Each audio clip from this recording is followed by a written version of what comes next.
Chapter 1. Blind Date. So, you intend to settle down in this obscure little county? Li Man forcefully placed the 30 yuan iced Americano on the table, causing coffee to splatter onto the wooden surface. Chen Feng grabbed a tissue, covering the spill. Qingze County is quite nice, the cost of living is low, and the pace is slow, ideal for a comfortable life. Ideal for a comfortable life? Chen Feng, are you unable to make it in the metropolis and have returned home to seek validation? This rundown county lacks even a tertiary hospital. You'd have to go to the city just to buy clothes. With a resident population of barely 300,000, all the young people have fled, leaving only the elderly behind. What can you accomplish here? Earning a meager 3,000 a month barely covers my skincare products. Chen Feng accurately tossed the soaked tissue into the nearby trash can. Big cities are wonderful. You commute 3 hours daily, crammed into the subway until breakfast threatens to come back up. You work overtime until midnight, and after paying rent, you can only afford instant noodles. You can't even take a sick day without someone to pour you a cup of hot water. What's the point? So you can buy a toilet in the suburbs when you grow old? Li Man was momentarily speechless, sitting up straight. That's still better than languishing in this impoverished backwater. At least in a big city, there's hope and opportunities. I came here for a blind date, thinking you might be a potential partner since you once worked at a big firm in the metropolis. I thought if we hit it off, you could take me away to the city and help me escape this quagmire. But instead, you tell me you want to stay and build your hometown? Are you out of your mind? Chen Feng took a sip of his lemon water. What's wrong with building one's hometown? Who doesn't have feelings for the place that raised them? Feelings? Li Man raised her voice, drawing the attention of customers at nearby tables. Do feelings pay the bills? Sentiment without a material foundation is nothing but a joke. To be frank, I have no desire to stay in this wretched place for even a minute. There's nowhere to spend money, not a single upscale mall, let alone a chance to earn. If you have no intention of returning to the big city, let's end this here. Neither of us should waste the other's time. Li Man grabbed her designer imitation bag from the table and stood up. Let's split the bill. My coffee was 30, so transfer me 15. Chen Feng pulled out his phone, scanned the payment code on the table, and paid for his lemon water. This cafe uses a scan and order system. We pay for ourselves. If your drink isn't paid for, remember to settle it at the counter before you leave. Li Man was fuming, her breath coming in quick bursts, her chest heaving. She clicked her heels and strode toward the counter. Scan, pay, push the door. The glass door slammed against the frame with a dull thud. Chen Feng leaned back in his chair, gazing out at the dreary street. The roadside trees leaned awkwardly, and the pavement was riddled with potholes. A few electric scooters darted haphazardly in the traffic lane. In the distance, an unfinished building loomed under the gray sky. Its outer scaffolding was rusted and decaying. Qingze County was indeed a desolate place, but he did not care. Having lived through a previous life, he understood all too well the nature of big cities. In his past existence, he was the kind of person Li Man described, struggling desperately to remain in the metropolis. As an architect at a leading design institute in the city, each day began with revisions and ended with appeasing clients. To meet a deadline for a commercial complex project, he had endured 4 consecutive all-nighters at his desk. On the 5th day, in the early hours, he experienced a severe, agonizing pain in his chest. He couldn't even call for help before collapsing onto his keyboard. When he died, he had merely 300,000 in his account, insufficient even for a down payment on a restroom in the city's inner ring. To hell with fortune. To hell with the big city. In this life, he would not go anywhere. He would stay in his hometown. Even if it meant daily meals from street vendors, at least he could enjoy a warm meal without the fear of sudden death. Moreover, he was no longer destitute. His phone vibrated. A new message appeared. Sender, Industrial and Commercial Bank of China.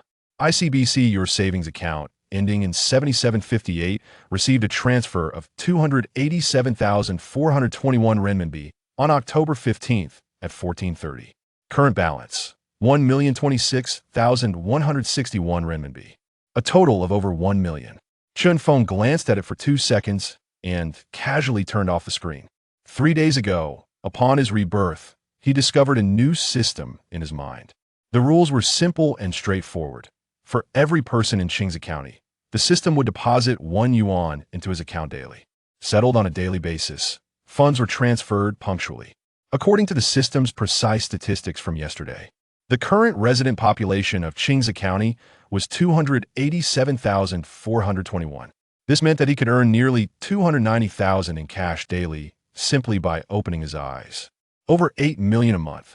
In the big city, 8 million might only suffice for a second-hand house in the suburbs. However, in Qingze County, where the average housing price was just over 3,000, 8 million was more than enough to purchase the most luxurious detached villa in the county outright, along with half a street of shops.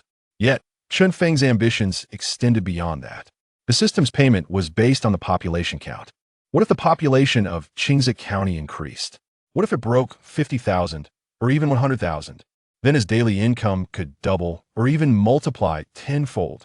How to increase the population? Simple. Invest money and promote development. Build shopping malls, amusement parks, industries, and create high-paying jobs.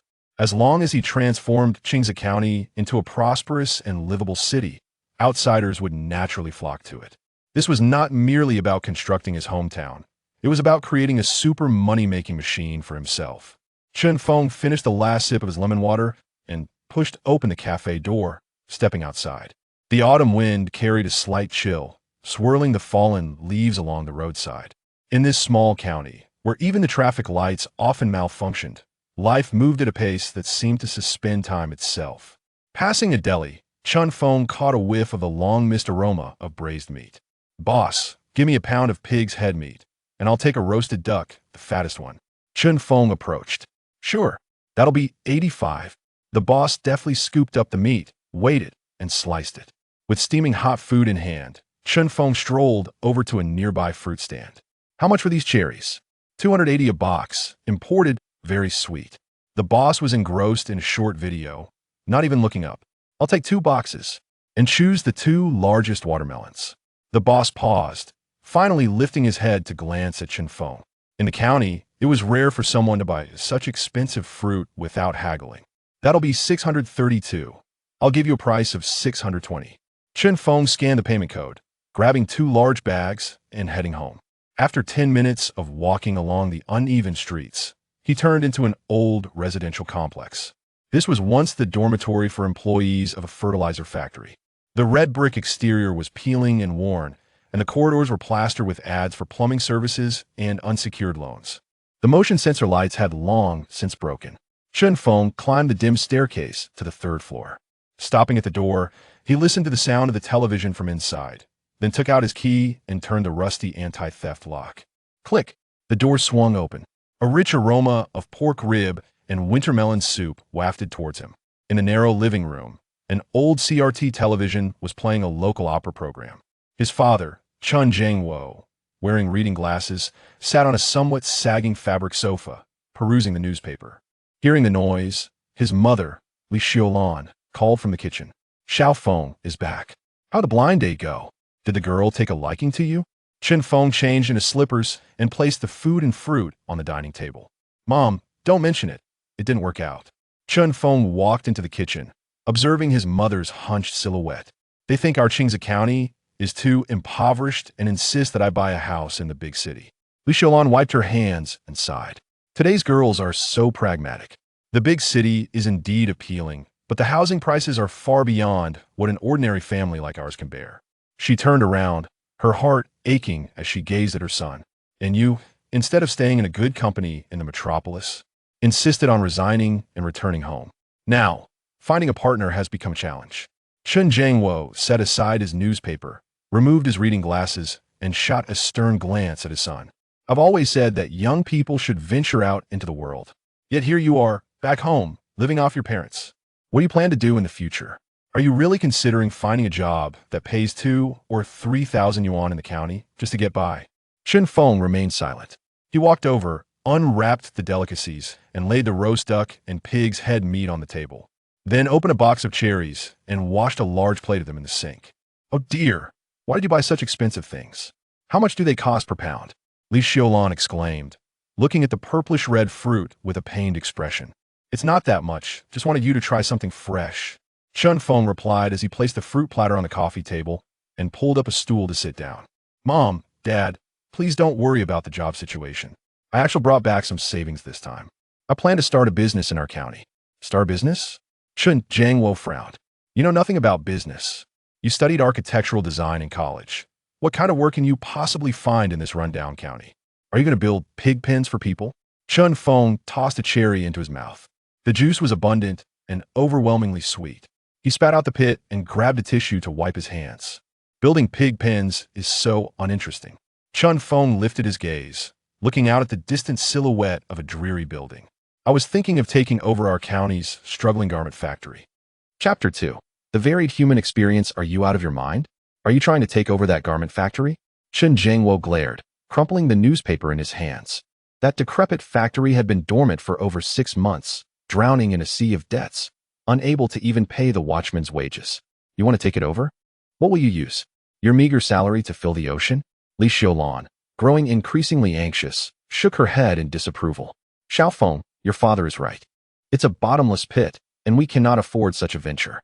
Chen Feng, meanwhile, savored a piece of pig's head meat, relishing every bite. Wiping his mouth with a napkin, he declared, Mom, Dad, don't concern yourselves with this matter. If I dare to take it on, rest assured I have my ways. I have not idled away these past few years. I know what I'm doing. Chen Jingwo was about to protest further when Li Xiaolan intervened, grasping his arm. The couple exchanged worried glances, believing their son had been influenced by the city's allure and was now speaking nonsensically.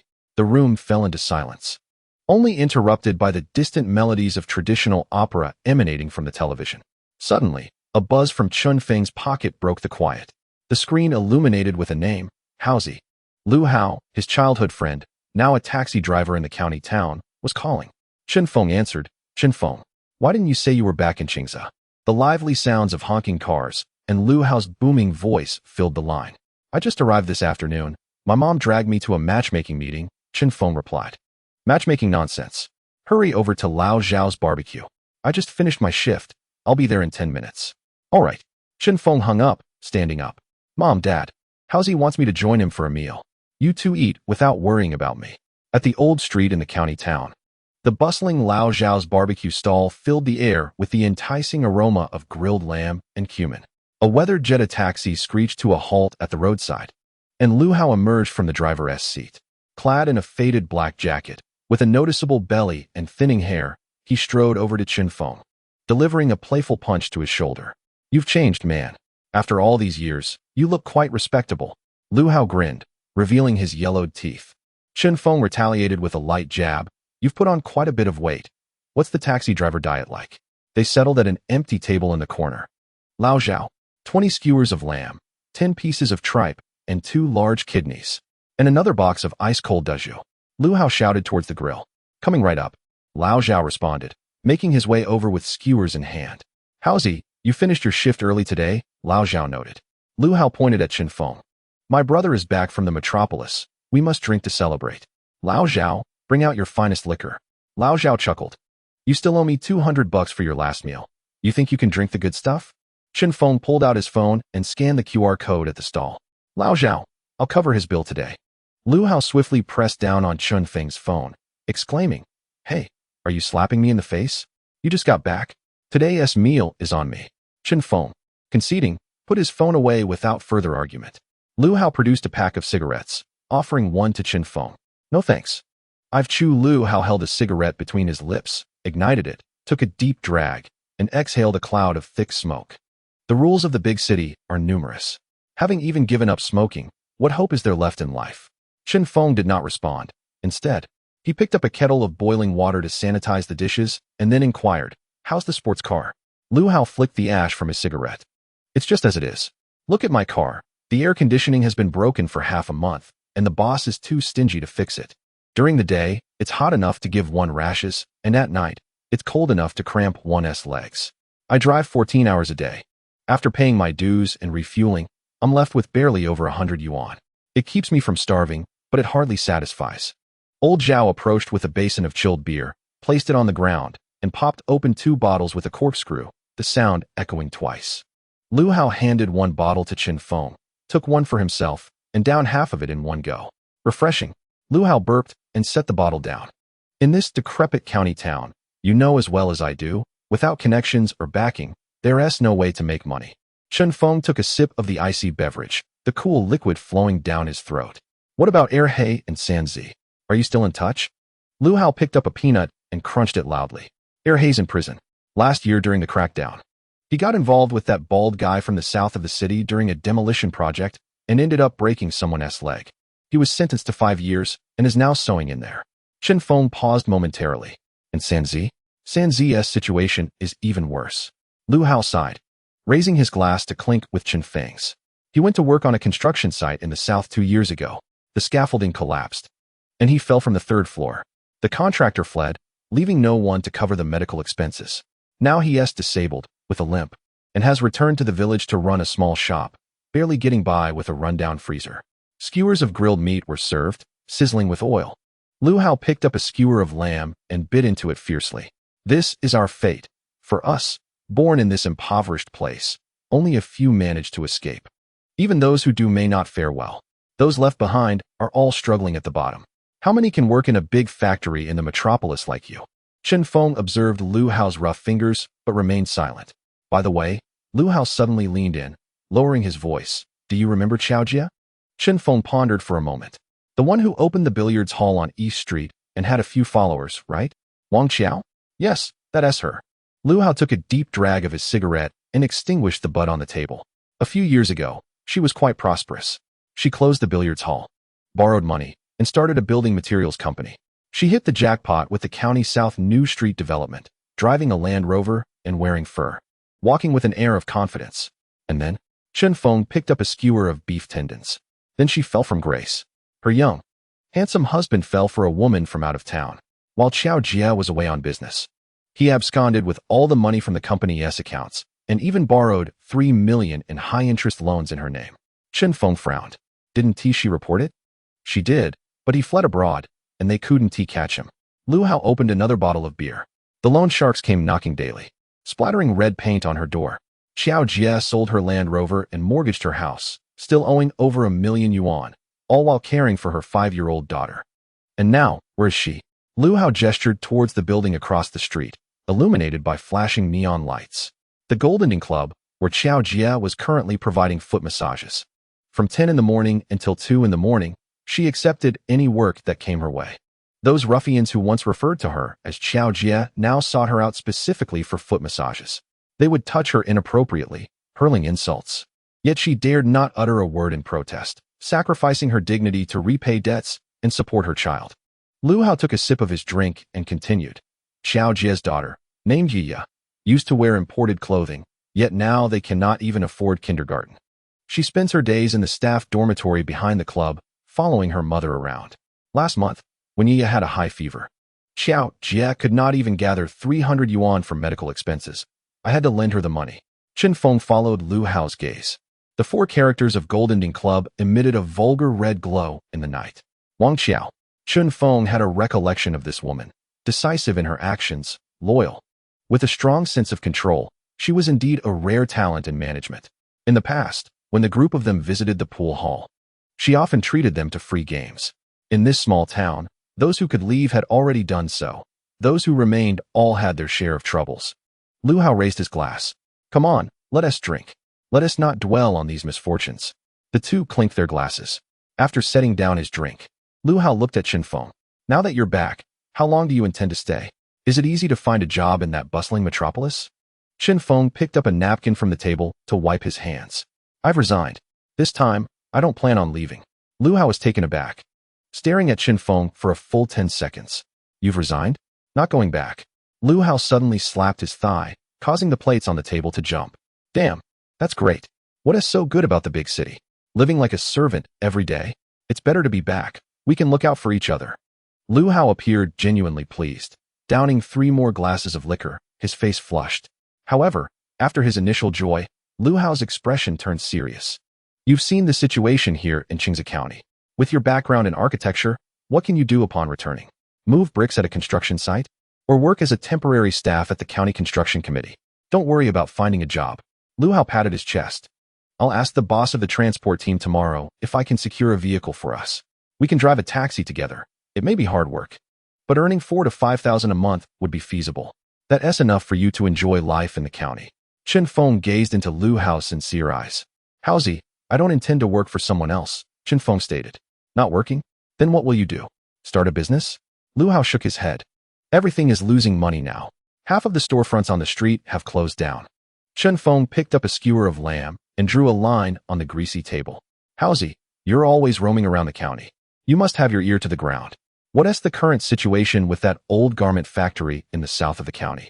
Lu Hao's hand, which was reaching for peanuts, froze mid-air, a single peanut dropping onto the table. He widened his eyes, staring intensely at Chen Feng. What do you want with the garment factory? Lu Hao's voice dropped low, tinged with anxiety. I'm thinking of acquiring it, Chen Feng replied, his tone calm and casual. You're insane. That place is a dead end. Anyone who touches it is doomed. Chapter 3. The current state of the garment factory. Chen Feng wiped his mouth with a tissue. A deadlock? What kind of deadlock?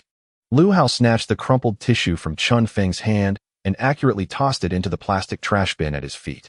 Do you think that's a piece of fatty meat? Lu Hao grabbed the large bottle of beer from the table and took a generous swig, the liquid trickling down his chin to his collar. He wiped his hand across his face carelessly. It's a bottomless pit. On the surface, the factory owes the bank $3 million and the southern fabric suppliers over $2 million, while the wages of more than 100 workers have not been paid for half a year. That adds up to $6 or $7 million, and that's just the visible part. Lu Hao lowered his voice, leaning forward and pushing the plate of skewers aside. Behind the scenes, the factory manager, Li Jiangguo, has mortgaged the factory to borrow an unknown amount of usurious loans. Last month, a couple of loan sharks from the south parked 2 vans at the factory entrance, splattering red paint so that the original color of the gate was unrecognizable. The old man on guard tried to reason with them and ended up with 3 broken ribs. He is still lying in the county hospital. Lu Hao pounded the greasy tabletop with force. You want to take charge? You pay up front, and those debt collectors will swallow you whole. They don't care if you're the new owner. Once you take over the factory, the debts are yours. Chen Feng picked up a disposable plastic cup and took a sip of lukewarm water. This was indeed unexpected. He now earns nearly 290,000 daily. Over a month. That amounts to more than 8 million. Filling the factory's apparent shortfall of several million is merely a matter of a month for him. He has the means. However, that's not how the calculations work. What he needs is the population base of Qingze County to attract outsiders or bring back local workers who have gone elsewhere. Simply building a few upscale shopping malls or commercial streets is utterly futile. If the common people have no money, their purchasing power remains stagnant. No matter how many entertainment facilities are built, it will still be a ghost town. A core industry is essential. With industry comes job opportunities. With jobs comes stable income. And with income, people can be retained. Directly using money to settle Li Jiangguo's debts, to clean up after those loan sharks, would be sheer folly. With those millions, he could easily acquire a new plot of land in the county's development zone, construct a brand new modern factory, introduce the latest equipment, and create an entirely new assembly line. Qingze County is situated at the intersection of 3 provinces, with the national highway passing through the city and the highway entrance less than 10 kilometers from the county seat, offering excellent transportation infrastructure. In earlier years, it thrived with a few fertilizer and textile factories. However, as equipment aged and management faltered, it gradually declined. Yet the foundation remains, and skilled workers are still available. This is the true strategic advantage. Howsy, how do you know all this so well? Chen Feng looked up at Lu Hao. Lu Hao pulled out a cigarette from his pack and lit it. Didn't your sister-in-law work at that factory? She spent 5 years there, finally becoming a workshop director, only for the factory to go under. She knows all the ins and outs. Chen Feng recalled this. Lu Hao's wife, Zhang Yan, is a quick-witted and spirited woman.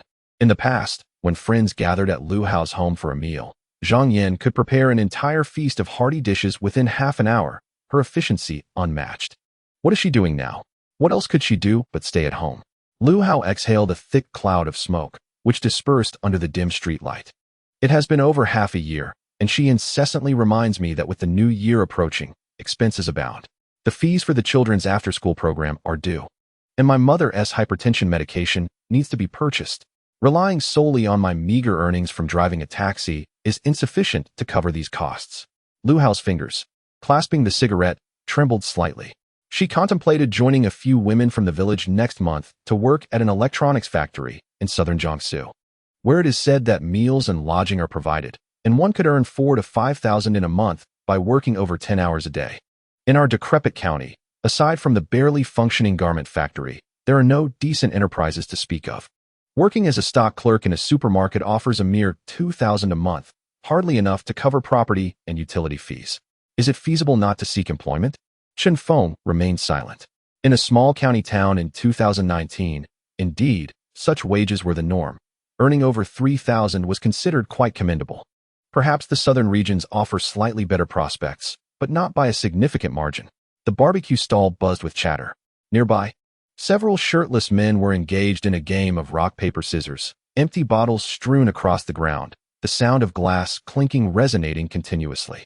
Not far off, a modified motorcycle roared past, carrying two youths with bleached hair, the deafening sound of local DJ music blaring from their speakers.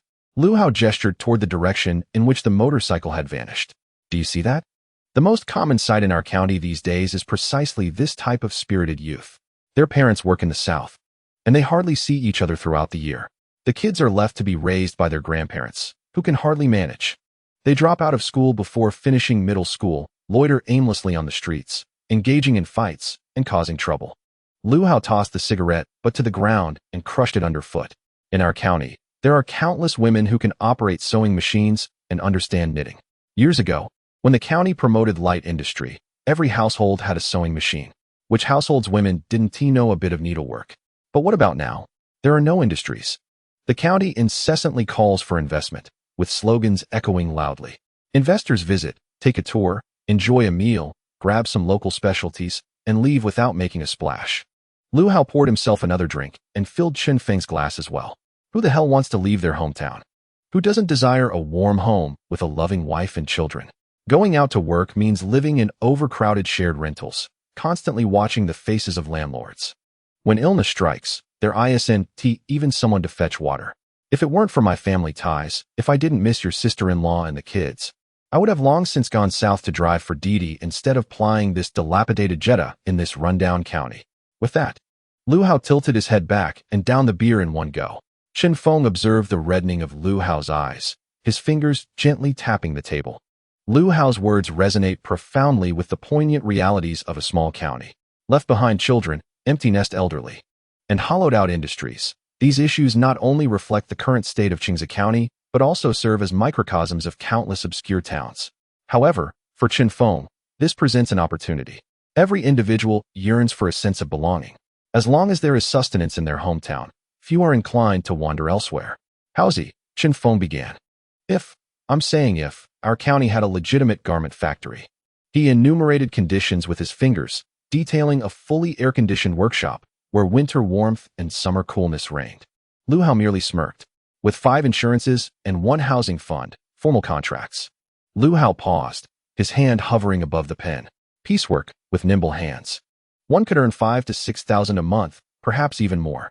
Lu Hao abruptly slammed the skewer of meat he held onto the table, incredulity etched on his face. During holidays, there would be benefits, including a substantial midday meal, 2 meat dishes, and 1 vegetable. Lu Hao's mouth hung agape, struggling to comprehend. Chen Feng paused, then queried, "Do you think those working away would want to return?" Lu Hao was momentarily taken aback, staring at Chen Feng for a full 10 seconds. "Have you been drinking cheap liquor?" Lu Hao reached out to check Chen Feng's forehead, but Chen Feng dodged. $5,000 to $6,000 a month? With benefits? Even factories in the metropolis offer such terms. Do you think this place is a land of milk and honey? Just answer the question. Can they come back? Chen Feng tapped the table. No nonsense. Lu Hao slammed his hand down, causing the peanuts on the plate to leap and scatter onto the floor. If such conditions existed, not just the women, but even I would return this wretched taxi and work as a security guard in that factory. $5,000 to $6,000 a month. Being able to return home daily to embrace my wife and children, without paying rent or enduring others' disdain, who in their right mind would still toil away in distant lands. Chen Feng smiled, for that was precisely the affirmation he sought. If the remuneration was adequate and the conditions favorable, the population of 280,000 in Qingze County would be sufficient for him to amass a formidable industrial workforce. The influx of hundreds of thousands of migrant workers returning home would double his daily income. This, indeed, was the essence of a snowball effect. Shifting his tone, Chen Feng leaned slightly forward. Howsy, how well does your wife understand the processes of a garment factory?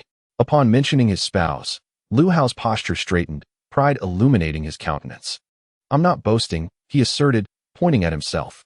In the previous garment factory, from fabric intake, pattern making, cutting, stitching, to final quality control, packaging, and shipping, my wife is well versed in every aspect. That old miser, Li Jianguo, is stingy, and the factory management is understaffed. My wife single-handedly manages the roles of workshop director, quality inspector, and half of the warehouse management. She is always the first to arrive and the last to leave. If any assembly line encounters an issue, a mere glance from her is enough to pinpoint the problem. Lu Hao scoffed, his tone tinged with discontent. If it weren't for the limitations of our small town, with her capabilities, she would undoubtedly be a managerial powerhouse in a large factory in the metropolis. Regrettably, I find myself impoverished in this wretched place. Chen Feng nodded and finished the warm water in his cup. The debts of the old garment factory were a dismal mess, one he had no intention of touching. However, the skilled workers and management talents like Zhang Yan left behind were invaluable treasures. Establishing a new factory would not take much time, and acquiring equipment was merely a matter of expenditure. As long as he could bring this group of individuals together, the new factory would be operational in no time. He needed someone knowledgeable to help him assemble the initial team, and without a doubt, Zhang Yan was the best choice. She was well acquainted with the situation, possessed remarkable capabilities, and was currently in a state of unemployment. Howzy? Chen Feng took out his phone and glanced at the screen. It was 9:30 in the evening. Let us invite your sister-in-law tomorrow noon, and we can find a place to sit down for a meal. Lu Hao paused in his chewing, looking at Chen Feng and then at the disarray on the table. Chen Feng, are you serious? Lu Hao's drunkenness began to dissipate. Are you really going to start a garment factory? Of course. Are you resolute about this? Absolutely resolute. Lu Hao stared at Chen Feng for a long while, his expression akin to that of someone encountering an alien. Doubts filled his mind. Has this fellow's brain turned to mush after spending years in the bustling metropolis? He gulped down a mouthful of beer and slammed the bottle on the table. Though he felt anxious for his brother, the words that emerged were those of loyal compromise. Fine. Since you are so determined to leap into the fire, I, as your brother, cannot stop you.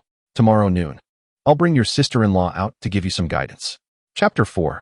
Court Zhang Yin the next day at noon. In the Jucond home-cooked restaurant on the old street of the county. As the private room door swung open, Lu Hao led in a woman clad in a gray hoodie. Zhang Yin, in her 30s, bore fine lines at the corners of her eyes, yet her gaze radiated shrewdness and competence. Upon entering, she didn't even set her bag down, but immediately pulled out a chair and sat across from Chen Feng. Looking at this younger brother who had once followed closely behind her, she felt a mix of anger and urgency. Earning money in the big city is no easy feat. Why can't he keep a tight grip on his finances and return to stir up trouble? Can one really tackle Li Jianguo's disastrous mess? Xiao Feng, has your brain been fried from your time in the big city? Zhang Yin grabbed the plastic wrap from the table, tore it open, and took the utensils, pouring hot water into a bowl. Lu Hao returned home yesterday and told me you were considering that dilapidated garment factory. I couldn't sleep soundly the entire night. Zhang Yin stirred the hot water in the bowl with her chopsticks, her movements swift, causing the porcelain bowl to emit a crisp clinking sound. Do you have any idea what a mess that is? There are millions in debts owed, and workers are protesting daily at the county's gate. Are you really willing to dive into that mess? Are you itching to burn through your money? Chen Feng watched as Zhang Yin unleashed a rapid-fire barrage of concerns. And rather than feeling anger, a warmth coursed through him. In this cold-hearted society, only those who genuinely regard you as family would speak such harsh, yet heartfelt words.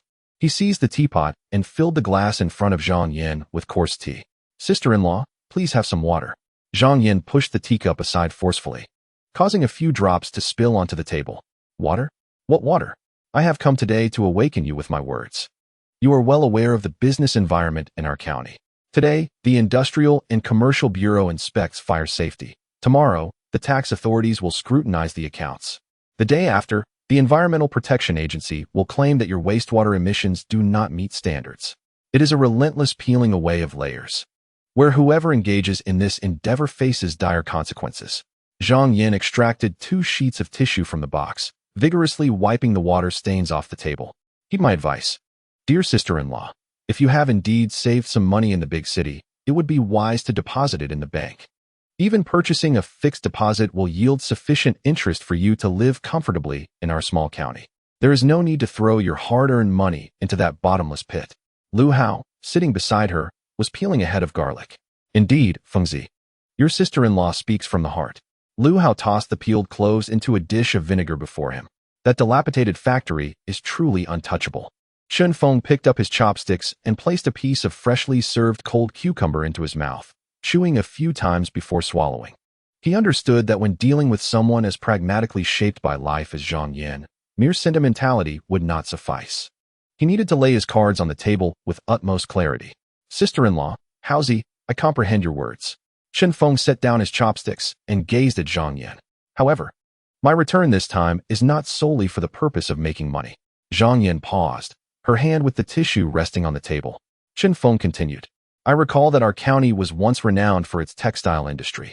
Years ago, many large factories in Jiangnan sent their orders our way for processing. The skills of the female workers in our county were among the best in the nation. Given our capabilities in this skilled workforce, why do we not strive for development? Chen Feng lifted his teacup and took a sip. I was born and raised here. I do not wish to see our hometown's industry languish, ultimately leading to a mass exodus of the youth and leaving behind an empty city. Zhang Yan fixed her gaze on Chen Feng for a few seconds, unable to suppress a sigh.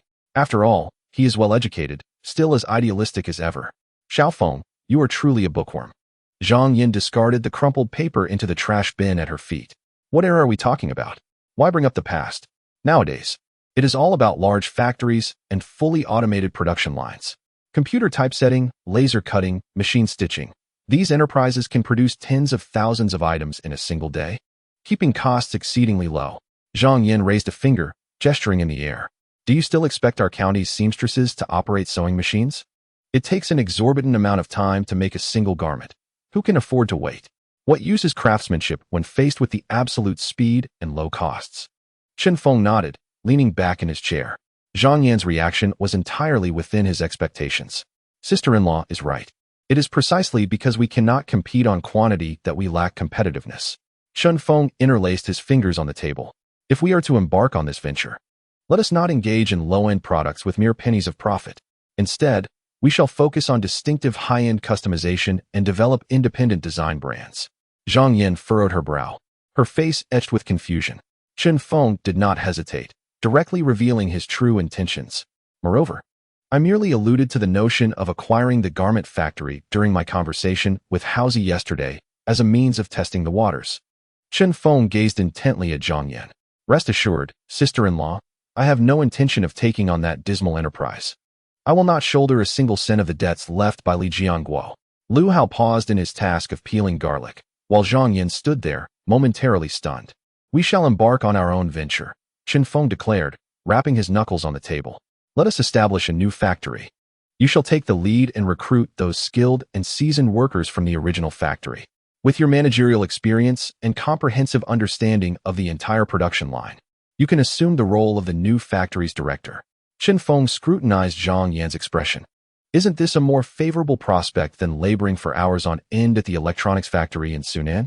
Silence enveloped the surroundings, interrupted only by the raucous sounds of dice being cast at the adjacent table. Zhang Yan's lips quivered, yet she remained speechless for an extended moment. Lu Hao dropped a clove of garlic, which clattered to the floor. Factory director? Zhang Yan stammered, her mind buzzing and her heartbeat racing uncontrollably.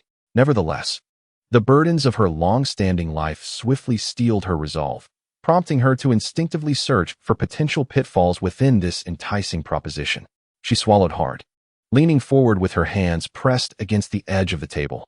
Xiao Feng, while your words are enticing, running a factory is no child's play. Her breath quickened. This is not a trivial sum. Rent, equipment procurement, labor costs. Each of these demands substantial capital. As your sister-in-law, I wish to prevent you from plunging headlong into this venture, only to find yourself in a situation where even a whisper of your efforts goes unheard. Chen Feng retrieved his phone from his pocket, placing it on the table. He understood well that the final step to establishing trust required a solid financial foundation. You need not worry about the monetary aspect, he assured her, raising 3 fingers. Without elaborating further, I can readily provide initial funding in the range of 3 to 5 million. The clove of garlic in Lu Hao's hand fell completely onto the table, rolling to the ground. He abruptly turned his head, fixated on Chen Feng, his mind a blank slate. 3 to 5 million? Lu Hao's voice cracked. Zhang Yan's eyes widened, her gaze darting between Chen Feng and the phone on the table. "Where on earth do you possess such funds?" she inquired, her voice trembling. Chen Feng fabricated a casual explanation. "A few years ago in the bustling metropolis, I dabbled in some virtual currency trading with a few major clients. Luck was on my side, and I made a decent profit.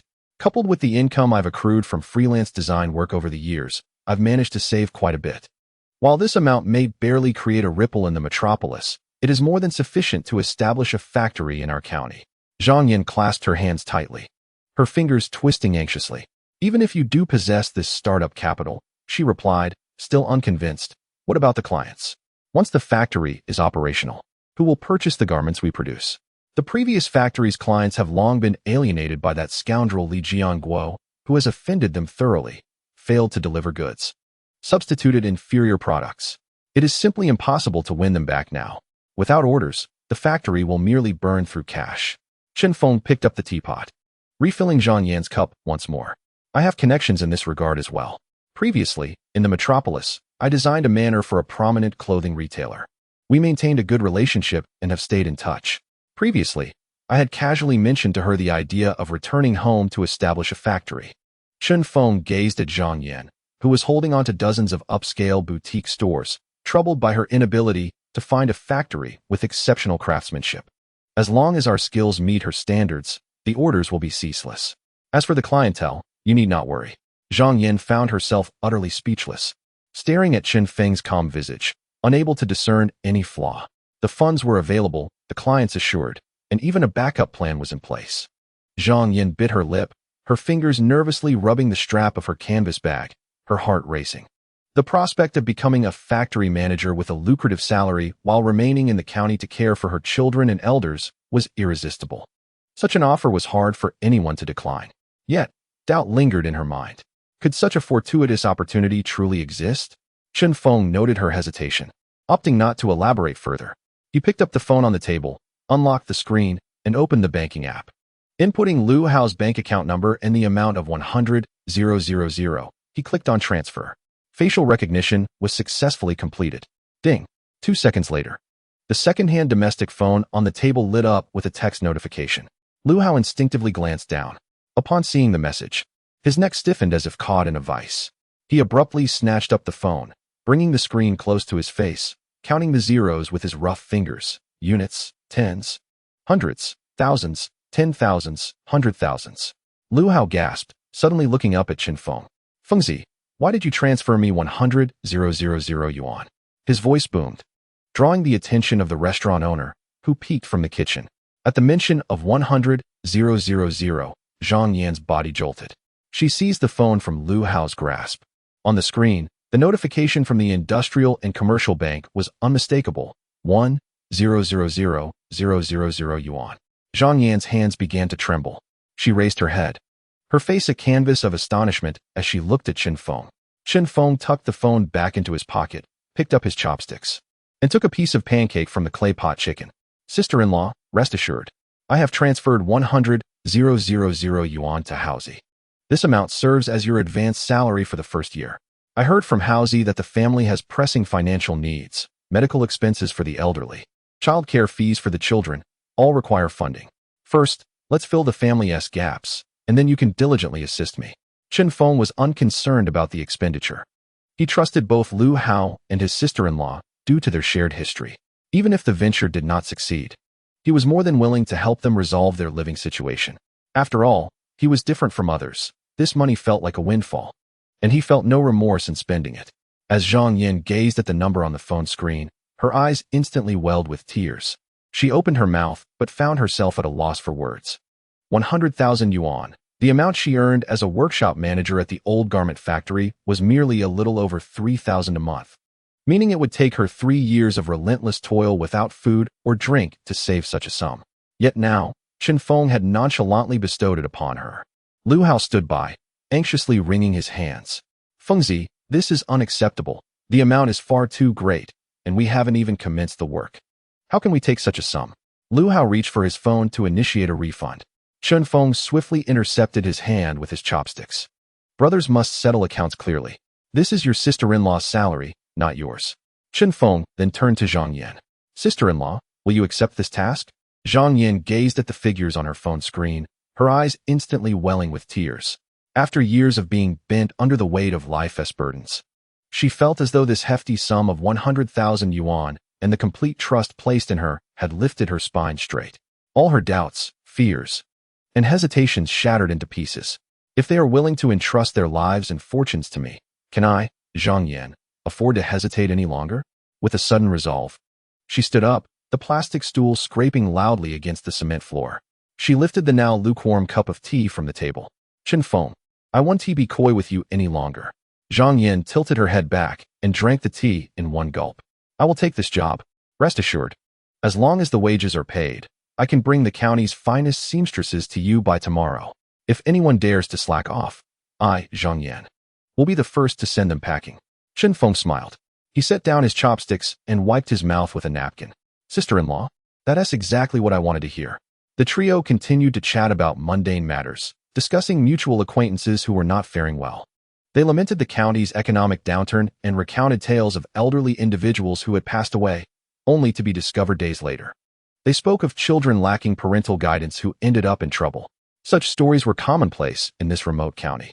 Chen Feng listened intently. In his past life, he would have had little interest in such matters, his mind fixated on the allure of the big city, perceiving these issues as distant as the mountains. Yet now, as he absorbed these trivial, almost numbing tragedies, a pang of bitterness arose within him. Wasn't he the pursuit of success meant to cultivate a stable home? And if the quest for wealth shattered familial bonds, rendering even the passing of loved ones unnoticed, what meaning did it hold? Contemplating this, Chen Feng's determination to develop his hometown deepened. It was not merely about financial gain. He genuinely aspired to create his own utopia in this rapidly changing world. In this corner seemingly forsaken by time. By the time they finished their meal, it was already 4 in the afternoon, and the couple hurried home, mindful of their young child and the elderly who required care. As Chen Feng walked down the street, a gentle breeze clarified his thoughts. He mentally calculated the figures. Nearly 300,000 yuan in daily income sounded substantial. If spent on personal indulgences, he would never have to worry again. However, for infrastructure projects, that amount was rather insufficient. He couldn't possibly wait several years to amass a fortune before acting. By then, half the county's population might have departed. Thus, swift action was necessary, yet it needed to avoid heavy initial investments. A leap too large could lead to daily losses exceeding 300,000, which would spell disaster. Moreover, it is essential to tailor the business approach according to the local economic landscape. This garment factory appears to have minimal profit margins. However, it possesses a solid foundation and is replicable. Currently, it operates on a smaller scale, but gradual expansion is certainly feasible. Once a certain clientele is established, diversifying into more technologically advanced industries would naturally follow. Chen Feng sighed, acknowledging, while acquiring wealth is undoubtedly a positive development, figuring out how to spend it judiciously becomes a perplexing concern. Chapter 5. The Desolate Investment Promotion Bureau at 6:40 in the morning. The sky was just beginning to lighten, and the rooster in the yard crowed 3 times. Sounds of Chen Jianjun, Chen Feng's father, stirring in the adjacent room could be heard, the slippers slapping against the cement floor, followed by the sounds of the kitchen faucet and the iron pot clanging against the stove. Chen Feng pulled back the covers and sat up, glancing at his phone. Permanent population of Qingze County, 289,714. Today's earnings, 289,714 yuan. Total balance, 1 for 127,856 yuan, over 140,000 now. Adding the 100,000 transferred to Lu Hao yesterday, his account had accrued over 150,000 within just a few days. Chen Feng locked his screen and tucked his phone into his pocket. After finishing his morning routine, he stepped out to find his mother, Li Xiulan, busy in the kitchen. Where millet porridge was simmering, a plate of pickled vegetables was prepared on the cutting board, and 2 steamed buns were waiting nearby. Mom, I'm heading out today for some errands, so I want to be back for lunch. Without looking back, Li Xiulan stirred the pot and retorted, out wandering again? Your father said. What did Dad say? He said you're out of your mind. Li Xiulan served the porridge into a bowl and placed it on the table. Quoting him verbatim, Chen Feng sat down and took a bite of the bun. He is quite accurate in his assessment. Li Xiulan shot him a glare and irritably pushed the plate of pickles closer to him. Chen Feng swiftly finished his breakfast and hailed a taxi straight to the county government. aiming to familiarize himself with the policies of the Investment Promotion Bureau. If possible, he hoped to secure a factory space through governmental channels. After all, with a project costing several million, lacking government endorsement could lead to unforeseen complications in private dealings. Even if he was financially secure, he had no desire to be taken advantage of in this regard. The Investment Promotion Bureau was located within the county government building. Although referred to as a building, it was essentially a 6-story office structure from the 1980s, with large sections of the white ceramic tiles missing, exposing the dull gray concrete beneath. A sign with red background and white lettering hung crookedly from 2 pillars at the entrance, the gold paint mostly worn away, presenting the words Qingze County People's Government in a haphazard manner. Inside the guardhouse sat a gentleman in his 50s, clad in a navy blue security uniform, with well-worn sleeves shining from use. He was sipping tea from an enamel cup, an old cigarette perched between his lips. "Sir, which floor is the Investment Promotion Bureau on?" The gentleman raised his gaze from the cup, scrutinizing Chen Feng briefly. The young man, dressed in a plain gray sweatshirt and faded sneakers, prompted the guard to extinguish his cigarette but on the lid of the cup. "Third floor, second door on the left," he replied, pausing momentarily to add, "Though it may be futile, Director Wang doesn't start until 9. Chen Feng glanced at his phone, noting the time was 8:15. "Then I shall wait. Suit yourself." The elderly gentleman resumed his tea, choosing to disregard him. Chen Feng ascended the stairs. The fluorescent lights in the corridor flickered intermittently, and the walls were adorned with several faded promotional posters for investment opportunities. "Invest in Qingze, create brilliance together," read a poster dated 2019, depicting a skyline of towering buildings amidst a verdant industrial park. Chen Feng cast a glance out the window, met only by the dreary sight of dilapidated bungalows and half-finished structures. Brilliance, indeed. He located the office of the Investment Promotion Bureau at the end of the corridor, the door slightly ajar. Pushing it open, he entered a modest office furnished with 4 desks, only one of which was occupied. A young woman, seemingly in her mid-20s, donned in a black vest with her hair tied back in a ponytail, was typing intently at a computer screen. On her desk sat a steaming cup of instant coffee and a half-open bag of soda crackers. Upon hearing the door, she looked up and greeted him. "Hello. How may I assist you?" "I'm here to inquire about establishing a factory in the county development zone." The young woman, Zhou Xiaoqin, paused for a moment. A recent recruit to the bureau, she had been in the office for over half a year, and her encounters were typically limited to delivery personnel or individuals mistakenly seeking the adjacent family planning office. This was her first encounter with someone expressing intent to set up a factory. Zhou Xiaoqin instinctively shoved the bag of crackers into a drawer, her mind racing with doubts. "He appears to be about my age, dressed modestly. Surely he is not here to waste time?" "You mentioned establishing a factory?" "Yes." "What type of factory?" "Garment processing." Zhou Xiaoqin scrutinized Chen Feng for a couple of seconds, her gaze drifting from his face to his sweatshirt, then down to his somewhat worn athletic shoes. "Please, take a seat." She gestured to a plastic chair opposite her. "Director Wang has yet to arrive. He will discuss the specific policies with you. In the meantime, could you share some details? I'll help you with the registration." She rummaged through her drawer for a form, eventually unearthing a pen that was barely functional, its cap chewed and bearing teeth marks. "Your name?" "Chen Feng." "Place of origin?" "From Qingze County." "Local?" Zhou Xiaoqin hesitated, her writing hand pausing. A local returning to establish a factory?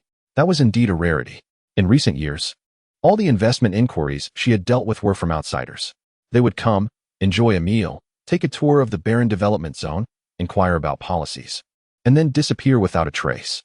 Locals were fleeing. Who would return? "What is the anticipated investment scale?" "Approximately 3 million initially." Zhou Xiaoqin's pen punctured the paper, leaving an ink blot.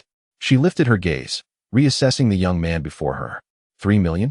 Such a figure, spoken by someone clad in an ordinary sweatshirt, felt almost surreal. Yet, since he was present, it would be unwise to dismiss him. Perhaps he was a low-profile heir? Tales of wolves in sheep's clothing abound in this age. Completing the form, Zhou Xiaoqin set it aside. "Mr. Chen, I have recorded your basic information regarding the land in the development zone and the preferential policies. We will need to wait for Director Wang to provide you with the details. Would you like to sit here for a moment? I can get you a glass of water." "That would be fine." Zhou Xiaoqin rose to fetch water from the dispenser. She hesitated momentarily with the paper cup in hand before opting for a pristine porcelain cup, reserved for occasions when leaders came for inspections. After all, one could not entertain a significant client with a mere paper cup. Just as she brought the water back, footsteps echoed in the corridor. The sound of polished leather shoes upon the terrazzo floor was measured and unhurried. The door swung open, revealing a middle-aged man in his 40s. Clad in a deep blue jacket over a crisp white shirt, his hair meticulously styled, with a slight paunch protruding. A pair of reading glasses hung around his neck, and in his hand, he carried a black faux leather briefcase, its zipper partially broken and secured with a rubber band. This was Director Wang Jianjie from the Jiaoshangjud Investment Promotion Bureau. Upon entering, Wang Jianjie first noticed Zhou Xiaoqin. "Xiaozhou, you're in early today," he remarked. Then his gaze fell upon Chen Feng, seated in the chair opposite. "This is Director Wang, and this gentleman is Chen Feng, a local here to inquire about establishing a garment factory in the development zone." Zhou Xiaoqin handed over the registration form. Wang Jianjie took the form, glanced over it, and paused for 2 seconds at the projected investment scale, 3 million. He set down his briefcase and seated himself. Adjusting his reading glasses, he reviewed the form once more. "You're Chen, right?" "Yes, Director Wang." "A local?" "Born and bred." Wang Jianjie removed his glasses and polished the lenses with his shirt hem. "Remarkable, these days. Young people are all leaving, yet you choose to return. There is potential for development in your hometown," Chen Feng replied. Wang Jianjie's lips twitched slightly. Yet he chose not to engage further. After 12 years in the Jiaoshangjud, he had grown weary of such remarks. When investors from outside made these statements, it was mere politeness. When locals said it, it often indicated a fleeting whim. Nevertheless, the necessary procedures must be followed. "Chen, what specific aspects would you like to inquire about?" Wang Jianjie retrieved a folder from his drawer, rifled through it, and pulled out a stack of papers. "I can provide you with details regarding the land situation in the development zone, current investment policies, and tax incentives." Chen Feng leaned forward in his chair. "Director Wang, I have 3 questions. Go ahead. First, how much vacant land is currently available in the development zone? What is the size?" Wang Jianjie flipped through the documents. "Currently, there are 4 plots of land available in Phase 2 of the development zone. The smallest is 6 acres, and the largest is 15 acres, all located in the northwest corner of the park, adjacent to the national highway." "What about the infrastructure? Are water, electricity, and gas accessible?" "All utilities have been completed. The county invested significantly in this 2 years ago," Wang Jianjie replied, pausing to add, "However, we have yet to see anyone utilize them." Chen Feng nodded. "Second, what incentives does the county offer for new businesses?" Wang Jianjie perked up, sitting up straight. This was his area of expertise, a script he had recited countless times over the past 12 years. "This is promising. Our county's policies rank among the most favorable in the entire prefecture. First, there is a complete waiver of factory rent for the first 3 years. Secondly, the local taxation will be halved for the first 2 years. Thirdly, a subsidy of 2,000 yuan will be provided for each newly created job. Fourthly, should the investment exceed 5 million, the county can also facilitate low-interest loans from banks." He handed the document to Chen Feng. "It is all documented in black and white." Chen Feng received the file and quickly skimmed through it. The policies are indeed commendable. 3 years of rent exemption would save enough funds to purchase several industrial sewing machines. With a subsidy of 2,000 for each job, hiring 100 workers would amount to 200,000. Furthermore, an increase in new employment would also signify a rise in the resident population statistics, consequently boosting daily revenues from the system. A double benefit. On to the third question. Chen Feng closed the document. "What is the shortest time frame from submitting the application to commencing construction?" Wang Jianjie was momentarily taken aback. After 12 years, it was the first time someone had directly inquired about the earliest possible start date. Previous investors had only asked if there could be additional concessions or how to deal with more favorable terms from neighboring counties. He rubbed his hands together. If all materials are complete and the approval process follows the standard procedure, the fastest would be 1 month. Could it be expedited further? Wang Jianjie hesitated. "Xiao Chen, are you serious?" Chen Feng stood up, tucking the folder into his sweatshirt pocket. "Director Wang, as long as the development zone can provide a site affiliation certificate promptly, I will immediately approach the Industrial and Commercial Bureau to expedite the license through the Green Channel." He gazed at Wang Jianjie. "I have but one request. Special circumstances require special handling. The sooner the better." Wang Jianjie's hand lingered over his briefcase, unmoving for a moment. Zhou Xiaoqin stood by the water dispenser with a porcelain cup, having forgotten to drink. The office fell silent for 3 seconds. Suddenly, Wang Jianxi placed his reading glasses down on the table and leaned forward. Xiao Chun, just wait. He yanked the broken zippered briefcase towards him, pulled out his phone, and swiftly navigated the screen to dial a number. Hello, Director Zhang. This is Wang Jianxi. Yes, I have something to discuss with you. Regarding the land in the second phase of the development zone, someone is interested. He cast a glance at Chen Feng. A local young person is looking to establish a garment factory. There was a brief response from the other end. Wang Jianxi covered the microphone and lowered his voice. This time, it doesn't seem like they're just here for a meal and then leaving. Chapter 6. I am that project. There was a 2-second silence on the other end of the line. Wang Jianxi's grip on the microphone tightened slightly, beads of sweat forming on his forehead. He knew Zhang's temperament all too well. This deputy director, responsible for investment promotion, despised being stood up. Last year, a businessman from Wenzhou claimed he would invest 30 million in an electronic components factory. Zhang personally accompanied him for 3 meals, consuming 2 jin of baijiu, to the point of nausea. In the end, the individual left without a trace, not even a sound. Since then, Zhang had issued a stern warning to Wang Jianxi. If you bring another unreliable person, write your resignation letter yourself. Come over. Finally, a hoarse voice came through the phone. I'm in the 4th floor office. Wang Jianxi hung up and beckoned Chen Feng. Let us go. Follow me upstairs. Chen Feng rose to his feet, drained the water from the porcelain cup, and followed Wang Jianxi out the door. Zhou Xiaoqin watched the 2 figures vanish around the corner of the corridor, momentarily lost in thought. She cast her gaze downward at the registration form on the table. Chen Feng, male, 25 years old, a local, intending to invest 3 million in garment processing. Zhou Xiaoqin picked up the untouched cup of water and took a sip. Is there really someone who wishes to establish a factory here?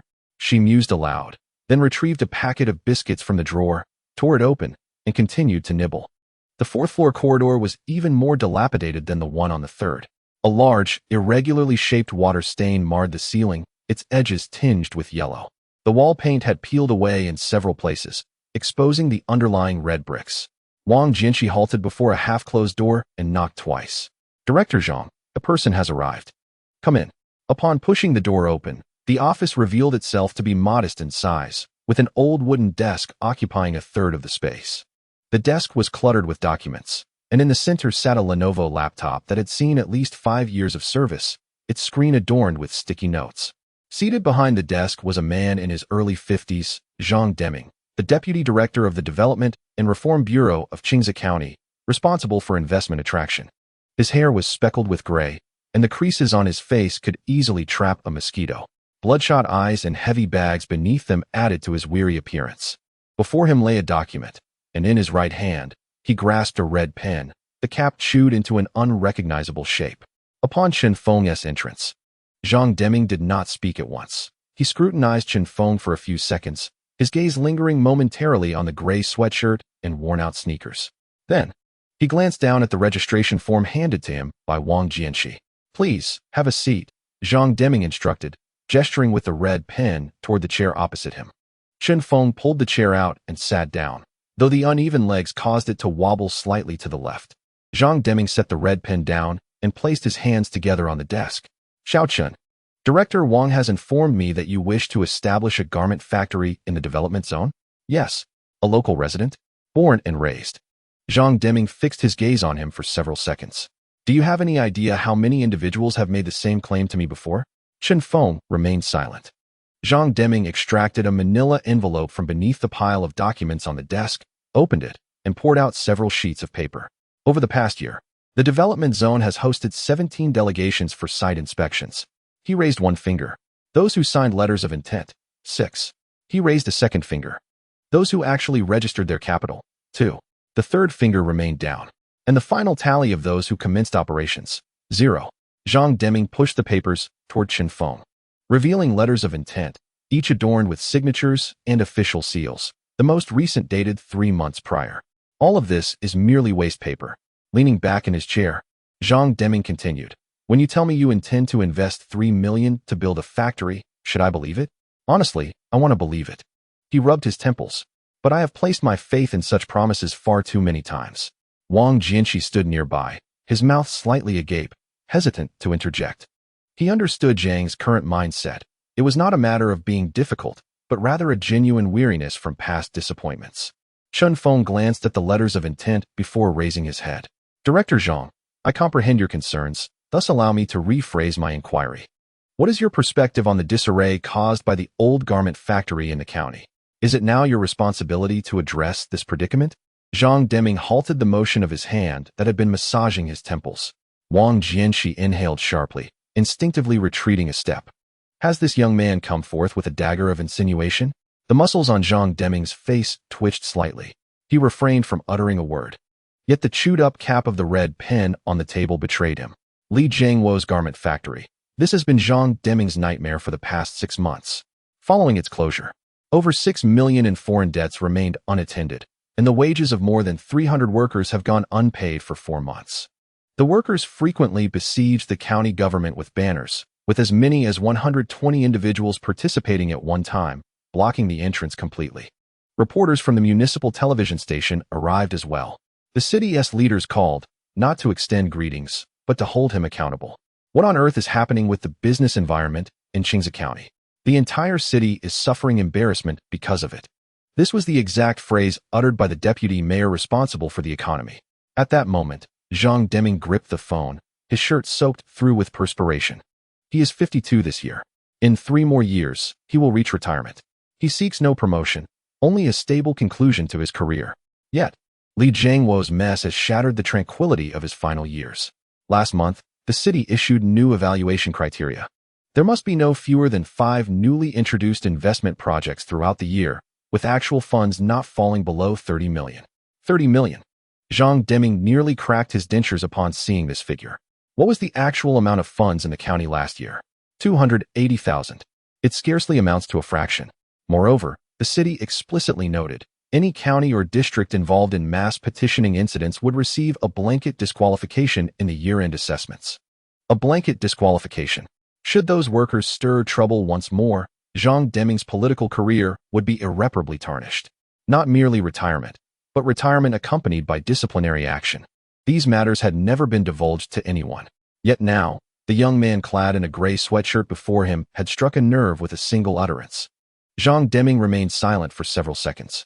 The only sound in the office was the hum of the laptop's fan. How do you know this? Zhang Deming finally spoke. I am a local, Chen Feng replied. The matter of the workers displaying banners is known throughout the county. Zhang Deming's lips twitched. A mixture of a bitter smile and self-mockery. The entire county is aware, yet only the city leaders find it disgraceful. Director Zhang, let me be forthright. Chen Feng leaned forward. I will not touch Li Jiangwo's mess. I will not involve myself with a single cent of the old debts. However, I can take on those workers. Zhang Deming lowered his hands from his temples. I will establish a new factory, recruit newcomers, and open new accounts. I will offer high salaries to all those skilled veteran workers. Chen Feng raised 2 fingers. First, once the workers have new jobs with monthly salaries, their reasons for unrest will vanish. Consequently, the pressure from petitioning on your end will naturally dissipate. Zhang Deming leaned forward slightly. Second, the establishment of the new factory will yield tangible figures in terms of actual funds, newly created job positions, and tax contributions. At the year's end assessment, you too have something to submit. Chen Feng paused momentarily. Do you not require investment projects? I am that project. Chapter 7. Welcome home. Zhang Deming fixed his gaze upon Chen Feng, while Wang Jianxi beside him dared not even breathe. After 12 years in investment promotion, it was the first time he had witnessed someone speak so candidly in front of Zhang. The essence of each statement resonated profoundly. The placement of workers signifies stability, while the realization of projects denotes achievements. Together, these elements serve as a lifeline for Zhang Deming. Zhang Deming rose and approached the window. Outside lay the old town of the county, its gray rooftops merging into a haze. In the distance, several half-constructed factories stood in the development zone, their rusty crane arms frozen in time. He turned back to face Chen Feng. Xiao Chun, I shall not inquire about the source of your funds, nor will I question your experience. I have but one question for you. Are you serious, or are you merely here to make the rounds like those before you? Chen Feng stood up. Director Zhang, if I were not serious, I would not be seated here. He retrieved the policy document provided by Wang Jianxi from his pocket and placed it on the table. I have reviewed the policy. 3 years of rent exemption, employment subsidies, and a 50% tax reduction, The conditions are quite tangible. However, I do have a question for you.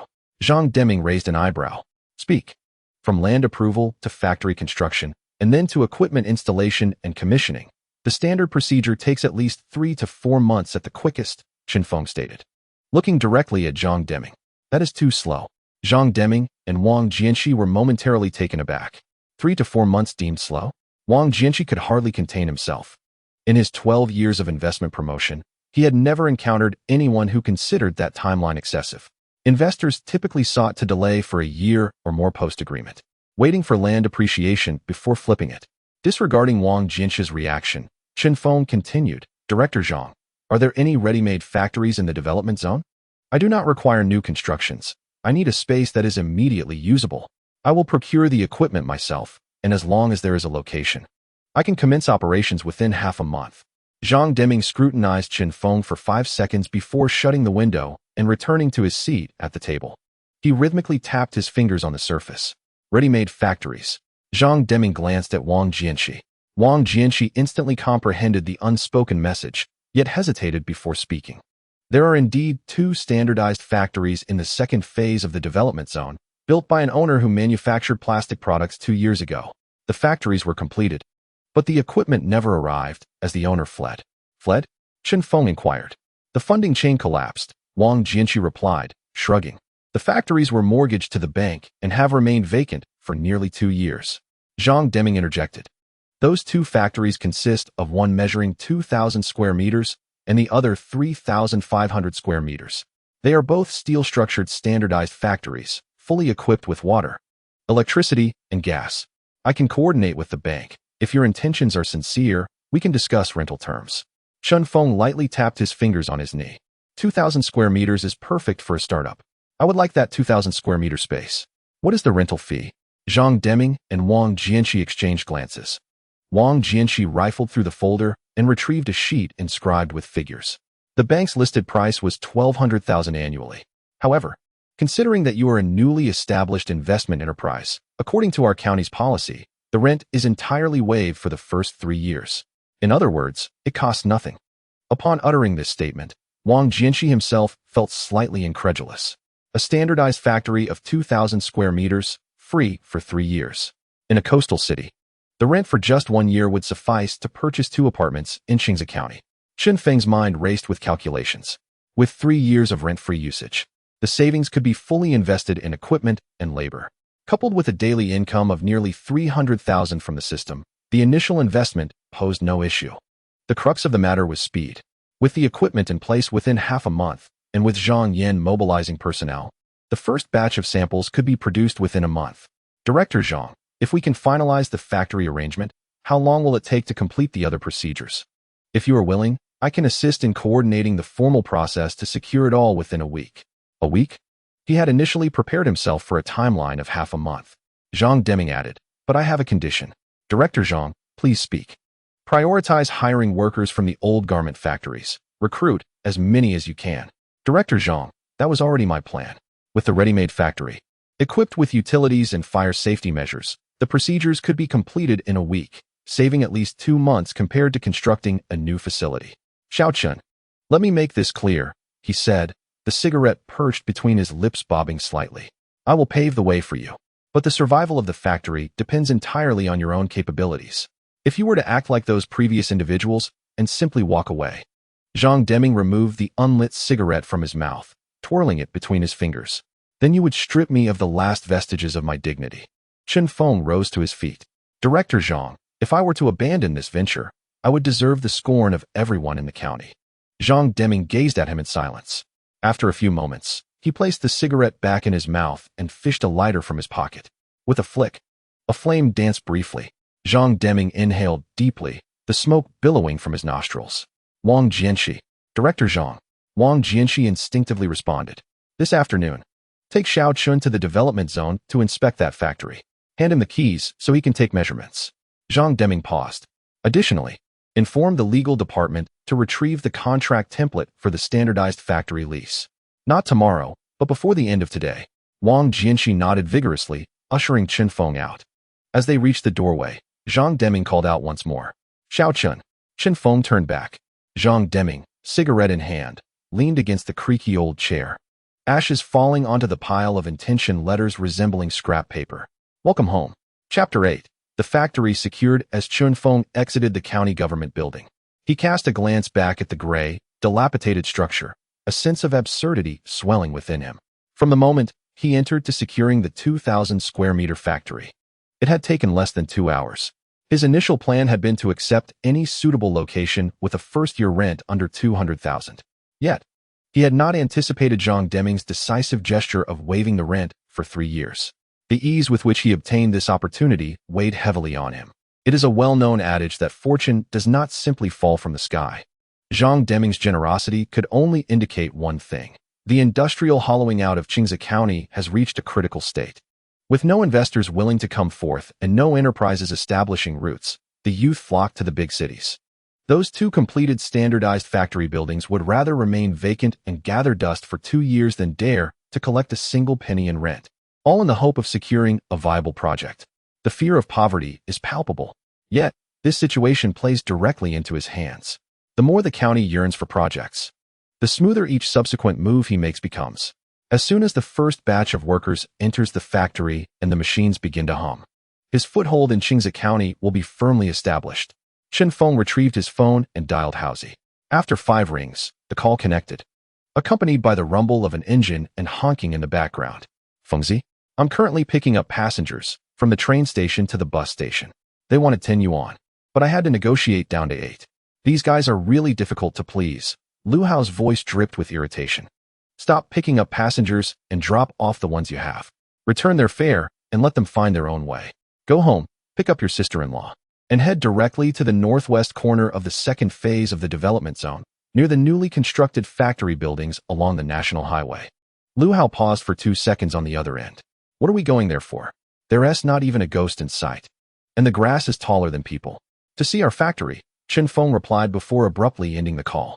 Half an hour later, at the second phase of the development zone, Chen Feng sat on a stone stump by the roadside, observing a dilapidated yellow-green Jetta approaching, belching black smoke. The car halted, and Lu Hao opened the door, brushing off the ash from his clothes as he walked over. Zhang Yan emerged from the passenger seat, her complexion somewhat pale, evidently shaken by Lu Hao's rough driving. Fengzi, what is going on here? Lu Hao gestured toward the empty road and the 2 solitary steel structures in the distance. In this desolate wilderness, you intend to build a factory? How long will it take for the land to be approved? Chen Feng remained silent and nodded towards the road. A black Volkswagen Santana turned into the intersection and parked steadily behind the Jetta. The door swung open, and Wang Jianxi, clutching a half-broken zipper briefcase, hurried toward them. He wore a smile, neglecting to wipe the sweat from his brow. Director Wang, I apologize for the wait. The bureau had some last-minute details to discuss, and I was delayed in my office for 10 minutes. Wang Jianxi called out from a distance, extending his hand. Lu Hao's eyes widened in disbelief. After 6 years of driving a taxi, he recognized the prominent figures in the county even if he had never met them. The man approaching was none other than Wang Jianxi, the director of the Investment Promotion Bureau, a figure typically seen sipping tea and reading the newspaper in his office. Businessmen from out of town would line up just to invite him for a meal. Yet here was Director Wang, jogging over and addressing Chen Feng as young Director Chen. Lu Hao swallowed hard and instinctively took a step back, while Zhang Yan sensed the shift in atmosphere and tugged at Lu Hao's sleeve. Chen Feng rose to his feet and shook Wang Jianxi's hand. Director Wang, you are too kind. I have only just arrived. Let us make the most of our time and inspect the site, Wang Jianxi replied. Wang Jianxi retrieved a substantial bunch of keys from his pocket and turned to approach the nearest factory building. Lu Hao leaned close to Chen Feng's ear, his voice barely above a whisper. Fengzi, what's the situation here? Have you enchanted Wang Jianxi? We're simply following the standard procedures for investment attraction. Chen Feng replied with a glance. Come on, let's see the environment where you will be working in the future. Wang Jianxi reached the entrance of the factory, selected 2 elongated brass keys, and inserted them forcefully into the lock. With a harsh sound of metal scraping, the 2 heavy blue sliding doors swung open. Sunlight poured into the expansive interior, illuminating the entire space. The standardized factory spans 2,000 square meters, devoid of any partitions, giving it an exceedingly vast feel. The floor is coated with light gray epoxy paint. Though it bears a layer of dust, it remains smooth and polished. The overhead steel structure is meticulously aligned, and transparent skylights evenly distribute natural light throughout, rendering the space bright even without artificial illumination. Along the four walls, fire pipes and distribution boxes are neatly arranged.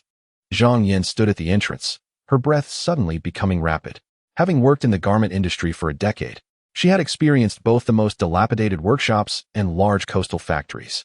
The hardware conditions of this factory, in the context of Qingze County, are undoubtedly top tier.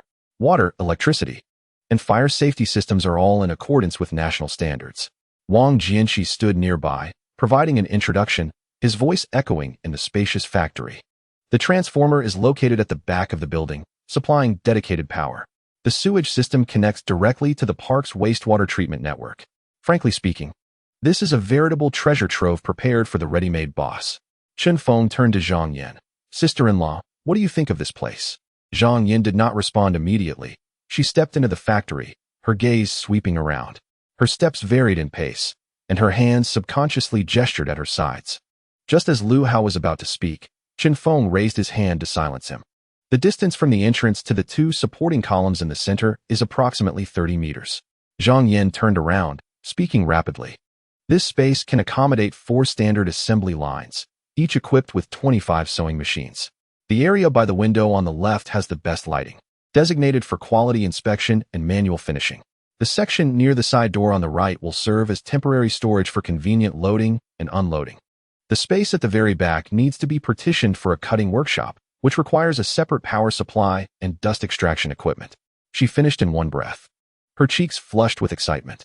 In that moment, she was no longer the housewife worrying about a few hundred yuan for living expenses, but rather the factory manager wielding control over the entire operation. Chen Feng nodded in satisfaction. This was the professional acumen deeply embedded within her that he sought. Can you provide the equipment list by tonight? Chen Feng inquired. Absolutely. Zhang Yan replied without hesitation. Sewing machines, overlock machines, buttonhole machines, button sewing machines, as well as cutting tables and pressing equipment. I will accommodate you for a workforce of 100. No need for me to have it. Take the list and handle the procurement yourself, Chen Feng instructed, gesturing to the floor coating beneath them. Tomorrow, I will transfer 1 million to the company account, and you will have full authority over the equipment procurement. My only requirement is straightforward. Purchase brand new and the best quality. Lu Hao, listening on the side, felt a chill run down his spine. 1 million? Just like that. Handed over to his own wife. He gazed at Chen Feng, feeling an unsettling sense of strangeness towards this brother he had grown up with. At that moment, Wang Jianxi approached, opened his briefcase, and handed a printed document to Chen Feng. Xiao Chun, this is the leasing contract from the Asset Management Center. Director Zhang has specially approved it and expedited the process. Please review the terms, and if everything is in order, sign it. The keys will be yours today. Chen Feng took the contract and flipped to the second page. Zhang Yan curiously leaned in to take a glance, her gaze abruptly fixating on a particular line. Rent, exempt for the first 3 years, commencing from the 4th year at 80% of the market valuation. Zhang Yan gasped. A standardized factory of 2,000 square meters. 3 years rent-free. When she was the workshop director at the old factory, Li Jiangguo had to pay 50,000 a year for that dilapidated brick house. Lu Hao also caught sight of that line, his eyes widening in astonishment. He pulled Chen Feng a few steps away, his voice trembling. Fengzi, you must tell me the truth. Do you have some leverage over Director Zhang? Or have you been running a pyramid scheme and swindling government funds? This is public property. How can they give you 3 years free? If this is investigated, we could end up in prison for 10 years. It was understandable that Lu Hao thought this way. He had never dealt with the government and was naturally unaware of any policies. This is a common issue among people from small towns, often referred to as limited perspective. It is precisely due to this naivety that they have remained at the bottom of the social hierarchy. Chen Feng brushed Lu Hao's hand aside, retrieved a pen from his pocket, and signed his name on the last page of the contract. I don't have any leverage over anyone. I simply help them resolve a problem. Chen Feng handed the contract back to Wang Jianxi. Director Wang, please extend my gratitude to Director Zhang. I will fulfill my promise within half a month. It will certainly be delivered. Wang Jianxi accepted the contract, his smile crinkling the wrinkles on his face. I won't disturb your planning any further. You can contact me anytime regarding the business license. I will take you to the specialized window at the Industry and Commerce Bureau. Chapter 9. Give me 5 days. Wang Jianxi's Santana turned out of the industrial park's gate, and vanished at the end of the national highway. Zhang Yin remained standing in the center of the factory, her gaze sweeping from the steel frame above to the epoxy flooring beneath her feet, then shifting to the row of orderly skylights on the left. Her lips pressed together, her throat constricted, and she remained silent for an extended period. Lu Hao nudged Chen Feng's arm and whispered, "Fengzi, did you just say you would transfer 1 million to the account?" "Yes, 1 million? Are your ears functioning properly?" Lu Hao opened his mouth, then shut it again. He looked up at the vast factory ceiling, then down at his own worn yellow safety shoes. His mind tangled like a ball of yarn. He and Chen Feng had been desk mates since 3rd grade, sneaking into internet cafes together in middle school, and facing confrontations outside the school gates in high school. He knew all too well what kind of person this lad was, the same one who had fought him for the last bag of spicy strips the day before the college entrance examination. Now, he was casually mentioning 1 million and talking about building a new factory, while the government director bowed and scraped before him, calling him Xiao Chun. 3 years. Just 3 years without seeing each other. And what had he been through? Lu Hao suddenly felt a dryness in his throat, not from thirst, but from an indescribable sensation. Was it envy? Not entirely. Was it fear? Not quite. It was as though the person he had known best throughout his life had suddenly ascended to a realm beyond his reach. "How's he?" Chen Feng called to him. I'm here." Lu Hao snapped back to reality. "Don't drive for the next couple of days." "What am I supposed to do if I don't drive? Starve?" Lu Hao's tongue often outran his thoughts. "You're familiar with the landscape. Help me with the procedures for business registration, tax registration, and fire safety filing." Chen Feng counted off on his fingers. "Your connections are broader than mine. You can expedite these matters threefold." Lu Hao paused momentarily. "Then what about my taxi?" "It's parked. From today onwards, you will work with me. Your salary will be arranged later, and it won't be less than what you earn driving." "How much?" Lu Hao's eyes brightened momentarily before dimming again. "Don't fool me. I only net about 100 a day from driving. If you offer me 150, I'll be satisfied." Chen Feng merely glanced at him, withholding a figure. "Let us get the tasks completed first. We'll settle the accounts at the end of the month." Lu Hao instinctively wanted to press further, but Zhang Yin suddenly turned and approached them. Her eyes were slightly red, yet her expression had already regained composure.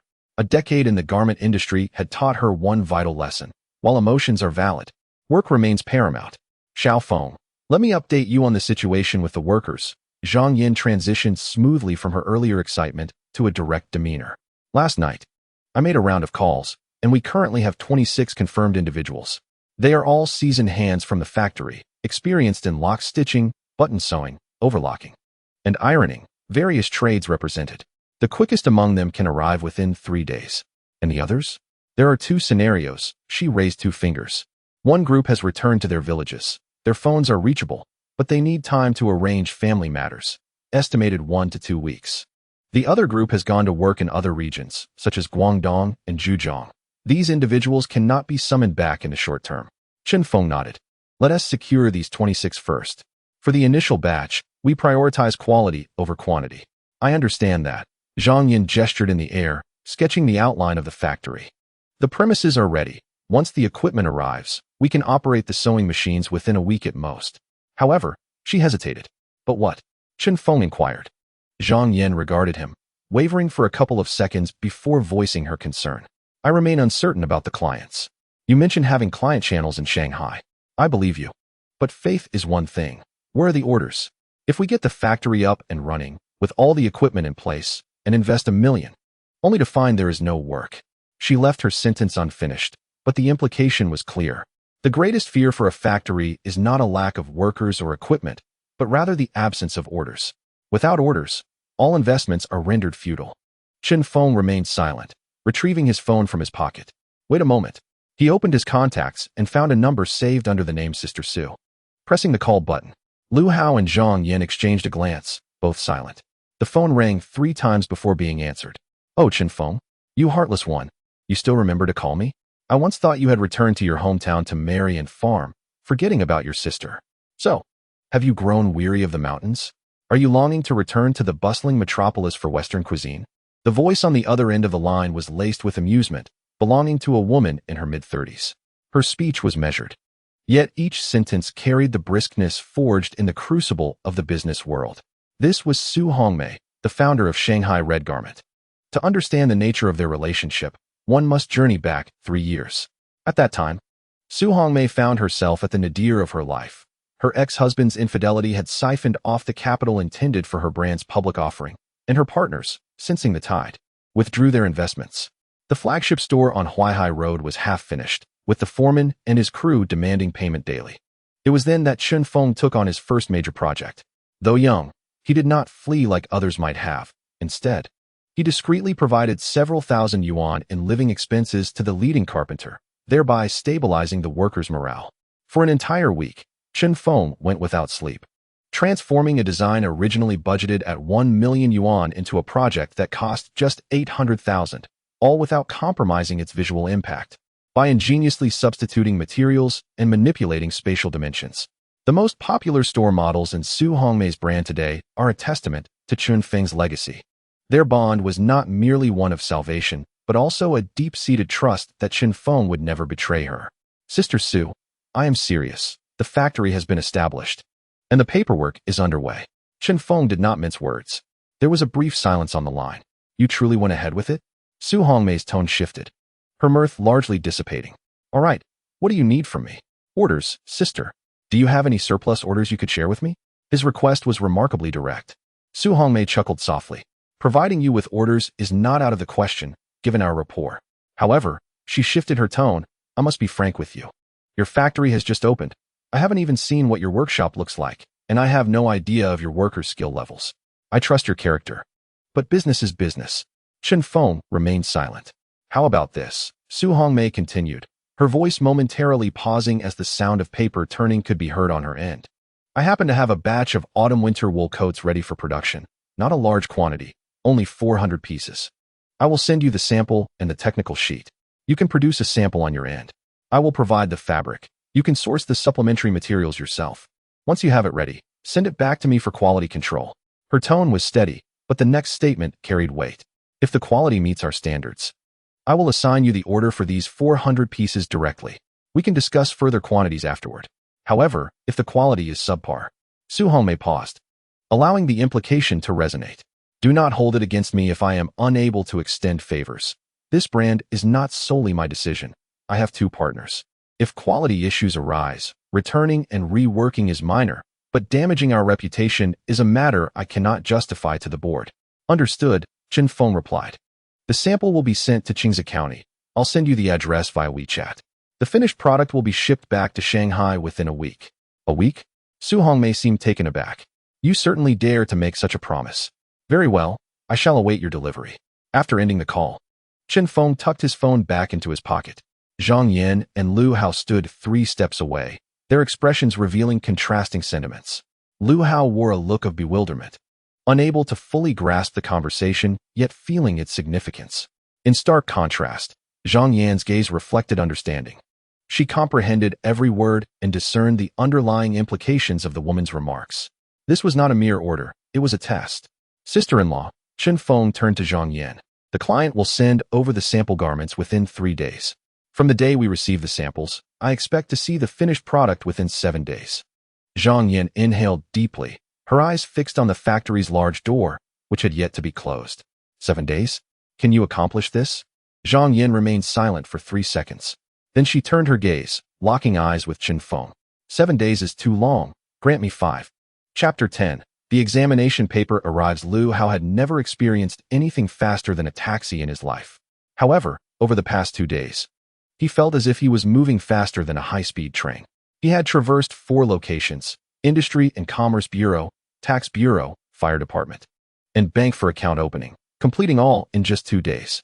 Typically, this process would take at least half a month, but with Wang Jinshi's prior arrangements, the receptionist's attitudes transformed upon hearing the mention of a newly established enterprise in the development zone, especially at the Industry and Commerce Bureau. As soon as Lu Hao entered and mentioned Chen Feng's name, the usually stern-looking woman at the counter inquired if he wanted a cup of water. Master Lu, what type of company has your general manager Chen registered? Garment production and processing. What is the registered capital? 3 million. The woman's fingers paused over the keyboard as she glanced up at him. Clad in a faded polo shirt, with sweat stains under his arms, and wearing a pair of work shoes that had seen better days, Lu Hao hardly resembled a representative of a 3 million capital company. Are all the materials in order? Yes. Lu Hao pushed the file Chen Feng had prepared towards the window. A copy of the ID, lease agreement, company bylaws, shareholder resolution, please verify. The woman perused the documents and found no faults. The certificate will be issued in 3 to 5 business days. Can it be expedited? Our equipment is set to arrive imminently. She cast another glance at him. Lu Hao retrieved a pack of Huangalu cigarettes from his pocket and discreetly slid it through the gap at the bottom of the window. Thank you for your hard work. The woman nonchalantly swept the cigarettes into her drawer. Come back the day after tomorrow. Exiting the Industry and Commerce Bureau, Lu Hao stood on the steps, lit a cigarette, his fingers still trembling. A 3 million capital company. Here he was, Lu Hao, a taxi driver struggling with an aging Jetta, having just secured a business license for a company boasting 3 million in capital. He glanced down at his worn shoes. Damn, I need to get a new pair. Meanwhile, Zhang Yin had spent the entire day at the sewing equipment market in the provincial capital. Chen Feng instructed her to purchase the finest, and she complied without hesitation. She ordered 60 units of the Japanese heavy machinery brand flat sewing machine, each priced at 7,200. The overlock machines, buttonhole machines, and button sewing machines were all high-end domestic models with imported components. The cutting table she selected was an electric model with laser positioning, costing a staggering 120,000. The ironing equipment is equipped with a steam generator and a suspended ironing table, specifically designed for coats and suits. The supplier, Mr. Ma, has been in the sewing machine business for 2 decades and has never encountered a woman arriving with cash to make a purchase. Madam, your total comes to 870,000. I can throw in 2 additional sewing machines to round it up to a neat 900,000. How does that sound? Not acceptable. Zhang Yin barely lifted her head, meticulously checking each line of the quotation. 870,000 is precisely 870,000. Not a cent more will I pay. Please issue the spare machines at their original price. I require clarity in my accounts, not a discount. Mr. Ma was momentarily taken aback, but then raised his thumb in admiration. All right, you are the professional here, I concede. Everything will be dispatched within 3 days. After completing the payment, Zhang Yin stepped out of the market and leaned against a telephone pole, taking a moment to compose herself. 870,000. She had never managed such a substantial sum in her life. Last year, while serving as a workshop director at the old factory, her monthly salary was only 3,200.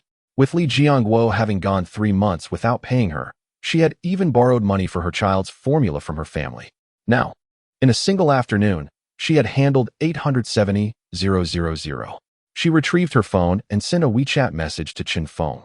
The equipment has been fully ordered. It will arrive in 3 days.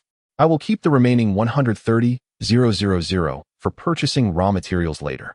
Chen Feng replied almost immediately, all right, just that one word. Zhang Yin stared at the word all right for several seconds before putting her phone away and hailing a taxi to the train station. On the 3rd day, news spread like wildfire in Qingze County. A new clothing factory was set to open in the development zone, offering higher wages than elsewhere. The source of the information was unclear. Perhaps it was Zhang Yin who inadvertently spread the word while calling the 26 former workers. Or maybe Wang Jianxi had mentioned it in a meeting, which was then passed around as casual gossip. In a small county, it takes less than 24 hours for an event to become common knowledge. That morning, Chen Feng was squatting in the factory, using chalk to mark out zoning lines when he heard a commotion outside. Rising, he walked to the door. On the cement road outside stood a sparse group of women, ranging in age from their early 30s to late 50s. Some rode electric bikes with bags of groceries tied to the back, while others cradled children, who were sucking on their fingers. 2 gray-haired ladies leaned on each other, carrying a plastic bag containing a few apples. They stood at the entrance, neither stepping inside nor speaking, simply staring at the open blue door and the empty factory beyond. Chen Feng recognized several of them by the remnants of thread in their manicured nails and the fine scars on their hands from needles. They were all former seamstresses. Are you here to inquire about the factory? Chen Feng asked. There was a pause of silence. A middle-aged woman in a gray coat stepped forward, her skin rough, deep wrinkles framing her eyes, and cracked lips. Boss, I heard you are hiring? Yes, indeed. Really hiring? Chen Feng scrutinized her. Her gaze was not one of anticipation, but rather of caution. Yes, I am hiring. Please come in. Chen Feng turned and walked inside, not glancing back to see if they followed. After 2 or 3 seconds of silence, the sound of shuffling footsteps emerged. A group of over a dozen individuals cautiously entered the factory, as if afraid to dirty the epoxy paint on the floor. The woman holding a child switched the little one to her other side, freeing a hand to tug at her clothing. At the back, two elderly female workers with graying hair stood, their eyes scrutinizing every detail. The woman in the gray coat surveyed her surroundings, her gaze sweeping across the empty workshop. This factory is indeed new, she remarked with a hint of bitterness, far superior to Li Jiangwo's dilapidated shed. Upon hearing this, several women's expressions shifted noticeably, and some turned their heads away. Li Jiangwo owes me 4 months' wages. Suddenly, a petite woman in the corner spoke up, her voice trembling. 12,000 yuan. My husband has a herniated disc and cannot work. I depend on that little money. He promised to pay at the end of the month. But by then the factory will have closed and everyone will have left. He owes me 2 months. 3 months for me. I borrowed money for my daughter's tuition during her senior year, all because he delayed payment. Voices erupted one after another, not loud, but each carried an edge. Chen Feng did not interrupt them. The woman in the gray coat redirected her gaze to Chen Feng, scrutinizing him once more. Boss, may I ask you a question? Please do not take offense. You may speak. Are you like Li Jiangwo as well? The factory has been open for 3 months. Yet wages are delayed for half a year, and then you simply walk away? We have been deceived and are now wary. Her voice faltered slightly. It is not that we do not want to work, but that we no longer dare to trust. The entire factory fell silent. Chen Feng regarded the group of women before him. They were not there seeking employment. They had come to ascertain whether they were still vulnerable to deception. I am Chen Feng, a local from Qingze County. His voice was not loud, yet it resonated throughout the spacious factory. I will not offer you empty promises. I will state 3 facts. First, wages will be settled monthly, paid on the 10th without fail. Should there be any delay, you may report me to the Labor Bureau. Second, the base salary is 3,000, with additional compensation for production. Those who work swiftly can earn 6,000 to 7,000 a month without issue. All 5 insurances will be provided. Third, Chen Feng pulled out his phone, opened the banking app, and turned the screen towards the group. The screen displayed the company's account balance, a 7-digit figure. No one spoke. The woman with the child tightened her arms slightly, eliciting a soft whimper from the baby. The 2 elderly workers exchanged glances. The woman in the gray coat moved her lips but produced no sound. I have sufficient funds in my account to cover your wages for 2 years. Chen Feng retrieved his phone, stating, believe it or not, that is for you to decide. I do not seek your approval, but I also do not deceive you. Before the woman in the gray coat could respond, a voice emerged from behind. Sister Cuifen. Zhang Yan entered through the side door of the factory, clad in a deep blue work jacket, her hair neatly tied back, holding a stack of printed equipment lists. The moment the women saw Zhang Yan, their expressions transformed. Yan? Zhang Yan, what are you doing here? Did you not return home to care for the child? Zhang Yan approached Chen Feng, standing beside him, and surveyed the faces of everyone present. She recognized each one of them. Sisters who had toiled together at Li Jiangwo's dilapidated factory for 7 or 8 years. In winter, the workshop lacked heating, and 10 people huddled around a single electric heater. In summer, the metal shed sweltered at 50 degrees. When someone fainted from heat, they would gulp down a bowl of Huaxiang Zhengqi water and continue working. Dear sisters, I am the manager of this factory, Zhang Yan declared, her voice remarkably steady, almost uncharacteristic of herself. Cui Fun, clad in a gray coat, stood frozen, her mouth agape. The boss trusts me, so I have taken charge of this factory. Zhang Yan paused. The equipment will arrive the day after tomorrow, and we will commence operations immediately. I expect the same standards of excellence as before, swift work, and no cutting corners shall be tolerated in my domain. As for wages, I give you my word as Zhang Yan that you will not receive a penny less. A long silence ensued. Cui Fen sniffed back her emotions. Yan, are you serious? I am, Zhang Yan affirmed. Cui Fen glanced back at the women behind her before turning back. She placed a plastic bag containing apples on the ground. Then tell me, when do we start? I'll feed the chickens at home and come right over. The crowd began to stir. Questions were asked, names were registered, and several women clustered around Zhang Yan, chattering excitedly. The atmosphere in the factory shifted from cautiousness to a lively buzz, and then to a jubilant clamor. Chen Feng stepped aside, leaning against a support pillar, and took a glance at his phone's system panel. The permanent population of Qingze County stood at 287,395. He scrolled to the population trend section. In the past 3 days, there had been a net outflow of 127 individuals. This figure was glaring.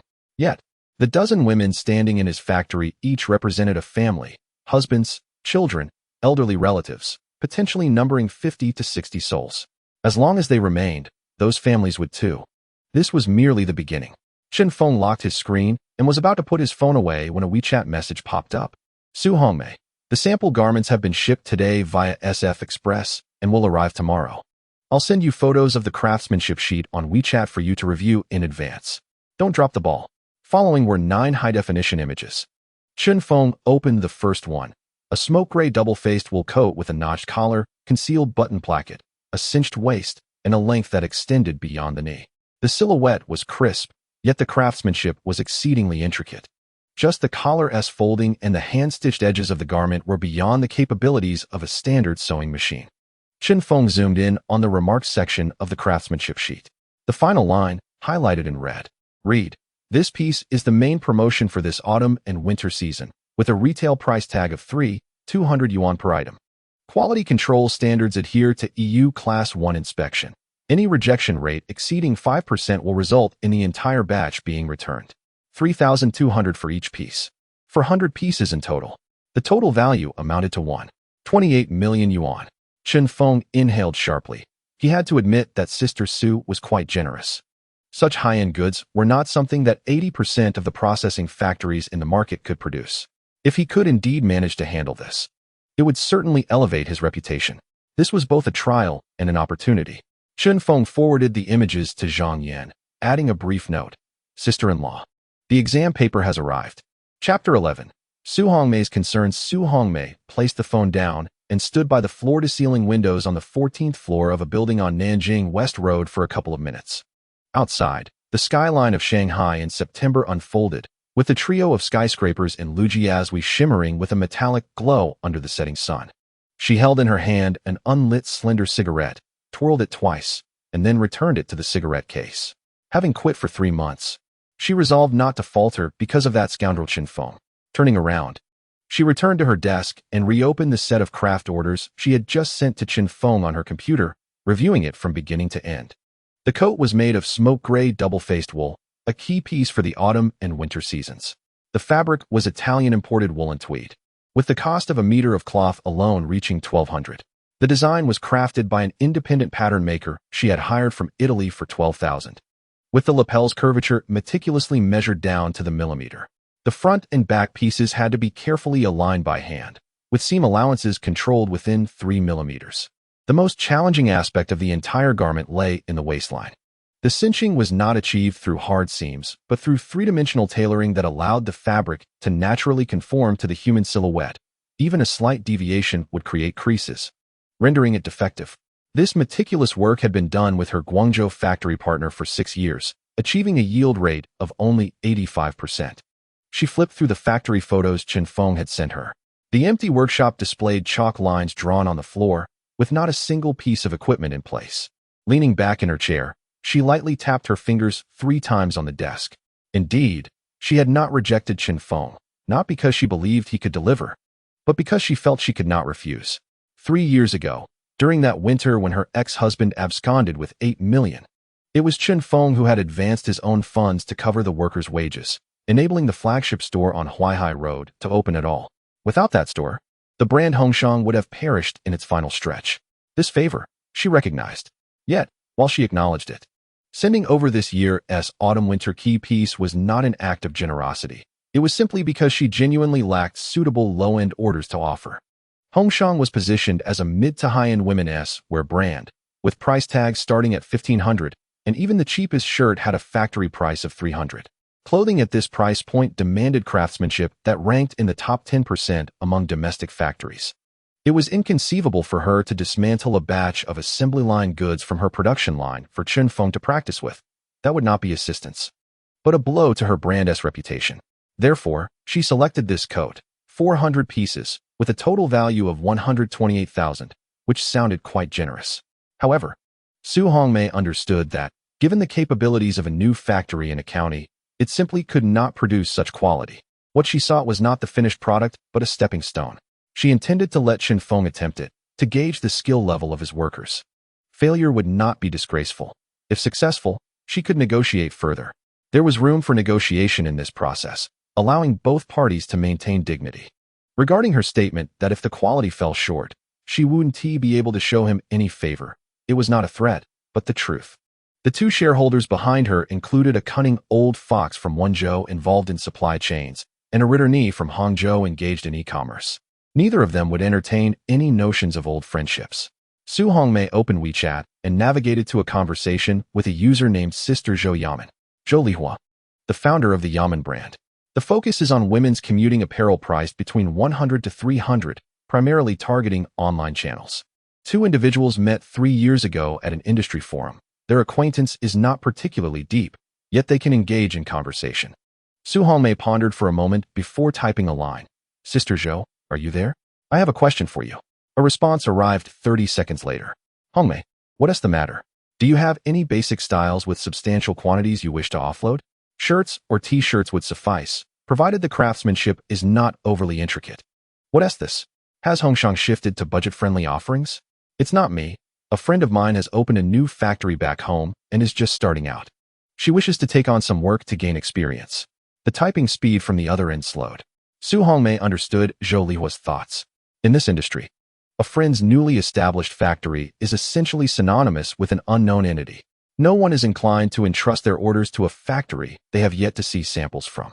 However, Su Hongmei's reputation holds considerable weight, and Zhou Lihua is well aware of that. What is the scale? Zhou Lihua inquired. 60 flat sewing machines and around 30 workers. With plans for expansion. 30 workers? Su Hongmei could easily envision Zhou Lihua raising her eyebrows at that statement. Hongmei, let me be frank. A 30-person workshop cannot handle my most basic commuting shirts, which see a monthly volume of 20,000 pieces, even if I provide 1,000 pieces for sampling. The travel expenses for quality control will not be cost-effective. Su Hongmei remained silent, anticipating what she would say next. But since you've spoken up, I cannot disregard your request. Here's the deal. I have a batch of cotton linen wide-leg trousers to outsource in October. The craftsmanship is straightforward, just flat seams and overlocking, with an approximate quantity of 3,000 pieces. I can offer 12 yuan per piece. Have your friend produce a sample, and we'll take it from there. 12 yuan per piece. 3,000 pieces sum up to 36,000.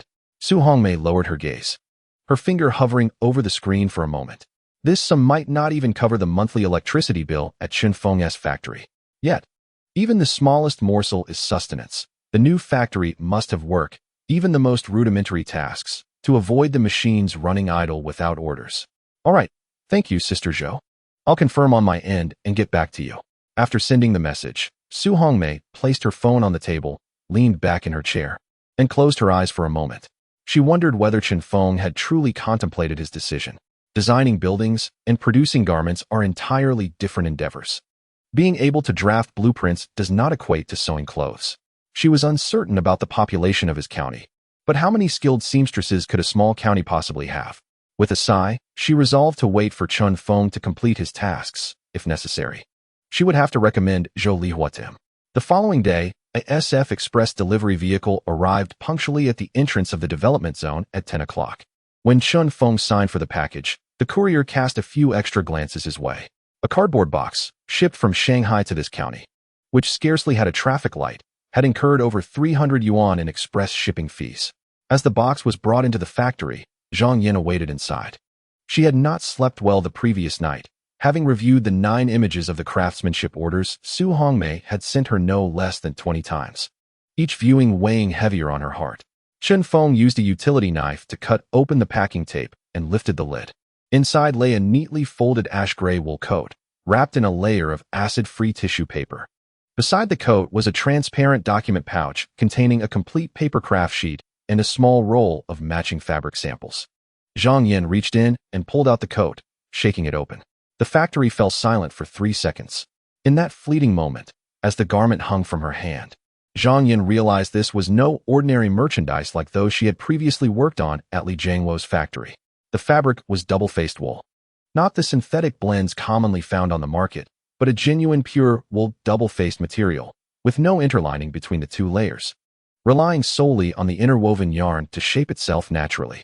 This type of fabric could not be cut with standard electric shears. It required a round knife to slice layer by layer, and even the slightest tremor could ruin a piece. She turned the coat inside out. There were no overlocked edges or visible seams. All allowances were hand-stitched with concealed stitches. Flipping it over revealed not a single thread, pristine and identical to the front. This was the so-called double-faced craftsmanship, allowing both sides of the garment to be worn, without any lining or exposed seams. Zhang Yan's fingers glided along the curve of the notched collar, coming to a halt. Chen Feng. Yes, this collar is hand-pressed. Chapter 12. The stubborn old lady Chen Feng glanced over. Zhang Yan lifted the collar and rotated it slightly, pointing to the junction of the collar's face and base. Look at this arc, from here to here. It was not sewn but meticulously shaped with an iron, gradually coaxed into form using steam and manual pressure. This is a skill that transcends merely operating a sewing machine. She set the coat down and picked up the craft sheet, flipping to the last page. The red annotations indicated she had reviewed it the previous night, yet now, in the presence of the actual garment, her apprehension doubled. Roughly 60% of the entire coat could be completed by a sewing machine, while the remaining 40% was solely handwork, hand-stitched edges, hand-rolled button loops, hand-sewn hidden buttons, plus the hand-pressed notch collar. Zhang Yan raised her gaze to Chen Feng. I can do it. Chen Feng awaited her next words. But I cannot manage 400 pieces alone. She placed the coat back into the box, her tone growing grave. Among our 26 workers, they can handle the machine work without issue, but for the high-end custom processes like this hand-pressing, no more than 3 can manage. And of those 3, only 1 is truly proficient. Who? Zhou Guilin. Chen Feng did not recognize the name. The head of the technical team at the old factory, Zhang Yan explained. 48 years old, with over 30 years of sewing experience. When she entered the Qingze County garment factory as an apprentice at 16, her mentor was an old tailor who had migrated from Shanghai. She is well-versed in hand-pressing, hand-rolled button loops, and hand-opening pockets, traditional skills that are quickly fading. The old factory thrived for 8 years largely due to her efforts. She single-handedly crafted all the samples for foreign trade orders. During factory inspections, foreigners praised her hand-rolled button loops, giving a thumbs up and declaring them better than those from Italy. Chen Feng detected a problem. She is not among those 26? Zhang Yan shook her head. Yesterday, I attempted to reach her by phone, but her device was turned off. The day before that, I made the same effort, only to encounter the same result. I inquired among acquaintances, who informed me that after her factory collapsed last year, she spent 3 months at home before setting up a stall beside the town's health clinic, mending clothes and altering trousers, earning a meager 30 to 40 yuan a day. Zhang Yan's voice softened. Li Jiangguo owed her the most, 70,000 yuan over 7 months. Her husband passed away 2 years prior, leaving her to single-handedly raise 2 children through their schooling. That 70,000 was meant to cover her eldest daughter's college tuition. The factory floor fell silent once more. Chen Feng remained silent, walking to the door of the factory to gaze outside. The pavement of the development zone shimmered white under the midday sun, while in the distance, a truck laden with equipment turned off the national highway. The first batch of equipment Zhang Yan ordered had arrived. Chen Feng turned back, connect the equipment first, and set up the workstations. I will handle the matter concerning Aunt Guilin. You? Zhang Yan hesitated, asking, do you know her? I do not, but you mentioned she is pivotal. I will manage crucial matters myself. Chen Feng pulled out his phone and sent a voice message to Lu Hao. Haozi, Zhou Guilin, former head of the technical team at the old garment factory. 48 years old, currently has a stall beside the town's health clinic. Please ascertain her exact location and respond within 10 minutes. Lu Hao promptly replied with a voice message. The sound of car horns audible in the background. Aunt Gui? I know her. No need to ask. She is at the alley east of the central health clinic. What do you need her for? That aunt has quite the temper. The last time the community offered her assistance, she refused, saying she could not afford to lose face. Chen Feng ended the voice message, grabbed the car keys, and headed outside. Zhang Yan called out to him from behind. Xiao Feng. Chen Feng paused. She does indeed have a strong temperament, Zhang Yan reflected. She was the one most severely deceived by Li Jiangguo. Now, the mere mention of garment factory feels like an insult to her. She might not even acknowledge your presence. Chen Feng nodded. Then let her vent before we proceed. As he exited the factory, the first equipment truck had already arrived at the entrance. The truck's tailgate clattered down, revealing neatly stacked boxes, each adorned with the Juki emblem. 60 Japanese Juki brand sewing machines. Over a dozen workers had already arrived, standing in small groups at the entrance, peering in. Upon seeing the equipment on the truck, someone gasped. My goodness, is that a Juki? I've seen this machinery in Dongguan. Only large factories use this, each costing several thousand, right? Several thousand. Last time, Sister Zhang mentioned each was 7,200. 7,200? How much would 60 of them cost? The chatter rose into a cacophony behind him. Chen Feng did not look back. He started his father's somewhat worn Wuling Hongguang and drove towards the town. He was quite familiar with the alley east of the Central Health Clinic. As a child, after each vaccination, his mother would take him to that alley for a bowl of wontons. The alley remained unchanged, but the wonton stall had vanished.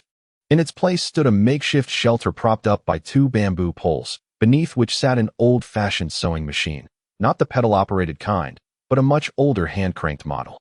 Behind the sewing machine sat a woman. Her hair, streaked with silver, was tied back, and her gaunt face bore prominent cheekbones. A pair of reading glasses perched on her nose, one arm mended with tape. She was bent over, altering the hem of a school uniform. Each stitch executed with painstaking slowness and precision. Beside her, a portly woman wielded a fan, grumbling, "Guilin, charging 8 yuan for a zipper is outrageous. The tailor in town only charges 5. Guilin's work continued unabated. Her right hand turned the wheel while her left guided the fabric. 3 yuan for the zipper, 1 for the thread, and 4 for labor, she replied without lifting her gaze. If you think it's too expensive, take it to town. The plump woman was momentarily silenced, fanning herself more vigorously. You, of all people. No wonder Li Jianguo takes advantage of you. With that temper, it's no surprise.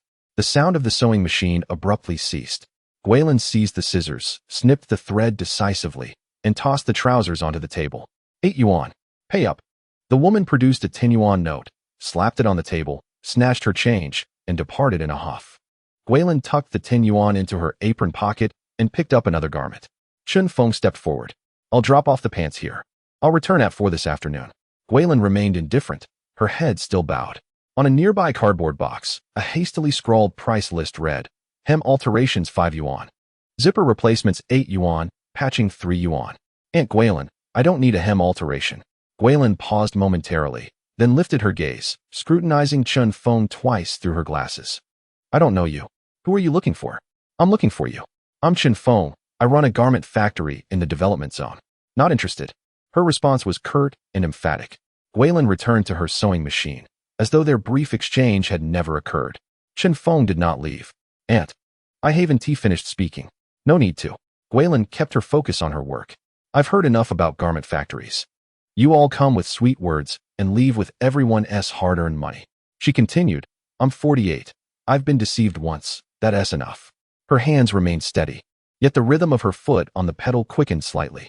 Chen Feng squatted down, taking his time before speaking, examining the hand-cranked sewing machine. The paint on the machine head had worn away, revealing the cast iron beneath. A crack ran along the edge of the needle plate, patched with aluminum. This machine had certainly seen 2 decades of use. Aunt, the pressure spring on your presser foot is on its last leg. Guilin's hands finally stilled. She slowly raised her head and regarded Chen Feng with renewed scrutiny. Do you understand sewing machines? I know little of sewing, but I understand mechanical structures. When you press the pedal, you skip a stitch. It's not a matter of skill, but rather a worn-out spring. Guilin fell silent for 5 seconds. She removed her reading glasses and carefully set them on the nearby box. What exactly do you do? Chen Feng retrieved his phone, scrolling to a photo of a charcoal gray wool coat sent by Su Hongmei. He held the screen out for Guilin to see. Aunt, take a look at this garment. Her gaze fixed on the screen. 1 second, 2 seconds, 3 seconds. She took the phone, leaning in closer for a better look. With her fingers magnifying the screen, she paused at the collar's location, and her hand began to tremble.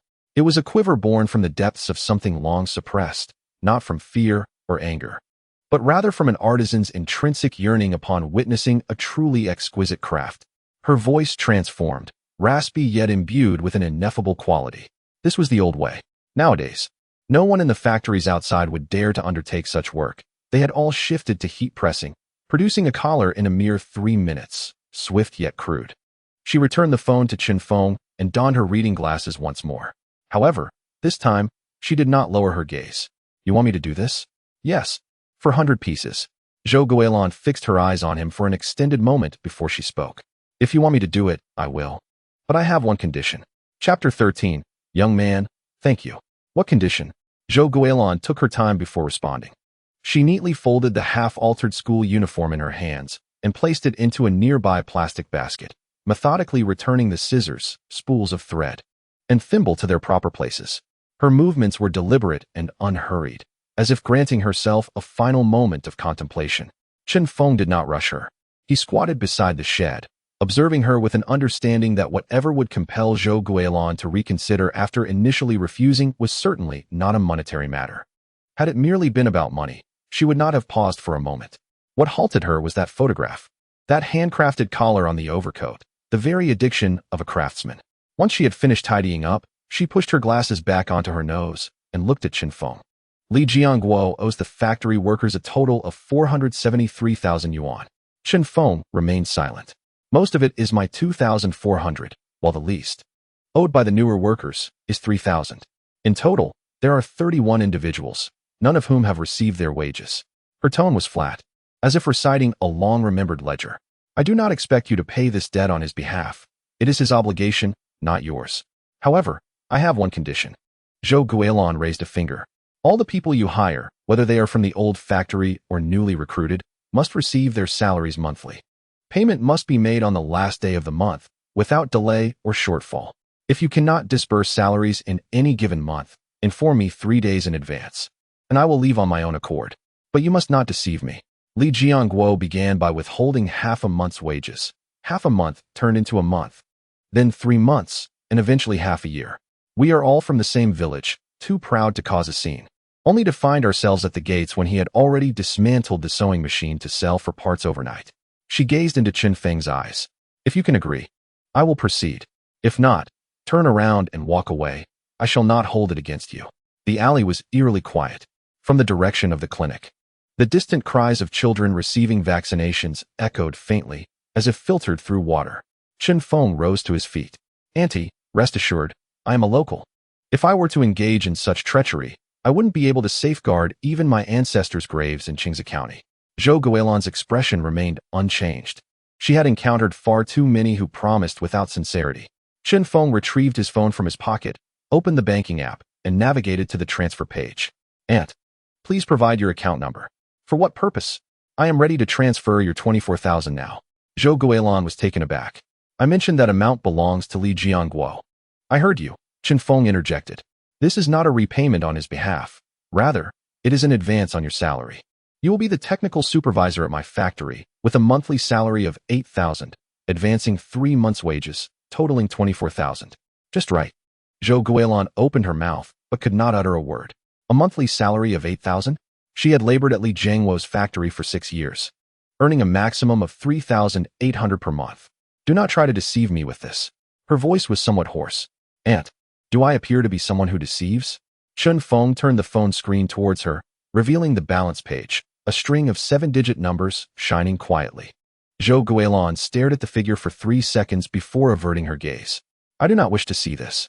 I have encountered many wealthy fraudsters. Then look at this.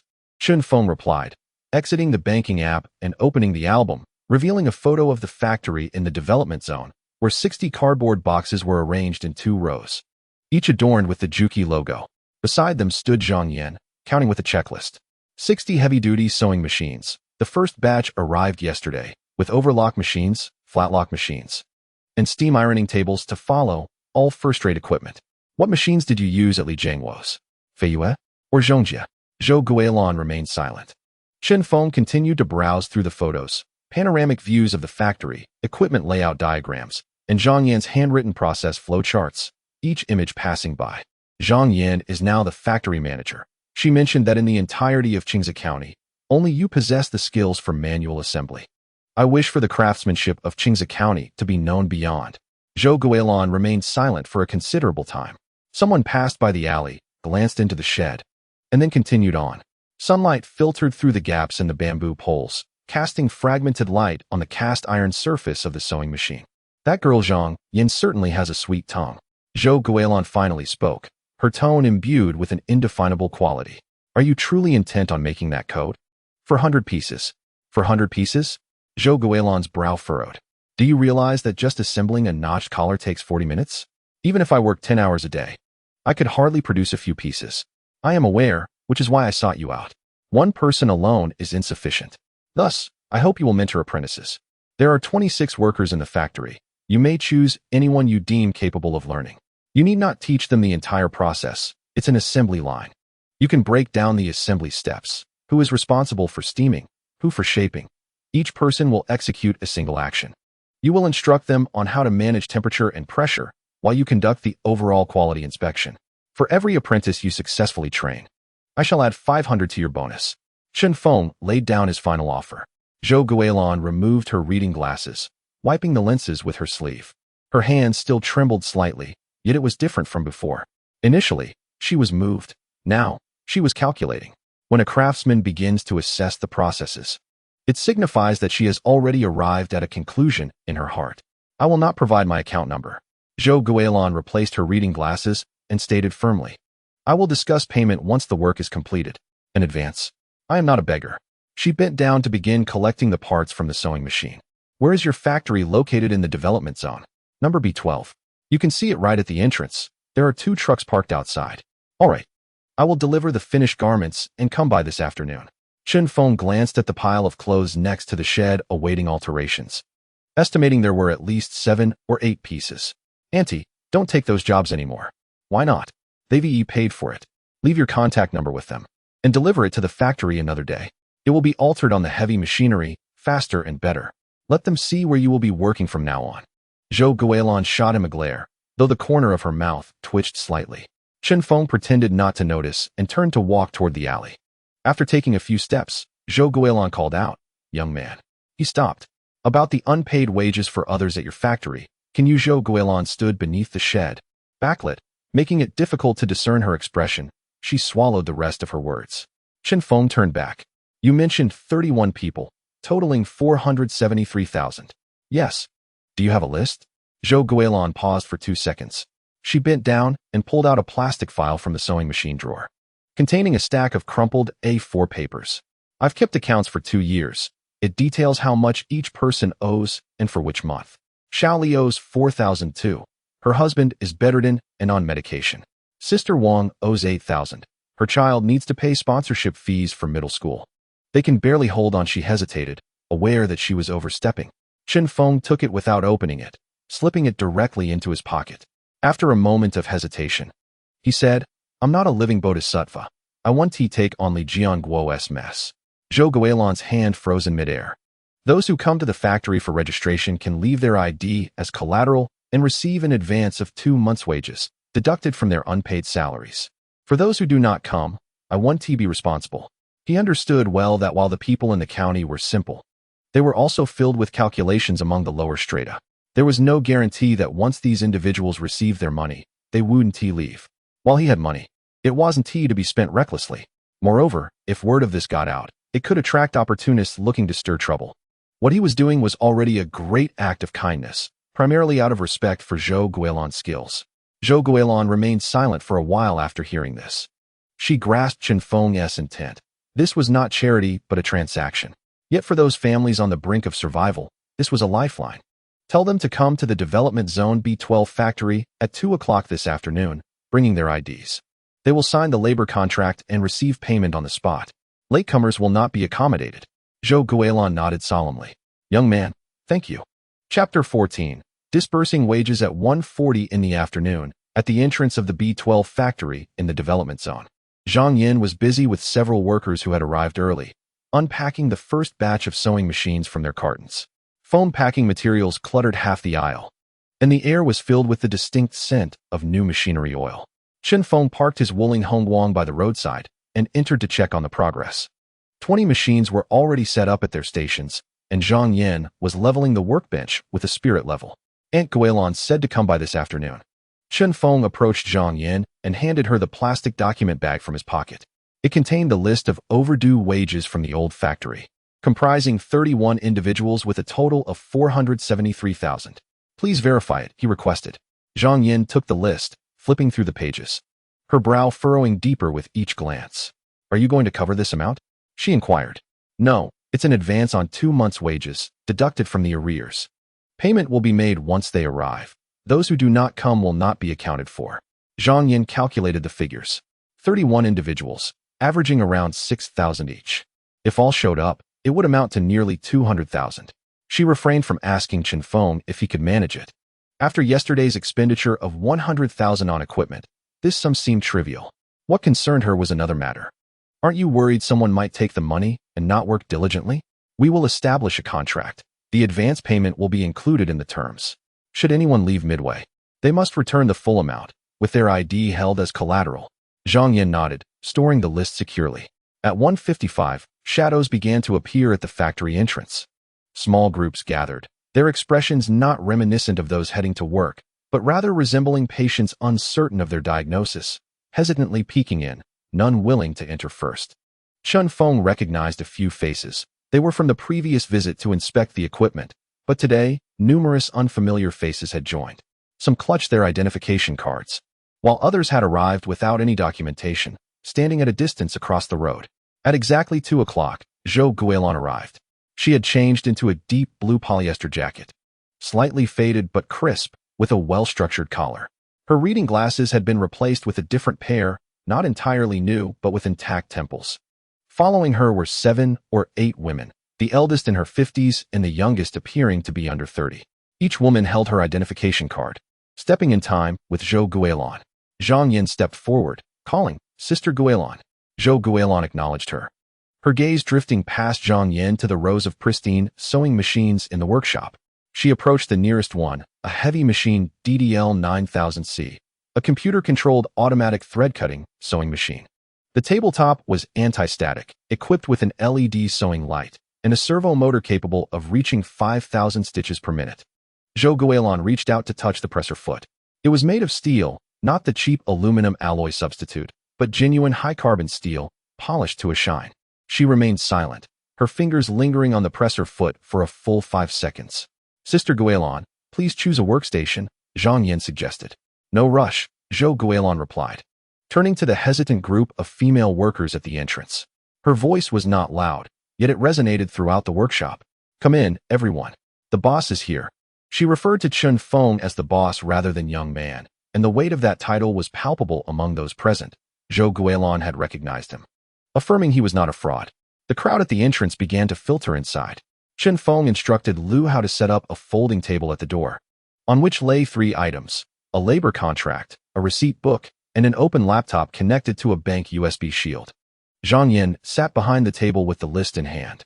The first to approach was a petite, middle-aged woman, her hair tied back in a ponytail with a black elastic band.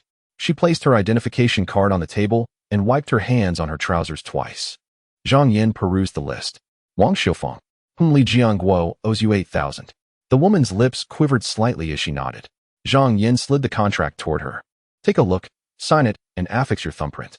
The monthly salary starts at 3,000, with additional compensation calculated separately.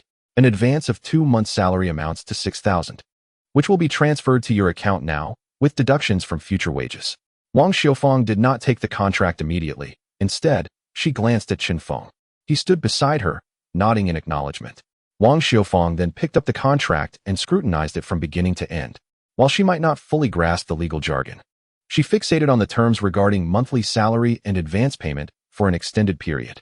After a moment, she signed. Zhang Yin retrieved the contract, confirmed it with a glance, typed a couple of commands on her laptop, and pressed the confirmation button on the USB security key. "It's done," Zhang Yin announced. "The account notification will arrive in 2 seconds."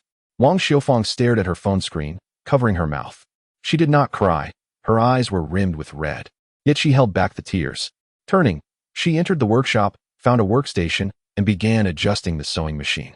The second, third, and fourth processes followed the same pattern. Yet reactions varied. Some individuals wept upon signing, while others repeatedly checked their phones for account notifications. A few stood after signing to bow to Chen Feng, only to be waved off by him. By the 12th individual, a complication arose. A man in his 40s squeezed to the front of the table, lacking an identification card and clutching a black faux leather handbag under his arm. "I'm Sun Meiwan's husband. She injured her leg and cannot come. I'm here to sign on her behalf." Zhang Yin glanced at the list and replied, "The contract specifies that the worker must sign personally. You cannot act as a proxy. What about the money? Can we receive it first? Li Jiangguo owes her 6,003. I'll take it." "That is not permissible," Zhang Yin replied, her tone unyielding. The individual must be present, must sign, and must provide their own card number. The man's expression soured. What do you mean? My wife truly cannot come. Ask Sister Guilin if my wife isn't a worker from the old factory. Trust is a commodity that can only be exchanged for time and results. Chapter 15. Aunt Joe's expertise at 5:10. The last female worker, having completed her contract, entered the workshop in search of her station. The atmosphere within the factory was utterly transformed from 2 hours prior. The sounds of sewing machines reverberated, with some adjusting the tension of the threads, others testing the foot pedals, while a few examined the pristine work surface, whispering to one another that the lights were brighter than those in their living rooms. Chen Feng summoned Lu Hao to the doorway. He instructed him to report the number of attendees to Zhang Yan, who was to compile a roster. Additionally, he reminded Lu Hao to secure the POS machine and retain the receipt for archival purposes. Lu Hao nodded, then leaned closer to murmur, Fengzi. How much did we send out today? Take a guess. Surely over 100,000? 294,000. This figure encompassed not only the contributions from Zhou Guilin, but also the workers Zhang Yan had previously confirmed. Lu Hao gasped, his curiosity piqued. What is the name of that currency you're trading? It's called Don't Ask Currency. Understanding the implication, Lu Hao wisely fell silent and retreated into the workshop with his file. At 5:30, Zhang Yan instructed the workers to familiarize themselves with their stations before leaving, agreeing to reconvene at 8 o'clock the following morning. Groups of several workers departed, some nodding toward Chen Feng as they passed, while a few seemed to have words they withheld, hastening away with heads bowed. The factory fell into a serene quiet. Twilight streamed through the western windows, casting a dim glow on the chrome components of 60 sewing machines, resembling a battalion awaiting inspection. Zhang Yan rose from behind her desk, carrying a cardboard box filled with sample garments to the cutting table at the center of the workshop. Zhou Guilin was already there, her apron meticulously tied, reading glasses polished, sleeves rolled to her elbows. Close the door, Zhou Guilin instructed. Lu Hao paused, glancing at Chen Feng, who gestured for him to comply. Lu Hao, understanding, pulled down the rolling door and remained inside. Zhou Guilin opened the box, delicately lifting out a gray wool overcoat and laying it flat on the cutting table, her movements gentle as though handling fine porcelain. Zhang Yan handed her a seam ripper and a magnifying glass. Zhou Guilin declined the magnifying glass, leaning closer to the fabric, her nose almost 10 centimeters from the coat's surface, inspecting the seam along the left front lapel inch by inch. Zhang Yan, turn on the big light. With a click, the overhead LED tubes illuminated, flooding the 2,000-square-foot workshop with sterile brightness. Zhou Guilin's fingers traced the fold line of the lapel, pausing at the collar's edge.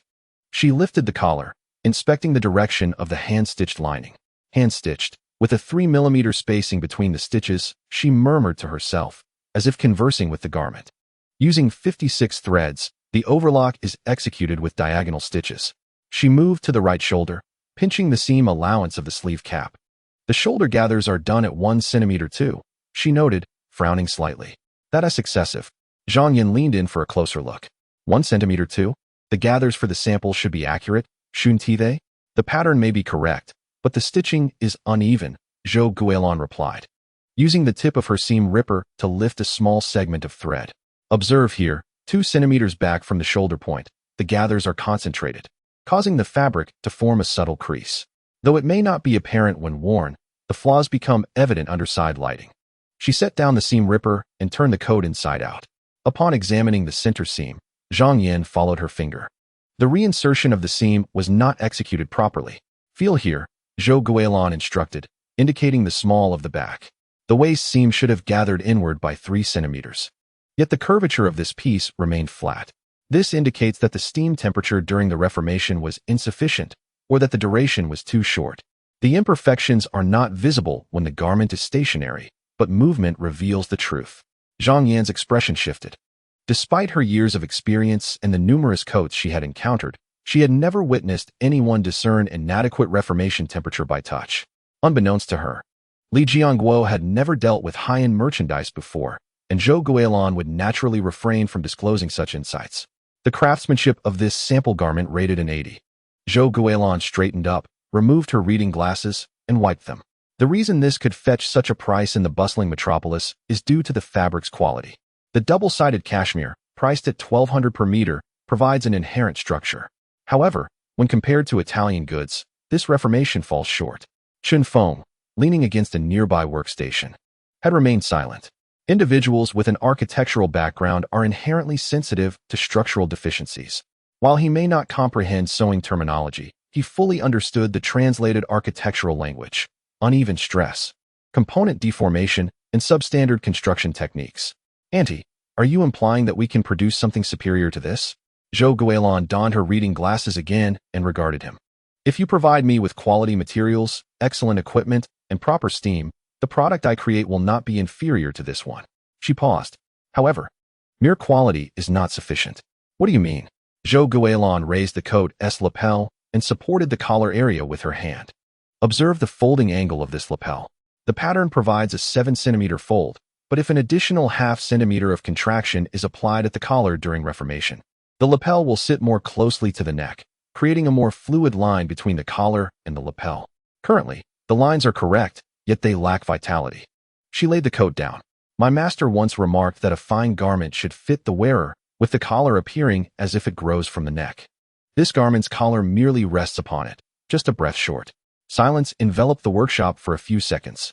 Zhang Yin broke the silence. Sister Guilin, President Su requires a reproduction.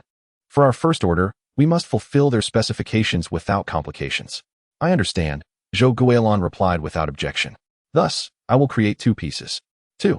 Is there enough fabric? Zhou Guilin turned to Chen Feng. He glanced at the material list sent by Su Hongmei. The sample garment required 4 meters and 8 centimeters of fabric, with 3 meters and 6 centimeters allocated for the pattern, leaving a surplus of 1 meter and 2 centimeters. Making 2 pieces would be a challenge.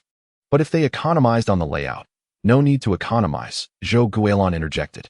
Request an additional 4 meters from Shanghai. Just say it's for sampling. Which factory doesn't prepare an extra piece for sampling? Chen Feng studied her for 2 seconds before dialing Su Hongmei's number. 3 minutes later, he hung up. The fabric will arrive the day after tomorrow via express delivery. Zhou Guilin nodded and began rolling up her sleeves. Tonight, I will deconstruct each process of this sample garment and draft a workflow. She approached the heavy-duty sewing machine beside the cutting table and settled down. Her foot resting on the pedal, fingers hovering just above the needle plate for a brief moment. Zhang Yin, assist me, please. First, measure the seam allowances of the coat thoroughly. Record the width of each seam, stitch length, and backstitch position. The data must be precise to the millimeter. Without a word, Zhang Yin took a measuring tape and notebook, moving to the cutting table. Zhou Guilin then turned to Chen Feng. The first piece must be identical to the original, thread type, stitch length, and sewing direction. All must be flawless. This piece is for submission. It should pass muster with no complaints from the metropolis. And what of the second piece? Zhou Guilin did not respond directly. Lowering her head, she pressed the pedal, and the sewing machine whirred for 3 seconds, the sound echoing in the spacious workshop, crisp as the opening beats of a drum. Releasing the pedal, she lifted her gaze. For the second piece, follow my method. The processes of unpicking, sewing, and collar structure must be completely redone. Once completed, take it to the metropolis and place it next to the original for her to inspect. Inspect what? The corners of Zhou Guilin's mouth twitched, not quite a smile, but warm nonetheless, to discern the true value of the craftsmanship from Qingze County. At 10 o'clock in the evening, only 3 individuals remained in the factory. Zhang Yin had dozed off beside the cutting table on a folding desk. Still clutching a ballpoint pen, her notebook densely filled with 9 pages of data detailing each seam's width, stitch length, backstitch position, and sewing direction, accurate to ½ millimeter. Zhou Guilin, however, was still awake. She sat before the cutting table, with the ash-gray coat spread out before her, a seam ripper, a roll of craft paper, and half a pencil nearby. The craft paper was covered in detailed diagrams of the processes, the handwriting unrefined, yet each stroke bore size annotations. Chen Feng leaned against the doorframe in a folding chair, observing Zhou Guilin's silhouette. The elderly lady had been unpicking since 5 o'clock in the evening, and now, over 4 hours later, she had decomposed the entire coat-making process into 37 distinct steps. Not the rudimentary 3-step method typical of traditional garment factories, but a meticulous breakdown of each major step into several standardized actions, each annotated with time, equipment, temperature, and crucial techniques. This was not merely a seamstress disassembling a garment. It was an engineer performing reverse engineering. Chen Feng, in his previous life, had dismantled countless construction blueprints at a design institute. He recognized that such proficiency was not acquired through formal education, but honed through decades of practical experience and systematic thinking. 37 steps. Zhou Guilin set down her pencil and rubbed her neck. 11 of these steps could be managed by an ordinary seamstress and assigned to the production line. 14 required intermediate skill, which Zhang Yin would oversee in teaching. The remaining 12, she paused momentarily. For unpicking, sewing, and collar shaping, I will handle those myself. Chen Feng approached to examine the craft paper. The 37 processes were arranged sequentially, each accompanied by annotations in red, yellow, and green. Green indicated tasks suitable for general workers. Yellow indicated those requiring training, and red signified tasks Zhou Guilin would personally undertake. Aunt, can you manage the red tasks alone? Will 400 pieces be ready in time? Not in time, Zhou Guilin replied without hesitation. Thus, I must train at least 3 individuals for unpicking. There is no need for them to reach my level. Achieving 60% is sufficient, and I shall handle the final inspection and rework. Among the 3, who is the most likely candidate? After some contemplation, Zhou Guilin decided to observe their hands when they arrive at their stations tomorrow. The hands? One can discern the softness of the finger joints and the consistency of their strength with a mere touch. In this profession, dexterity surpasses intellect. Chapter 16. Commencement. At precisely 7:40 in the morning, when Chen Feng arrived at the factory, dozens of individuals were already gathered at the entrance. No one was tardy, nor did anyone arrive just in time. Those who had signed contracts and received their advance wages had all arrived 20 minutes early. A few even brought their own enamel mugs and towels, reminiscent of the early shifts at the old factory. Chen Feng parked his vehicle and cast a glance around. Among the crowd, few were engaged in conversation or laughter. The majority stood silently, hands in their pockets, gazing at the tightly shut rolling shutter. He recognized that expression, not one of anxiety, but rather of unease. The contract signed yesterday was genuine, and the notification of payment was indeed real. Yet the tension in their hearts had yet to dissipate. After all, the last time someone had painted a rosy picture for them, the artist had absconded, dismantling the sewing machine in the process. At 7:50, Zhang Yin pulled open the rolling shutter from within. She had not returned home the previous night, dark circles under her eyes, yet her spirit was more vibrant than anyone else's. Clutching a stack of A4 sheets, she had compiled the process breakdown overnight. Everyone, please enter and take your designated stations from yesterday. Those who have not chosen a station, come to me for arrangements. 40-odd individuals filed in, their footsteps echoing in the spacious factory, the chrome components of the sewing machines glinting in the morning light. As someone passed by, they instinctively wiped the surface with their sleeve. These were new machines. Most of them had never encountered such quality in their lifetimes. Chen Feng remained at the entrance, relighting a cigarette he had picked up again. Today, he had no intention of intervening. The stage was set for Zhang Yin and Zhou Guilin. The true skill of a leader lies not in being present for every detail, but in knowing when to withdraw. At 8 o'clock sharp, Zhang Yin stood at the cutting table in the center of the workshop. Today, we shall not commence work. We will spend the entire day adjusting the machines. Some beneath her breathed a sigh of relief, while others furrowed their brows. The thread tension, stitch length, and presser foot height for each machine must be adjusted according to the parameters I have distributed. Once adjusted, raise your hand. I will inspect each one with Sister Guilin. If any fail to meet standards, they shall be readjusted until they do. As Zhang Yin spoke, she distributed the stack of A4 papers, each meticulously filled with data, the standard parameters for the DDL 9000C, the corresponding presser foot pressure values for different fabrics, and a matching chart for needle plate models and thread types. Handwritten with precision, even the decimal points were aligned. A younger female worker glanced at the paper and mumbled softly, "Director Zhang, at the old factory, we just started sewing without any adjustments." Zhang Yin did not look back, and the young worker fell silent. Zhou Guilin arrived at 8:10, still clad in her deep blue cotton coat, but now with a canvas apron tied around her waist, pockets filled with chalk, a thimble, and a pair of 6-inch tailoring scissors. She exchanged no pleasantries with anyone and walked directly to the cutting table, pinning the disassembled process flow chart on the whiteboard. 37 steps in total. From the cutting pieces to the finished garments, each stage was meticulously numbered, with estimates of labor hours, quality checkpoints, and corresponding workstations. The handwriting may have been untidy, but the contents within each box were as precise as a prescription note. The sounds of machine adjustments in the workshop gradually diminished, and some began to glance furtively towards the whiteboard. At 10:30, the first round of machine adjustments concluded. Out of 50 machines, 43 passed, while 7 were sent back for readjustment by Zhang Yan. 3 had a discrepancy of mere millimeters in the presser foot height. 2 exhibited uneven thread tension, and 2 had the bottom thread installed incorrectly. The 2 individuals responsible for the misaligned bottom thread stood up, their faces flushed crimson. Zhang Yan approached them, refraining from reprimanding.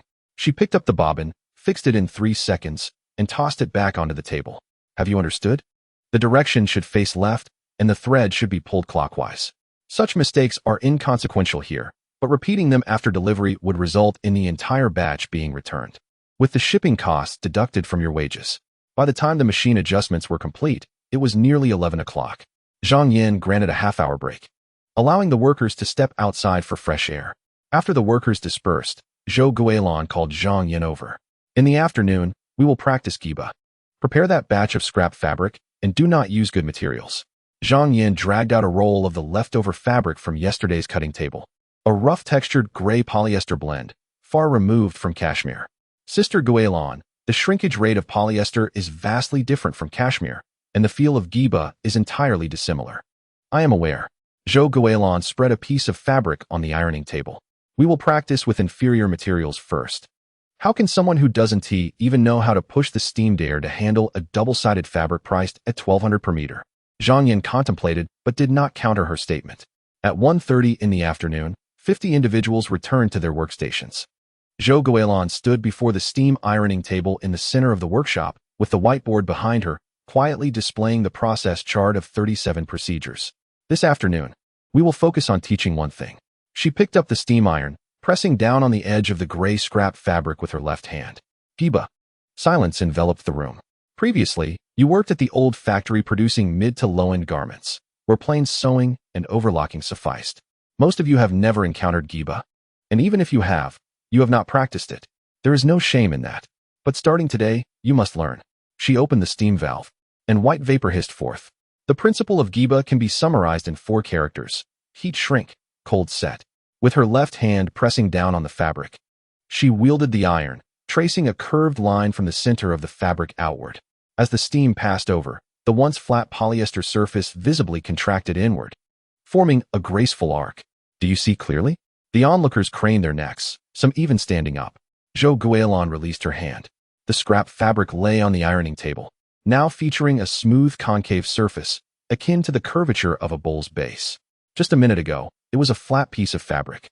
This is Giba. She flipped the fabric over and repeated the process on the reverse side, in the opposite direction, resulting in a gentle convex surface. This is Ba. Giba means to gather, while Ba means to release. A coat worn on a person requires a pronounced chest, a tapered waist, rounded shoulders, and a flat back, all hinging on these 2 concepts.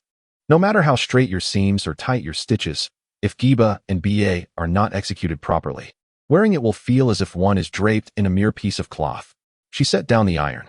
Each individual is now provided with a piece of cloth to experiment with at their respective ironing stations. The steam temperature is set to 140 degrees. And while pushing the iron, one must exert a steady pressure. Halting will result in an unsightly crease. Zhang Yan begins distributing the scraps of fabric. 50 individuals, 50 pieces of gray cloth, and 50 ironing stations simultaneously release steam. The workshop is enveloped in a haze, the temperature rising sharply by 5 or 6 degrees. Chen Feng stands by the roll-up door, observing the scene unfold. Amidst the hissing of steam, someone cautiously makes the initial push, but the fabric remains motionless. Another individual exerts too much pressure, causing the polyester to wrinkle. There are also those who stop midway, leaving a pronounced crease on the fabric, as if it had been sliced by a knife. Zhou Guilin walks around the stations, inspecting each one. She speaks little, occasionally placing her hand on a female worker's wrist to guide her through another attempt. Upon reaching the 3rd row, she halts. A young worker, not yet 20, is focused on her task. Her hands are steady, her pace consistent. After completing a gentle arc, she releases the iron, and although the curve is shallow, there are no creases or signs of interruption. Zhou Guilin stands behind her for 10 seconds. What is your name? The worker looks up, slightly anxious. Li Xiaojun. Have you ever done this type of work before?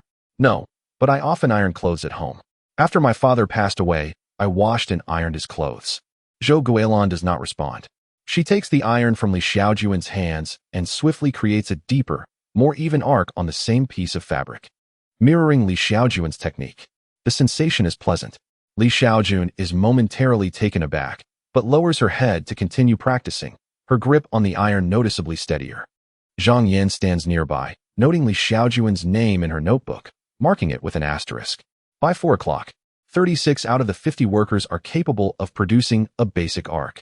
The depth and uniformity vary significantly, yet there are no longer any dead creases. The remaining 14 either have shaky hands or inconsistent pressure. Zhou Guilin separates them, assigning them to the plain sewing and overlocking groups, excluding them from the pressing process. Not everyone is suited for this task. Zhou Guilin advises Zhang Yin not to push anyone too hard. It is better to refrain than to produce subpar work. At 5 o'clock, the workday concludes. Zhang Yin instructs the workers to tidy their stations, turn off the steam, and cover the machines. Chen Feng enters the workshop, where Zhou Guilin is neatly folding the sample garments and placing them back into the cardboard boxes. Auntie, from what I've observed today, how many are capable of handling the pressing? Zhou Guilin contemplates for a moment. That Li Xiaojun has the best foundation, with 3 more days of practice. She can work with actual materials. The others can muster 8 to 10 individuals to assist with the pressing, steam application, shaping, and other subdivided tasks. That should suffice. Chen Feng nods in agreement. Zhou Guilin gathers her belongings and, as she approaches the door, glances back. When will the materials from your Shanghai boss arrive? SF Express is scheduled for tomorrow afternoon. Zhou Guilin acknowledges with a sound and exits. After taking a few steps, she pauses. I need to tell you something. This afternoon, while practicing pressing, an unfamiliar woman was peering in from outside the factory. She appeared to be in her 60s, had permed hair, and wore a red outfit. She watched for nearly an hour before leaving. Chen Feng's brow furrows slightly. Do you know her? No. Zhou Guilin stepped into the twilight. Yet she captured several photographs with her mobile phone. Chapter 17. The Opportunists Arrive. Chen Feng mentally repeated this phrase twice, choosing not to inquire further. Zhou Guilin's observational skills were sharper than her own stitches. Having mentioned it, she was unlikely to have misjudged the situation. However, there was no time to dwell on it now. The fabric would arrive the day after tomorrow, and the sample garment process had already been dismantled. The entire factory would engage in practical exercises tomorrow. The presence of a stranger in a red dress taking a few photos did not rank high on today's list of priorities. He secured the factory premises and drove home. On the way, Lu Hao sent a message. Fengzi, I've double-checked the funds transferred today. The accounts are flawless. The roster has been prepared by Zhang Yin and will be presented to you for review tomorrow. Chen Feng acknowledged the message with a brief response, refraining from elaboration. Early the next morning, Chen Feng arrived at the factory at 7:20. A throng of people had already gathered at the entrance, even more than the previous day. A quick glance sent a jolt through him. There were approximately 40 workers who had signed contracts yesterday. Today, however, the crowd had swelled to at least 60 or 70 individuals. He recognized none of the additional faces. Zhang Yin stood before the rolling shutter door, arms crossed and with a long face.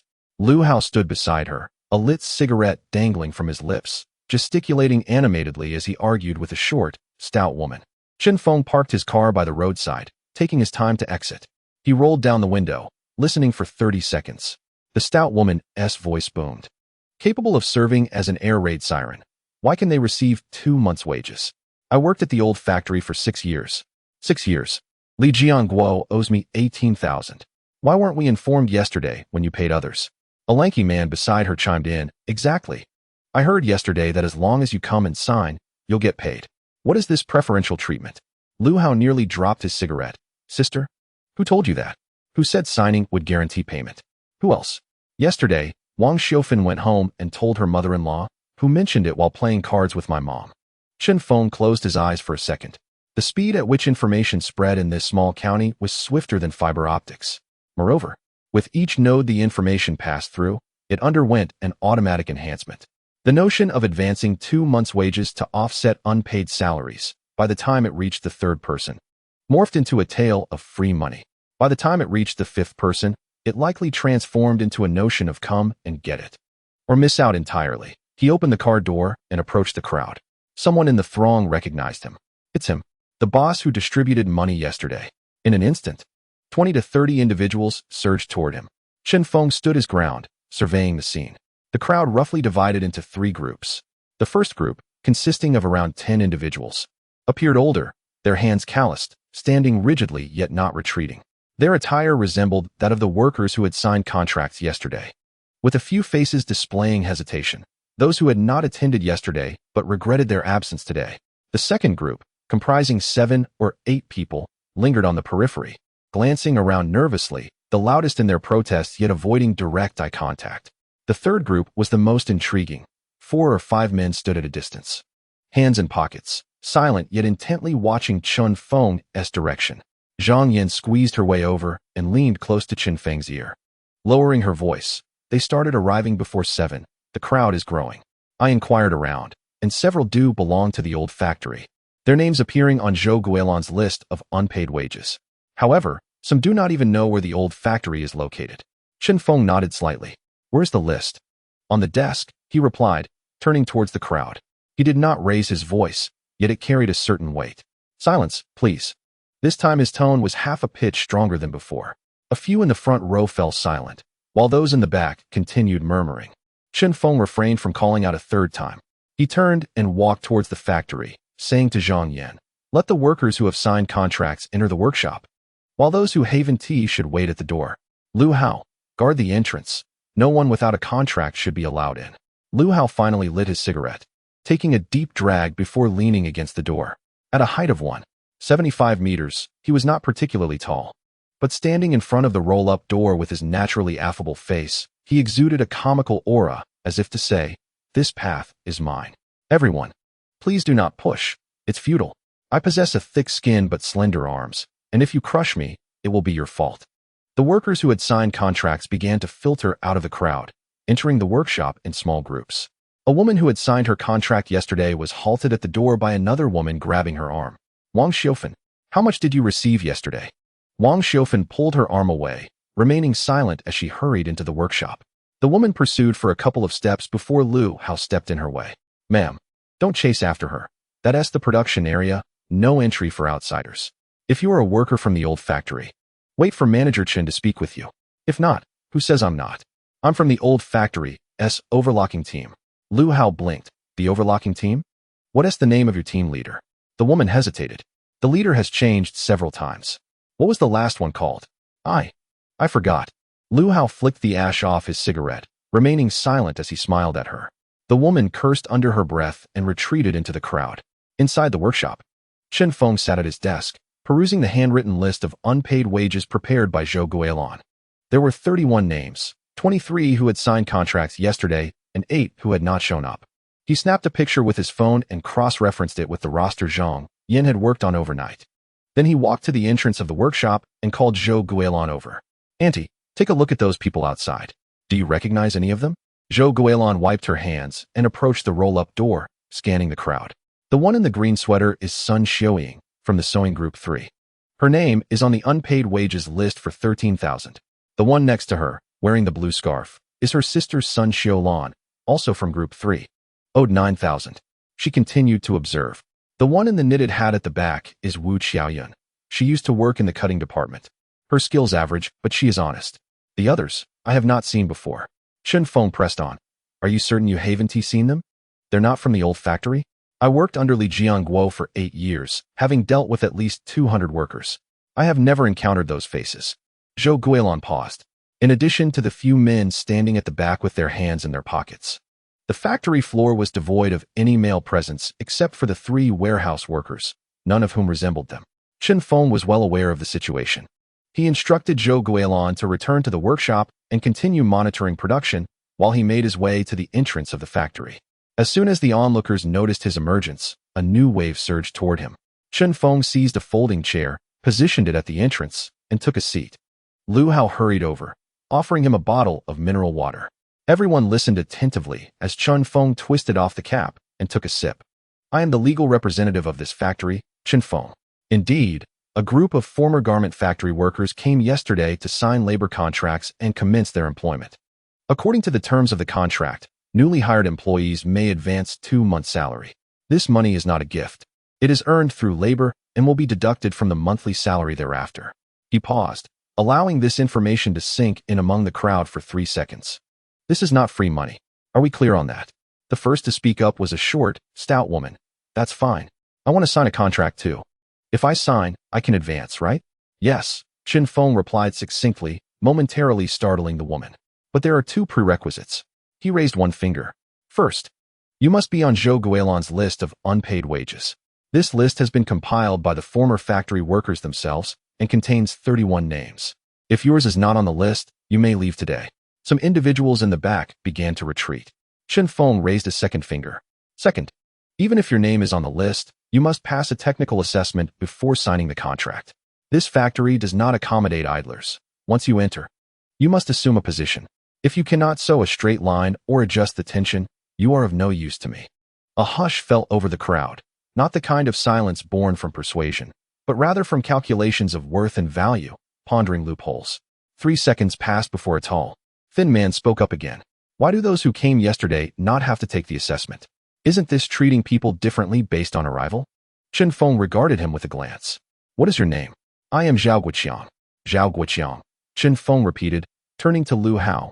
Is he on the list? Lu Hao scrolled through a photo on his phone and shook his head. No. Zhao Guoqiang's face flushed crimson. I worked in the warehouse of the old factory. That should count, right? The warehouse is also owed wages. Zhou Guilan's voice drifted from the workshop, clear and audible to all present. The old factory warehouse is managed by Li Jiangwo's brother-in-law, and there are only 2 individuals, Ma Deshan and Feng Dazhuang. There is no Zhao among them. Zhao Guoqiang opened his mouth, momentarily at a loss for words.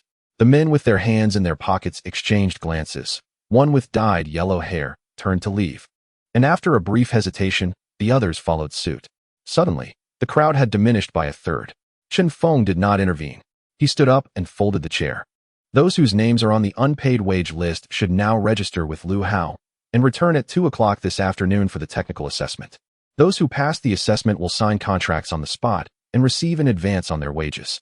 Those who do not pass may enter the factory as apprentices, with a base salary of 2,500, without any advances.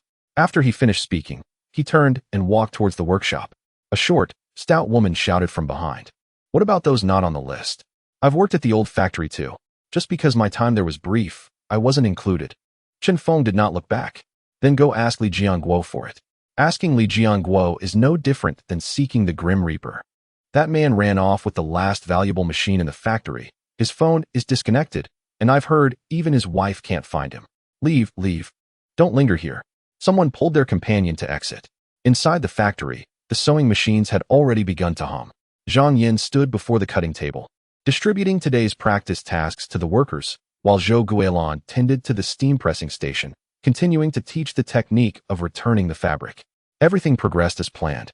Lu Hao had been busy at the entrance for over half an hour and finally determined. Out of the remaining 8 individuals on the list, 5 had shown up today. The other 3 were either moved away or still hesitating. Beyond these 5, there were 3 women claiming to be from the old factory, yet not on the wage arrears list, stubbornly refusing to leave, saying they were piece rate workers and thus not registered for social insurance. Lu Hao was uncertain and sought clarification. Chen Feng pondered for a moment. If they were indeed piece rate workers from the old factory, their absence from the list could be justified. Li Jiangguo, that man, has been known to delay payments even to formal workers, so the accounts for temporary workers were likely even worse. However, if the gate was not open today, tomorrow there would be 30 piece rate workers blocking the entrance. That was not a scenario he wished to witness. Let Aunt Zhou go out and identify them. If she says they are, then they are. If she says they aren't, then they aren't. Zhou Guilan went out to take a look and pointed out 2 individuals. These 2 indeed had worked there, but later, when Li Jiangguo lowered their wages, they resigned on their own accord, so they were not counted as wage arrears. As for the 3rd individual, I have never seen her before. Chen Feng addressed the 2. Joined the assessment this afternoon. They expressed their gratitude repeatedly. The 3rd individual stood still, her expression changing several times, before finally retorting, "Your factory is bound to fail sooner or later," and walked away. Chen Feng observed her retreating figure without responding. He had heard such remarks too frequently in his previous life at the Design Institute. Every time someone presented a new plan, there were always those nearby declaring it impossible. There were indeed many things that could not be accomplished, but those few that succeeded were often born from the very criticisms hurled at them. He turned and entered the workshop, approaching Zhang Yan. After today, news of this would attract more people. Zhang Yan snorted. Indeed, the allure of free money spreads faster than a virus. Therefore, starting today, a notice should be posted at the factory entrance, clearly outlining recruitment information, position requirements, and salary details. Those coming for interviews must follow the proper procedures. Avoiding the chaos of a marketplace, Zhang Yan nodded, pulling out a pen to jot down notes. Chen Feng shook his head. He had anticipated such developments long ago. It is often said that the county lacks development and attracts few enterprises. In such circumstances, which company would be willing to come to the county? Good companies are exploited, while unscrupulous ones deceive the government for subsidies and exploit labor. At the heart of the matter lies the low level of education and awareness among the rural populace, who, lured by small gains, rush forward. In the face of survival, discussing dignity and the spirit of contracts with them is mere nonsense, for in their environment, there exists no soil conducive to the growth of such ideals. Thus, it is imperative to establish rules, raise the thresholds, and enforce stricter regulations. For the industries of Qingze County to thrive, it is essential to wield the rules like a knife, excising the corrupt flesh that takes advantage and muddles the waters, allowing for the emergence of new growth. Deep within the workshop, Zhou Guilin bent over, guiding Li Xiaowan in operating the steam press. The gray rag on the steaming table had been replaced with a small piece of cut-off fabric, darker in hue and firmer to the touch. It was not cashmere, but it had transcended polyester. As Li Xiaowan maneuvered the iron, the fabric subtly curved, not deeply, yet uniformly. Zhou Guilin observed for 5 seconds in silence before taking the iron from Li Xiaojuan's hands and replicating the same movement on another piece of cloth. The two curves lay side by side on the pressing table. Zhou Guilin's arc was nearly twice as deep, yet the trajectory was identical. Li Xiaowan gazed at the two pieces, her fingers instinctively rubbing together. Zhou Guilin returned the iron to her. Press it 20 more times. Chen Feng leaned against the workstation for a moment, then turned towards his desk. He picked up his phone and scrolled to the matter Zhou Guilin had mentioned the previous day, the woman in the red dress. In her 60s, with permed hair, she had taken several photographs. He opened his contacts and sent a message to Lu Hao. Help me inquire about a woman who lingered outside the factory yesterday afternoon. In her 60s, with permed hair and in a red dress. Find out who she is. Lu Hao replied almost instantly. The scope is too broad. There are at least 300 women in Qingze County who fit that description. Chen Feng typed another message. She stood at our factory entrance for an hour and took photos, so she wasn't just passing by. There was silence on Lu Hao's end for 20 seconds before a voice message arrived, spoken in a low tone. Fengzi, do you think it could be someone from Li Jiangguo? Chen Feng held his phone, his thumb hovering above the screen for 2 seconds. Li Jiangguo, the former boss who absconded with the workers' hard-earned money. What could he want? Just as Chen Feng was about to reply, the sound of brakes echoed from outside. Zhang Yan shouted from the workshop, Mr. Chen, the Chen Feng delivery has arrived. The fabric is here. Chapter 19. The existence of a sweeping monk Zhang Yan's call momentarily halted the buzzing of sewing machines in the workshop. Chen Feng turned around. A Chen Feng delivery van had stopped outside the rolling shutter door. The courier leaped from the vehicle, dragging out a robust cardboard box measuring half a meter on each side. Zhang Yan hurried over to sign for it, using a utility knife to slice through layers of waterproof tape.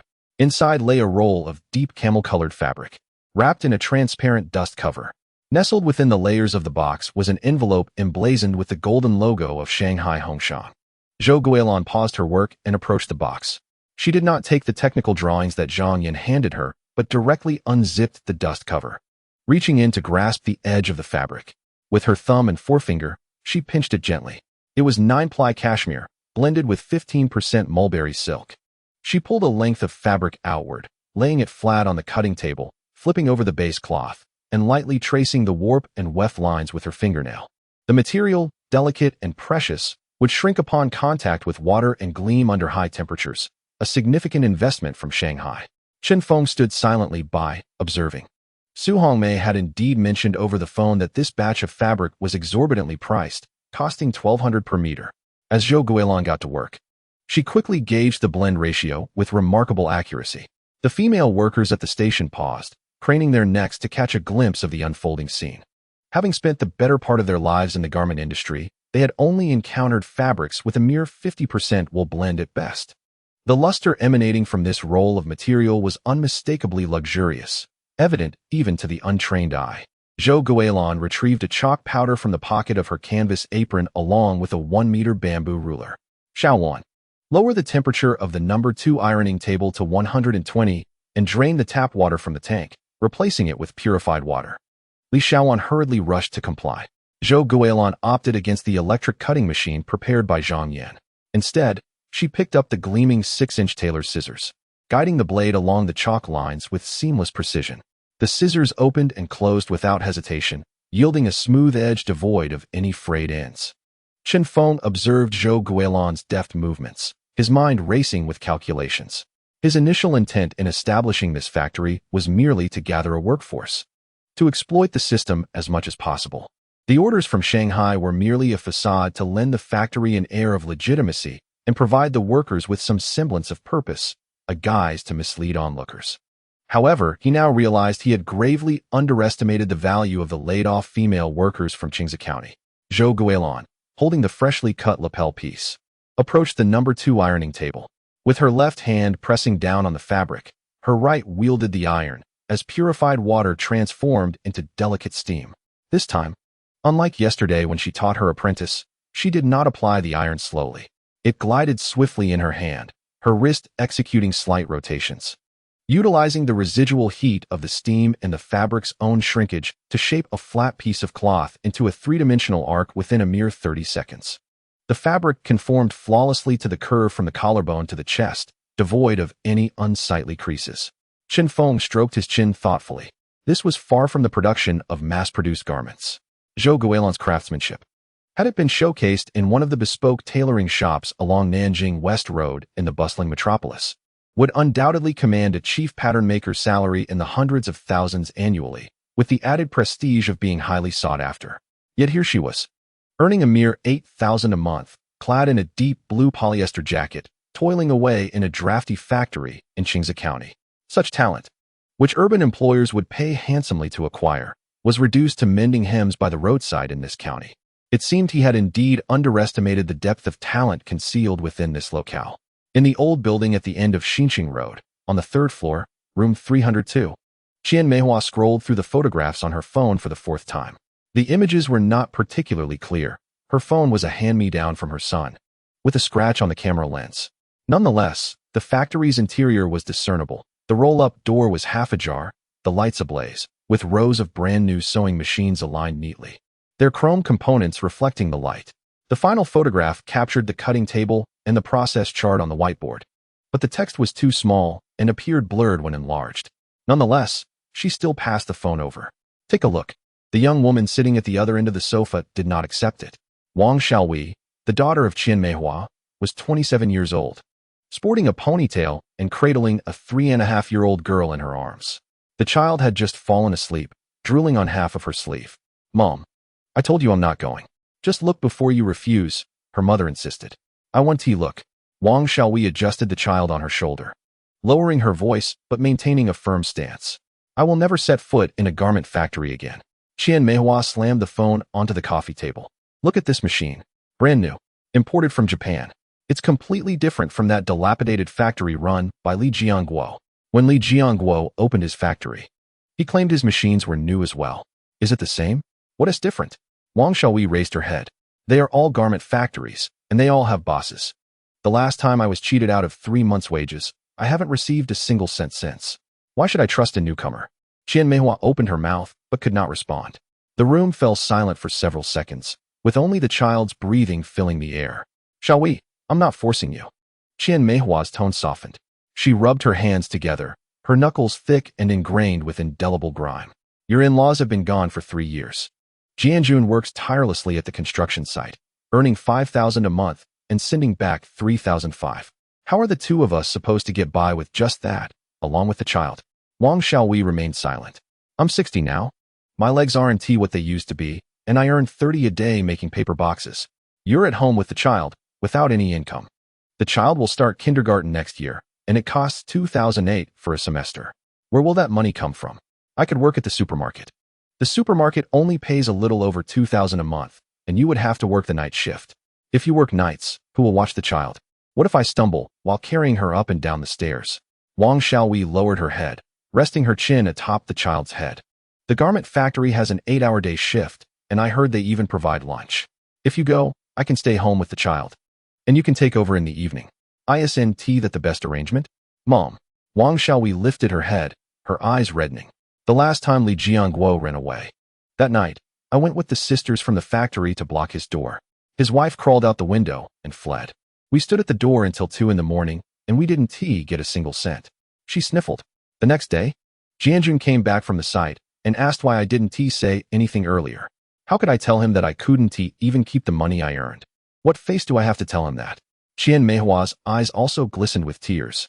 So will you just stay cooped up at home for the rest of your life? Xiaowei, you have the skills. Even old Zhang used to praise how straight your seams were. What good are skills? The boss ran off. Can skills help me reclaim my wages? Those words left Qian Meihua momentarily speechless. The room fell silent once more. The child turned over, mumbling in her sleep, and Wang Xiaowei gently patted her back. Qian Meihua stood up, went to the kitchen to pour a glass of water, and returned to place it beside Wang Xiaowei. I want to see it today. She sat back down on the sofa. The machinery at the new factory is indeed impressive. I may not be familiar with the model numbers, but having spent so many years loitering at the entrance of the old factory, I can still distinguish between the old and the new. The workshop is impeccably clean. Not a stray thread in sight. Wang Xiaowei remained silent. Furthermore, Qian Meihua hesitated for a moment, and I caught sight of Zhang Yan. Wang Xiaowei paused momentarily. Sister Zhang Yan? She's the former supervisor of your workshop, isn't she? She's inside, dressed in work attire, seemingly in charge. Wang Xiaowei remained silent for quite a while. Zhang Yan was her direct superior during her time at the old factory, one of the few individuals she truly trusted. How could Sister Zhang Yan also end up here? How would I know? But if she's here, at least it suggests that this factory is genuine, right? You know Zhang Yan well enough. Could she be deceived twice? Wang Xiaowei did not respond. Qian Meihua sensed a shift. Come on, let us go now. If you don't trust me, you can ask Zhang Yan. If she assures you it's reliable, you can stay. If not, we'll turn around. I'll hold the child, I said. Qian Meihua swiftly took her granddaughter, expertly cradling her on her hip. Are we going or not? Wang Xiaowei sat on the sofa, her fingers tugging at a loose thread on her sleeve. Qian Meihua had already taken one shoe in hand, while holding the child with the other. Mom, stop dawdling. A quick glance won't cost you anything. Chapter 20. May I try for a day? Wang Xiaowei was pulled out the door. The bus ride from Xinqing Road to the development zone takes 20 minutes. Qian Meihua sat in the back with her granddaughter, while Wang Xiaowei leaned against the window, remaining silent throughout the journey. Her fingers continued to tug at that thread on her sleeve, back and forth, reminiscent of counting beads. She recognized this road. 2 years ago, she rode her electric bike along this route daily. In summer, the asphalt would become soft and sticky underfoot, and in winter, her fingers would freeze to the handlebars, requiring considerable effort to release them upon arriving at the factory gates. Back then, she believed that no matter how tough it was worth it. At the end of the month, there would be a paycheck. The figures on the paycheck could be transformed into money for milk powder, medicine, or the thick cotton jacket worn by her child. Later, those figures became nothing but a white slip of paper, stamped with Li Jiangguo's crooked personal seal, resembling a child's crude carving. Eventually, even that white slip disappeared. The bus turned at the intersection of the development zone. In the distance, a row of gray factory buildings came into view, causing Wang Xiaowei's heart to lurch as if someone had clenched it tightly. Her palms began to sweat. She wiped her hands on her pants, careful not to let Qian Meihua notice. After disembarking, as they approached the entrance of Factory B12, Wang Xiaowei's steps slowed, each one becoming smaller until she was almost shuffling. The roll-up door was ajar, the sound of sewing machines spilling out, mingled with the hissing of steam irons, and occasionally, someone could be heard speaking, though it was indistinct. The last time she walked out of a garment factory, she vowed never to enter one again. Yet here she stood before another roll-up door. Qian Meihua leaned in with the child. Lu Hao stood up from a folding chair at the entrance. Hey, miss, who are you looking for? Before Qian Meihua could respond, Lu Hao squinted his eyes, studying her for 2 seconds. Wait a minute. Weren't you here a couple of days ago? The one in the red outfit? I remember you. You stood by the entrance for quite a while, capturing several photographs. Qian Meihua was momentarily taken aback, instinctively glancing back at Wang Xiaowei. I was merely taking a look. Lu Hao assessed her from head to toe, then cast a sidelong glance at Wang Xiaowei, who was anxiously clutching the sleeve of her coat, and finally at the drooling child in her arms. He had been stationed at this entrance for 3 days, encountering all sorts of individuals, those arriving with resumes in hand, some filled with resentment, and others bearing bedding, intent on taking up residence. Yet, this was the first time he had seen someone arrive accompanied by an elderly lady and an infant. Are you here for an interview? Though, given your age. My daughter is. Wang Xiaowei stepped back. Lu Hao's lips twitched slightly. He had witnessed this scenario numerous times. It was evident that some were hesitant to come, yet when they did, they would linger at the entrance like a stubborn nail for half an hour, only to ultimately turn and flee. Those who had been wounded by the incident involving Li Jianguo carried a distinctive air about them, a wariness born of betrayal.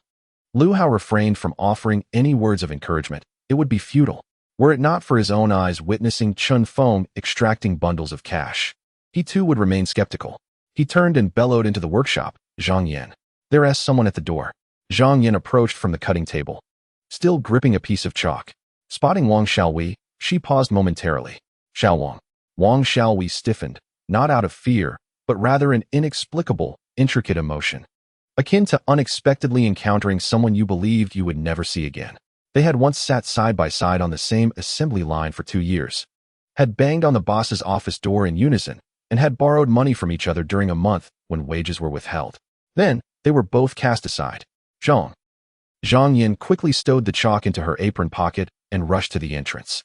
She first noted the child in Qian Meihua's arms had grown since their last meeting. His cherubic face flushed, sleeping soundly, saliva dribbling down his grandmother's shoulder. Then she turned her gaze to Wang Xiaowei. She had lost weight, more than just a little. Her cheekbones were pronounced, her eye sockets sunken, and her ponytail was a disheveled mess, with stray hairs clinging to her forehead. Zhang Yin felt a pang in her heart, yet she concealed it from everyone. Why did you take so long to come? I've been searching for you for days. Do you know that? Come in quickly. The wind is so strong outside. Don't let the child catch a chill. Her voice was deliberately pitched higher than usual. She understood Wang Xiaowei all too well. The more cautious one was, the more one displayed sympathetic glances, the further she would retreat. It was essential to maintain a casual demeanor, to laugh and joke, as if nothing had transpired, as if that incident were non-existent. Qian Meihua followed her child into the workshop, while Wang Xiaowei remained rooted in place, her feet seemingly nailed to the ground. Lu Hao stepped aside, not urging her. 3 seconds. 5 seconds. The rhythmic hum of sewing machines resonated in waves within the steamy haze, muffled and imbued with an indescribable warmth. Wang Xiaowei's gaze pierced through the half-open roll-up door, landing on the machines inside. She beheld them. Rows of DDL 9000C heavy-duty machines stood impeccably aligned, their surfaces polished to a reflective sheen. Above each workstation hung cards detailing operational protocols, inscribed in neat, orderly handwriting. LED daylight lamps illuminated the workshop, casting a brightness that was almost overwhelming. This was not the garment factory she remembered. In her recollections, the factory was perpetually shrouded in darkness, its windows obscured by yellowing newspapers, flickering fluorescent lights, and an air thick with scattered fabric dust and the acrid scent of sweat, making her throat itch with each breath. Previously, she had operated an antiquated Farron foot-powered machine, its pedal unforgiving, leaving her right ankle swollen like a bun after a day's toil. Yet she persevered for 2 years, mastering it to the point where she could navigate with her eyes closed.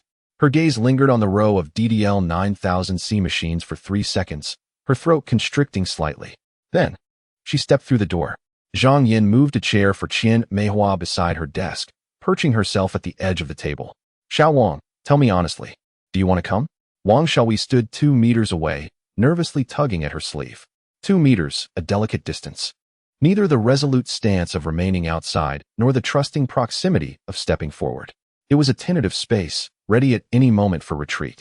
Sister, I'm scared. The tremor in Wang Xiaowei's voice revealed her fear. What are you afraid of? Afraid that after 3 months, I won't get paid. Zhang Yin neither smiled nor frowned. This sentiment resonated with her. She had uttered similar words just days prior when Chen Feng first approached her, nearly echoing her own thoughts. I'm afraid. I don't want to be involved in garments anymore. It was not merely a concern for lost wages. Certainly, money was a worry. But what stung more was the tarnishing of dignity, an integrity forged through time, skill, and 8 hours a day hunched over a sewing machine, only to have everything dismissed with a single statement of unpaid dues. As if she had never existed, as if her labor had been in vain, as if her 8 hours of bending over had been a voluntary torment. Zhang Yin retrieved a labor contract from her drawer and slapped it down on the table. Look at Clause 7. Wang Xiaowei remained motionless, not from a lack of desire to see, but from fear. She had signed a contract once before, an A4 sheet, 2 pages densely packed with stipulations. Ultimately, those clauses felt as useless as scrap paper, too rigid even for wiping. Qian Meihua, cradling a child, leaned over the table, painstakingly reading each word aloud. Wages shall be disbursed on the 10th of each month, in the event of delays exceeding 5 working days. The second party has the right to unilaterally terminate the contract, and the first party must pay double compensation. She paused here, not because she could not continue, but because the subsequent clauses grew increasingly detailed and severe, each one staunchly defending the workers' rights. Qian Meihua had lived for 60 years. Having worked as a weaver in a textile factory, assembled cardboard boxes, and even assisted in butchering fish at the market. The contracts, agreements, and receipts she had encountered over the years numbered at least 8 or 9, yet not a single one advocated for the laborers. Not one. Zhang Yin stated. This contract was drafted by a lawyer at the behest of General Chun and filed with the County Labor Bureau. It is in black and white, stamped with an official seal. Wang Xiaowei remained silent. Zhang Yin rose and approached her. Xiao Wang, I need to discuss something with you. She extended her hand and forcefully tore the frayed thread from Wang Xiaowei's grasp. I joined Li Jiangwo's factory before you did. When he fled, he owed me more than he owed you. At that time, I was even more terrified than you, unable to sleep through the night, and feeling nauseous at the mere sight of a sewing machine. Wang Xiaowei lifted her gaze, meeting Zhang Yan's eyes. There were no tears, no disconcerting sympathy. Her expression remained neutral. It was not the calm of someone unafraid, but rather the composure of someone who had faced their fears and emerged grounded. But here I stand now. Zhang Yan gestured towards the workshop behind her. This factory has been operational until today. The daily wages have been paid. And while the monthly payments are not yet due, the advance given has been precise to the last cent. If you don't believe me, just pull anyone from the 50 workers in the workshop and ask. The sound of sewing machines never ceased. Zhou Guilin bent over the cutting table, drawing the last piece, leaving precise white lines on the fabric with her chalk. Li Xiaojun was at the second ironing station, pushing the 18th pass, her movements steadier than in the morning. Wang Xiaofan sat at the third group station, focused on her third practice seam of the day, pausing to compare the stitches when she finished. Among these workers, a significant portion, like Wang Xiaowei, had been deceived by Li Jiangguo. Some had pursued their dues, some had resigned to their fate, others had cursed, cried, and sat on the steps of the Labor Bureau through the winter until dark. Yet, they returned, seated before new sewing machines, pressing down on new pedals. Wang Xiaowei remained rooted in place, her hands hanging at her sides. The frayed thread at her sleeve had been removed by Zhang Yan, and her fingers found no grip. She clenched and released, clenched and released. Behind her, Qian Meihua was anxiously trembling, yet she refrained from uttering a word. Wang Xiaowei glanced into the workshop. The third row, farthest to the right, by the window, this station was vacant. It was her former position in the old factory. Of course, this was not the old factory. The machines were different, the lights were different, and the decorations on the walls were different. Yet the position remained the same, the third row, farthest to the right. By the window, empty, as if it had been waiting for her for a long time. Sister Zhang Yan. May I try for a day first? Zhang Yan regarded her for 3 seconds, then burst into laughter, not a polite laugh, nor a comforting one, but the kind that implied, at last, you've spoken sensibly. What do you mean try? She grasped Wang Xiaowei's arm and led her into the workshop. You are starting today. I will arrange for your 2 months' salary to be paid in advance. Chapter 21. Spending money. Zhang Yan pulled Wang Xiaowei into the workshop, passing by the third group station when Zhou Guilin raised her head from behind the cutting table. The chalk in her hand hung suspended in midair as she paused. Xiaohui. The sound of sewing machines persisted in the workshop, yet Zhou Guilin's voice resonated clearer than anything else. Wang Xiaowei halted. And Zhou Guilin set the chalk down, removed her reading glasses, and walked over. She scrutinized Wang Xiaowei from head to toe, beginning with her fingers. She observed the calluses on her fingertips and the old scar at her thumb, a remnant of a cut from 2 years prior, which required 3 stitches. The following day, Wang Xiaowei returned to work as usual, her hand wrapped in bandages, operating the machine for an entire day. After finishing her inspection, Zhou Guilin did not inquire about Wang's well-being or the whereabouts of the past 6 months. Instead, she turned to Zhang Yin and remarked, "Why didn't you bring her here sooner?" Zhang Yin smirked. "How would I know where she was? It was her mother who brought her today." Zhou Guilin ignored Zhang Yin and fixed her gaze back on Wang Xiaowei. In the original factory, there were over 300 employees. Zhou Guilin's tone was flat, as if she were reciting a ledger, stating that no more than 10 were truly capable. Removing herself from the equation, only Wang remained for delicate tasks. Wang Xiaowei was taken aback. She had worked at the old factory for 2 years and understood Zhou Guilin's character. Among the 300 female workers in the workshop, the number praised by Zhou Guilin could be counted on one hand. The majority received lukewarm evaluations or silence, the latter being the worst of critiques. "Aunt Zhou, I haven't operated a machine in a long time," she stammered.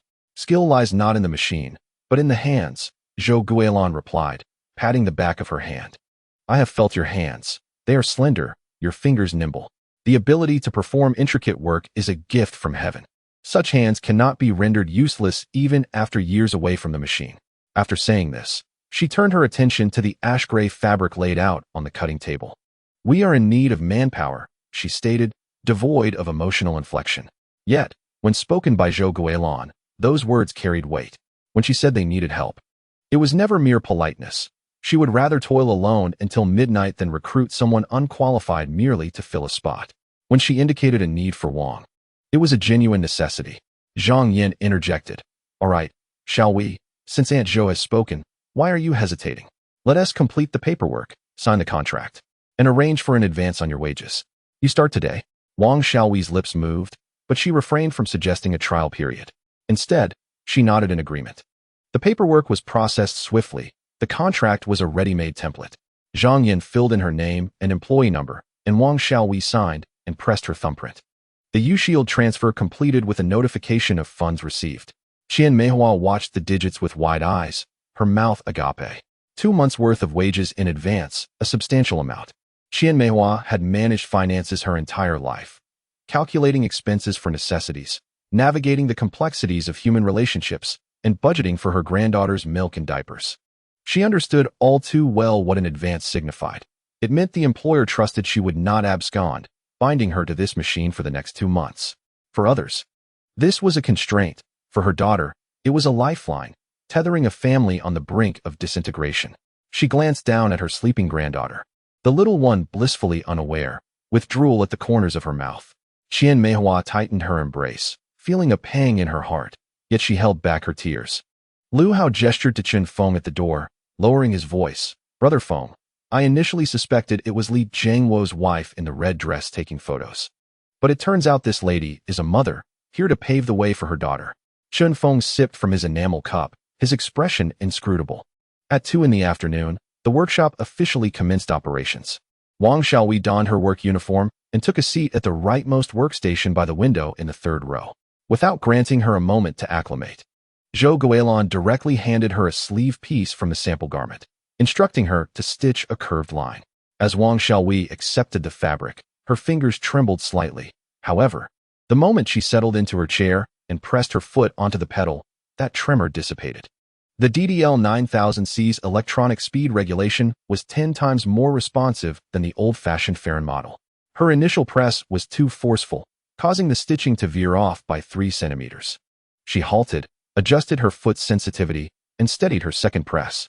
With the 3rd, 4th, and 5th stitches, the hum of the sewing machine grew rhythmic. Zhou Guilin stood behind her for half a minute, silent. She returned to the cutting table, picked up the chalk, and continued to draw lines, casually remarking as she passed by Zhang Yin, "A couple of days of practice, and you'll be ready to take on the main tasks." Zhang Yin understood the implication. At 4 o'clock, Zhou Guilin halted her work and summoned Zhang Yin and Chen Feng to the cutting table. "I will reorganize the sample tasks," she announced, drawing 2 circles on the tabletop with her chalk. "I will work with Xiaowei, focusing on 2 sample garments, one a replica and the other an upgraded version. We will produce finished items within 5 days. I will take responsibility for that." She drew a larger circle. "Zhang Yin, you will oversee the remaining group." ensuring they complete all 37 processes, covering both the green and yellow steps. Fundamentals, stitch length, and seam types must be practiced thoroughly, without skipping any. Zhang Yin frowned. Complete all of them? Is there enough time? As she posed the question, her mind raced through a checklist. Out of 50 individuals, at least 20 were novices or out of practice, and within the 37 processes, there were 14 foundational steps marked in green and 9 intermediate steps in yellow. According to Zhou Guilan's standards, each person needed to produce at least 2 acceptable samples for each step. Zhou Guilan lifted her gaze, surveying the workshop. Do you think this order from General Su is the end? It is merely the beginning. If she approves the inspection, hundreds of subsequent orders will follow. When that happens, these 50 individuals must move directly to the assembly line. If you do not solidify the basics now, when the large orders arrive, the entire operation will collapse. Zhang Yin fell silent. After a moment of contemplation, she nodded. Very well, I will make the arrangements.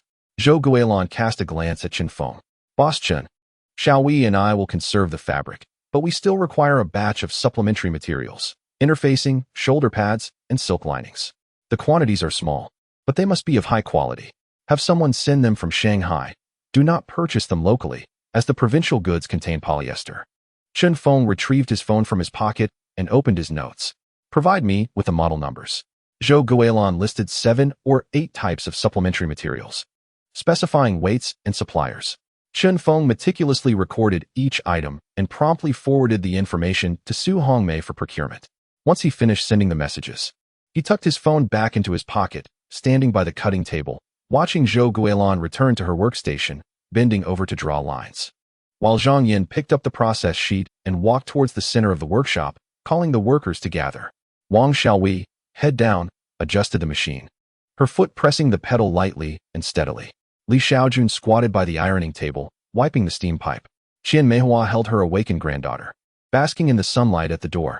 Lu Hao lounged with his legs crossed on a folding chair, scrolling through his phone, occasionally glancing towards the entrance. The sound of sewing machines filled the air, creating a harmonious symphony of labor. Chen Feng suddenly realized something. It seemed he had little work left to do.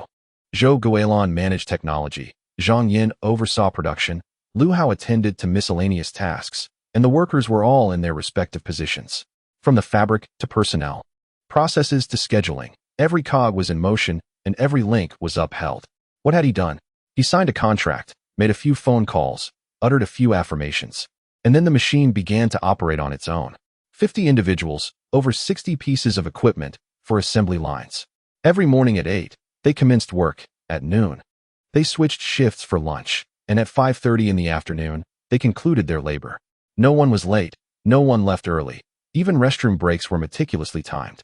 Not because he was monitoring them, but because these individuals were inherently diligent. What they lacked was never ability, but rather a reliable boss who wouldn't abscond, a U-shield that wouldn't default on wages, and a workshop that was bright and free of oil leaks. Chen Feng had provided these essentials and then retreated to the sidelines. The machinery operated autonomously. He stood in the corner of the workshop, holding a porcelain cup, and inexplicably smiled. In his previous life at the Design Institute, he had drawn plans, modified designs, attended meetings, reported findings, and worked late into the early hours, wishing he could divide himself into 8 parts. Exhausted like a dog, earning like a worm. Now he had invested over $1 million, established a platform, and hired a team. Then, he stood in the corner sipping water. This sensation was quite novel, not the lazy kind of novelty, but rather a feeling that he had finally found his rightful place. He was not a mere cog. He was the one who assembled the cogs. As the porcelain cup neared emptiness, Chen Feng glanced at his phone. The numbers on the system panel flickered. Current county population, 283,543. Population loss yesterday, 15. Chen Feng sighed. Another person had departed. However, there was no urgency in his concern. The factory had just commenced operations, and the news had yet to circulate. Once profits truly materialized, curious individuals would inevitably inquire. Bullets must be allowed to fly for a while. He glanced again at the revenue column. Daily income, 2.83 million. Total, 22.14 million. Over the past few days, aside from disbursing some wages, there had been minimal expenses. The money was steadily increasing.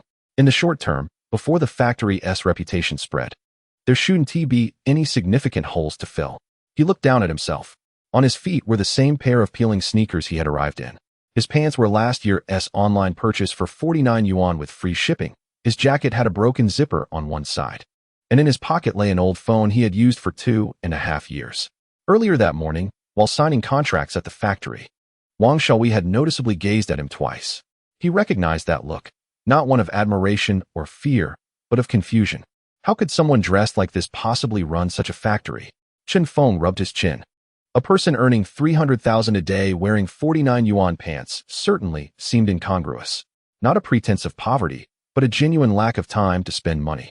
Since returning to the county, his mind had been consumed with factories, equipment, recruitment, and orders. When money was earned, it was invested back into the factory. As for himself, he remained the same as 3 months prior when he had been burning the midnight oil at the Design Institute. Chen Feng placed the porcelain cup on the windowsill. It was time to spend some money on himself, not for indulgence, but for the necessary facade. The individuals he was about to meet and the matters to be discussed transcended the mere level of the county's investment promotion bureau. Attired in such a manner to negotiate supply chains in the provincial capital or to meet Su Hongmei in Shanghai would grant him no entry whatsoever. He retrieved his phone and sent a message to Lu Hao. "Accompany me to the provincial capital tomorrow." Lu Hao responded almost instantly. "For what purpose?" Chen Feng replied succinctly. "To spend money." Chapter 22. The sample garment completed the following day at 1 o'clock in the afternoon in the Wanda Plaza of the provincial capital. Chen Feng stood before the fitting mirror, adorned in a deep gray wool blend overcoat that had just been donned. The sales associate was already calculating the price beside him. "Sir, this is a new autumn-winter piece, crafted from imported Italian fabric, priced at 12,000 including tax." The sales associate's smile was impeccably polished. A testament to her training in high-end stores within the provincial capital, she could discern that despite Chen Feng's modest attire, his innate composure was genuine. Chen Feng did not gaze into the mirror. Instead, he lifted his arm to adjust the cuffs. The length was perfectly aligned with his wrist bone. An excess would appear cumbersome, while a deficiency would seem constricting. He flipped the tag and traced his fingers over the composition. 60 wool, 30 cashmere, and 10 mulberry silk. Instinctively, he pinched the fabric at the collar between his thumb and forefinger, giving it a gentle rub. The image of Granny Zhou Guilin at the cutting table, pinching fabric, surfaced in his mind. That elderly woman had once said that fine materials should possess a sense of substance, akin to a baby's skin, with a resilient bounce. The 12,000 yuan item in his hand felt inferior in texture compared to the batch of 9 cashmere garments sent by Su Hongmei to the factory. "Very well. I shall take this." Chen Feng produced his bank card and handed it over with efficiency. The sales associate paused momentarily before her smile broadened, and she hurried to the front desk to process the payment and package the item. Lu Hao trailed behind, burdened with 4 large shopping bags, his feet aching from the strain. Since entering the mall at 10 o'clock that morning, 3 hours had elapsed. Chen Feng seemed to be engaged in a real-life shopping spree, seamlessly transitioning from the menswear section to the footwear area. 2 overcoats, 3 sets of business casual attire, 6 shirts, 4 pairs of trousers, 2 pairs of leather shoes, and a prestigious Longines master watch worth 50,000. The sales associate changed 4 times, and the calculator had been pressed numerous times. By the time they completed the checkout for the 12,000 yuan overcoat, Lu Hao had grown entirely numb to the proceedings. The adaptability of human beings indeed has its limits. And Lu Hao discovered that his threshold crumbled before the might of Chen Feng's bank card, as fragile as a sheet of paper. "Lousy." Chen Feng casually tossed a bag towards him. Lu Hao instinctively caught it and glanced inside to find 2 deep blue polo shirts, a pair of khaki casual trousers, and a pair of brown loafers. "Fengzi, I look quite well in this attire. There's no need for you to accompany me every day. If I wear that pilling jacket, people will assume I cannot afford a driver and that my factory won't last long." Chen Feng did not turn back, striding directly towards the elevator to change and dispose of the old outfit. Lu Hao sealed his lips. He examined the tag on the polo shirts, priced at 1,200 each. In his previous role as a taxi driver in the county, his annual clothing expenses would not suffice to purchase these 2 garments. He stood in place for a brief moment, clutching the bag, before hastily following behind, muttering, "Sticking with you will eventually extinguish the impoverished people's sense of self-awareness." At 3 in the afternoon, on the southern ring road of the provincial capital, in the Toyota dealership, Chen Feng wandered through the showroom, his gaze falling upon a black Crown nestled in the corner. With a 2.5-liter V6 engine, This business edition came to a total of 348,000 yuan. In the county, an Audi would be too ostentatious, while a Passat would be too understated. The crown was just right. It epitomized a sense of steadiness, substantial wealth, yet without ostentation. He circled the vehicle, opened the rear door, and settled into the spacious, soft-seated interior, the sound of the door closing resonating solidly. Unpretentious and neither meager nor extravagant, just perfect. This one, paid in full. The sales manager's hand trembled slightly. Paid in full. 348,000. Sir, we have low-interest installment plans available, which are actually more economical. No need. I'll pay by card. Lu Hao stood at the entrance of the showroom, still holding a pile of shopping bags, watching as Chen Feng retrieved his bank card from his pocket. Suddenly, a thought struck him. Before leaving home today, he had caught a glimpse of Chen Feng's mobile banking balance, 7 figures. From morning until now, with the clothes, shoes, watch, and this car, he had spent over 500,000. Not even a blink. Lu Hao glanced down at his brand-new loafers. A wave of disorientation washed over him. Just days ago, he had been at the train station, bargaining with passengers over a few dozen yuan for detours. Now he stood in a 4S dealership, clad in a 200 yuan polo shirt, waiting to drive off in a crown worth over 300,000. The rapidity of this turn of events made him feel as if he were dreaming. Howsy, take that old Jetta back to the rental agency, Chen Feng said, emerging with a temporary license plate. Starting tomorrow, you'll drive this. Lu Hao took the keys, and the moment his fingers brushed against the metal, a smile broke across his face. Fengzi, I think, I've long resigned myself to the fact that our lives would be just like this. He shook the keys in his hand, unable to suppress another smile. You just won't let me accept it. Chen Feng said nothing and climbed into the passenger seat. Let us go back to the county. There's still a mountain of work at the factory.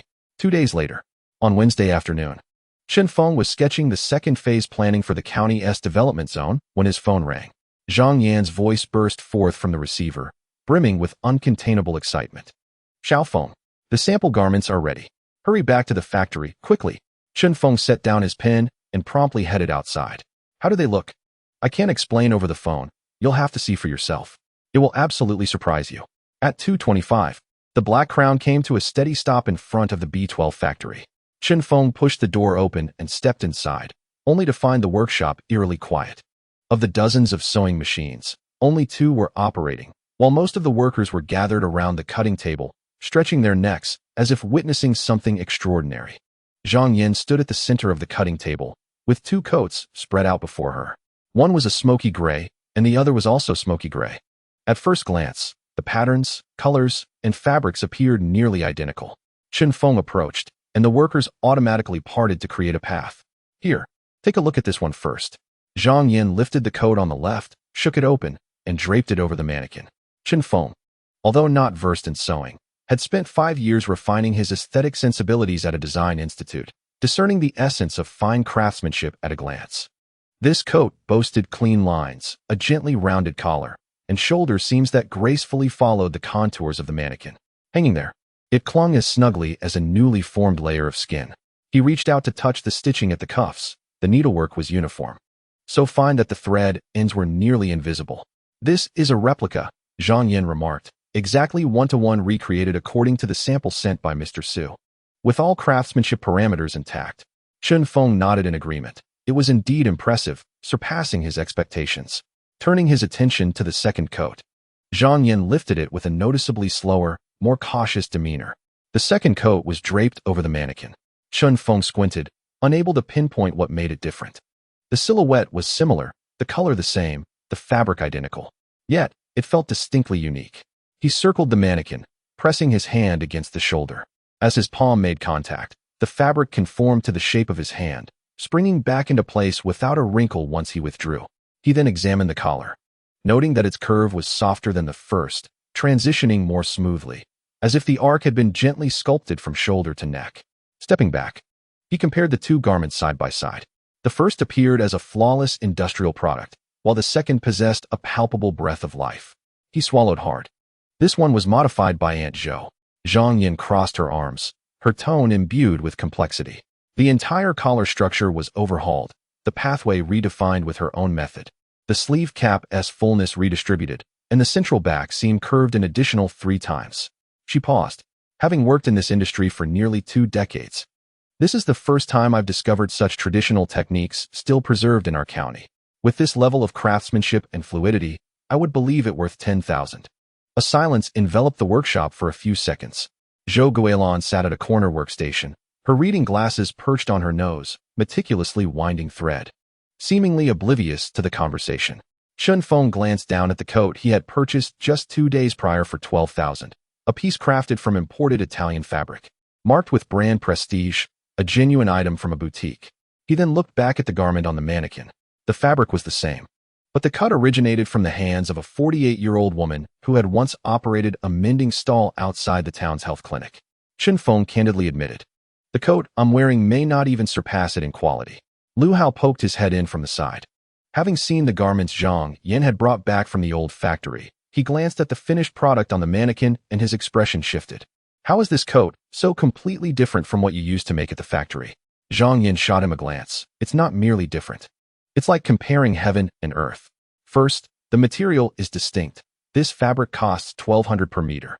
You surely know the quality used in that old factory. Second, the machinery is different.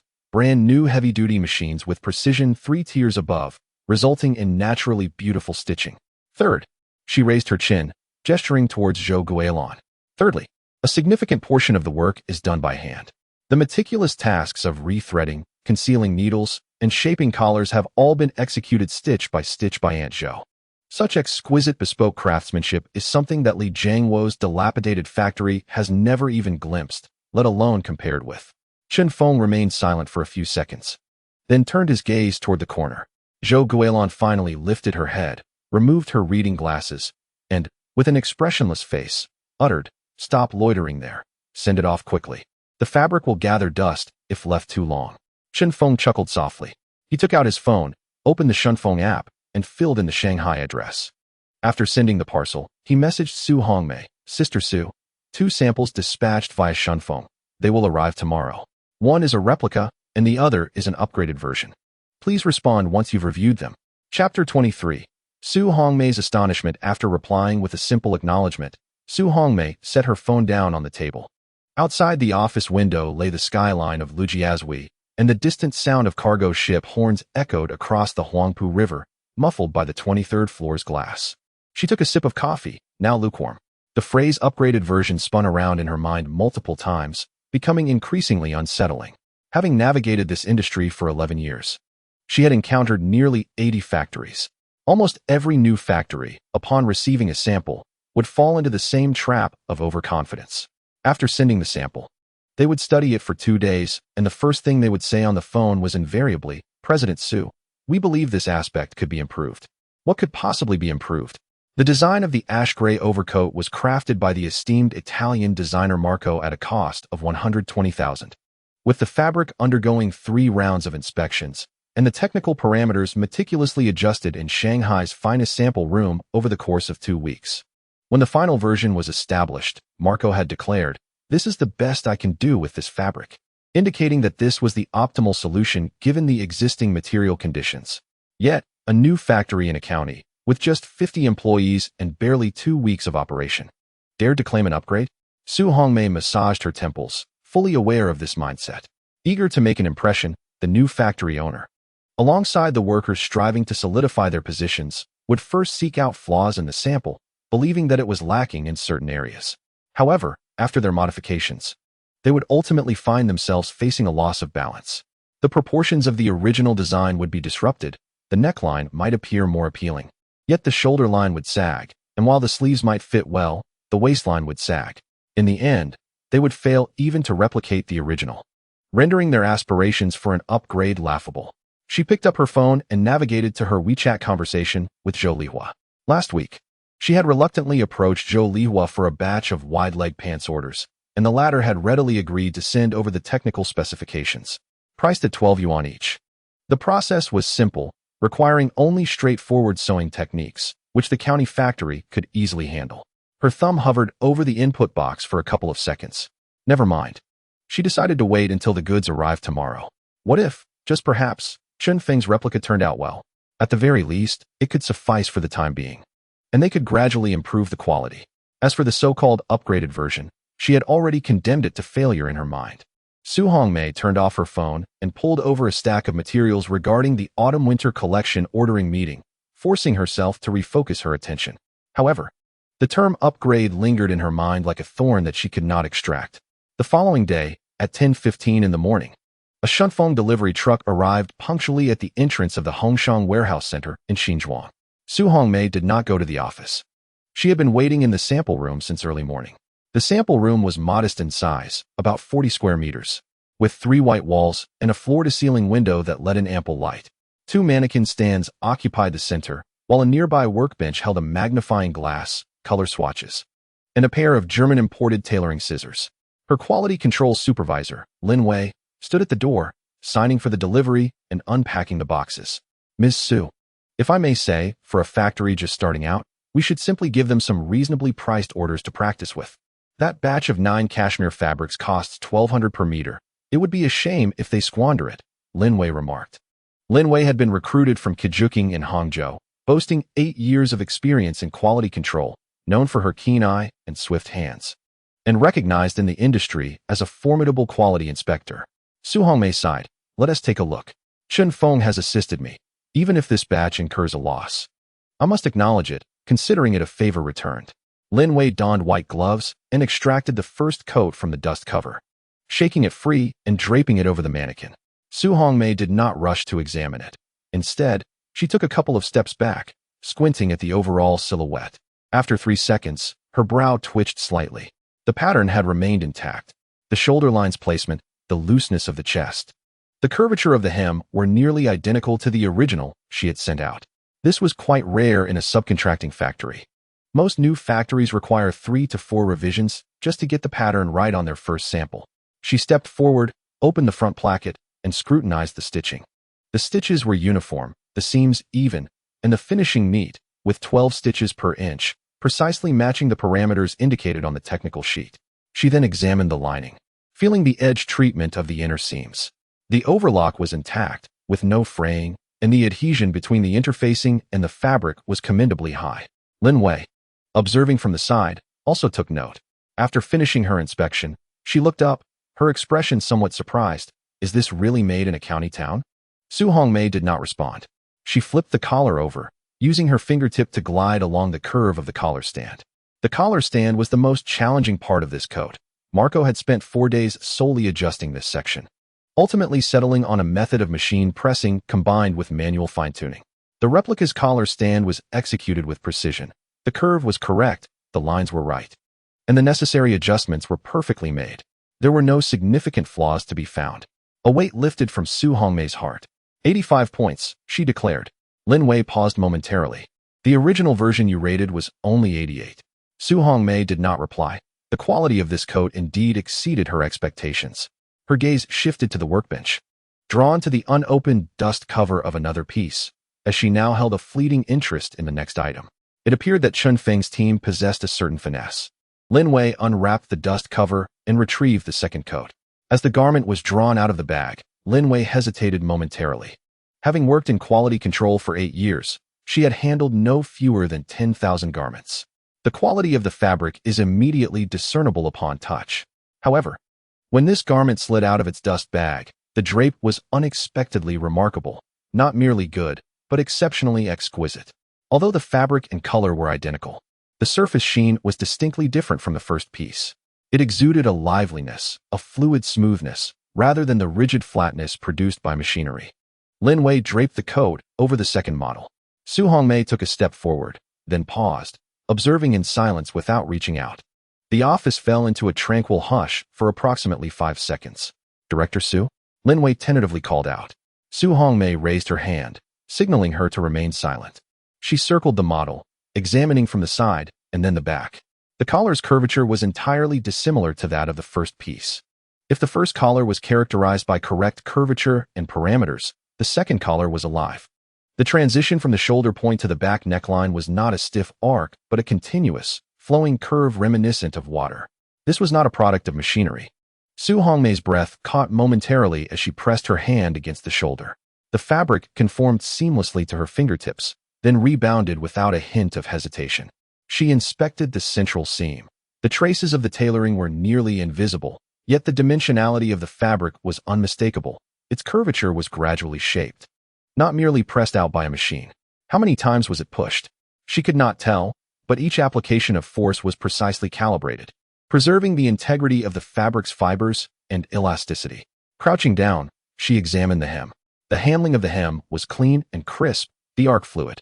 She traced her fingers along the hem seam, feeling a texture reminiscent of the Brunello Cucinelli she had touched in the Milan showroom. Su Hongmei stood up and stepped back 3 paces. The 2 coats hung side by side on the model, identical in fabric, color, and style. The first was a flawless industrial product, while the second was a work of art. "This is impossible," Lin Wei's voice tightened. "Director Su, is this collar hand-tailored? Did you not always criticize the original sleeve cap for its hidden creases and the tendency of the back seam to distort?" Su Hongmei nodded, acknowledging the inherent flaw in that batch's pattern. The fabric was too soft for machines to manage, relying instead on high-temperature shaping to hold its form, which would inevitably lead to deformation over time. "Look here." She pointed at the sleeve cap, noting the redistribution of fabric.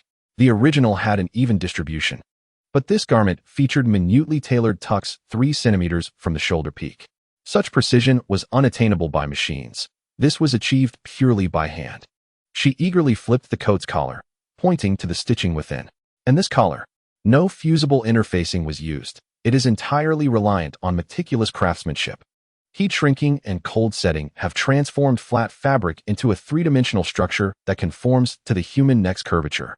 Lin Wei's excitement mounted. "Director Su, this craftsmanship, this finesse. I encountered such exquisite craftsmanship only a decade ago during my visit to a prestigious haute couture workshop in Italy.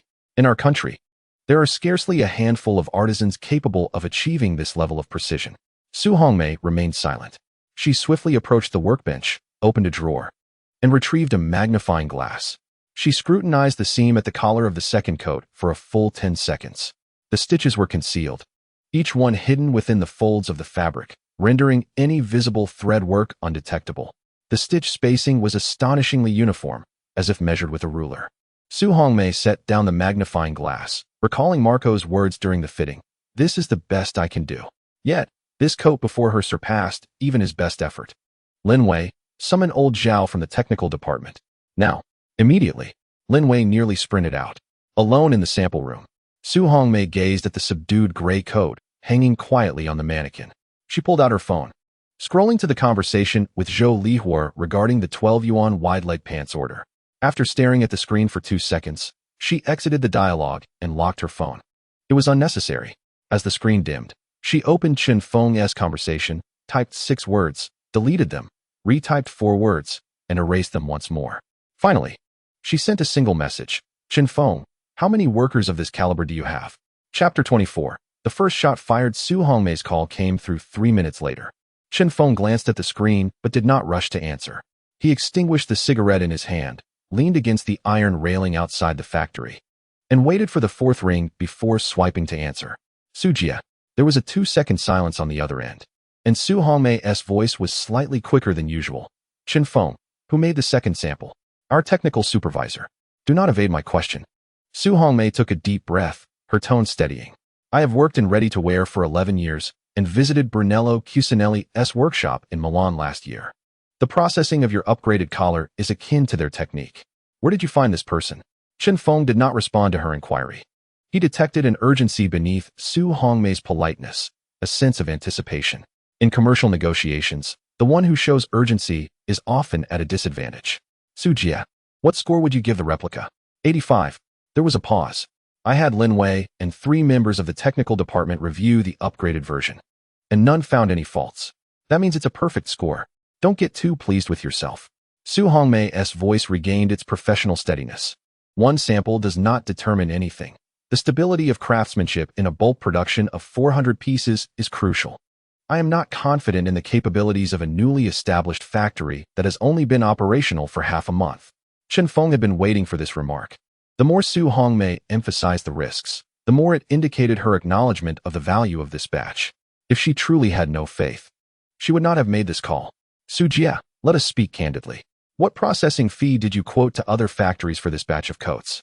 The line fell silent for 3 seconds. Each piece costs 220.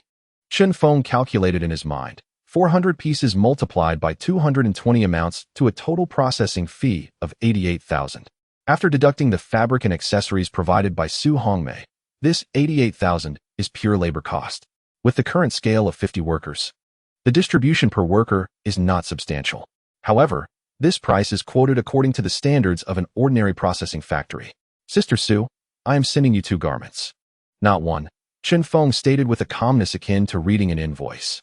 The replica certifies that my factory meets the standards, while the upgraded version proves that my factory can command a premium.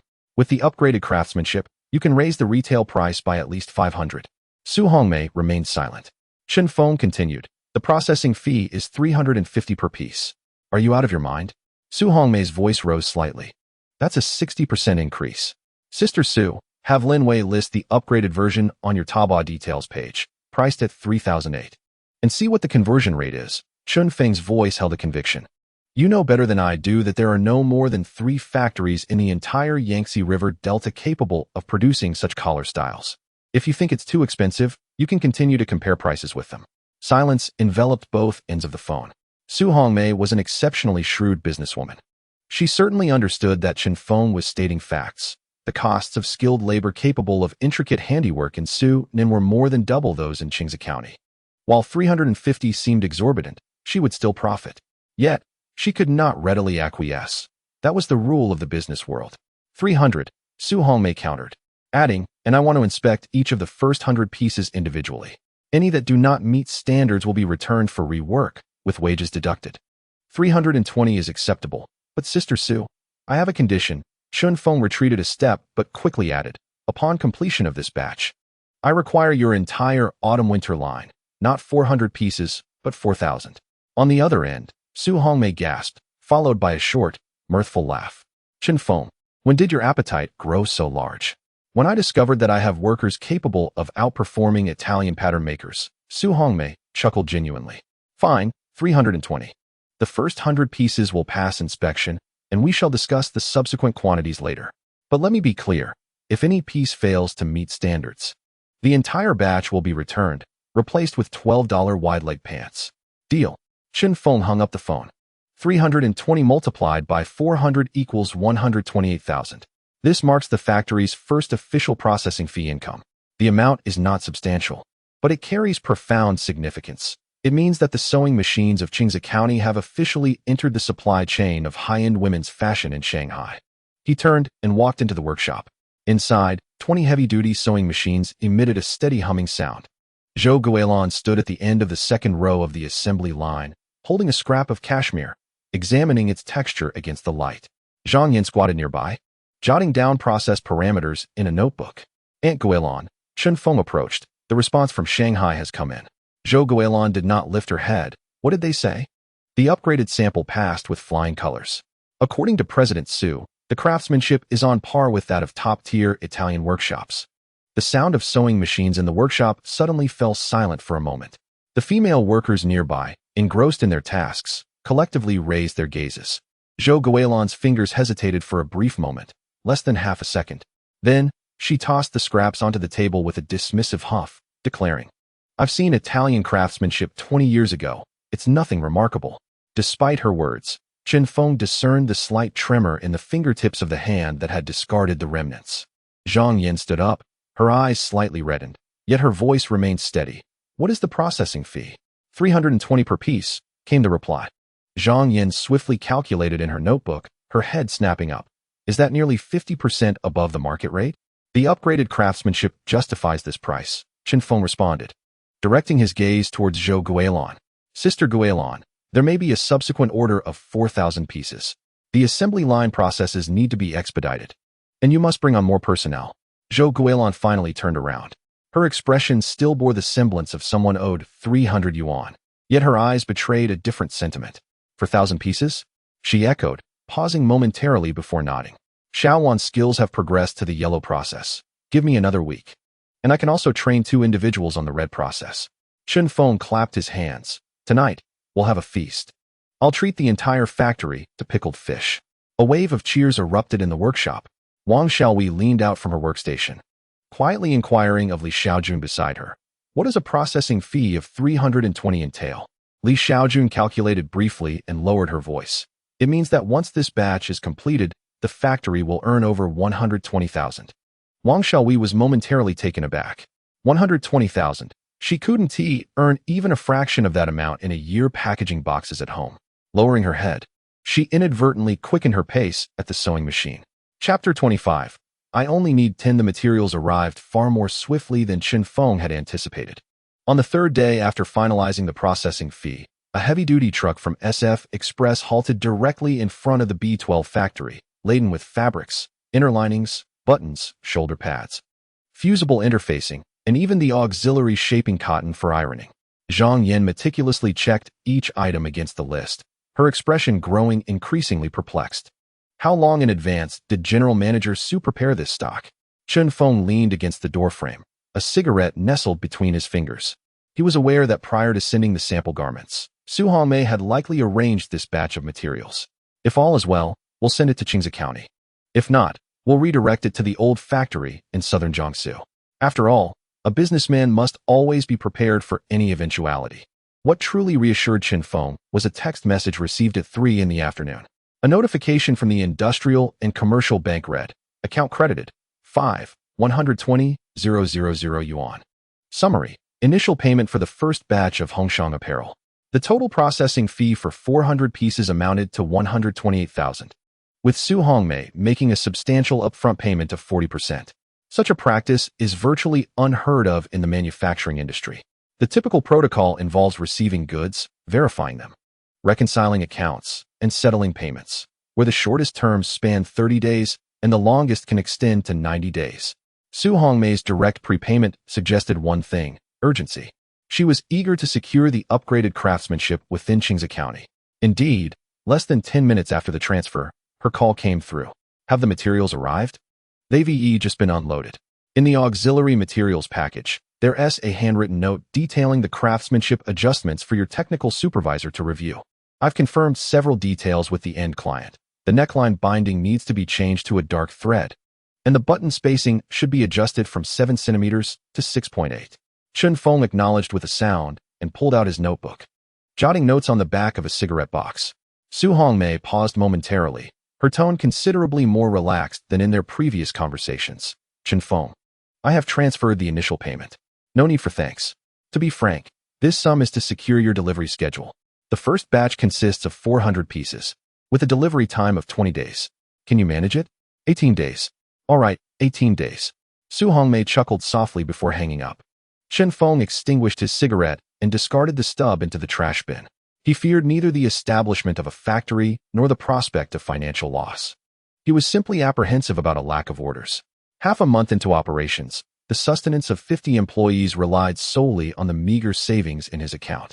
While the funds allocated by the system were stable, a factory without the capacity to generate revenue was merely a bottomless pit.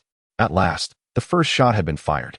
With the bullet meticulously loaded by Zhou Guilin, with the initial shot taken, would subsequent shots fall silent?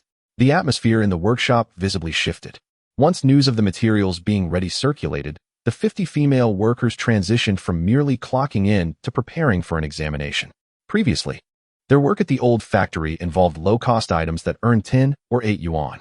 Sewing 100 pieces felt no different from sewing 1,000. One could do it with eyes closed. However, this time was different. With fabric priced at 1,200 per meter and coats retailing at 3,008, these women, who had spent over a decade stitching inexpensive goods in the county, were finally handling something of genuine quality. When Zhou Guilin distributed the cut fabric pieces to each workstation, several workers trembled as they received their materials. Li Xiaojun, upon receiving her assigned sleeves, scrutinized them thrice before daring to approach the machine. What are you afraid of? Zhou Guilin stood behind her, her tone measured and steady. With a steady hand and a calm heart, the stitching will be steady. You have practiced before. Taking a deep breath, Li Xiaojun pressed down on the pedal. The sewing machine hummed to life. The simultaneous operation of 20 machines in the workshop created a harmonious rhythm, which was surprisingly soothing rather than noisy. Chen Feng stood at the end of the workshop, observing for a while before turning to enter the adjacent makeshift office. He sat down, opened his notebook, and began calculating another set of figures. 50 workers for 100 coats, an 18-day deadline. Theoretically feasible, yet the margin was perilously slim. Any misstep, be it wasted fabric, worker absences, or equipment malfunctions, could halt the entire operation. What troubled him further was the recruitment data from the past few days. After filtering through the 60 to 70 applicants in the first week, the daily influx of candidates had plummeted. Yesterday, only 2 showed up, and none had arrived today thus far. With a resident population of fewer than 300,000 in Qingze County, the pool of eligible female labor was already limited. Subtracting those who had migrated south for work, those employed elsewhere, and those unable to leave home, he had nearly exhausted the available workforce. The remainder either had not received the news or were unaware of the opportunity. It seemed he would need to intensify his efforts. A factory of 50 people could only manage small batch high-end processing. If Su Hongmei truly sent over an order for 4,000 pieces, how would he fulfill it? Rubbing his temples, Chen Feng's mind began to pivot towards another line of thought. His fundamental objective had never been merely to run a clothing factory. The core mechanism of the system was intrinsically linked to population dynamics. The garment factory serves merely as a means, representing the initial brick he lays to create employment and retain the population in this impoverished county town. Yet as of now, the bricks have yet to be stacked to the second layer, and the workforce is insufficient. A knock resounded 3 times at the door. Zhang Yan entered, clutching an A4 sheet of paper, its corners creased, evidently crumpled in her grip throughout her journey. Xiao Feng, I have calculated the piece rate. Please take a look. She placed the paper on the table and stepped back slightly. Chen Feng picked it up for inspection. The form was meticulously detailed, with 37 processes itemized, each corresponding to a specific piece rate. The high-difficulty red processes, such as collar shaping and seat molding, commanded the highest rates, while basic stitching bore the lowest. In total, the workers' wages for a single coat amounted to approximately 78 yuan. Chen Feng frowned slightly. Zhang Yan's heart leaped to her throat.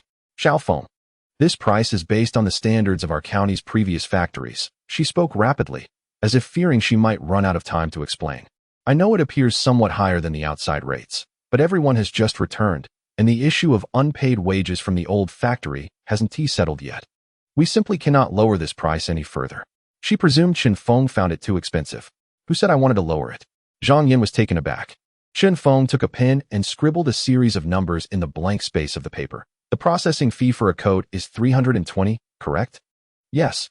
The fabric and accessories will be provided by Su, while we only cover labor and utilities. What are the factory's fixed monthly expenses? Include rent, utilities, equipment depreciation, and management fees. Although Zhang Yan was uncertain of his intentions, she was well acquainted with the figures. Under full capacity, the monthly fixed expenses were approximately 18 to 20,000. Chen Feng pursed his lips.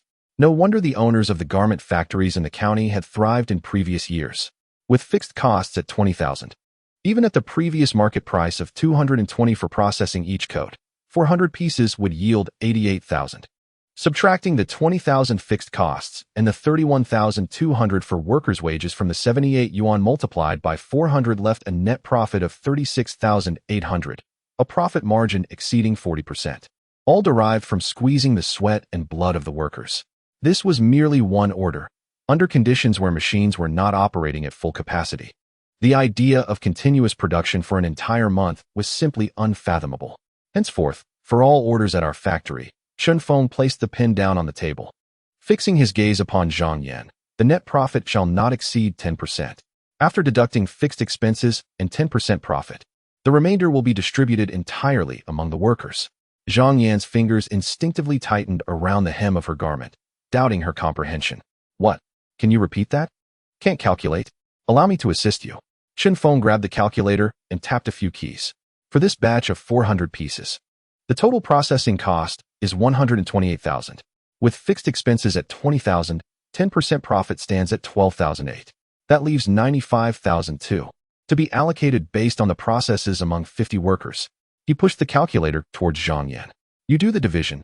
See how much each worker earns per coat. Trembling, Zhang Yan picked up her phone, opened the calculator, and inputted 95,002 divided by 400. The screen displayed a number, 238. 238 yuan. Zhang Yan stared at the number, her mind buzzing with confusion, a void enveloping her thoughts. Having spent over a decade in production management, She had encountered the most generous of bosses, who merely increased piecework wages by a mere 10%. Yet Chen Feng had relinquished the entire profit margin. Xiao Feng. Zhang Yan's voice trembled slightly. Are you certain? Once this price is announced, the factories outside will berate you for disrupting the market. Besides, this is not how business is conducted. Let them scold, he replied, reclining against the chair's back. Sister Zhang Yan, what do you believe is our factory's most valuable asset? Those 20 heavy machines? Or the factory itself? Zhang Yan remained silent. It is the people, Chen Feng asserted. Zhou Guilan is invaluable. Wang Xiaowei is invaluable. Li Xiaojun is invaluable. Each of those 50 individuals operating sewing machines is priceless. Retaining talent is paramount. He continued. Revise this table and distribute it according to the new pricing, allowing everyone to see how much they can earn per garment. Zhang Yan picked up the A4 sheet, her hand trembling slightly, the crease precisely resting over the words unit price. She hesitated at the doorway, glancing back at Chen Feng. There were sentiments she had kept unspoken. For the first time in her lengthy career, she encountered a boss who lamented that workers earned too little. The door closed gently behind her. Chen Feng reopened his notebook. The pen's tip poised over the figures, calculating line by line. The thin profit margin was inconsequential. What he sought was never merely the minimal difference in processing fees. The previous cost sheet had omitted fixed expenses, and the monthly payroll alone amounted to a staggering 150,000 yuan. 50 individuals, a monthly expense of 150,000, was no trifling sum. Yet, these 50 were essential. They constituted the most stable cohort in the workshop, the cornerstone of exquisite craftsmanship, and the living emblem of the factory's reputation. In bygone days, he might have gritted his teeth to endure such costs. However, now, the earnings from a single day's operations could easily cover it. To him, it was of little consequence. What truly mattered was not merely sustaining these 50 employees, but rather that they could attract even more talent, high welfare, and elevated prices. Such news spread among workers faster than any recruitment advertisement. A single individual returning home to proclaim how much could be earned per garment in their factory was far more effective than posting 10 job advertisements at the factory's entrance. Chen Feng closed his notebook, leaning back in his chair. Retaining personnel, attracting talent, and filtering candidates. 3 strategic moves, and the first step had already been taken. Chapter 26. A monthly salary exceeding 10,000. When Zhang Yan entered the workshop with the newly printed piecework pricing list, her fingers still trembled. She had recalibrated the figures in the office 3 times, each result consistent, yet each induced a thrill of anxiety within her. Approaching the bulletin board at the workshop entrance, she affixed the A4 sheet, securing it firmly with 4 pushpins at each corner, then stepped back. Everyone, come take a look. Her voice was soft.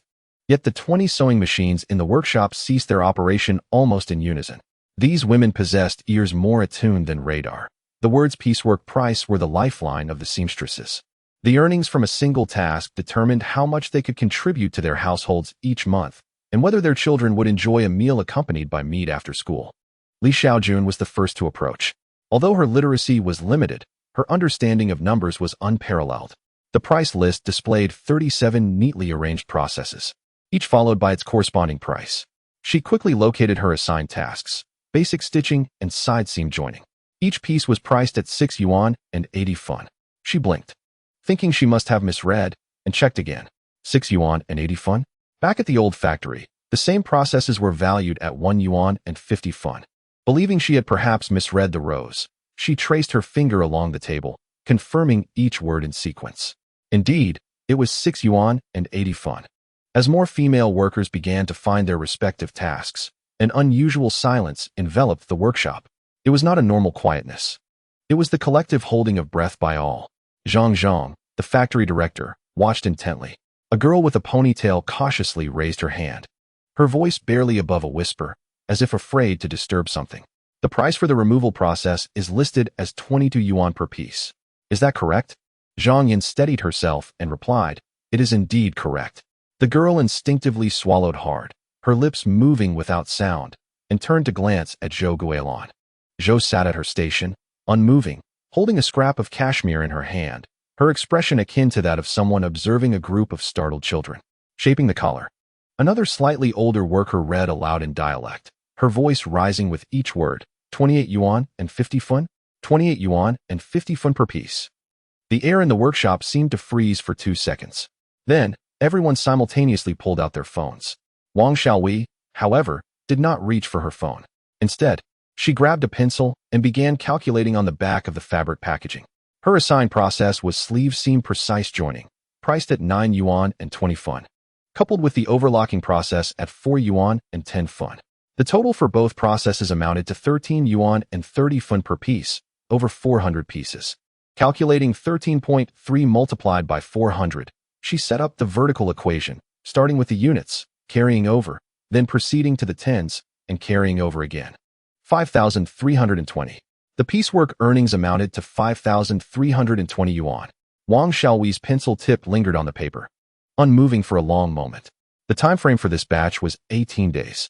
18 days to earn 5,300. What if she added the 3,000 base salary? 8,800.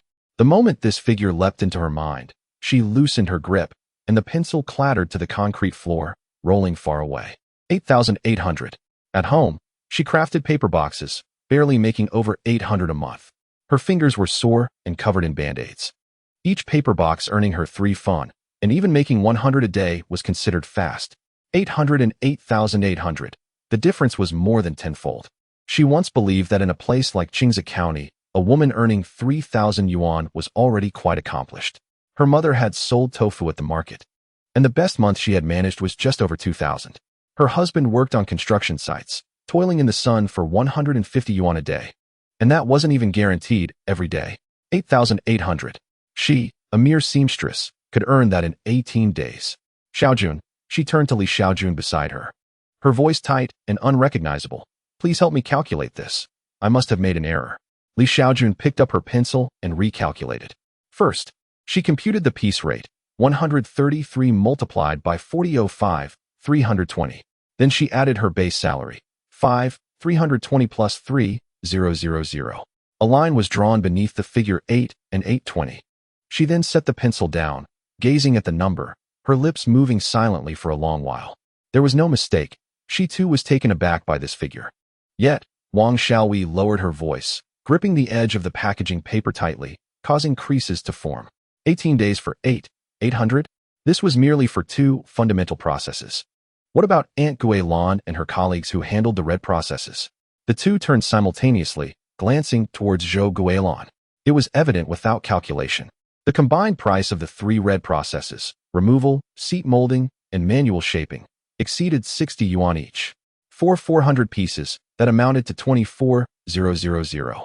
Adding the base salary of 3,000, the total reached 27,000. 18 days. Wang Xiaowei's mind buzzed, and the pencil she had just picked up fell to the ground once more. 27,000. During the peak of her tenure at the old factory, she earned a mere 3,600 a month, with a year-end bonus of 200 yuan, and the boss would gift a barrel of peanut oil during the new year. That year, she felt she was living a good life, and even went to the town to buy 3 feet of red cloth to make a new coat for her child. 3,006 versus 27,000. Suddenly, her eyes felt moist, and she quickly turned her head away. The calculations of others began to emerge as well. Sun Xiuying, responsible for lining seams, calculated 3,600 for piecework, plus the base salary, totaling 6,600. Xiao Zhao, in charge of button sewing and finishing, calculated 2,900 for piecework, plus the base salary, amounting to 5,900. Several skilled workers handling moderately difficult processes reported figures ranging from 8,000 to 11,000. Over 10,000.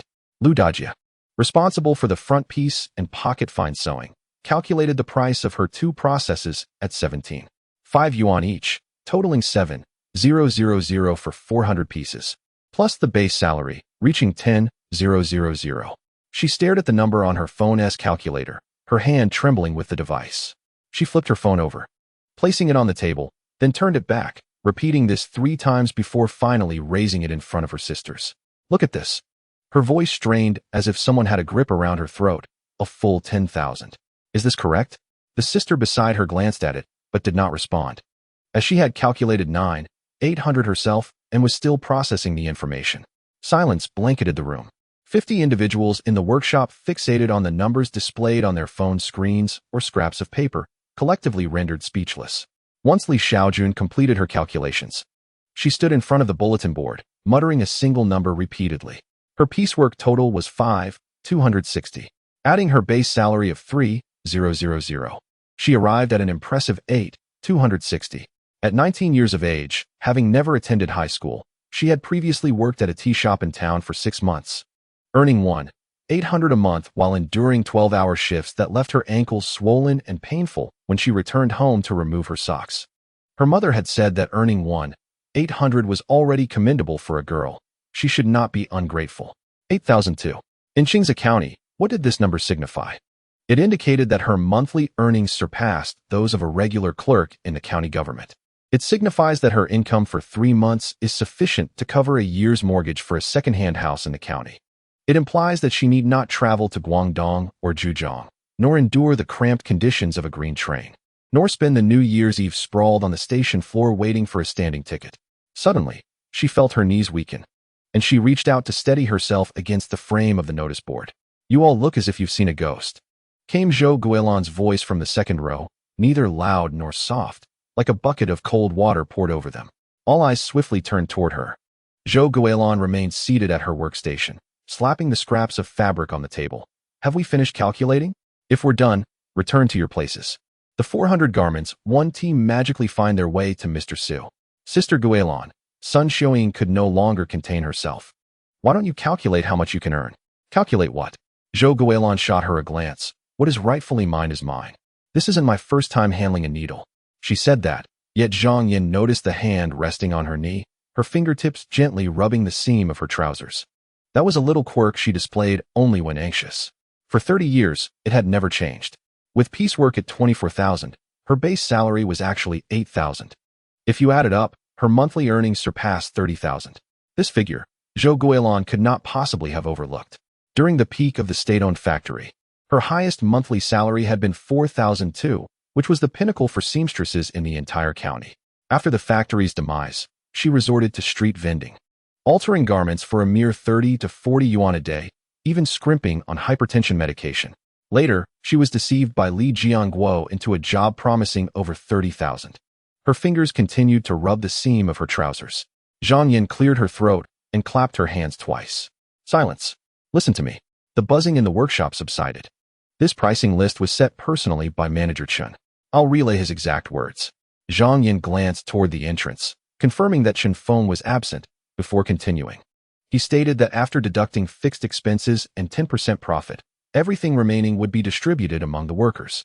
The base salary of 3,000 was an additional amount he provided, not deducted from the processing fees, but from a different fund within the factory.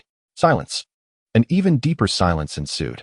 The 50 individuals in the workshop seemed as though they had all been simultaneously paused. Supervisor Wang Xiaoyi stood up, clutching the vertically written packaging paper, her knuckles turning white. "Are you suggesting that the base salary is something he covers himself? That the processing fees only yield a 10% profit?" "Precisely. So he earns only about 30 yuan per coat? More or less. What is his motivation?" Zhang Yin opened her mouth. This question had been on her mind for 10 minutes in the office.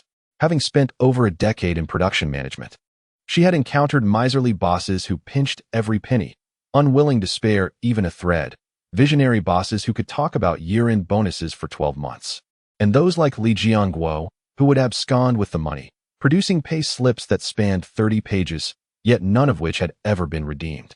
However, she had never seen a boss who begrudged himself too much profit, nor had she encountered one who would pay out of pocket to provide a base salary for workers. As for his motives, that is none of your concern. Zhang Yin composed herself, reverting to her steely demeanor. "There is but one thing you must understand. Upon completing this batch of 400 pieces, if Mr. Su is satisfied, there will follow a reorder of 4,000 pieces." The phrase 4,000 pieces detonated in the air like a depth charge, disrupting the calm that had just settled. The previous figures, 8,008, 8,002, 1,000, were merely the sum of 400 pieces, representing just 18 days of income. But what of 4,000 pieces? It needn't be exaggerated tenfold. While the workforce would expand and processes would be redistributed, even a tripling of output would signify substantial change. Wang Xiaoyi paused momentarily. With a 2-month cycle for the 4,000 pieces, delivering 2,000 pieces monthly, even with a workforce expanded to 80, Each individual would handle more than they currently do. She began to calculate mentally, her fingers moving as she estimated for 20 seconds.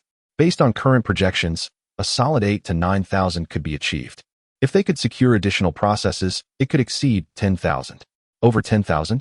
In Qingze County, a nationally designated impoverished area where the average monthly income barely surpasses 3,000. No need to leave home for an electronics factory in Guangdong. No standing for 14 hours on an assembly line, risking menstrual irregularities or lumbar disc herniation. No need to leave a 3-year-old child with a septuagenarian. No scrambling for a hard seat ticket on New Year's Eve. No watching children plead through video calls, pretending the signal has faltered to end the conversation, and weeping beneath the covers of a rented room. Over 10,000. Right at their doorstep. A mere 10-minute electric bike ride to the factory, with the opportunity to return home at noon to warm a bowl of rice for the child. Wang Xiaowei lowered her head, tears falling onto her pencil scrawl, blurring the figures into a soggy stain. She bit her lip, her shoulders trembling, stifling her sobs. Beside her, Li Xiaojun could no longer contain herself, wiping her face with her sleeve only to find it covered in thread remnants, smearing her face further. The sounds of sniffles echoed throughout the workshop. Sister Lu pressed her phone tightly against her chest, gazing up at the ceiling, blinking vigorously. She feared looking down, lest her tears fall onto the fabric, which cost 1,002 per meter for cashmere. Why weep? Zhou Guilin exclaimed, slamming her hand on the table, causing the sewing box to bounce slightly, startling everyone. We haven't even earned the money yet, and you're already shedding tears. Get back to your stations. She surveyed the tear-streaked faces around her, her voice gruff and harsh like sandpaper on metal. The first batch of 400 pieces must be delivered in 18 days. Delays will render your calculations worthless. You won't earn a single penny. There won't even be a place to cry when the time comes. The workers hastily returned to their respective stations. The sewing machines roared back to life, their buzzing filling the workshop. Yet this time, the rhythm of the foot pedals was distinctly different, faster, steadier, more forceful. Each press felt grounded, as if they were not merely operating a sewing machine, but paving a path that allows them to earn a living without leaving home, to support their families without abandoning their children. Zhang Yan stood at the center of the workshop, observing the 50 women, their eyes reddened, yet fiercely dedicated to their work, and suddenly recalled the last words Chen Feng had uttered in the office. Profit margins may be slim, yet retaining talent is of paramount importance. She has now come to this profound realization. This group of women will return home tonight and share their experiences with their husbands, neighbors, mothers, and the proprietress of the local convenience store. They will speak of the B12 factory in the development zone, where one operates a sewing machine, earning a base salary of 3,000, with additional compensation based on output, potentially earning 8 to 9,000 a month, and those with exceptional skills can exceed 10,000. In Qingze County, what does it signify to have a monthly salary surpassing 10,000? A core teacher at the county's middle school earns around 4,002, while a chief physician at the county hospital makes just over 5,000. A government official at the county level takes home less than 6,000. Yet, a female worker operating a sewing machine earns over 10,000. This news will spread rapidly, far more swiftly than if Chen Feng were to spend 100,000 yuan on advertisements at the county television station. One person relays it to 3, and those 3 pass it on to 9. Within a week, every woman in Qingze County, and even in neighboring counties, who knows how to operate a sewing machine will be aware of this opportunity. Those standing in electronics factories in Guangdong, those consuming boxed meals on assembly lines in Zhejiang, and those juggling childcare while crafting paper boxes at home, all contemplating whether to seek employment after the new year, will undoubtedly come. Zhang Yan turned and made her way to the office, stopping briefly by the bulletin board to secure the pushpin on the piece detailing the piecework payment rates. Outside, Chen Feng leaned against the window in the corridor. The screen of his mobile phone illuminated. The system panel displayed a slight change in the number of permanent residents in Qingze County today. It hadn't risen, but it also hadn't fallen. He swiped away the panel and glanced toward the workshop. Through a layer of glass, he could see 20 sewing machines with their lights aglow, 50 figures hunched over their stations, like 50 relentless little engines. It was impossible for him to solely produce high-quality items indefinitely, nor could he conjure 100 seasoned and skilled workers out of thin air. To expand, he must lower the entry barriers, allowing more ordinary workers to step in. However, lowering the threshold does not equate to lacking direction. The 50 highly paid master craftsmen serve as benchmarks, the ceiling, the aspiration that every new worker entering the factory can readily visualize. If your skills are sufficiently robust, you too can earn over 10,000. Chapter 27. All right, he said. At 6:20 that evening, when Wang Xiaowei pushed her electric cart into the yard, her 3.5-year-old daughter Dodo was squatting at the threshold, prodding ants with a twig. Mama, Dodo exclaimed, dropping the branch and rushing over, wrapping her small hands around her mother's leg, leaving a smudge of dirt on her pant leg. Wang Xiaowei bent down and scooped her up, the scent of inexpensive laundry detergent mingling with dirt and sweat wafting from her child. She buried her face in Dodo's neck, inhaling deeply. Dodo giggled uncontrollably, pushing her mother's face away with tiny hands. Normally, she would not act this way. She would push the cart inside, set it down, wash her hands, and prepare dinner. Her movements precise and mechanical, devoid of any unnecessary pauses. But today, a fire burned within her, igniting her spirit from 3 o'clock this afternoon until now, leaving her feeling feverishly alive. Her husband, Li Jianjun, sat on a low stool in the living room, shelling peanuts, with a small pile of shells at his feet. He worked odd jobs at construction sites around the county, laying bricks, moving cement, and undertaking any menial or laborious tasks that came his way. Today, however, there was no work available. The foreman informed him that the funds from the client had not yet arrived and that he would have to take a break for 2 days. In Li Jianjun's experience, such breaks typically extended to at least a week. He had long since grown accustomed to this uncertainty. When he saw Wang Xiaowei enter, he merely lifted his eyelids slightly and asked, "Back?" "Yes, I'm back." Wang Xiaowei set Dodo down on the floor and pulled out a slightly softened piece of packaging paper from her pocket, dampened by her palm. The paper, torn from a fabric package, bore printed text in English regarding Australian merino wool on its reverse side. She unfurled the paper on the table, its corners curling upward. She used a salt shaker to weigh down 2 corners, a soy sauce bottle for another, and pressed her hand on the last. "Take a look at this." Li Jianjun leaned closer. Though he had graduated from middle school with dismal grades, he could still decipher the vertical figures. His wife's handwriting was crooked, yet the numbers were always written clearly, each stroke precise and unambiguous.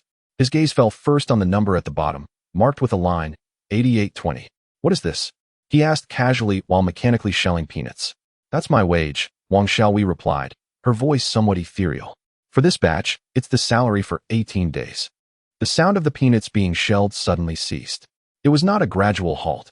Rather, it was as if he had been struck by lightning, his hand freezing abruptly. He stared at the number for 3 seconds before looking up at Wang Xiaowei. Her expression was peculiar, as if she were on the verge of laughter, yet holding back. The muscles at the corners of her mouth twitching slightly, and her eyes glistening with unshed tears. "What do you mean?" "I mean, this is my wage for this batch of goods. 18 days, 8,820 yuan.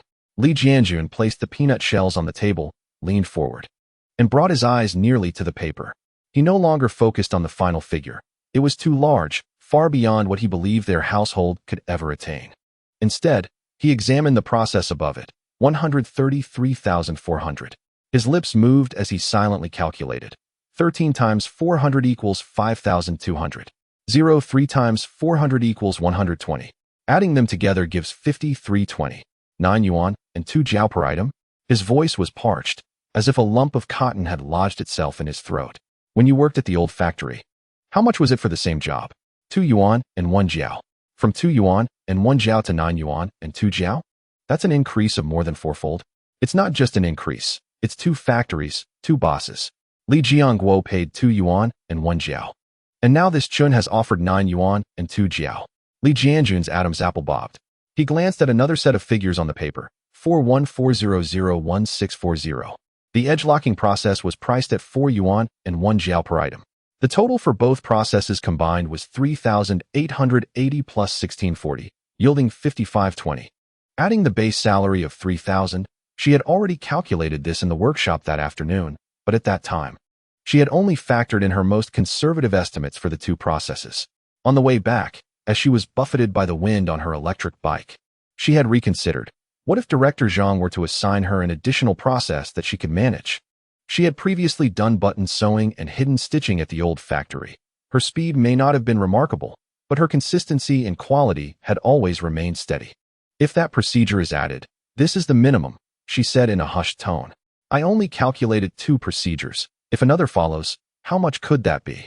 Over 10,000. These 2 words fell in the living room like a stone dropped into a water tank. Li Jianjun remained silent.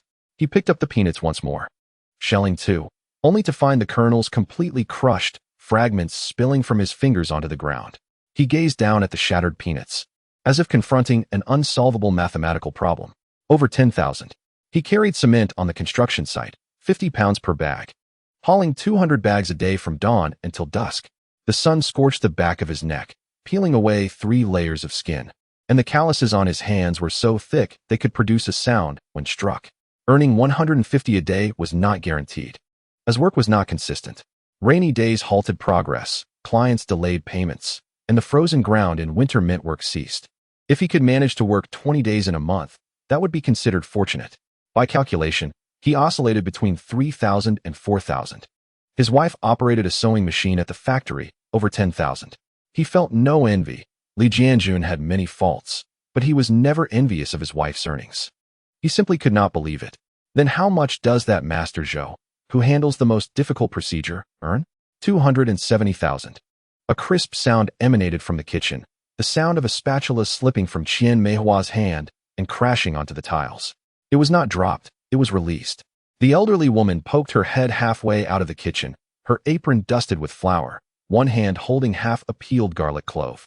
Her mouth hung open. The wrinkles on her chin stretched wide, remaining unclosed for a long time. How much did you say? 270,000. Wang Xiaowei articulated each word clearly. 18 days, a base salary of 3,000 plus piecework of 24,000, written in black and white on the contract. Qian Meihua said nothing. She retreated into the kitchen, bending to pick up the spatula. It had fallen by the stove, splattering a few drops of oil onto the tiles. She wiped it on her apron and placed it back beside the pot. Then she turned on the faucet. The sound of rushing water was loud. Both Wang Xiaowei and Li Jianjun in the living room heard it.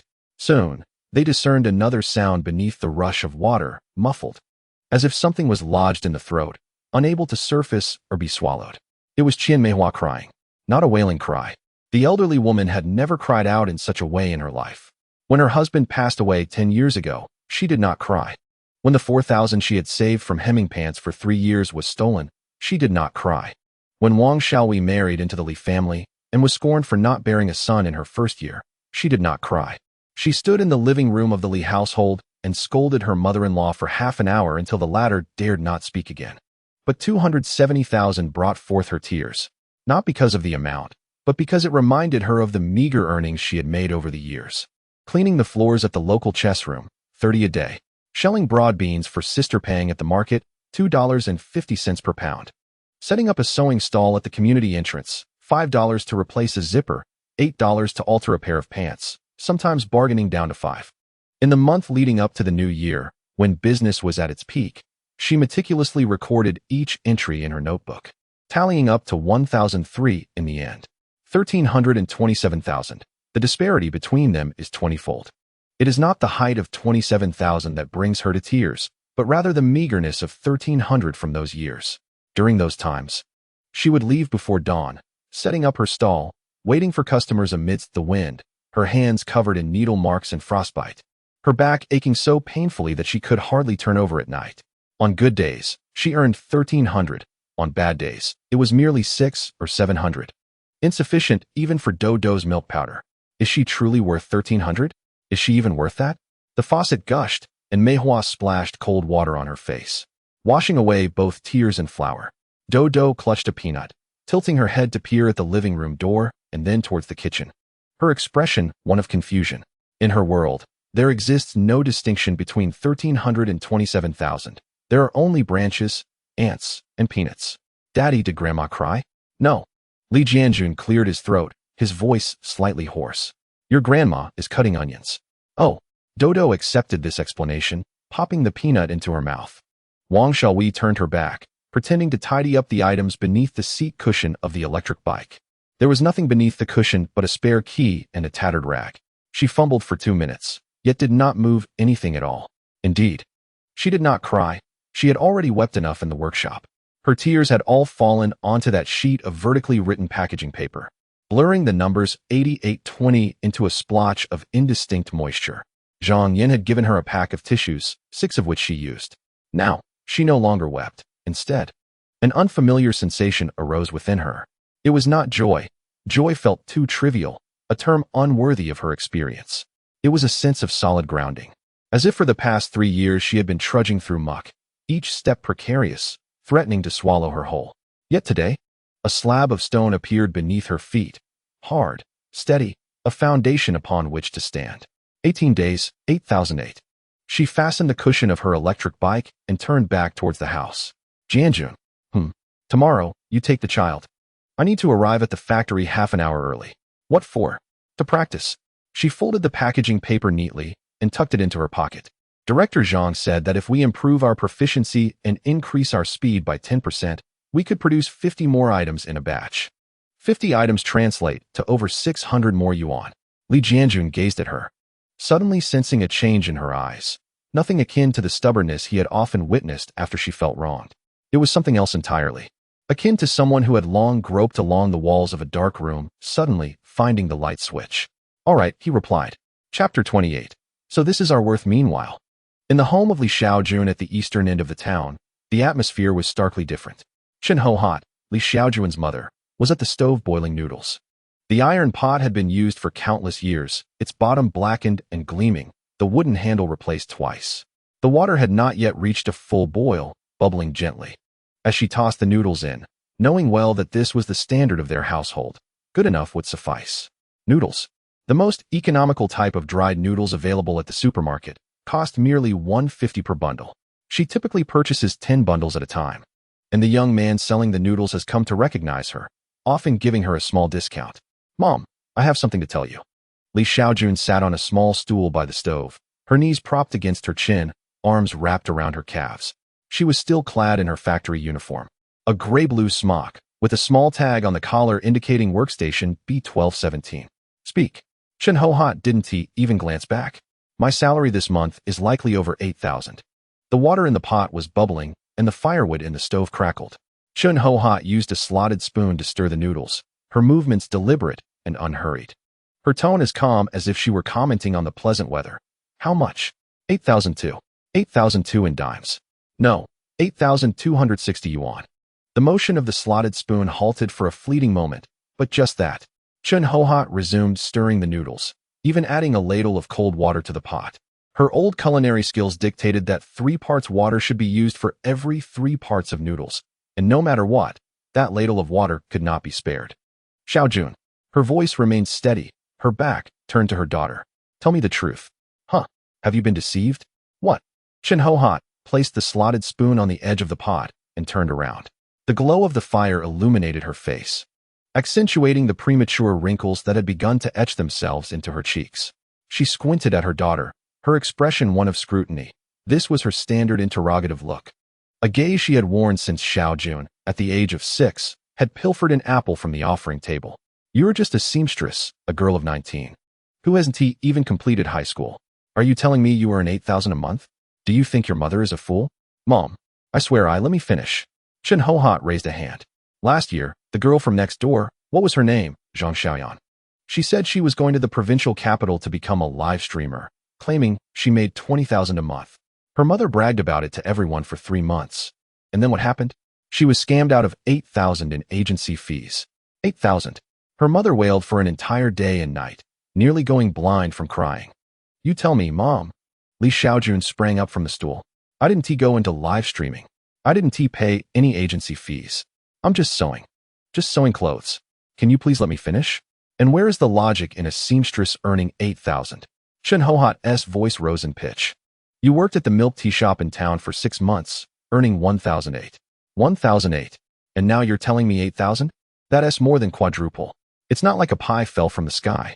Yet it can happen, Li Xiaojun exclaimed, urgency in her movements as she raced against time to retrieve her phone, unlock it, open the calculator, and rapidly tap her fingers across the screen. She then thrust the device in front of Chen Ho-hot's face, mere inches from her nose. Look for yourself. Chen Ho-hot instinctively leaned back, squinting at the numbers on the screen. Her eyesight had deteriorated over the years, and she had been reluctant to invest in glasses. The cheapest reading glasses in town cost 80 yuan. Read it to me. Though her words remained defiant, her tone had softened considerably. 68 multiplied by 400 equals 2,720. This is the tally for my first task, Li Xiaojun muttered while tapping on her calculator. Next, for the second task, 17 multiplied by 400 gives 680. Adding the two tasks together, 2,720 plus 680 equals 3,400, and with the base salary of 3,000. She flipped the calculator over to reveal a glaring total, 6,900. Wait a moment.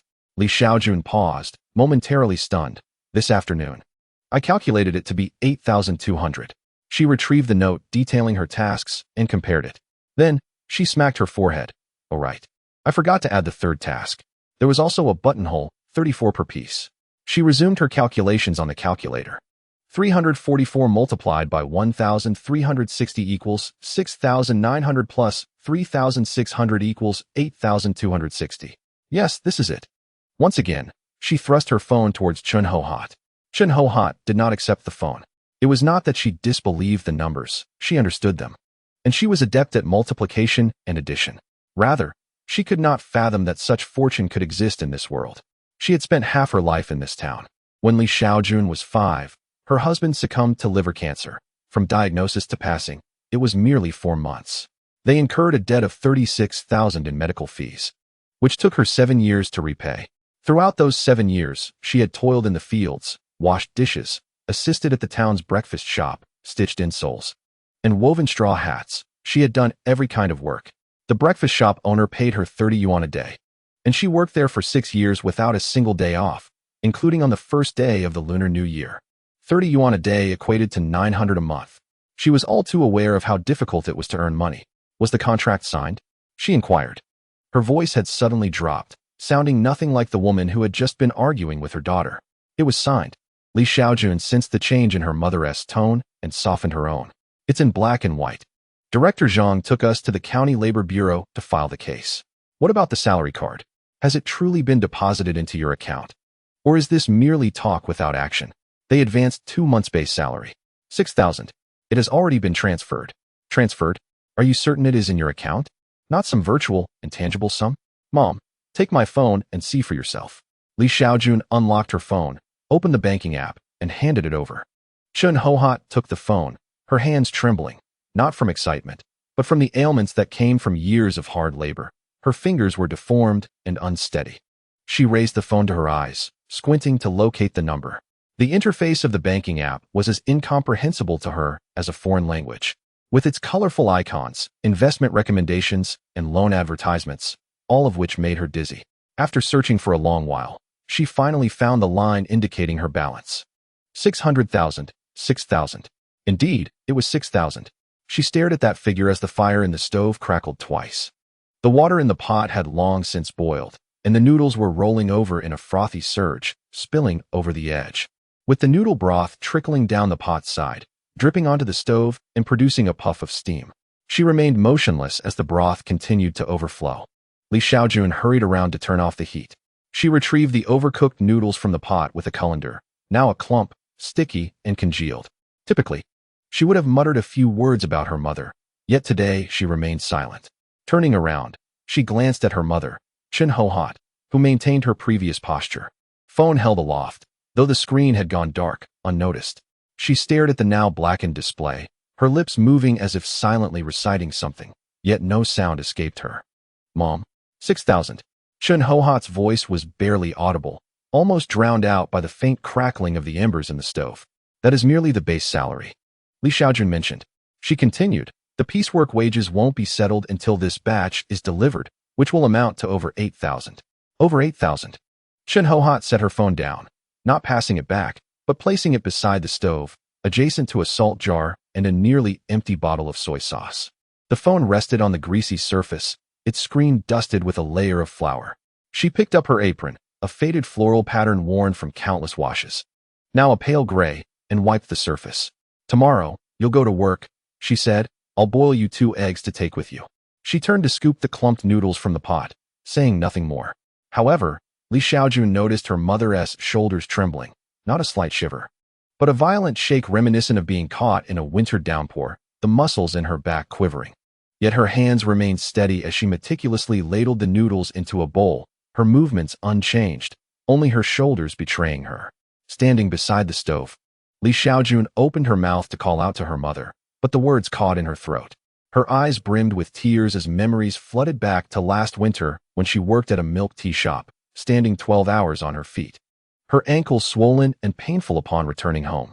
Her mother had prepared a basin of hot water for her feet, all the while saying, "Xiaojun, dear, earning 1,800 is sufficient. Do not be ungrateful. 1,800 is sufficient. Do not be ungrateful. 8,002. Mom, it's not that I am ungrateful. It's that we were unaware of our true worth." Chapter 29. The power of the people. Early the next morning, Qian Meihua went to purchase tofu. Just as dawn broke, the Qingze County vegetable market buzzed with activity. This market was the largest in the county and also the swiftest in disseminating news, faster than the county government's bulletin board, quicker than mobile news alerts, and more immediate than WeChat groups. The reason was simple. The people here had ample leisure. Vendors, waiting for customers, had little to occupy their time, while shoppers, queued up, found themselves with nothing to do. Idleness bred conversation, and conversation turned to significant matters: whose son had passed the civil service exam, whose daughter-in-law had quarreled with her mother-in-law, and the amounts families received from demolition compensation were all disseminated from the stalls. Qian Meihua had spent 2 years selling fish at this market. Eventually, she could no longer continue due to leg pain, yet her loyal customers still recognized her, and at every stall she approached, someone would call out, "Sister Meihua, Sister Meihua, here you are? It's been ages since you came so early. Has the sun risen in the west today?" Qian Meihua smiled and stood still in front of the tofu stall, patiently waiting for old Zhao to slice the tofu. Sister Yang, never one to remain quiet, was cracking sunflower seeds when her eyes flicked over, and she leaned in. "Hey, Meihua, I heard your little Hui started working at that new factory?" "Yes." "Which factory?" "The one over in the development zone?" "Yes, the B12 factory, making wool coats." "Oh, wool coats. Quite upscale." Sister Yang's tone brimmed with the characteristic curiosity of a bustling marketplace. "I heard the salary is quite high." Qian Meihua glanced down at old Zhao slicing tofu, contemplating before responding in a restrained manner, "It's decent." "Decent? How much is that?" Sister Yang placed the seed scoop down on the scale, pivoting her body fully towards Qian Meihua, arms propped on the counter, adopting a stance that seemed to say she wouldn't sell sunflower seeds until she got a clear answer. 3,000? 4,000? Over 8,000. Sister Yang's hands wobbled, causing the scale to tilt, and the sunflower seeds cascaded onto the countertop, with a few rolling onto the ground. The digital scale flickered, showing 0.73 kilograms, a little more than what the customer had requested, but she remained oblivious. "How much?" Sister Yang's voice rose an entire octave, loud enough for the lady selling lotus roots nearby to turn her head. 8,008. Qian Meihua corrected the figure, having calculated it herself the previous day, remembering every digit clearly. For 18 days, base salary plus piecework. If it were a full month, it would be even more. Sister Yang let go of the seed scoop, not merely setting it down, but losing her grip entirely. The scoop clattered onto the scale with a loud bang. The lady selling lotus roots also set her produce down. The tofu vendor, old Zhou, paused with his knife hovering just above the tofu, nearly cutting it into irregular shapes after 30 years of precision. All 6 eyes of the 3 individuals fixated on Qian Meihua. The usual clamor of bargaining and shouting in the marketplace momentarily subsided in that corner. "Meihua." Sister Yang swallowed hard. "Could you repeat that?" 8,000. 8,820. Qian Meihua sensed the shift in the atmosphere around her, but neither exaggerated nor shrank back, simply stating the facts. "I calculated it for Hui myself, meticulously going through the pricing for each procedure, multiplying them one by one. Operating a sewing machine?" Sister Yang's expression resembled someone struck on the forehead, as if to say, "The clattering sewing machine? Is it not some high-tech marvel? Not computer programming? Just operating a sewing machine?" "Precisely, operating a sewing machine, making coats. The wool kind, exported to Shanghai." Sister Yang turned to old Zhou, who in turn glanced at the lotus root vendor. The 3 shared a remarkably uniform expression. It's not disbelief, but rather an unwillingness to believe. "Nonsense," Sister Yang finally exclaimed, though her conviction was evidently wavering. She had known Qian Meihua for 20 years and understood that she never boasted. "Let me tell you." Qian Meihua lowered her voice, not intending to create suspense. but because such talk in a marketplace at too loud a volume could stir unrest. 8,008 is not even the highest. Do you know Master Zhou, the most skilled worker at that factory? Once, the technical prodigy of the state-owned factory, Zhou Guilan, was abruptly interrupted by Lao Zhou. Yes, Zhou Guilan, he remarked. How much is she making? 18 days, 27,000. The air in the corners seemed to be sucked away. The sound of the knife finally dropped from Lao Zhou's hand. But it struck awkwardly, slicing a perfectly square block of tofu into a triangle and an irregular trapezoid. He remained oblivious. 27,000? Sister Yang's voice erupted, loud enough to draw the attention of an elderly woman selling eggs 3 stalls away. Operating a sewing machine. 27,000? Not just a sewing machine. Qian Meihua interjected, but also manual processes. The tasks of unhooking, shaping the seat, and manual modeling are all meticulous work, hence the high unit price. I don't care about your unhooking or whatever. Lao Zhou slammed the knife onto the cutting board, the blade vibrating in response. He leaned closer, his face a mask of disbelief. My son works in the county hospital, in orthopedics, as a doctor. 5 years of university, 3 years of residency, 8 years. His monthly salary is 5,001. And you tell me a sewing machine operator earns 27,000 in 18 days? Uncle Zhou, what benefit would I gain from fabricating a number to deceive you? Qian Meihua replied, unperturbed. Would I concoct a figure for you to mock me? I don't sell sewing machines. Inflating the number serves no advantage for me. If you doubt me, go see for yourself at Development Zone B12. The address is right there. There's a job advertisement posted outside the factory. Lao Zhou opened his mouth, then closed it again. Sister Yang was stunned for 3 seconds before suddenly bouncing back, as if propelled by a spring. Wait. Did you say there's a job advertisement? They are still hiring? Qian Meihua shot her a sidelong glance. Since when did you learn to operate a sewing machine? I can't, but my sister can. She worked at the old factory for 3 years. Qian Meihua chose not to respond to that. She paid for the tofu, carefully placed the cut pieces into a plastic bag, and carried them away. Behind her, the market resembled a pot of boiling oil, agitated by stones. 8,008. Did I mishear or not? Qian Meihua said it herself. You know Qian Meihua, right? The one who used to gut fish. Is Zhou Guilan's 27,000 a tall tale? Perhaps she mistook an annual salary for a monthly one? They said 18 days. 18 days, 27,000. Go see for yourself at B12. My cousin can operate a sewing machine. I need to make a call. Where's that development zone? B something? B12? Is the development zone at the fork along Yong'an Road? The buzz of conversation rippled through the market like a wave, spreading from this corner to the entire marketplace. Each stall echoed the news to the next. Every shopper related to another. By the time Qian Meihua exited the market, she could hear echoes of 8,008 and 27,000 coming from at least 5 different directions. Chapter 30. Is there any laborer who does not face hardships? At 3:30 in the afternoon, the school bell rang at Dongwen Primary School. This primary school, the oldest in the county, could be described as such if one considered the peeling exterior walls and the white lines on the running track drawn by teachers with lime. Parents waiting to pick up their children squatted at the school gate, chatting in small groups while cracking sunflower seeds. This is the most fixed time for information exchange every afternoon. Those who gather here are either full-time mothers and grandmothers or idlers who have yet to find employment. Have you heard?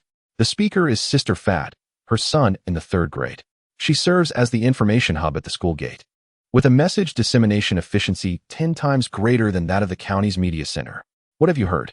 The clothing factory in the development zone pays workers over 10,000 a month. The collective action of munching on sunflower seeds momentarily halted. Which factory? What do they produce? Coats, the woolen kind, exporting to Shanghai and even overseas. Come off it. The voice belongs to the tall and slender Sister Lu, the most discerning among the group. Often referred to as the voice of reason, she instinctively doubts anything that seems too good to be true. Wasn't Li Jiangwo's factory also full of grand promises? They lured us in with talk of year-end bonuses and salary increases based on seniority. And what happened? Not a penny of wages was paid, and people fled, leaving behind a pile of debt. Exactly, chimed in a woman in a knitted hat, nodding. My sister worked at Li Jiangwo's factory and is still owed 4 months' salary. This time it's different. Sister Fat lowered her voice, but the effect was akin to turning down a loudspeaker to a moderate volume. The owner this time is a young man returning from elsewhere, reputedly having worked for a large company in Shanghai, signing legitimate contracts. Legitimate contracts. One's registered with the Labor Bureau. Moreover, payments are made on the spot. Paid on the spot. Sister Lu's shell of sunflower seeds lingered at her lips, unspitted. It won't be another pyramid scheme, will it? Those schemes also promise immediate payment, only to have you recruit others afterward. Pyramid scheme, my foot. Sister Fat retorted, agitated. Zhou Guilin has gone there. You know her, right? The former technical whiz from the state-run factory, who studied tailoring in Shanghai for 3 years. If she's involved, it can't be a scam. Zhou Guilin has gone too. Sister Lu's expression finally cracked open a seam. In the sewing industry of Qingze County, Zhou Guilin's name is akin to a living brand. Her skills and acumen are recognized after decades of practice. If she's joined that factory, could it be true? Wasn't she running a clothing alteration stall? Would she really give that up? She closed her stall last week and started at the factory. I heard the owner personally invited her. Personally invited? Like the 3 visits to the humble abode? This piece of information elevated the discussion at the school gate to new heights. The crowd began to engage in fervent debates over the veracity of the claims, the owner's background, and what might happen if he disappeared after a few months. Sister Lu maintained her skepticism, though her doubt shifted from a certainty of its falsehood to an 80% likelihood of deceit, yet the remaining 20% warranted further inquiry. Sister Fat rummaged through her phone for the allegedly photographed piece rate list to show everyone. After an extensive search, she found nothing, anxiously stamping her foot. Who sent it? Was it in the Dongguan Moms group or the Happy Home Group purchase group? I have joined over 30 groups. How could I possibly remember? The debate yielded no conclusions. However, among the crowd of parents picking up their children, 3 women remained silent. They sat a little farther away, crouched behind a small cart selling pancakes at the school gate, each absorbed in her phone. They were scouring the WeChat group for a photograph that had been captured and shared countless times. Now so blurred it resembled a pixelated pricing chart. They found it. The 3 women nearly simultaneously opened the image, their fingers zooming in and out on the screen. They were searching for the processes they could perform. The first woman, named Meng Suizue, age 34, had previously worked at Li Jiangwo's factory for a year, handling basic sewing operations. Her finger halted at the line detailing side seam stitching, marked as 6 yuan 80 per piece. Her lips moved silently, calculating 6.8 multiplied by 400. The second woman, Feng Yume, aged 28, had never worked in a formal factory but had learned tailoring from her aunt for 3 years, taking on odd jobs at home. Her finger paused at the line for lining stitching, listed as 5 yuan 50 per piece. She mentally chewed over this number repeatedly, as if savoring a candy she could hardly believe was real. The third woman remained nameless, or perhaps her name was inconsequential. In Qingze County, there are countless women like her. They possess some skills, lack formal employment, care for their children, and occasionally take on small tasks to supplement their household income. They are the silent majority. They do not partake in the debates at the school gate. They make no judgments, draw no conclusions. They simply tally numbers. Because numbers do not lie. At 9:40 in the evening, in a shared rental room for 6 in Chang'an Town, Dongguan, the fluorescent lights emitted a faint hum. One of the tubes, edged in black, flickering intermittently. Zhao Lihong lay on the lower bunk, covered by a thin quilt. This quilt, brought from her hometown, had been washed so many times that the peony pattern had faded to a pale pink, nearly indistinguishable from its original design. She was 31 years old and worked at an electronics factory in Chang'an Town, soldering wire harnesses. The task, though uncomplicated, was exceedingly arduous. 12 hours each day spent at the assembly line, with her left hand grasping the wire harness and her right wielding a soldering iron, aligning it with the contact points to solder. Each day, she soldered 1,200 points. Excessive soldering strained her eyes, her neck ached, and the skin at the base of her right thumb had developed a hard callus from the soldering iron's grip. Her monthly salary was 4,300 yuan, with accommodation provided but no meals included. The dormitory was this 6-person room. Every month, she sent 3,000 back home, keeping just 1,003 for herself. That 1,003 needed to cover meals, daily necessities, and occasionally buying her children a piece of clothing to send back. She had not returned to Qingze County in 14 months. 14 months, for 120 days. She had 2 children, one 7 years old and the other 4, living with their grandparents in town. The 7-year-old was in 1st grade this year, while the 4-year-old was being informally raised at home, unable to afford the 2,800 yuan for a semester at the local kindergarten. Her phone rang. She glanced at the caller ID, Sister Zhao Lixia. Her elder sister, who owned a small grocery store in Qingze County, selling soy sauce, vinegar, and toilet paper. Sister, what is it? Why are you calling so late? Zhao Lihong's voice was subdued, as 3 of her 5 roommates had already succumbed to slumber. Lihong, do you recall Wang Xiaowei? The one who used to work alongside you at the old factory? Of course, I remember her, she replied. Wang Xiaowei, a few years younger, was nimble and straightforward. They had sat across from each other for over a year at Li Jiangguo's factory, sharing lunchboxes and venting their frustrations about their boss.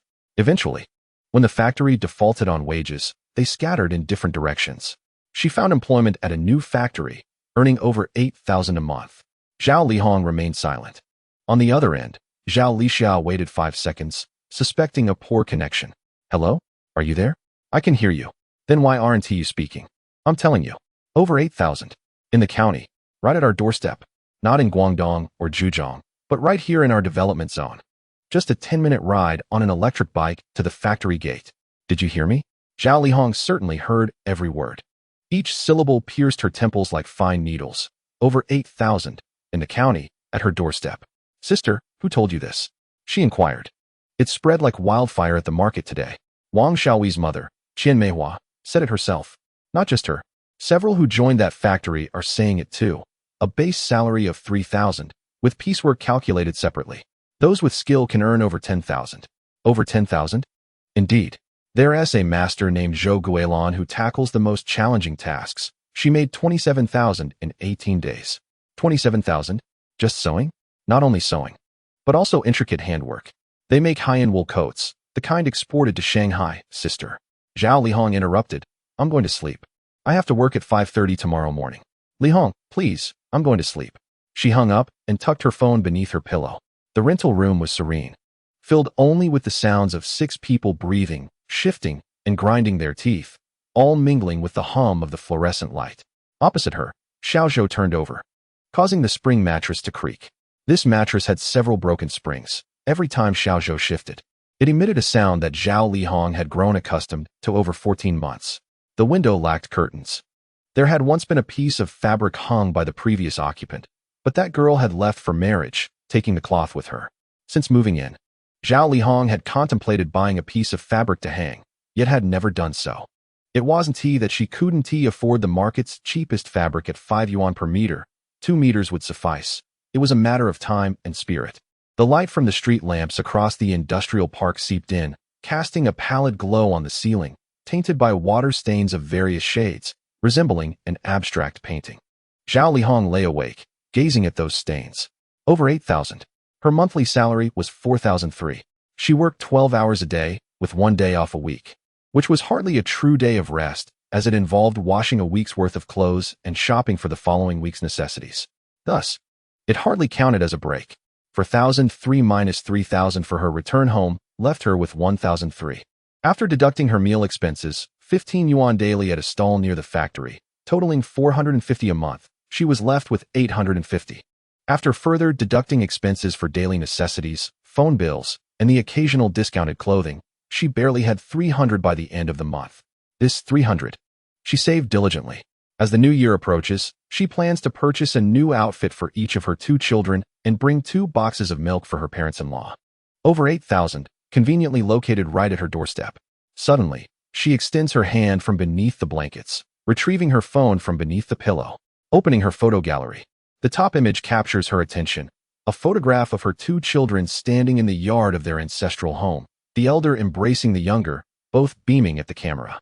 The picture, taken by her mother last month, is slightly askew due to her mother's unfamiliarity with the device, rendering half of the image blurry. Yet the other half remains crystal clear. Her eldest, at 7 years old, has lost a front tooth, with the new one only partially emerged, causing a gap in his smile. He dons a slightly oversized blue school uniform, freshly issued for 1st grade, the collar hanging loosely to reveal a pilled autumn top beneath. The younger, at 4, wears an obviously oversized old cotton jacket, the sleeves rolled up thrice, just enough to expose his small wrists. This jacket was once worn by the elder, which in turn was passed down from a colleague of Zhao Lihong at the factory, a third-hand garment. The younger beams at the camera, his eyes crinkling into slits, revealing a mouthful of pristine baby teeth. In his hand, he clutches a lollipop. A treat she slipped into the care package she sent last time, having purchased 20 at 1 yuan each. She gazes intently at the photograph. During their last video call, her eldest had asked, "Mom, when will you come back? Our teacher said there will be a parent-teacher meeting next month, and all the other children have their mothers attending." She had replied that the signal was poor, subsequently hanging up and hiding beneath the covers, weeping for 40 minutes. The younger does not quite grasp what it means for his mother to work far away. He only knows that the woman on the screen is his mother. Yet she is not at home, but in a distant place. Once, he ran into the yard with the phone in hand, reaching the gate and shouting toward the road. "Mom, look, this is our road. If you walk along this road, you will arrive." On that occasion, Zhao Lihong could not hold back her tears and, before she could explain the poor signal, she sobbed aloud. The younger, taken aback for 3 seconds, then joined her in tears, both separated by 1,400 kilometers, crying together through the phone screen. Over 8,000, conveniently located right at her doorstep, a mere 10-minute ride on an electric bike. She could return home by noon to warm a bowl of rice for her children, pick up her eldest from school in the afternoon, and read a bedtime story to the younger before tucking him in at night. She could attend the parent-teacher meeting without needing to take leave or calculate the cost of round-trip train tickets. Without the inner conflict of whether taking a day off worth the 200 yuan deduction, Zhao Lihong turns her phone face down, placing it beneath the pillow. She closes her eyes, yet the harsh glow of the streetlights from the industrial park across the way casts a pale light upon her ceiling. Sleep eludes her. Her mind races like a machine that has just been rebooted, thoughts colliding chaotically, causing her temples to throb. Numerous concerns flood her consciousness. The tuition for her eldest's first-grade class is 800 per semester, along with additional costs for books, uniforms, and insurance, totaling just over 1,000. She considers that her younger will soon enter kindergarten, with a semester costing 2,800. The savings she currently possesses would suffice for 1 year's fees. As I contemplate the fact that my parents-in-law are both in their 60s, I am reminded that my father-in-law suffers from lumbar issues, rendering him unable to undertake strenuous tasks, while my mother-in-law has hypertension, requiring her to spend over 100 yuan monthly on antihypertensive medication. It has been 14 months since she last returned home. 14 months during which my eldest child has grown a full head taller without her witnessing it, and my youngest has learned to ride a tricycle. An achievement she has missed. For 1,003, or perhaps 8,000 more. Is it in Dongguan, or merely at our doorstep? 12-hour days welding wiring, or operating a sewing machine. Once a year homecoming, or returning daily. She retrieves her phone from beneath her pillow, yet refrains from viewing any photos. Instead, she opens WeChat and scrolls to Wang Xiaowei. Their conversation has been stagnant for 8 months. Beginning with a message from Wang inquiring if she would return for the new year, to which she replied uncertainly. After that, silence ensued. Her thumb hovers over the dialog box for several seconds, yet ultimately, she refrains from typing. She returns her phone to its resting place beneath the pillow. Throughout the night, she turns over 17 times, the springs of the mattress creaking with each movement. Across from her, Xiaozhou murmurs, "Li Hong, stop tossing," before turning to resume his slumber. Zhao Lihong lies awake, gazing at the water stains on the ceiling. At 5:20, before the alarm has sounded, she sits upright, grabbing her phone. She opens WeChat and locates her sister Zhao Lixia's chat window. She types a few words, "That factory, where is it?" and sends it off. Then she dresses in her work uniform and heads out to weld wiring. Chapter 31. Has the tide turned? The speed at which news spread surpasses Chen Feng's expectations. On Monday morning at 10 minutes past 7, Lu Hao, driving a Crown, turns onto the bumpy road leading to the development zone and spots a long queue at the entrance of Factory B12 from a distance.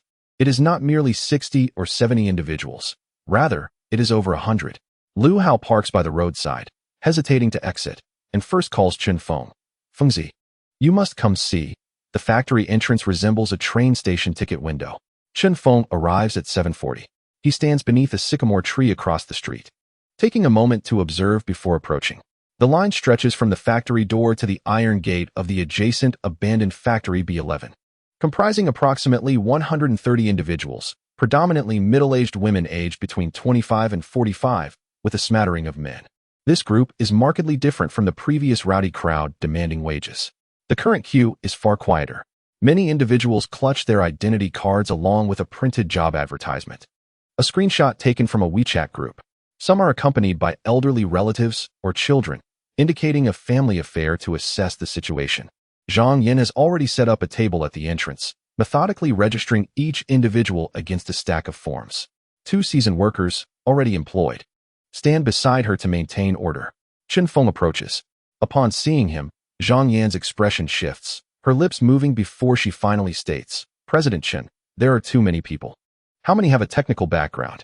Chen Feng inquires. In a hushed tone, Zhang Yan responds, "After a rough assessment, approximately 30 have experience in sewing factories or tailoring shops." The remaining individuals paused momentarily. Some operated small convenience stores, others were stay-at-home parents, and 2 had just returned from Shenzhen after resigning from their jobs. They had endured a night-long bus journey, their suitcases still in hand. Chen Feng cast his gaze towards the middle of the line. Indeed, 2 young women stood together, their faces bearing the distinctive gray fatigue of a long-distance night ride. One wore a green windbreaker, with a wheeled suitcase resting beside her, its wheels still muddied. The other carried a backpack, the straps deeply etched into her shoulders, her head bowed as she focused on her phone. Surrounding them, local residents chatted in small groups. Yet the 2 women remained unengaged. Chen Feng withdrew his gaze. "Let us adhere to the usual protocol," he instructed. "Those with sewing experience should register and proceed directly to the workshop for assessment." "Is Aunt Zhou present?" "Yes, she arrived at 6:30 and is currently calibrating the equipment inside."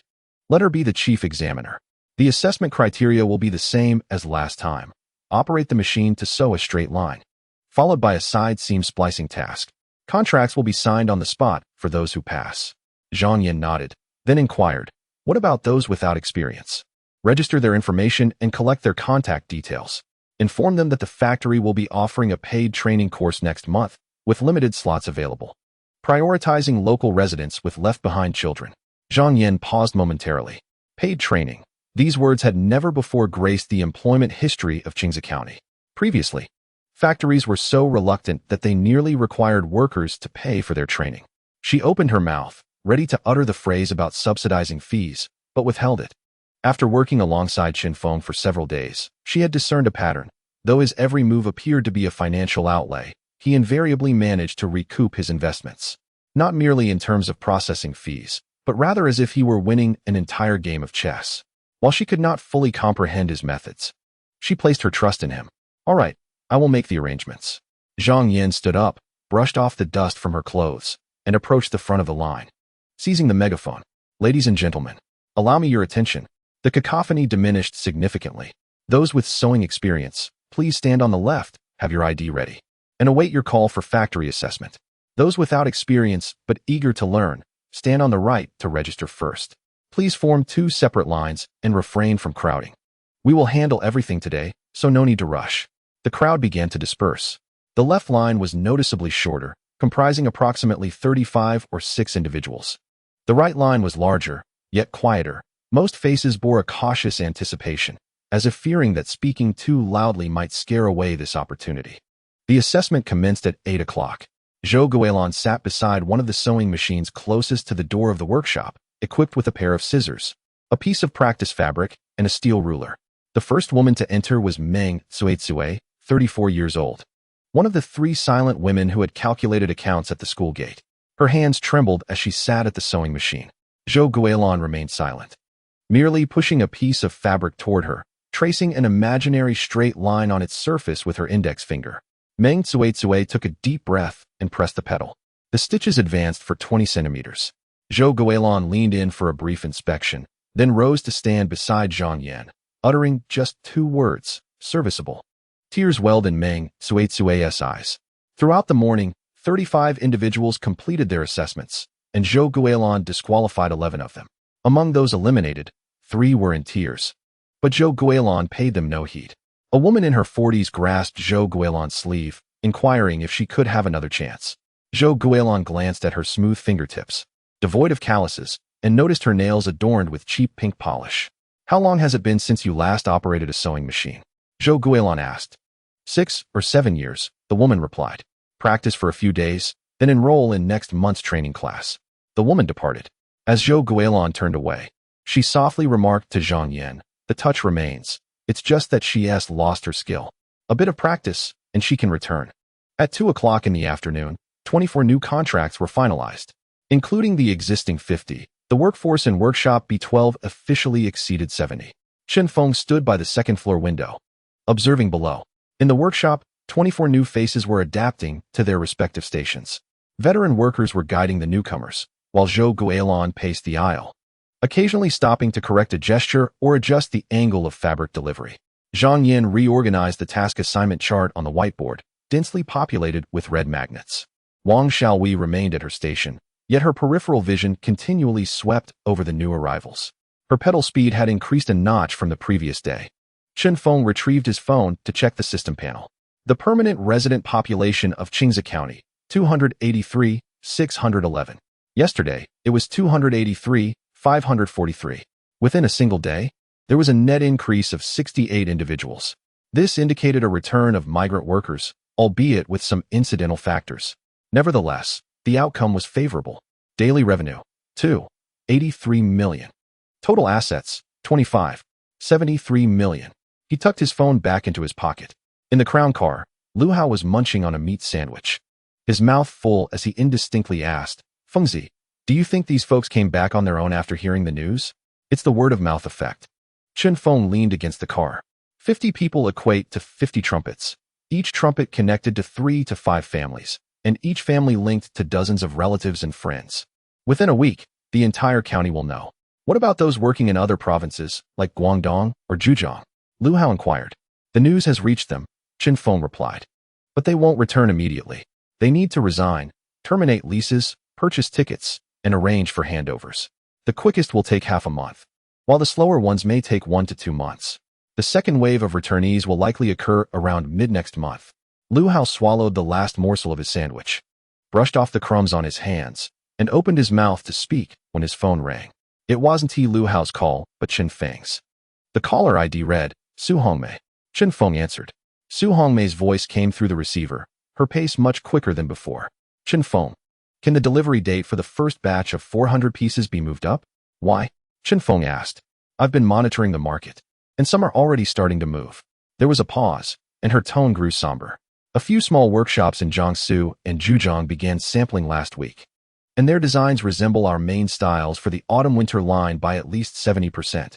They're using a synthetic blend that cuts costs to 1/3 of ours, and their retail price is halved. There was silence on the other end for 2 seconds. Su Hongmei took a deep breath, lowering her voice. Chen Feng, you are aware that in this industry, the first person to venture forth reaps the rewards, while the second merely savors the remnants, and the third is left with naught. Once counterfeits flood the market, the consumer's initial impression is inevitably swayed by the allure of low prices. When we subsequently introduce our genuine, high-quality products, we shall find ourselves laboring thrice as hard to justify our premium pricing. She paused momentarily. These 4,000 items cannot be delayed. We must secure our position with superior quality before the imitation products hit the shelves. The first experience consumers have should be with our authentic pure wool, handcrafted garments, showcasing the exquisite craftsmanship of the Hongbang technique. Once they feel the texture of our clothing and then contrast it with those synthetic imitations, the disparity will be unmistakable. Brand recognition hinges on who first establishes a presence in the consumer's mind. The first to arrive is deemed original, while subsequent entries are merely replicas. Chen Feng remained silent for a while. Sister Su, how much lead time do you require? 10 days, she replied. Chen Feng did not respond immediately. He lowered his phone from his ear by an inch, his gaze fixed on the 70 sewing machines in the workshop. Zhou Guilan is singularly focused on quality, and with 70 individuals producing, her inspection pressure will double. Each process, material turnover, and quality control checkpoint must be condensed by a day, cumulatively. This stretches the entire production line to its limits. 10 days. It is not impossible, but not a single error can occur. He returned the phone to his ear. Very well. Here is the plan. Send me the revised schedule, and I will rearrange production tonight. You can trust Zhou Guilan with quality. Not a single defective piece will leave this place. As for the counterfeit side, let them imitate. Chen Feng's voice remained steady. Synthetic blended coats masquerading as pure wool will pill after 3 days and lose their shape within a month.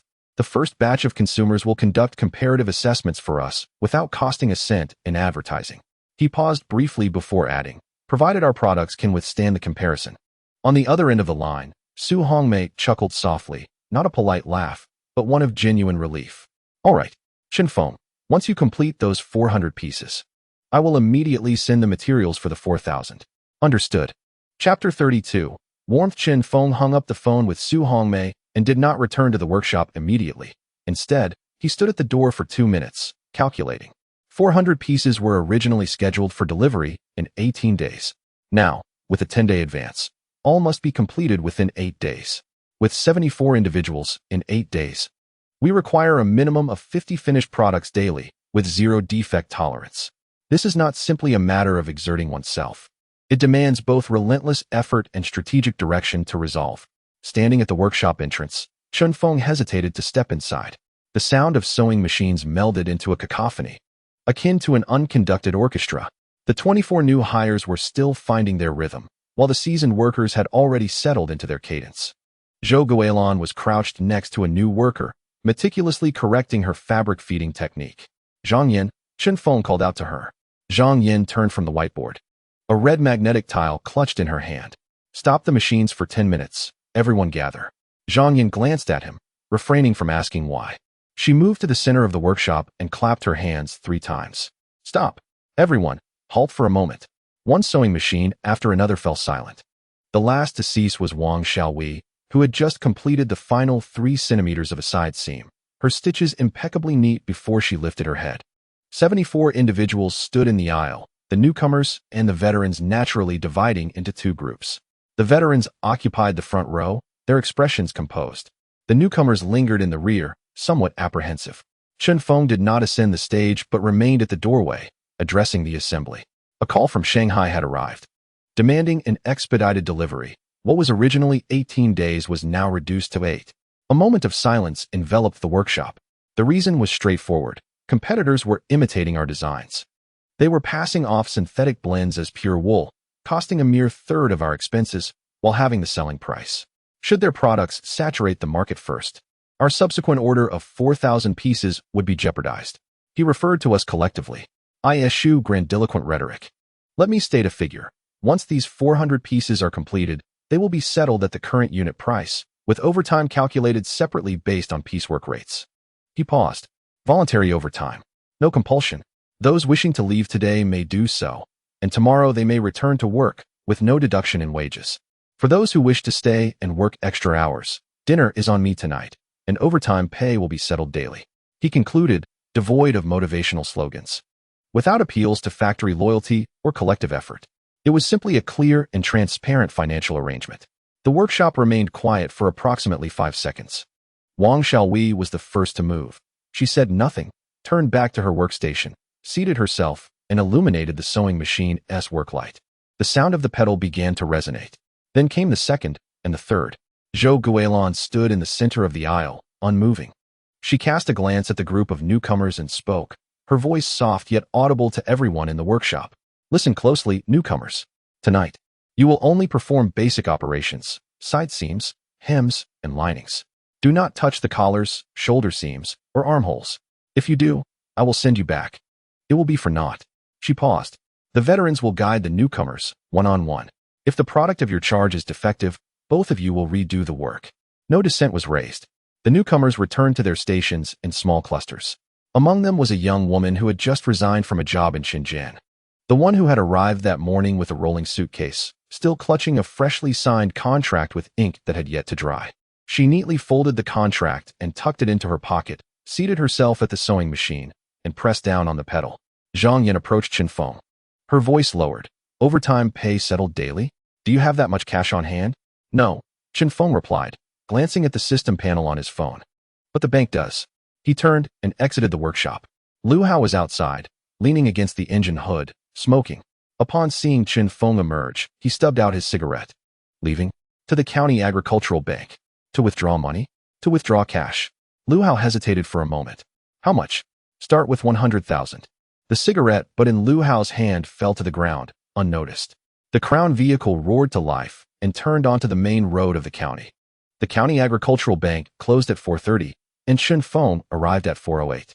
The young woman behind the counter glanced at the figure on the withdrawal slip, looking up at Chen Feng 3 times, before making 2 internal calls to summon the on-duty supervisor. The duty supervisor, surnamed Sun, is in his 40s. Adorned with a pair of gold-rimmed spectacles, his demeanor remarkably courteous. A cash withdrawal of 100,000 yuan is quite significant for a county-level bank, he remarked. Mr. Chen, this amount requires prior reservation. Today's counter cash may be insufficient. Take as much as you can, and I shall return for the remainder tomorrow, was the reply. Ultimately, they tallied 84,000, 4 bundles of 20,000, and 2 stacks of 2,000, securely fastened with the bank's craft paper seals. Lu Hao retrieved a black handbag from the trunk and placed the cash inside. Fengzi, Lu Hao, clutching the bag, felt a slight tremor in his hand. Are you truly intending to bring cash into the workshop? Indeed, came the reply. Do you realize that if this image gets out, the entire county will erupt? Chen Feng opened the car door. That is precisely my intention. At 7:40 in the evening, the fluorescent lights in the workshop blazed brightly. Not a single one of the 74 workers had departed. To be precise, 3 had left, young mothers whose children were too small, needing to return to nurse. Before leaving, each had spoken to Zhang Yan, explaining their reasons. One, with red-rimmed eyes, repeatedly assured that she would arrive by 6 the following morning. The remaining 71 stayed at their posts. Dinner had been ordered by Chen Feng from a local restaurant. 80 boxed meals consisting of braised pork, chicken stewed with potatoes, sautéed seasonal vegetables, accompanied by rice, and 2 large containers of seaweed and egg soup. The workers squatted on the steps at the workshop entrance, consuming their meals swiftly and quietly. At 8:15, everyone returned to their stations, and the sewing machines roared back to life. By 10 o'clock, Chen Feng descended from the second floor, holding the black handbag. Zhang Yan was busy tallying the day's production. Upon seeing the bag, she pressed her lips together but said nothing, retrieving a calculator and a stack of blank envelopes from the drawer. Chen Feng placed the bag on Zhang Yan's desk and unzipped it. 4 neatly stacked bundles of 100 yuan notes lay within. Several workers near the desk caught sight of it, yet no one uttered a word. Zhang Yan calculated the figures based on the piecework records for the day, multiplying each individual output by the corresponding overtime rate, writing the amounts on the envelopes, and preparing the cash to be counted in person. The first envelope was handed to Wang Xiaowei. Zhang Yan passed her the envelope. 230, count it yourself. Wang Xiaowei accepted the envelope, her fingers brushing against the notes inside. 2 red bills, 120 and 110. She did not bother to count. She trusted Zhang Yan's accuracy. However, she held the envelope for 3 seconds, glancing down at the edge of the red bills peeking out. The vibrant red glistened under the fluorescent lights. Memories of a year ago flooded her mind. The day Li Jiangwo's factory closed, standing at the factory gate, clutching a white slip stating that Wang Xiaowei was owed 6,600 yuan. That slip had been prepared by the accountant before Li Jiangwo departed, without a seal. The slip was white. The money in the envelope was red. Suddenly, she felt a pang in her nose, though she did not cry. She folded the envelope neatly and tucked it into her work pants pocket, returning to her station. The sound of the pedals resumed, now slightly quicker than before, as workers approached one by one to collect their envelopes. The smallest amount was 160. The highest, Zhou Guilin, received 480. Zhou Guilin accepted the envelope without opening it, tucking it directly into her pocket. Casting a glance at Chen Feng, she expressionlessly remarked, "Tomorrow, I will adjust the task allocation. The newcomers are adapting more swiftly than I anticipated. 8 days is sufficient." With that, she turned and departed. The sound of sewing machines in the workshop intensified. Lu Hao stood at the doorway, observing the backs of 67 women engrossed in their machines, noting the now largely empty black tote bags on the table, and watching Chen Feng distribute envelopes one by one. Suddenly, he felt the urge to smoke but deemed the scene inappropriate for such a scent. He pulled out his phone and sent himself a WeChat message. "For the first time in my life, I witnessed the boss entering the workshop with cash, handing out money face-to-face, exchanging work for currency. It feels surreal." At 10:45, the last envelope was distributed. Chen Feng picked up the now empty tote bag and zipped it closed. Zhang Yan approached, lowering her voice. "Tonight, we will distribute 11,300. Will we continue tomorrow?" "Until the day of delivery," she replied, biting her lip. She refrained from mentioning that she would have to subsidize again, simply affirming, "All right. I will prepare the forms in the morning. We will settle accounts daily." Chen Feng nodded and walked out. As he reached the door, he overheard whispers from the workshop behind him. "Feel it, it's real. 2 crisp bills, warm to the touch. No kidding. Do you think they would issue you an IOU like Li Jiangguo?" "Shoo, back to work." Chapter 33. Rush Job. As the first day drew to a close, Zhang Yin entered Chen Feng's makeshift office on the second floor, carrying the statistical report. Today, we shipped a total of 47 items. Chen Feng glanced at the report without a word. Zhang Yin settled across from him, rubbing her hands together. We fell short by 3 items. Which stage caused the delay? The collar assembly, Zhang Yin sighed. The newcomers can't manage this procedure. It's all on Aunt Zhou and Wang Xiaowei. Aunt Zhou completed 19 collars in a day, while Wang Xiaowei managed 15. Together, they produced 34 items, but the foundational processes like side seams, binding, and lining are progressing swiftly, leaving a bottleneck at the collar assembly. Chen Feng set the report down and reclined in his chair. The bottleneck lies not in the foundational processes, but in the core procedure. Among the 74 individuals, only 2 can handle the collar assembly and sleeve caps. Even if the remaining 60+ work tirelessly, they will hit a wall with Zhou Guilin and Wang Xiaowei, causing the entire production line to slow. What did Aunt Zhou suggest? She mentioned that 2 of the newcomers have a decent foundation and could potentially be trained for the collar assembly. However, she stipulated that it would take at least 3 days to train them, and I won't accept any defective products. 3 days. In an 8-day time frame. Allocating 3 days for training means that for the first 3 days, only approximately 40 items could be produced daily, with acceleration only possible in the last 5 days. 40 times 3, plus at least 55 items each day for the remaining 5 days, barely sums to 400. Yet, this is an ideal scenario with no margin for error. Chen Feng rose. Let's go down and take a look. The workshop had quieted down. At 11:20, most of the workers had returned home, leaving only Zhou Guilin and 2 of the newcomers she had specifically requested to stay. As Chen Feng approached the staircase, he spotted Zhou Guilin seated at her workstation, her left hand pressing down on a piece of pre-cut wool fabric while her right hand meticulously marked the neckline's curve with chalk. 2 women stood beside her, one in her early 30s and the other around 26 or 7, both leaning over, intently observing Zhou Guilin's hands. The older woman was named Feng Yumei. Chen Feng recalled her registration form indicating 3 years of experience as a seamstress in Jiaxing, Zhejiang, before the shop closed, leading her to work in an electronics factory for 2 years, from which she had just resigned last month. The younger woman, who had arrived that morning with a rolling suitcase, was named Shin Na. Zhou Guilin continued her work, speaking in a low voice that only became audible as Chen Feng drew near. The process of handling the neckline is not merely about draping the fabric and stitching around it. Observe this wool fabric. It possesses elasticity. If you press it down too hard, the collar will turn after just a couple of wears, hence it must be pre-shrunk. She lifted the iron and gently pressed it against the curved neckline, causing the fabric to slightly contract, conforming to the contours of the dress form S neck. See, with this pressing, the fabric intuitively knows its direction. There is no need for forceful tugging. Feng Yumei nodded, instinctively wiping sweat from her brow with her apron. Shin Na did not nod, but remained fixated on Zhou Guilin's hands, her gaze unwavering. Zhou Guilin set down the iron and looked up at Shin Na, inquiring, "What did you do in Shenzhen?" "I worked with welding wire," Shin Na replied, her steadiness untested. She moved to the nearby sewing machine, pressed the pedal, and stitched a straight line on a piece of practice fabric. The stitches were even and precise. Zhou Guilin approached to inspect, measuring the stitch length with a steel ruler. "Your hands are steady," she acknowledged, "but you've never dealt with pre-shrinking. Tomorrow, I'll guide you through it 3 times. On the 4th, you'll do it yourself. Don't worry if you make mistakes. There's plenty of practice fabric. But don't touch the actual material. If you do, I'll slap your hand." Shin Na responded with a brief acknowledgement. Chen Feng refrained from interrupting, standing at the doorway for a moment before turning to ascend the stairs. Upon returning to his desk, he opened his phone to review the system panel.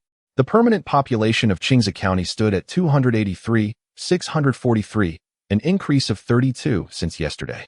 Daily revenue amounted to 283 million. He set his phone down and picked up a pen, jotting down a few figures on a blank sheet of paper. 8 days for 100 pieces, with a daily output of 50 items. The bottleneck in the core processes was identified as the neckline and armhole pre-shrinking. The proposed solution involved Zhou Guilin mentoring 2 individuals, with a 3-day training period. The first 3 days would yield 40 pieces per day, while the subsequent 5 days would exceed 60 pieces daily. The total came to 120. 300 to 420 pieces, allowing for a surplus of 20 items. That was sufficient, albeit just barely. He wrote another line. The second batch would be 4,000 pieces, requiring at least 8 to 10 skilled workers for the core processes. This posed the true challenge. 400 pieces could be managed by Zhou Guilan and Wang Xiaowei alone. But what about 4,000? Even if Feng Yume and Shen Na were proficient after 3 days, they would only have 4 people. For individuals handling the neckline process for 4,000 pieces would necessitate at least 3 months' work. Su Hongmei would not grant him that much time. Chen Feng set down his pen, staring at the ceiling for several seconds. He needed to devise an alternative strategy. The following morning, at 10 minutes past 6, Chen Feng arrived at the factory to find Wang Xiaowei already seated at her workstation. She arrived half an hour earlier than yesterday, with the sewing machine's light aglow and a piece of practice fabric laid before her, diligently repeating the arc stitch. Her speed had increased slightly compared to the previous day. When Chen Feng passed by her workstation, he paused momentarily. Wang Xiaowei lifted her gaze upon seeing him, instinctively rising and rubbing her hands on her apron. "Chen, please sit," he said. "You completed 15 pieces yesterday. What is your target for today?" Wang Xiaowei lowered her head briefly before raising it once more. Her eyes sparkled a bit more than they had in recent days. 18 pieces. "Very well," Chen Feng replied, and continued on his way. Wang Xiaowei resumed her seat and pressed the pedal. She did not disclose to Chen Feng that after returning home last night, she had not gone straight to bed. Instead, she had taken an old scrap of fabric and practiced for another hour on her antiquated foot-operated sewing machine. Li Jianjun sat nearby, observing her in silence. The child was already asleep, and the room was filled only with the creaking sound of the foot pedal. After finishing her practice, Wang Xiaowei went to wash her hands. Li Jianjun stood at the bathroom door and remarked, "Take it easy, don't wear out your hands." Wang Xiaowei wiped her hands and replied, "They won't wear out. The calluses on my hands are sturdier than your muscles." Li Jianjun chuckled softly, but did not respond further. This morning at 5:30, Wang Xiaowei woke up. Qian Meihua had already prepared 2 poached eggs in the kitchen and packed a thermos of millet porridge into Wang Xiaowei's cloth bag. "What will we have for lunch?" Qian Meihua inquired.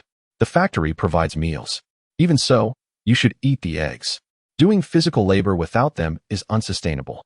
When Wang Xiaowei took the thermos, she glanced at her mother, who today wore a clean, floral blouse and had neatly arranged her hair, a stark contrast to her appearance in past days. When one has money, one tends to feel revitalized. This is not a profound truth, merely a fact. At 8 o'clock in the morning, the workshop commenced full operations. The pace today was quicker than yesterday. The seasoned workers had found their rhythm, and the output speed of the foundational processes had increased by nearly 20%. Zhang Yin updated the progress on the whiteboard in real time, placing a red magnet for each completed product. By noon, there were already 23 red magnets.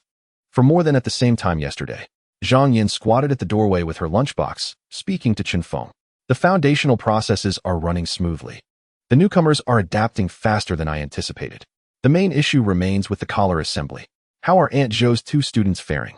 Zhang Yin took a bite of her meal and mumbled, "Feng Yume completed 3 practice pieces this morning, but Aunt Zhou returned 2, passing only 1. Shen Na made 2, both of which were sent back. What issues does Shen Na have? Her hands are steady, but she has never done collar assembly before. It requires more than steady hands. One must have a sense of the fabric's direction and how much to gather. Aunt Zhou mentioned that this skill cannot be rushed. It must be honed piece by piece." Chen Feng pondered. Was Shen Na previously involved in welding wire harnesses? Yes, at an electronics factory in Shenzhen. Welding wire harnesses and assembling collars share a commonality. Both require intricate operations within a confined space. The tactile skills differ, yet the focus remains the same. What she lacks is not talent, but experience. Zhang Yin glanced at him. "You seem quite knowledgeable." "I may not understand sewing, but I understand people," Chen Feng replied, setting his lunchbox down on the steps. In the afternoon, Zhang Yin instructed Shen Na to stand beside Aunt Zhou and observe. She was not to engage in any tasks, merely to watch, 20 items in total. After completing her observation, she would then be allowed to practice. Just observing? Indeed, only observing. Zhang Yin furrowed her brow but eventually acquiesced. By the afternoon, Shen Na stood motionless beside Zhou Guilan's workstation, diligently watching for 3 full hours. Zhou Guilan required approximately 12 minutes to complete a collar piece.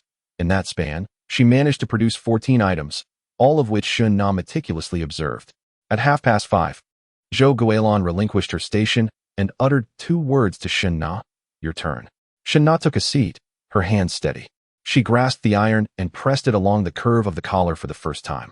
Zhou Guilin stood behind her in silence. As the iron reached the peak of the curve, Chen Na paused momentarily, then subtly adjusted her angle and continued pushing downwards. The fabric contracted, conforming to the dress form. Zhou Guilin approached, lightly touching the curve of the collar, then measured it with a steel ruler. A 2 mm discrepancy, she declared. At that moment, Chen Na's hand trembled slightly. Zhou Guilin regarded her.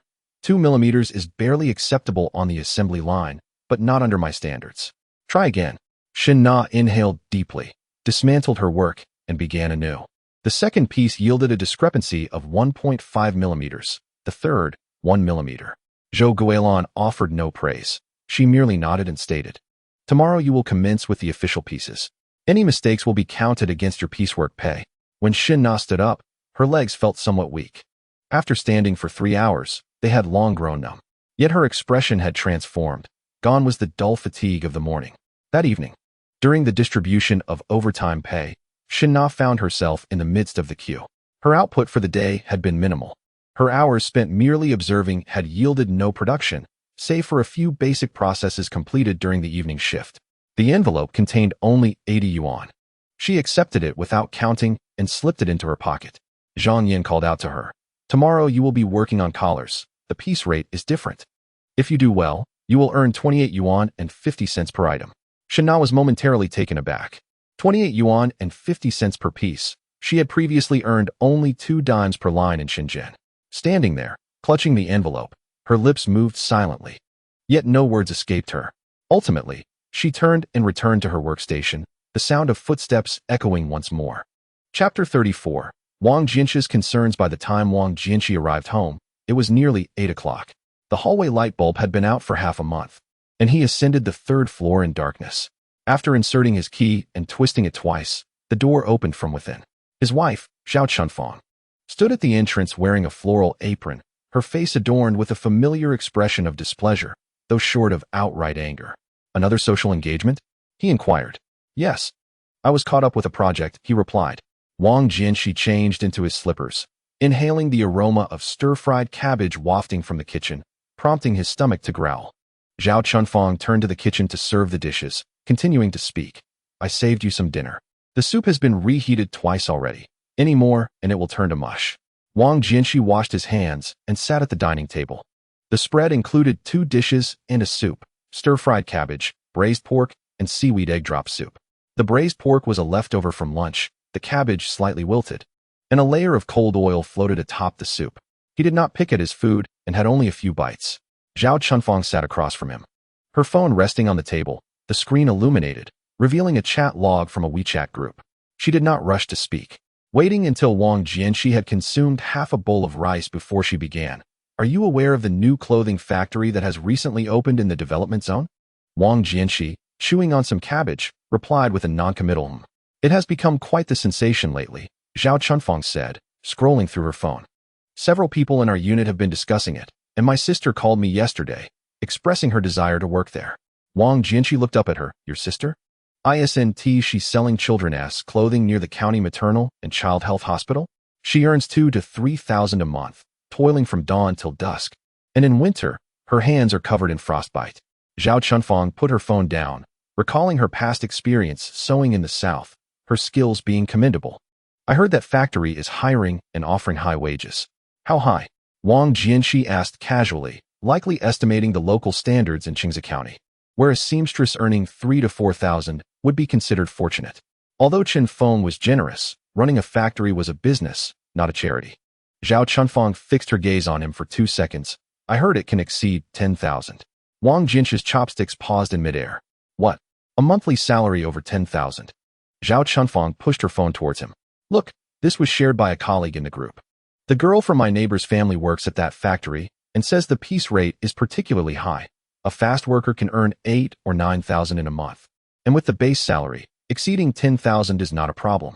Wang Jianxi set down his chopsticks and took the phone. The messages in the group were chaotic, with various inquiries, some asking for the address, others whether they hire novices. Among them was a blurry photo of a handwritten piece rate table. The handwriting illegible, but the numbers clear: 68 yuan, 12 yuan, 285 yuan. Wang Jinshi's brow furrowed. Having worked in the Investment Promotion Bureau for 12 years, he was well aware of the labor costs for every factory in Qingze County. The standard piece rate for garment subcontracting in the industry typically ranged from 150 to 3 yuan. The most generous bosses might offer up to 4 yuan. But 285 yuan, what does that even mean? Nearly 10 times the normal rate. He instinctively reached for his teacup, only to realize it was empty as his fingertips brushed against the cup's rim. He stared at the empty cup for a moment before setting it down. "Your sources are quite reliable," he said, pushing the phone back towards her. He picked up his chopsticks again, his voice dropping slightly, though he was oblivious to the change. "I handled this factory. The owner is someone I brought to view the premises." Chen Feng's eyes lit up. "That is perfect. Since you are familiar with the owner, when I send my sister there, you could put in a good word for her. It would surely carry weight." Wang Jinshi did not respond, focusing on his meal. Chen Feng assumed he had not heard her and reiterated. "I said, could you speak to your brother-in-law?" "I heard you," he replied. "Then why don't you say anything?" Wang Jinshi chewed thoughtfully without lifting his gaze, his chopsticks poking at the rice, repeatedly stirring a few grains as if counting them. Seeing his attitude, Chen Feng shifted her approach. "Don't think I'm being greedy. Just calculate for yourself. How much do you take home in a month?" "4,600, he replied. "You've been a director at the Investment Promotion Bureau for 12 years, and you earn 4,600. Meanwhile, those working on sewing machines make over 10,000. Tell me, is that reasonable?" If this conversation had taken place under ordinary circumstances, Wang Jinshi would have likely responded with a dismissive remark about the assuredness of income within the system. However, today was different. The food in his mouth was, quite literally, impossible to swallow. 4,006. 12 years. A seamstress, having worked for just 18 days, possibly earned more than his entire year-end bonus.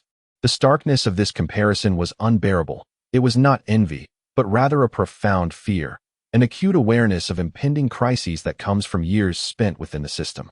More than 10,000. Chen Feng lowered her voice, her tone laced with the thrill of sharing a secret.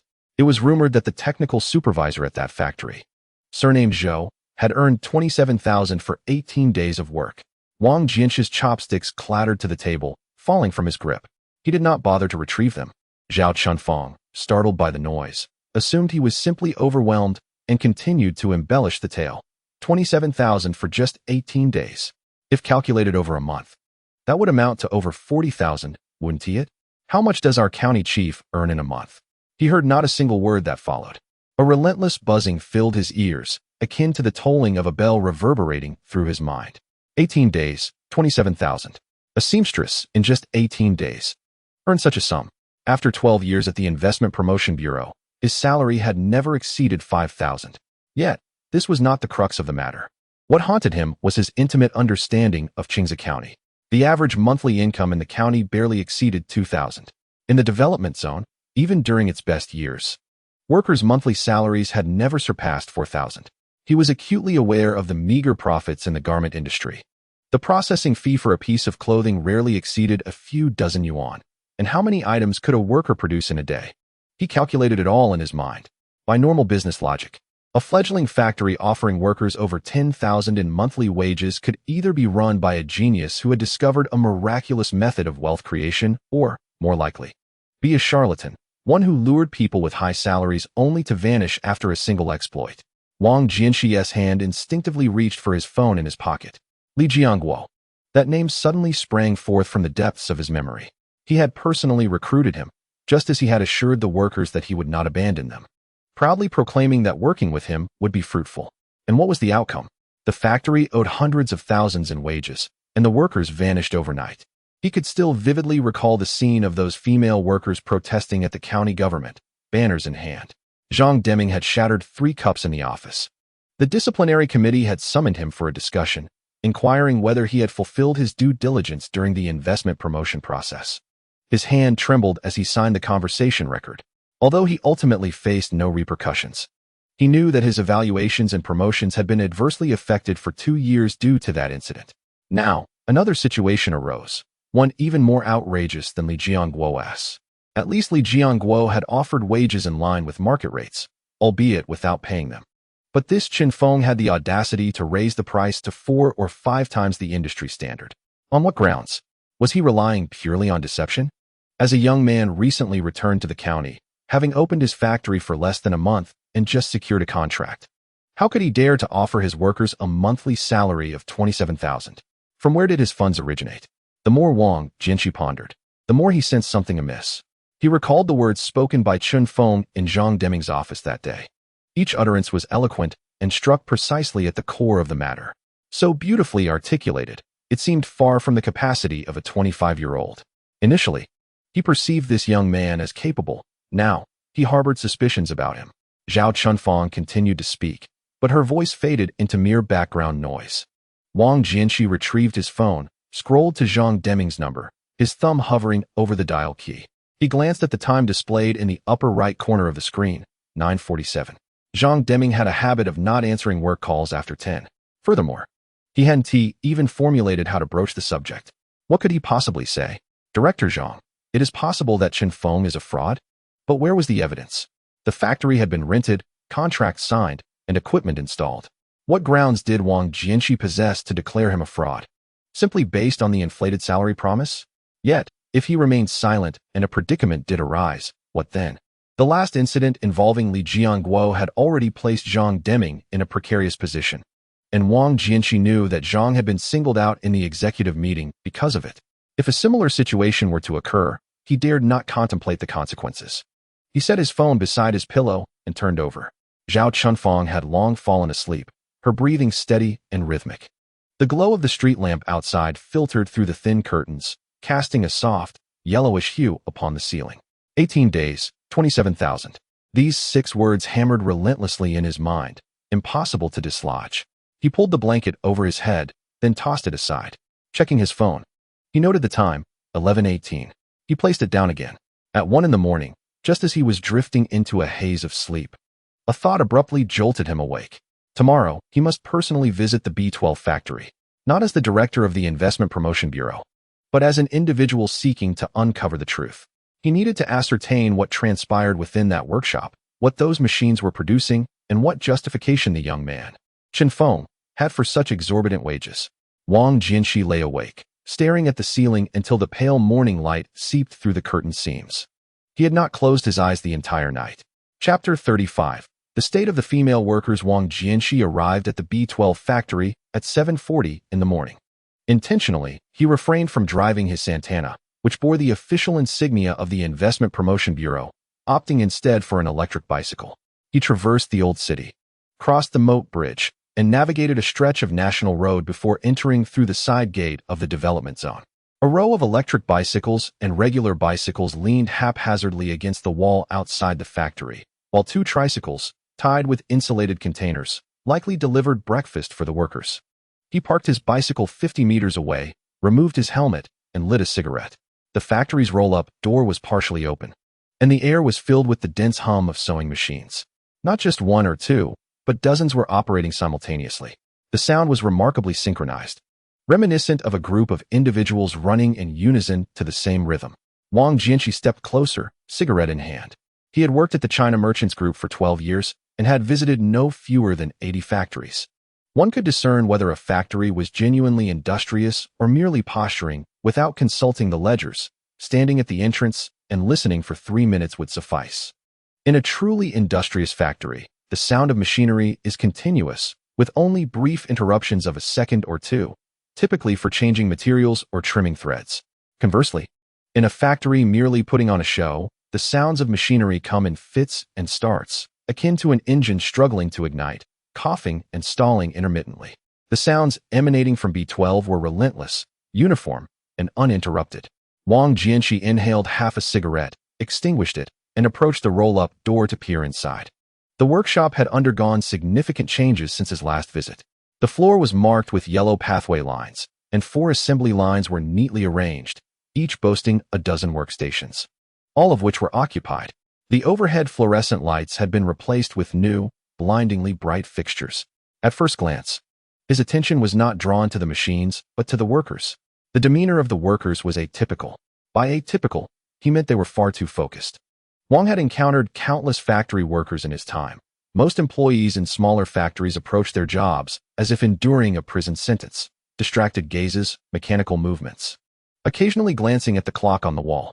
However, the female workers before him were bent over their tasks, their eyes fixed intently on the needle, their feet pressing the pedals with both speed and precision. There was no chatter, no one checking their phones, not even a sip of water. Wang instinctively glanced at his watch, 7:45. The official start time was 8 o'clock. Yet the workshop was already filled with workers who had evidently begun their tasks some time ago, arriving 15 minutes early without supervision, driven by an intrinsic motivation. This was not a product of coercion, but rather a consequence of the allure of financial reward. Standing at the entrance for approximately 3 minutes, he went unnoticed. He casually approached one of the workstations near the door and observed for a while. The woman at the station, around 30, was sewing side seams with remarkable speed. Her eyes glued to the needle, her head never wavering. Wang cleared his throat. "Excuse me, are you busy?" The woman did not look up. I just wanted to ask, who are you in this factory?" Finally, she lifted her eyelids slightly to glance at him before returning her focus to her work. Wang was momentarily taken aback. Though he was not a prominent figure in Qingze County, in this development area, he was well acquainted with the factories, and most owners and foremen greeted him respectfully as Director Wang. This woman, however, did not recognize him at all. "I'm just looking around. What is your salary?" "Master," she replied without stopping her work, her tone neither harsh nor unfriendly but decidedly direct. "If you're someone from the factory, you should already know. If you're not, asking me is pointless. Go find the factory manager. Don't block the light." Wang stepped aside. The rhythm of her pedal work quickened. He moved on to several other workstations, finding a similar lack of engagement. No one paid him any mind. Occasionally, someone would glance up, realize they did not recognize him, and promptly return to their tasks.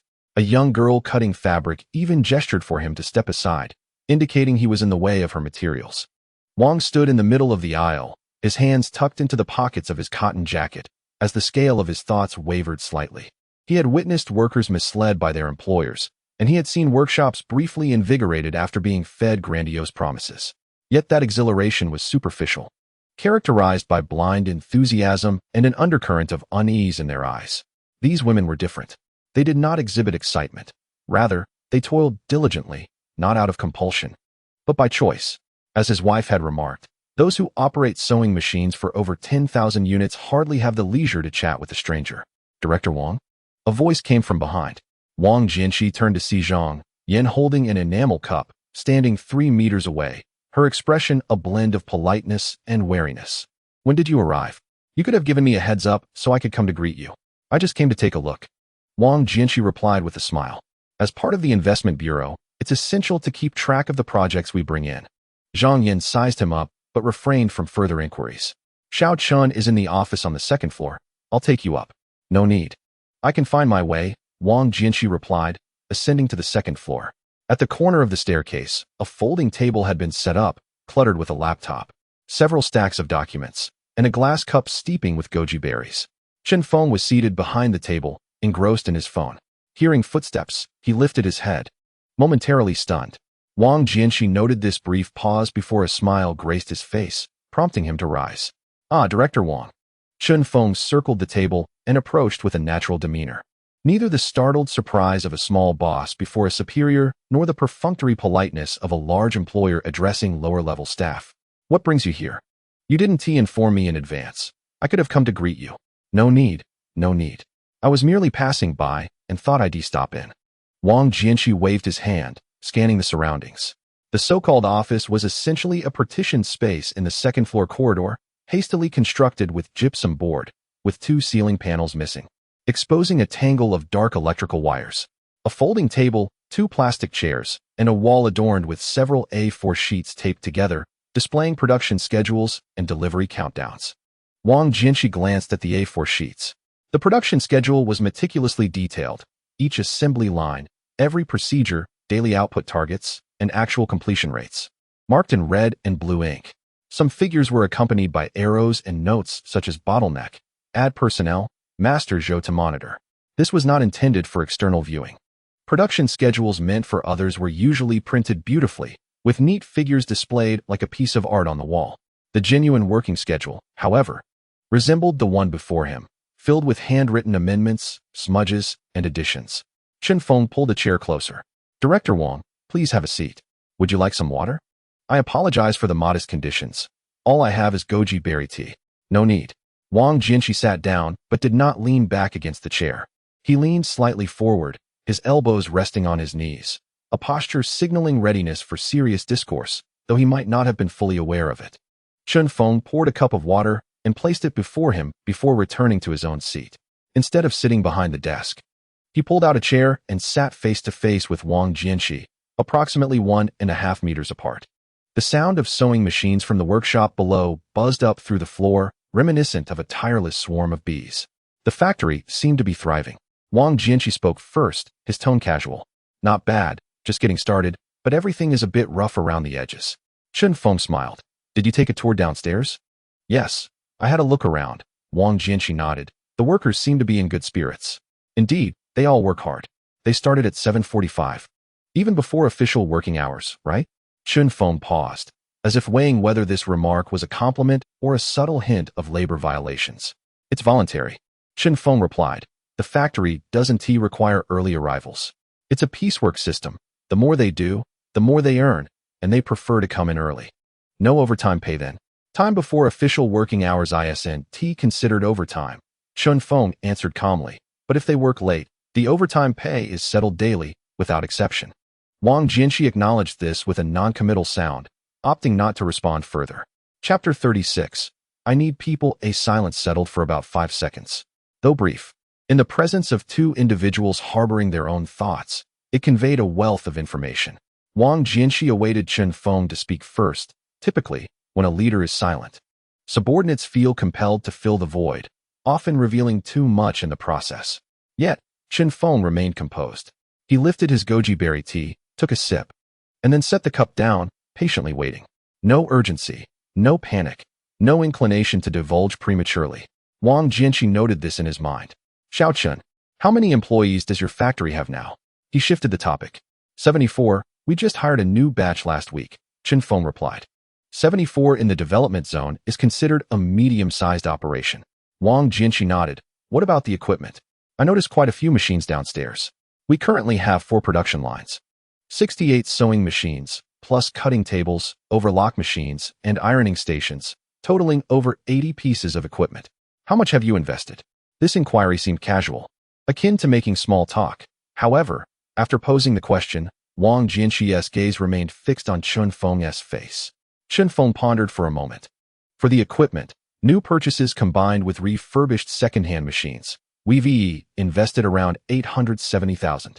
Including renovations and initial material supplies, the total investment is currently about 1 million. 1 million, Wang Jianqi silently mused over this figure. For a small garment processing factory, this amount was neither insignificant nor outrageous. When Li Jiangguo started his venture, he had invested a similar sum. The concern, however, was not merely the amount invested but the ratio of output to expenditure. What is the approximate monthly wage expenditure for your 74 employees? That depends on production, Chen Feng responded. It's a piecework system, so it fluctuates significantly. But based on the current order pace, I estimate this month's total wage expenditure to be, he paused, as if calculating in his head, between 300,000 and 350,000. Wang Jianqi's right index finger instinctively tapped lightly against his knee. 300 to 350,000 monthly. For 74 workers. On average, that comes to nearly 5,000 per person. The figure in Qingze County is already considered high, yet it has not reached an absurd level. However, the prevailing narrative outside suggests not an average of 5,000, but rather claims of over 10,000, even alleging 27,000 over 18 days. If the average were indeed 5,000, such exaggerated figures would not circulate. Unless, of course, this average is artificially inflated by a handful of exceptionally high cases. Wang Jianqi resolved to delve deeper. I heard he pondered his choice of words. There were whispers suggesting that the wages at your factory are particularly generous, significantly surpassing those of other factories in Qingze County. Chen Feng neither denied this nor offered an immediate explanation. He simply nodded. Yes, they are higher than those outside. By how much? It depends on the type of work, Chen Feng responded. For basic processes, the wages are approximately 3 to 4 times the market rate, while for core processes, they can reach 6 to 7 times. Wang Jianqi fixed his gaze upon him for 2 seconds. 6 to 7 times. He refrained from inquiring about specific figures. That was no longer necessary.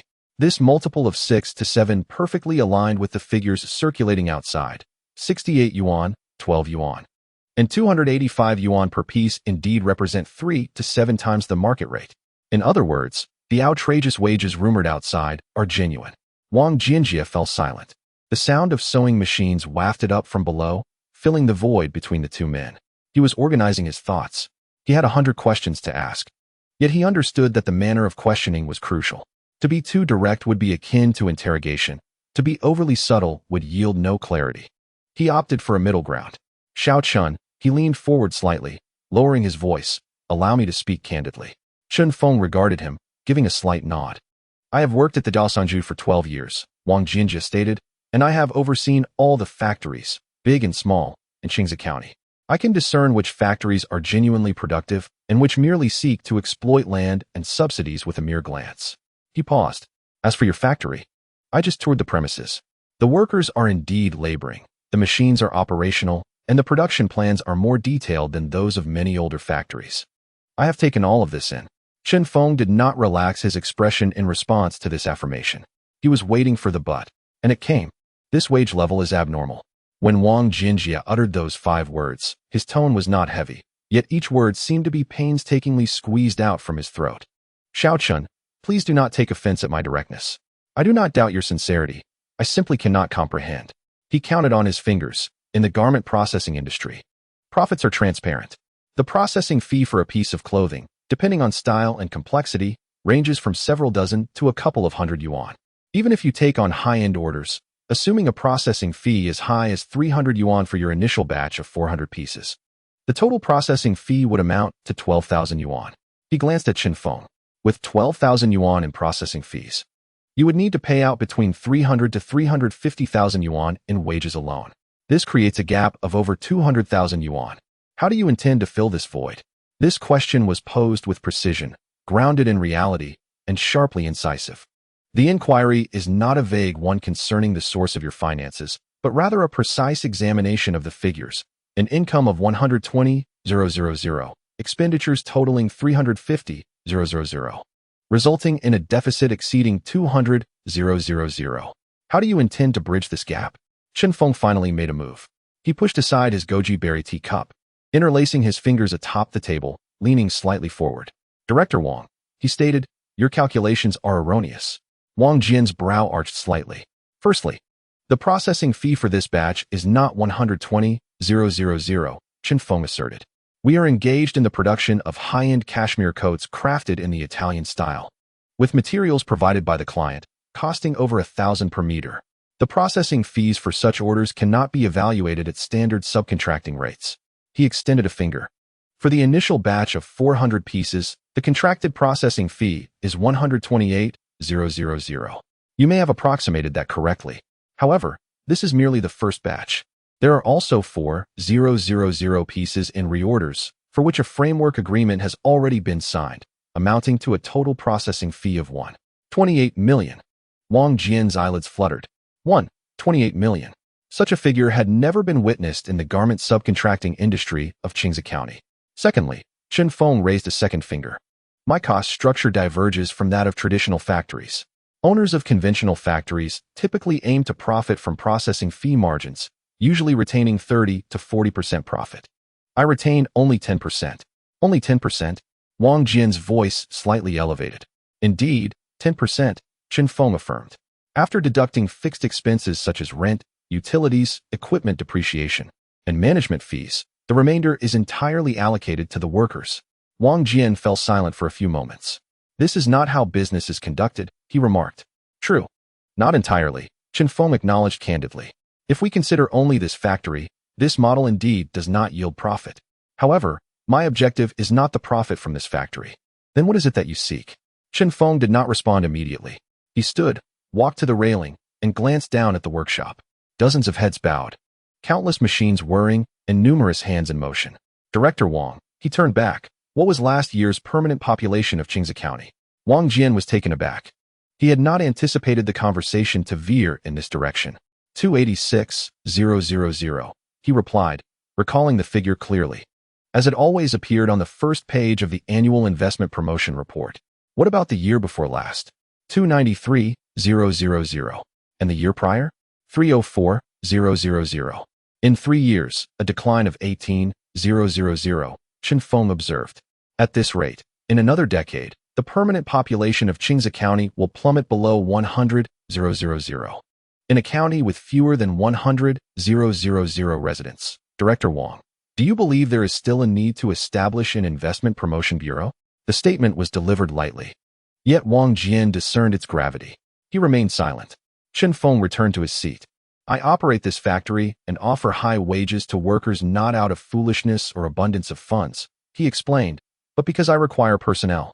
I need these 50 or 70 workers to return and inform their husbands, sisters, neighbors, and relatives that they can earn money in Qingze County. I need those from Guangdong, Zhejiang, and Jiangsu, who work away, to hear the news that there are job opportunities offering salaries exceeding 10,000 waiting at their doorstep. I need them to come back. Chapter 37. Hence, I require their return. Wang Jianxi was momentarily taken aback, unable to grasp the meaning behind Chen Feng's words.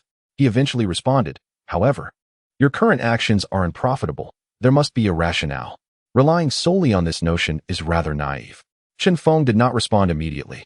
He rested his hand on the railing, gazing down at the female workers engrossed in their machinery, as if contemplating a painting he had admired countless times, yet still found mesmerizing. After a considerable pause, he finally spoke, posing a seemingly unrelated question. Director Wang, have you visited the old street in the eastern part of the city recently? Wang Jianxi did not reply, but slightly furrowed his brow. The eastern old street was the place where he had spent his childhood. I passed through there last week, Chen Feng remarked, his voice soft, as if recounting an utterly mundane occurrence. At 7:30 in the morning, scarcely a face below 40 could be seen along the entire street. The vendor selling fried dough sticks was a man in his 60s, his left hand trembling violently, struggling to grip his chopsticks, while he relied solely on his right hand to flip the dough.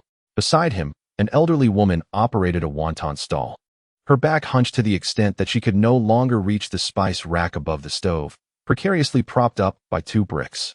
I bought a bowl of wontons and sat by the roadside to eat, he continued.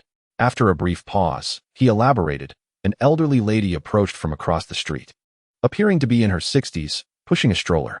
Inside sat one child, while she held the hand of another and carried yet another on her back.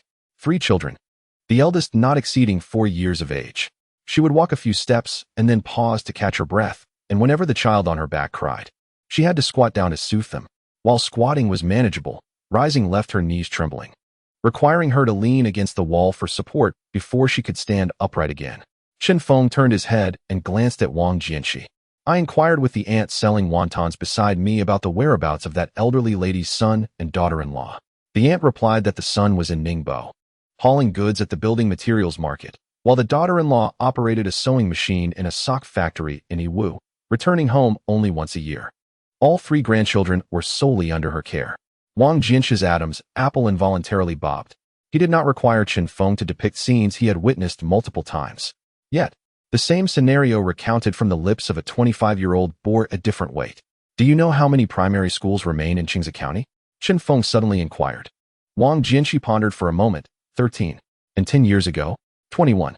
8 schools have been eliminated, Chen Feng stated, not due to educational reforms or resource consolidations, but simply because there are no students left. The Hongqi Primary School in the southern part of the city, I've specifically checked the data, had a total of only 9 first graders in 2017. 9. Not enough to form a basketball team. Last year, this school was completely merged with the Central Primary School in Qingwan Town, and the original teaching building has since been converted into a car wash. He paused, his tone growing heavier. Director Wang, you have served in the Investment Promotion Bureau for 12 years, handling data concerning factories, investments, and tax contributions. Yet, some matters are not reflected in the reports. Chen Feng walked back from the railing, reseating himself without leaning against the back of the chair. He leaned forward, resting his elbows on his knees, mirroring Wang Jianxi's earlier posture. The row of old houses by the moat, once the family quarters of the county's cotton mill, is surely familiar to you. Just 2 nights ago, I passed by there.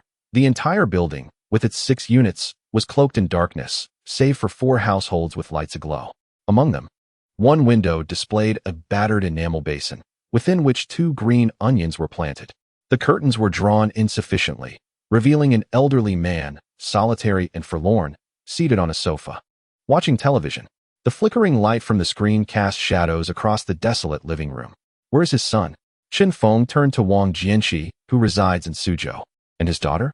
In Hangzhou, returning only for 3 days during the new year, departing early on the 3rd day of the lunar calendar. For the remaining 362 days, he is accompanied solely by those 2 green onions. Wang Jianqi swallowed hard, memories of his own mother surfacing. She is 67. Living alone in an old-style building in the city center. He visits her weekly, yet every time, she utters the same refrain, "You keep busy. I am fine." A 67-year-old woman, guarding a solitary room. Each afternoon at 3, she ventures to the market to buy groceries for 1, and at 8 o'clock sharp, she turns off the lights to conserve electricity. This is what she calls being fine. Among the female workers downstairs, there is one named Meng Tsitsui, 34 years old. Her son is in 2nd grade, tasked by his teacher to write an essay entitled My Mother. He composed merely 3 lines. Chen Feng recited each word slowly. My mother works far away. I do not know what she does. I hope she can return for my parent-teacher meeting. The teacher shared that essay in the parent group chat, while Meng Tsitsui was on the assembly line in a shoe factory in Zhujiang. Upon seeing the photograph, she set down her work and retreated to the restroom, weeping for 20 minutes. After her tears subsided, she returned to her tasks, for without work, there would be no money, and without money, her son would lack even a desk to write his essay. The buzz of sewing machines in the workshop now sounded particularly jarring. I have witnessed countless individuals leaving Qingze County. Chen Feng's pace slowed, each word emerging as if drawn from a profound abyss. A 30-year-old woman on the assembly line soldering circuit boards, earning $4,300 a month, resides in a windowless apartment. Her phone is filled with pictures of her child. Each time she scrolls through, tears flow anew. Unable to secure a ticket for the new year, she must settle for video calls with her child. On the other end, the child calls out Mom, and she responds with a smile. But once the call ends, she crouches behind the factory, trembling as she weeps. I have also encountered children left behind in the county. After school, no one is there to greet them. They walk alone with backpacks larger than themselves. In the evening, they stand at the village entrance, gazing into the distance, unsure of what they seek. Perhaps even they cannot articulate it. They simply stand there, watching the sun descend gradually, awaiting someone who may not return this year. Wang Jianqi remained silent. These children have known absence since birth, their parents forever absent. Chen Feng remarked that from the moment they could comprehend, Mom and Dad are merely 2 faces on a smartphone screen. They return for a few days during the holidays, yet are still strangers to one another. They do not lack a sense of home, but rather, they do not understand the essence of having parents at home. He took a deep breath, withdrawing his gaze from the bustling streets below to the distant, hazy skyline. Director Wang, I have spent time in Shanghai. I have witnessed the splendor of this metropolis, the dazzling lights of Lujiazui, the throngs of people on Nanjing Road, and the impressive office buildings in Zhangjiang High-Tech Park. However, every year during the new year, Shanghai empties out by half. Where do all those people go? They return to their hometowns, to small counties like Qingze, to even smaller townships, to villages that few have even heard of. They toil relentlessly throughout the year, all for those 7 days at home, to embrace their children, to slip 2,000 yuan into their parents' pockets, to enjoy a warm meal. Then, before dawn on the 6th day of the new year, they board the train and begin another year of hard work. What do you call this? He looked at Wang Jianzheng. This is a situation where people are on one end and their roots are on the other. After a brief silence, Chen Feng continued, his voice steady, each word carrying undeniable weight. Shanghai does not require me. It is abundant with talent, capital, and opportunities. The absence of one Chen Feng does not dim its bright lights. But Qingze County needs support. It requires someone to pull it out from its vicious cycle, not merely through funding from above or by inviting a large corporation as a savior. Those corporations will eventually leave, for, in the end, they do not care about the survival of Qingze County. Chen Feng leaned forward, his hands clasped together. I run this factory and offer high salaries to workers not out of foolishness or excess funds, he said, his gaze firmly fixed on Wang Jianjing's face. I do this because I need people. I need these 72 female workers to return home and tell their husbands, sisters, neighbors, and relatives in Qingze County that they can earn a living here. Right at their doorstep, they can sustain themselves. I need Meng Tsuetsue's son to write in his next composition, My mom rides an electric bike to take me to school every day. I need the elderly man in the dilapidated building by the moat to be seated next to his son and daughter while watching television on New Year's Eve. I need the elderly woman on East Old Street, carrying 3 children, to have someone by her side. I need those from Qingze County scattered across Guangdong, Zhejiang, and Jiangsu to hear that there is a job with a monthly salary exceeding 10,000 yuan waiting for them at their doorstep. His voice softened on the last sentence, like a tightly strung bowstring that had finally relaxed. Therefore, I need them to come back. Chapter 38. The inner thoughts of Wang Jianjing. Once Chen Feng uttered his final word, he did not continue. He picked up the goji berry tea, discovering it had gone cold, yet he took a sip. He was waiting, not for Wang Jianjing to be moved, for he had witnessed too many people in Shanghai's meetings swayed by PowerPoint presentations, only to have budgets cut afterward. He awaited Wang Jianjing, a grassroots official immersed in the system for 12 years, to see which way the scales in his mind would tip after hearing these words. Yet, he was not entirely confident. Every word just spoken was indeed true. The fried dough stick stall in the old street, the ancient buildings by the moat, and the composition of Meng Tsuetsue's son, which he did not fabricate in the slightest. However, truth and utility are disparate realms. For one who has been scorched by the incident involving Li Jianguo, the distinction between a sincere narrative and meticulously crafted rhetoric may seem non-existent.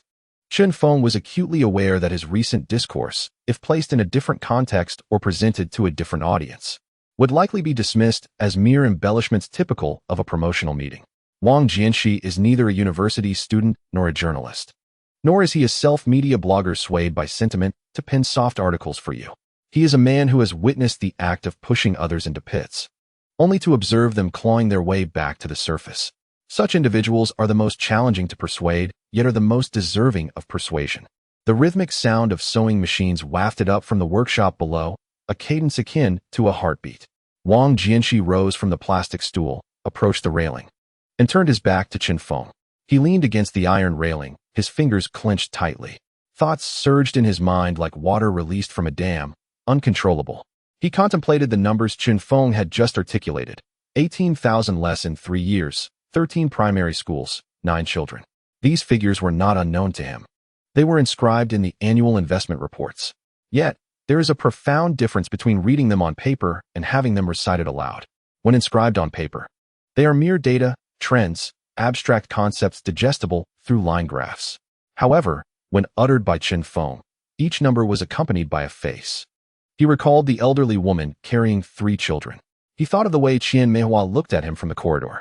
He remembered his mother, 67, living alone in a communal building, buying groceries for one at the market every afternoon at 3. His throat tightened painfully. A thought churned incessantly within him. Was it truly genuine? 12 years have passed. Over those years, he had heard countless bosses deliver impassioned speeches within this office and that conference room. Some vowed to create jobs, others promised to give back to their hometowns, while still others proclaimed their intentions to serve the nation through industry. Each declaration was more sincere than the last, with eyes growing redder with emotion. And then what? Then Li Jianguo absconded with the funds. Then Boss Zhang's food factory shuttered after just 8 months. Then General Zhao's electronic component factory seized the subsidies and relocated its equipment to the neighboring county. Each one was brought in through his own signature. Each one departed without so much as a farewell. So why should it be any different?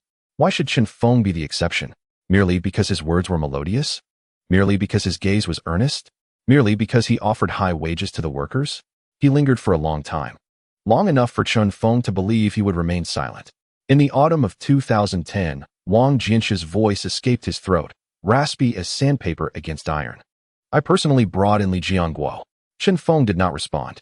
At that time, the county was desperate for achievements, pressured by upper management to meet investment targets, requiring 3 manufacturing projects to be introduced within a year. I ran for 7 months, my lips chapped, wearing out 2 pairs of leather shoes. And not a single project materialized. Li Jianguo was someone I encountered at an investment conference in the provincial capital. He possessed eloquence and was impeccably dressed, with his business card bearing the title of Vice President of the Yangtze River Delta Apparel Industry Union. At that moment, I felt a sense of accomplishment. His shoulders slumped slightly. After bringing him on board, I personally assisted him with the necessary procedures, negotiated a reduction in factory rental fees, and introduced him to female workers. The names of Zhou Guilin, Zhang Yan, and Wang Xiaowei were all handed over by me. You are already aware of the subsequent events. Wang Jianqi turned around. His expression not that of an official, but akin to a student summoned to the office for a misdeed. He absconded with over 600,000, leaving a mountain of debt in his wake. While 600,000 may seem insignificant in Shanghai, it represents a year's wages for those female workers in Qingze County. After the incident, I penned 3 self-reflections and received a reprimand. My superiors discussed the matter with me, emphasizing its detrimental impact and urging profound self-examination. He offered a wry smile. Reflection? I engage in self-reflection daily, not in regard to my own misjudgment, but in contemplation of those I unwittingly led into peril. How can I repay them? Qian Meihua approached me twice. The first time she sought answers, and I evaded her. On the second occasion, she confronted me at my office door, and I could not escape. She stood in the hallway, neither reprimanding nor weeping, simply gazing at me. Her stare lingered for nearly a minute before she spoke. Wang Jianqi's voice faltered. She said, "Director Wang, my daughter hasn't received her wages for 3 months. The money for the child's formula is what I've saved by scavenging for discarded vegetable leaves at the market. You are an official. Can you assure me that this money can still be retrieved?" I could not affirm it. Li Jiangguo had already fled, his accounts drained, and the police had opened a case, yet he was in Myanmar, beyond reach. I could not deny it either. For doing so would mean telling a 60-year-old woman that her daughter's labor was in vain, that her granddaughter's formula money was lost, and that the one who led them into this predicament was I. Ultimately, I stood there, speechless, as Qian Meihua waited for a while before turning away. As she departed, her back was severely hunched. I watched her descend the stairs, her knees bending with each step, clutching the railing, taking a full 3 minutes to descend just 1 flight. Wang Jianqi wiped the corner of his eye with the back of his hand, a swift motion, as if brushing away an insect that had landed on his face. "I am not here to trouble you today, nor am I here to interrogate you," he said, looking at Chen Feng. "I was not sent by anyone. No one instructed me to come. It is my own fear that brought me here. I fear that you may also be another Li Jiangguo. I fear that in 3 months, these female workers will be left at the factory gate once more, pleading for their wages. I fear that Qian Meihua will find me again at my office door, looking at me with that gaze. That gaze is not one of hatred. It carries a weight heavier than animosity. It is the look of someone who believed in you, only to be betrayed and ultimately relinquish all hope." A silence enveloped the room for several seconds. Below, a female worker shouted, "Sister Zhang, the number 8 needle plate is jammed again." Zhang Yan's voice echoed across half the workshop. "Hold on. Let me see who allowed you to use such a substandard line. Switch to number 9. The sounds of daily life and routine production continued unabated. Chen Feng rose and approached the water dispenser, pouring 2 cups of water. He handed one to Wang Jianqi and retained the other in his grasp. "Director Wang," he stated, "I will not flee." Such words could easily be uttered by anyone. "I understand. Hence I do not intend to rely solely on words to earn your trust." Chen Feng opened the lowest drawer of the desk and retrieved a blue folder, placing it upon the surface. "This contains the complete documentation of my registered company in the county, business license, tax registration, bank account authorization, and the factory lease contract are all enclosed." Wang Jianqi extended his hand to examine a couple of pages. The registered capital, legal entity information, business scope, all formatted correctly with clear stamps. He turned to the last page. Upon reaching the end, he discovered a filing document bearing the official seal of the County Labor Security Bureau, along with a photocopy of a bank deposit slip. Chen Feng, in his personal capacity, had opened a dedicated wage guarantee account at the County Agricultural Commercial Bank, containing a total of 300,000. This fund is exclusively for wage disbursement to workers. Chen Feng explained, "Should I ever abscond, this sum would suffice to cover 2 months' worth of full salaries for all factory employees. No one can withdraw it. Only the Labor Bureau has the authority to freeze and allocate it." Wang Jianqi's hand paused. Having worked for the Investment Promotion Bureau for 12 years and encountered hundreds of owners, he had never come across anyone who proactively established a wage guarantee account. This was even beyond legal requirements. "Did you conceive this idea yourself?" "Indeed," Chen Feng affirmed. Wang Jianqi closed the folder and set it back on the desk. After a moment of contemplation, he did something that took Chen Feng by surprise. He pulled out his phone, scrolled through it, found a number, and dialed. "Old Sue. This is Wang Jianqi. I need to discuss something." You have the materials regarding the water and electricity fee exemption policy for the garment factory in the B12 building of the development zone, right? Yes. Please check on that for me. Just follow the normal procedures. I can bring the materials to you tomorrow morning. After ending the call, Wang Jianxi returned the phone to his pocket. The development zone offers supportive policies for newly established manufacturing enterprises, allowing the first 2 years of water and electricity fees to be calculated at an 80% rate of industrial usage. Li Jianguo had benefited from this policy, but it was frozen after his departure. He looked at Chen Feng. I will assist you in reactivating it. Chen Feng's hand holding the cup hesitated momentarily. What are the conditions? Wang Jianxi smiled. A genuine smile, the first since he arrived that morning, although it merely tugged at the corners of his mouth. There is but one condition. By the end of the year, your factory must have a registered workforce of at least 100. Why 100? Because manufacturing enterprises with over 100 employees can be included in the county's key support list. Once on that list, the benefits extend beyond mere fee exemptions. Subsidies for technological transformation, social security, and even preferential interest rates on special loans can be pursued. His demeanor shifted, no longer exhibiting the scrutiny and caution from earlier that morning. Instead, it reflected a familiar pragmatism that arises within institutional frameworks when a decision is made to undertake a certain course of action. However, you must ensure that, should any issues arise, you do not flee. If you do, the consequence for me will not be a mere reprimand, but the loss of my position. I will not run, Chen Feng reiterated, and this time, Wang Jianxi did not contest his assertion. He finished the water in his cup in a single gulp, stood up, and brushed off the non-existent dust from his trousers. All right, I shall take my leave now. Tomorrow morning, I will go to the Development Zone Administrative Committee to handle some procedures. I will call you with any updates. He walked to the door, paused momentarily, but did not look back. That elderly lady you mentioned earlier, the one carrying 3 children. Yes, I know her. Her surname is Zhang, and she lives in the 3rd house on East City Alley. Her grandson broke his arm last year, and it was my wife who helped take him to the hospital. After saying this, Wang Jianxi descended the stairs. The sound of the electric scooter echoed briefly below before gradually fading away. Chen Feng stood by the window, observing the dusty electric scooter as it exited the factory gate, turned onto the cement road of the development zone, and disappeared at the end of the path.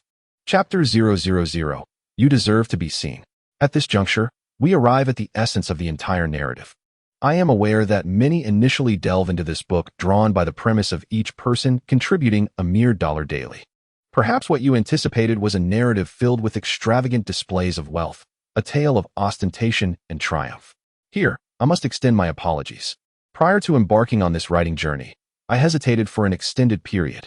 I was uncertain whether anyone would be willing to read a story devoid of dramatic conflicts or public confrontations. Yet, I found myself incapable of crafting such a tale, not due to a lack of technical skill, but because I could not convince myself to do so. The individuals I have encountered do not embody such flamboyance. The expression of emotions among Chinese people is often restrained. Life tends to smooth out the edges, leading many feelings to be internalized. Bittersweet experiences are swallowed down, as are moments of joy. There is a fear of disturbing others, and an even greater fear of being looked down upon. Those audacious words, when on the tip of the tongue, remain unspoken. Thus, you may notice that the characters in this book seldom raise their voices. Qian Meihua quietly wept in the kitchen upon learning that her daughter earned 8,000 a month. Hiding her tears behind the sound of running water, Chen Hohat stood at the stove, stunned by the figure of 8,000 too. Allowing the soup to spill over and extinguish the flames without uttering a word, Wang Xiaowei calculated her salary and, instead of celebrating, calmly informed her husband that he would take care of the children the following day, as she needed to leave for work half an hour earlier. This is the essence of the Chinese individuals I know, compressing immense joy into a bowl of noodles, swallowing a lifetime of grievances behind the phrase "I am fine." From a realistic standpoint, as a writer, I find it challenging to fully embody Chen Feng. If I were to earn nearly 300,000 daily, with 8 million lying in my account each month, I would likely seek mountains and seas, exploring corners of the world I have yet to experience. Such wealth, even if spent frivolously, would last a lifetime. Yet, in reality, we are precisely those at the bottom of the social ladder. We toil relentlessly, laboring for our livelihoods, worrying about our parents' health, fretting over our children's education, and painstakingly building our futures, brick by brick, for the decades to come. We are so engrossed in our struggles that we seldom find the time to ponder the true purpose of our existence. We are ensnared in a quagmire, heads bowed as we forge ahead, occasionally glancing up only to find those around us similarly inclined. Are we truly living or merely enduring? However, this question has never been answered for me, perhaps not for you either. Thus, I pen the story of Chen Feng, not because he possesses a golden touch, but because I wish to portray a person who, having received a card that others could only dream of, chose not to indulge in extravagance, buying sports cars or residing in lavish mansions or gazing down from lofty heights. Instead, he extended that card to those who are bent over in hardship. He empowered Meng Tsuetsue to dare to purchase a pound of pork, encouraged Shun Na to smile in the darkness, enabled Wang Xiaowei to take her mother for a knee examination, and ensured that Zhao Lihong's son could see his mother return home each day at noon. He aspired to lift Qingze County from its quagmire. In essence, the purpose of my writing this book echoes that very sentiment. Life has not bestowed upon me a systematic structure. No one deposits money into my account daily. I am unable to pull Qingze County from its plight, nor can I rescue any crumbling small town in reality. Yet, I believe that at least I can narrate this story. I hope that those who, like me, are ensnared in the throes of life might, during a late night, on a subway ride home from work, or after dropping off their children, find themselves sitting alone in their car, reluctant to ascend to their homes, and perhaps a faint, albeit somewhat naive thought might arise. If only there were such a person. I recognize that this thought holds little value, but it is warm. This book is dedicated to every individual who walks with their head bowed. You deserve to be seen. Chapter 39. Proceeding steadily on the third day. At 5:40 in the morning, while dawn had yet to fully break, Chen Feng was awakened by his phone vibrating at his desk on the second floor. A message from Zhang Yin timestamped at 5:32 read, Aunt Zhou said Feng Yume can commence formal work. Shina should practice for half a day. And today the assembly line capacity can increase to 4 workers. Chen Feng replied with a single word, good. He sat up, rubbed his face, and noted that he had not returned home the previous night, having fallen asleep at his desk with yesterday's statistical report still sprawled before him. The data for the following day indicated a total shipment of 51 items, for more than the first day. The bottleneck in the assembly process had slightly eased, as Feng Yume had begun working on 5 practice items in the afternoon, 3 of which passed inspection by Zhou Guilin. If Shin Na could also get the hang of it today, with 4 individuals on assembly, the daily production should exceed 55 items. Chen Feng opened the system panel. The resident population of Qingze County stood at 283,711, an increase of 10, marking 3 consecutive days of net growth. He set his phone down, descended to wash his face, and headed to the workshop. By 6:15, individuals were already waiting at the workshop entrance, not for interviews, but among those already employed. Wang Xiaowei was the first to arrive, seated on the steps, nibbling on a boiled egg. Beside her squatted Feng Yume and 2 other veteran workers. Feng Yume's demeanor today was markedly different from the previous days. She donned a clean gray sweatshirt, her hair neatly tied back. Though the dark circles under her eyes remained, there was a spark of determination in her gaze. Feng Jia, do you feel confident today? Wang Xiaowei inquired. Feng Yume rubbed her fingers together, replying, Aunt Zhou said it's fine, so it will be fine. Her word means more than my own. Don't get too nervous. If you do, your hands will stiffen and the stitches will go awry. I know. Feng Yume took a deep breath. During my time in Jiaxing, I had crafted collars, but never one of this particular style. Back then, we merely pressed them down and stitched around. It was a different approach altogether. Wang Xiaowei, setting down an egg, earnestly remarked that collars made through the pressing method would lose their shape after just a couple of days. In contrast, the technique taught by Aunt Zhou, which allows the fabric to adhere naturally, ensures that the collar retains its form regardless of wear. This is the reason we can sell each piece for 28 yuan and 50 fun. Feng Yume nodded vigorously in agreement. At precisely 7 o'clock, the workshop commenced operations. Today's production schedule had been rearranged by Zhang Yin, increasing the collar assembly team from 2 to 3 members, Zhou Guilin, Wang Xiaowei, and Feng Yume. Shen Na continued her practice in the morning and would join later in the afternoon as circumstances permitted. By 10 o'clock, Zhang Yin stood at the end of the collar assembly line with a counter, tallying each piece as they were completed. Zhou Guilin reported 5 pieces. Wang Xiaowei reported 4. While Feng Yume reported 3, one of which had been sent back by Zhou Guilin, due to a curvature discrepancy of half a millimeter on the right side. You could notice half a millimeter? Feng Yume felt a twinge of grievance.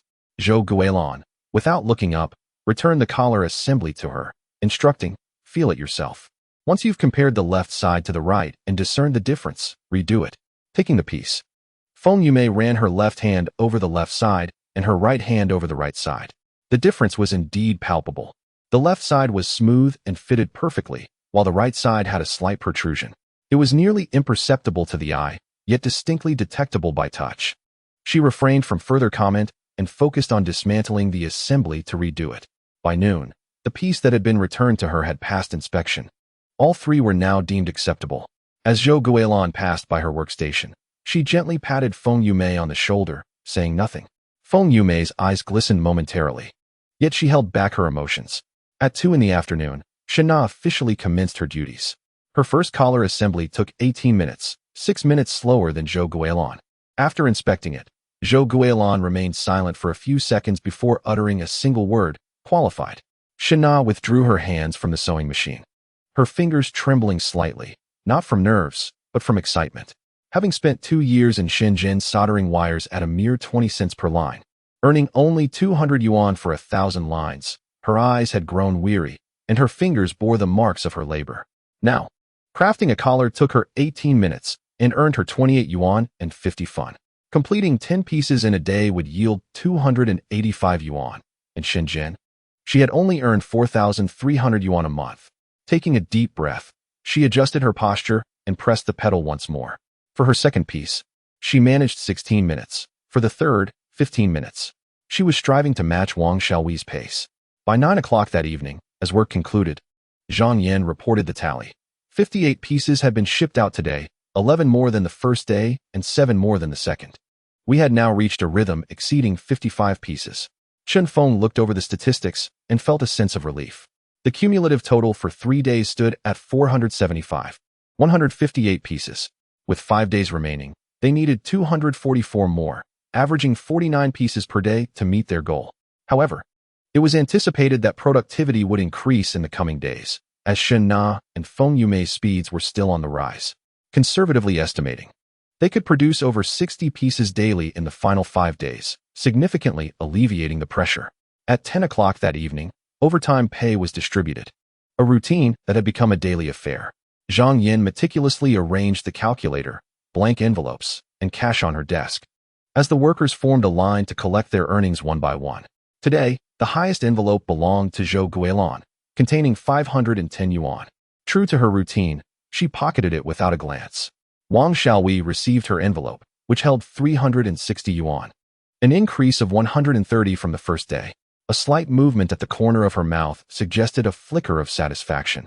Chen Na's envelope contained 210 yuan, nearly tripling yesterday's 80. Upon receiving it, she opened the envelope this time, revealing 2 red bills and a 10 yuan note. She extracted the cash, pinching it between her thumb and forefinger, scrutinizing it for several seconds before taking out her phone to capture a photograph to send to her sister.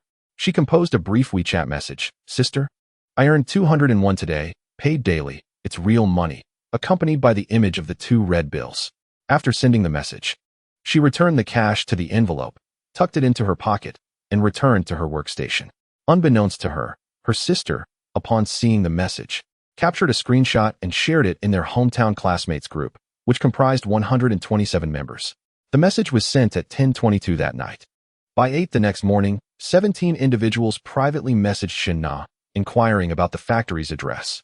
Among them, 9 were in Guangdong, 3 in Zhejiang, 2 in Fujian, and another 3 in various cities within their province. The snowball was rolling.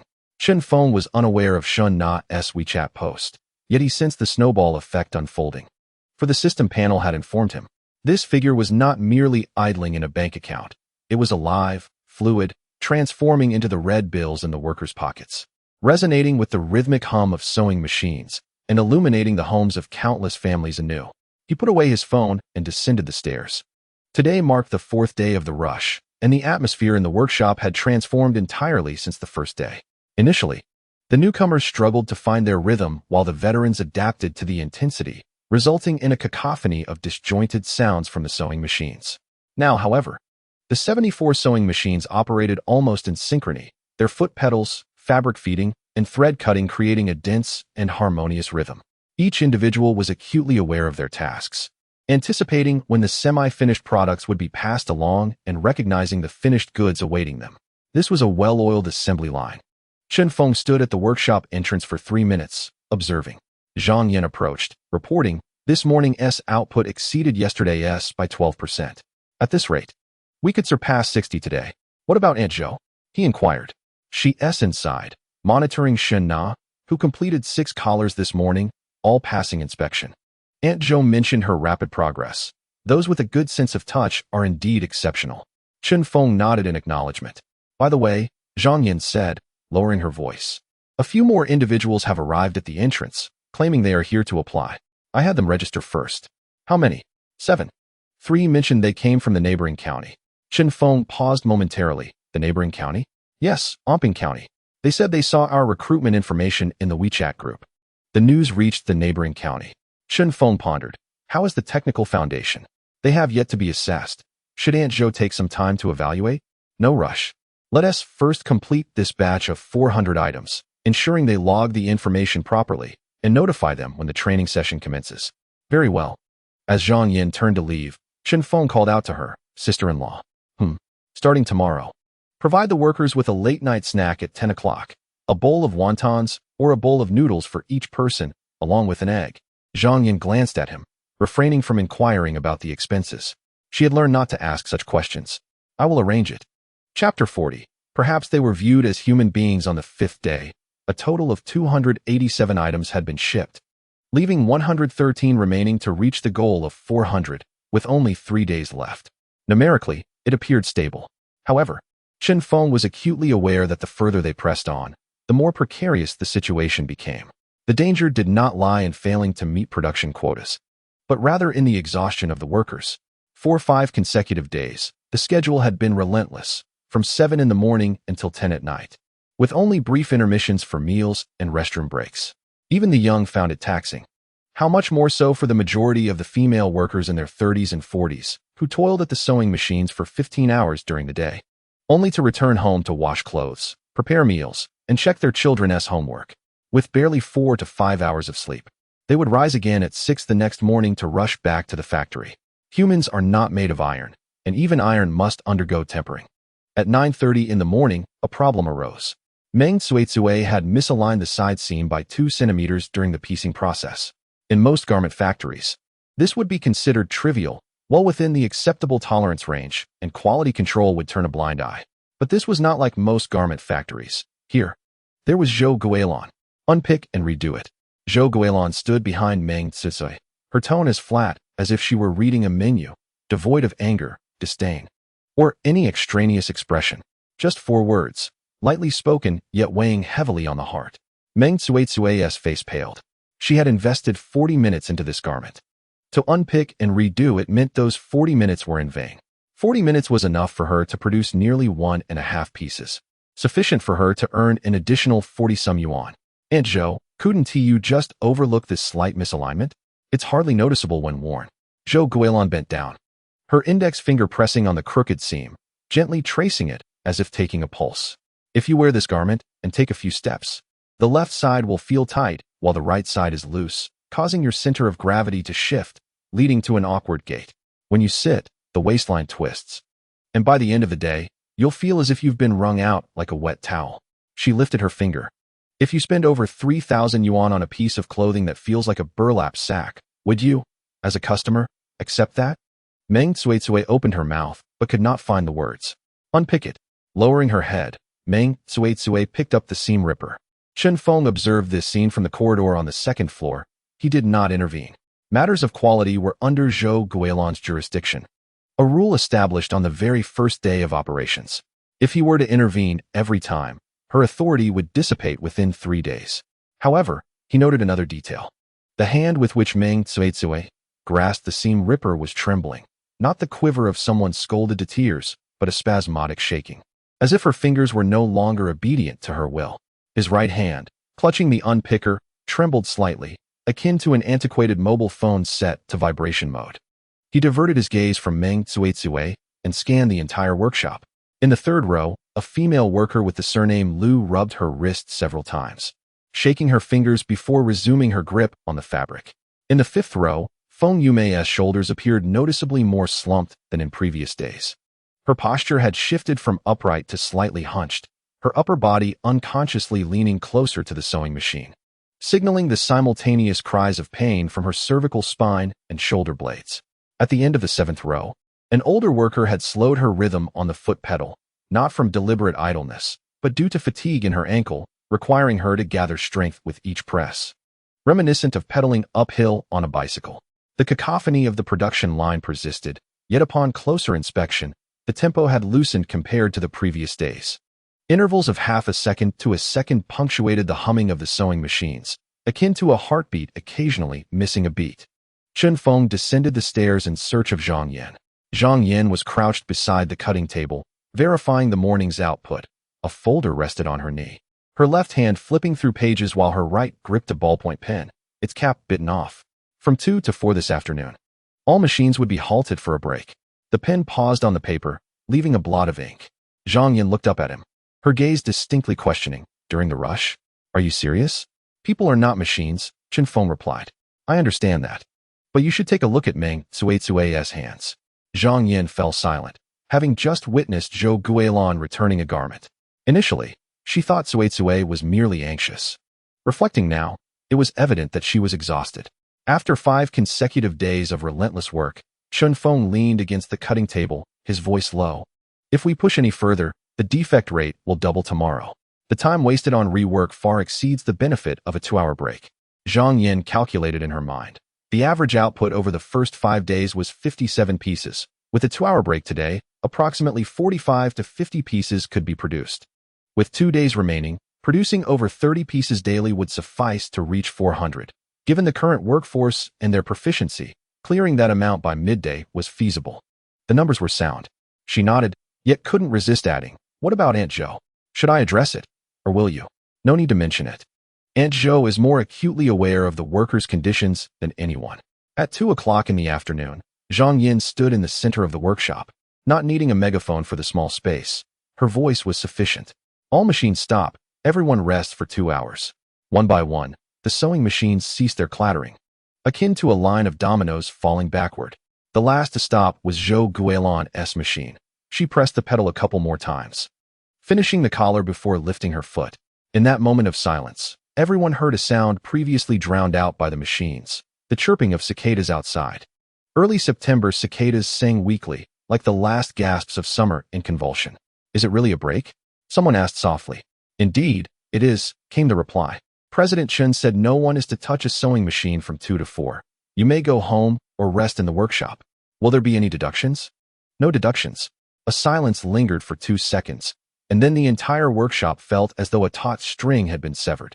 Some individuals reclined at their workstations, using their aprons as makeshift pillows, and within 3 seconds, their breathing deepened. Others retrieved their phones from their pockets, calling home, Mom. I will take a 2-hour break this afternoon. No need to bring me water. A few stood to stretch, their bones cracking audibly, drawing the attention of those nearby. Feng Yume approached the faucet to wash her face. As the cool water cascaded over her skin, she closed her eyes and exhaled deeply. The tension in her shoulders and neck remained, yet the taut string of anxiety had finally loosened, albeit slightly. Shinna chose not to rest or make any calls. Instead, she sat on the steps outside the workshop, gazing skyward. The September sky was a vivid blue, devoid of layers, reminiscent of a freshly laundered cloth. A few clouds drifted lazily from the west, unhurried in their passage. She remained there, watching the clouds for over 10 minutes, her mind blissfully vacant. No thoughts of piecework wages, no reminders of assembly processes, nor the standards set by Aunt Zhou intruded upon her peace. It was an emptiness akin to a room stripped bare of all belongings, sunlight streaming through the window to illuminate the vacant floor. She had not experienced this sensation in a long time, not in Shenzhen, nor in Jiaxing. Breaks on the assembly line were reserved for restroom visits and hastily consuming a few bites of food, not for cloud gazing. Her eyes felt slightly warm, not from grievance, but from an indescribable sensation, perhaps the acknowledgement of her humanity. Chapter 41. Daily Wages, Truly Paid. Zhou Guilin was the only one in the workshop who had not lain down. She walked to a corner to pour herself a glass of water, standing by the window to sip slowly. Zhang Yin leaned closer, speaking in a hushed tone. Aunt Zhou, why don't you take a break? It's been 5 days, and you work until the very end each day. I'm not tired. Your hands were slower this morning than yesterday. Zhou Guilin squinted slightly. Are you counting my work from behind? I'm not counting. It's clearly written in the statistics. Zhou Guilin snorted, choosing not to respond. She was indeed fatigued. Her shoulders felt as if weighed down by lead, and there was a faint creaking in her wrists as she moved. At 48, one is no longer 28. Bones and tendons do not lie. Yet, she would not show her weariness in front of the workers. If Zhou Guilin admitted to being tired, the morale of the entire workshop would plummet. A 2-hour break would do, she remarked, holding her cup as if to herself. That girl Cui Cui is trembling terribly. If she doesn't rest, something might go awry. After speaking, she turned to glance at the second-floor corridor. Chen Feng was leaning against the railing, also observing below, and their gazes briefly met across the floor. Zhou Guilin remained silent, though the corners of her mouth twitched subtly, akin to a gentle breeze rippling the surface of the water. 4 o'clock. The resumption bell had not rung, as the factory was yet to be equipped with one. Zhang Yin raised her voice, calling out, "Back to work." Workers emerged from various corners. Some sat up from their stations, rubbing their eyes. Others entered from the outside steps, wind-kissed faces, and some emerged from the restroom, their hair neatly tied up once more, looking refreshed. A 2-hour slumber may not be extensive, yet it suffices. The moment Meng Tsui positioned herself before the sewing machine, she flexed her fingers. No longer trembling, she meticulously arranged the side seam patchwork that had been returned to her that morning. Taking a deep breath, she pressed down on the pedal. As the needle glided through the fabric, her fingers firmly held the material, applying an even pressure, and the stitching was impeccably straight. She could feel the difference, as if her fingers, after their brief repose, had been reminded of their rightful posture. In 10 minutes, the garment was completed once more, nearly 30 minutes quicker than the morning's endeavor, during which 20 minutes had been spent battling her quivering hands. Rising with the finished product in hand, she approached Zhou Guilin's workstation. Zhou Guilin received it silently, examining the front, then the back, her fingers tracing along the side seam from the underarm down to the hem. She paused for 2 seconds. It passed. Meng Tsui smiled broadly and turned back to her station. After taking a couple of steps, she halted and said, "Aunt Zhou, thank you for not letting that piece pass this morning." Zhou Guilin, engrossed in her own tasks, did not lift her gaze, merely responding with a nonchalantum. The atmosphere in the workshop, having recuperated, transformed. The humming of sewing machines grew dense once more, the rhythmic clattering of pedals meshed together, akin to gears freshly oiled. The previous halts of half a second to a second vanished, restoring the assembly line's rhythm to the peak level of its 3rd day. By 9 o'clock that evening, Zhang Yin announced the tally: 52 garments, all passing quality control. She paused briefly, adding, 0 defects. The utterance stirred a subtle commotion in the workshop. Someone lightly slapped their thigh, another shared a smile with a colleague, while others simply gazed down at their hands, which bore a quiet pride after a full day's toil at the sewing machine. 5 days had passed. The first day was fraught with challenges. The second day was a struggle to find a rhythm. The third day saw them gain momentum. The fourth day surged to peak performance. And on the fifth day, despite fatigue and a 2-hour reduction in working time, they presented a flawless record. The cumulative total was 339 garments. With 2 days remaining, they needed just 61 more. The objective was well within reach. At 10 o'clock, it was time for payroll, a daily ritual that had become as predictable as clockwork. Zhang Yin arranged the calculator, blank envelopes, and cash at her desk. The workers formed a line, approaching one by one to receive their pay. The queue was tranquil, with no one rushing or crowding. Each individual reached the table where Zhang Yin reported the figures, counted the money, filled the envelopes, and handed them over. Some opened their envelopes on the spot to count, while others simply tucked them into their pockets. Today's overtime pay was somewhat less than in previous days, as the afternoon break had lasted 2 hours, resulting in a corresponding decrease in output. However, upon opening their envelopes, everyone discovered an additional red bill within. "What is this money?" someone inquired. "It's a physical labor subsidy," Zhang Yin replied without looking up, continuing to count. "An extra 100 for those who have worked more than 5 consecutive days. It's not performance-based, nor is it calculated by piecework. Who provided this? Finally raising her gaze, Zhang Yin met the inquirer's eyes. The questioner fell silent. 100 yuan may not seem like a substantial amount. However, this sum is not a reward for the labor you have exerted or the garments you have crafted. It is merely a recognition of your exhaustion after 5 days of toil. An elderly female worker received the envelope, opened it momentarily, then closed it again. Her lips moved as if she wished to utter something, but ultimately, she merely nodded at Zhang Yin and turned to leave. Upon reaching the workshop's entrance, she reopened the envelope, carefully extracted the extra red note, folded it twice with precision, and tucked it into the pocket of her jacket. The remaining money, contained within the envelope, constituted her wages. The 100 yuan nestled in her pocket represented something else entirely. At 11 o'clock that night, the workshop lights were extinguished.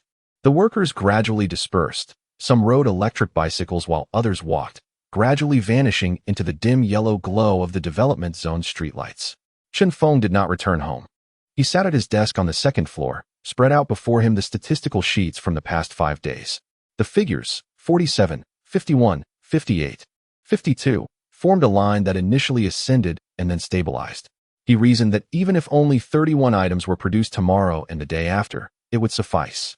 Presently, producing over 60 items tomorrow appeared to be well within reach. The order for 400 pieces was a certainty. Yet, his thoughts wandered further afield. He opened his phone to glance at the system panel. The permanent population of Qingze County stood at 283,655, a few hundred more than when he returned. And the number continued to rise, albeit slowly, yet in the right direction. He closed the panel and opened WeChat, finding no unread messages and no one to whom he wished to send a message. Outside, the development zone lay in serene silence, with streetlights illuminating the desolate concrete road. A feral cat dashed past the factory wall, its shadow elongated. In the distance, the sound of passing trucks on the national highway could be faintly heard, ebbing and flowing like the tide. He leaned back in his chair, closing his eyes for a moment. What surfaced in his mind were not numbers, not orders, nor system panels, but rather the image of Meng Tsuetsue flexing her fingers at 4 o'clock when work resumed. Her 5 fingers opened and closed, and once assured of their steadiness, she confidently pressed the pedal down without hesitation. It was the sight of Wang Xiaowei sitting on the steps, observing the clouds for over 10 minutes, and Zhou Guilan's gaze from a floor above, her lips twitching ever so slightly. These scenes lacked dramatic flair and were not worthy of inclusion in any report. Nevertheless, Chen Feng felt that this was the most grounded evening he had experienced since returning to Qingze County. He picked up the half glass of water that had grown cold on his desk, took a sip, and opened his computer. The production schedule for tomorrow required adjustments, and the concluding processes for the day after needed confirmation. He had to coordinate with Su Hongmei regarding logistics, follow up on Wang Jian's policy for utility fee reductions, and arrange assessments for the 7 newly recruited individuals. Furthermore, beginning tomorrow, there would be late-night meals, each person receiving a bowl of wontons or noodles, accompanied by an egg. There were many tasks at hand, yet each was tangible, genuine, and resonant. None of it was mere vision from a PowerPoint presentation or slogans from a promotional meeting. This was the reality of sewing machines making noise, envelopes revealing money, and steaming bowls of wontons being served. He began to type. Downstairs, 74 sewing machines are quietly arranged in the workshop, their threads still threaded and the belts beneath the pedals still fastened. They resemble slumbering soldiers, awaiting the call to awaken at 7 o'clock tomorrow morning. Tomorrow will indeed come, and the day after that as well. 400 pieces will be completed. 100 individuals will gather, and the snowball will continue to roll. Meanwhile, long-distance buses departing from Guangdong, Zhejiang, Fujian, and other cities within the province traverse the expressways under the cover of night. Outside the windows, streetlights flicker by amidst the endless darkness. While some passengers lean against the windows and slumber, their mobile screens aglow, paused on a photograph of 2 red bills and a 10 yuan note. Below, a line reads, "Sister, I earned 201 today. Paid daily, truly rewarding. Gratitude to the deities of Yuxianshan, the majestic flying battleships, and to Lu Laolao, who delights in octopus balls, for their divine recognition. Thanks as well to the many readers who have offered their support. I appreciate your fondness for this book. I kindly request that if you enjoy it, please leave a comment, but refrain from tipping. Merely viewing advertisements suffices. I tend to be rather lackadaisical, and when I work overtime, it gives me a headache. If you tip, I cannot justify not increasing my output. Yet pushing myself to write more would be unfair to my own well-being. Thus, I find myself in a dilemma. I do not have much saved material and struggle to keep pace with other authors who produce 20,000 or even 50,000 words daily. It's quite daunting. I beg of you. Thank you, thank you. Chapter 42. The value of these hands on the 7th day. The total number of items shipped reached 389. Just 11 short. On the final day, at 7 in the morning, everyone arrived punctually, with no one late. Even Sister Zhao, who had been applying ointment for her knee inflammation in the previous days, hobbled to her station, bringing the scent of the liniment into half the workshop. Standing in the center of the aisle, Zhou Guilin scanned the room, her gaze sweeping from left to right and back again. 74 individuals, 74 sewing machines. 74 pairs of eyes fixed upon her. She refrained from delivering a motivational speech. The last 11 pieces were to be completed before noon, followed by inspection, packaging, and shipping in the afternoon. She paused momentarily. Any questions? Silence enveloped the room. The metallic gleam of the sewing machines reflected under the fluorescent lights, akin to blades. Work. A single word, and the rhythmic sound of the pedals echoed simultaneously, resembling an unconducted symphony.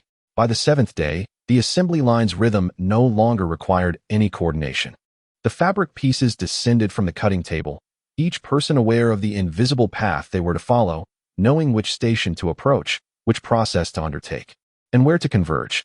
Hands did not wait for minds. Minds did not wait for eyes. The entire ensemble operated like a wound-up gear, seamlessly engaging with the cadence of the assembly line. Shina sat at the lead station, the final batch of fabric pieces laid before her. Taking a deep breath, she placed the iron down, her wrist gently rotating to adjust it.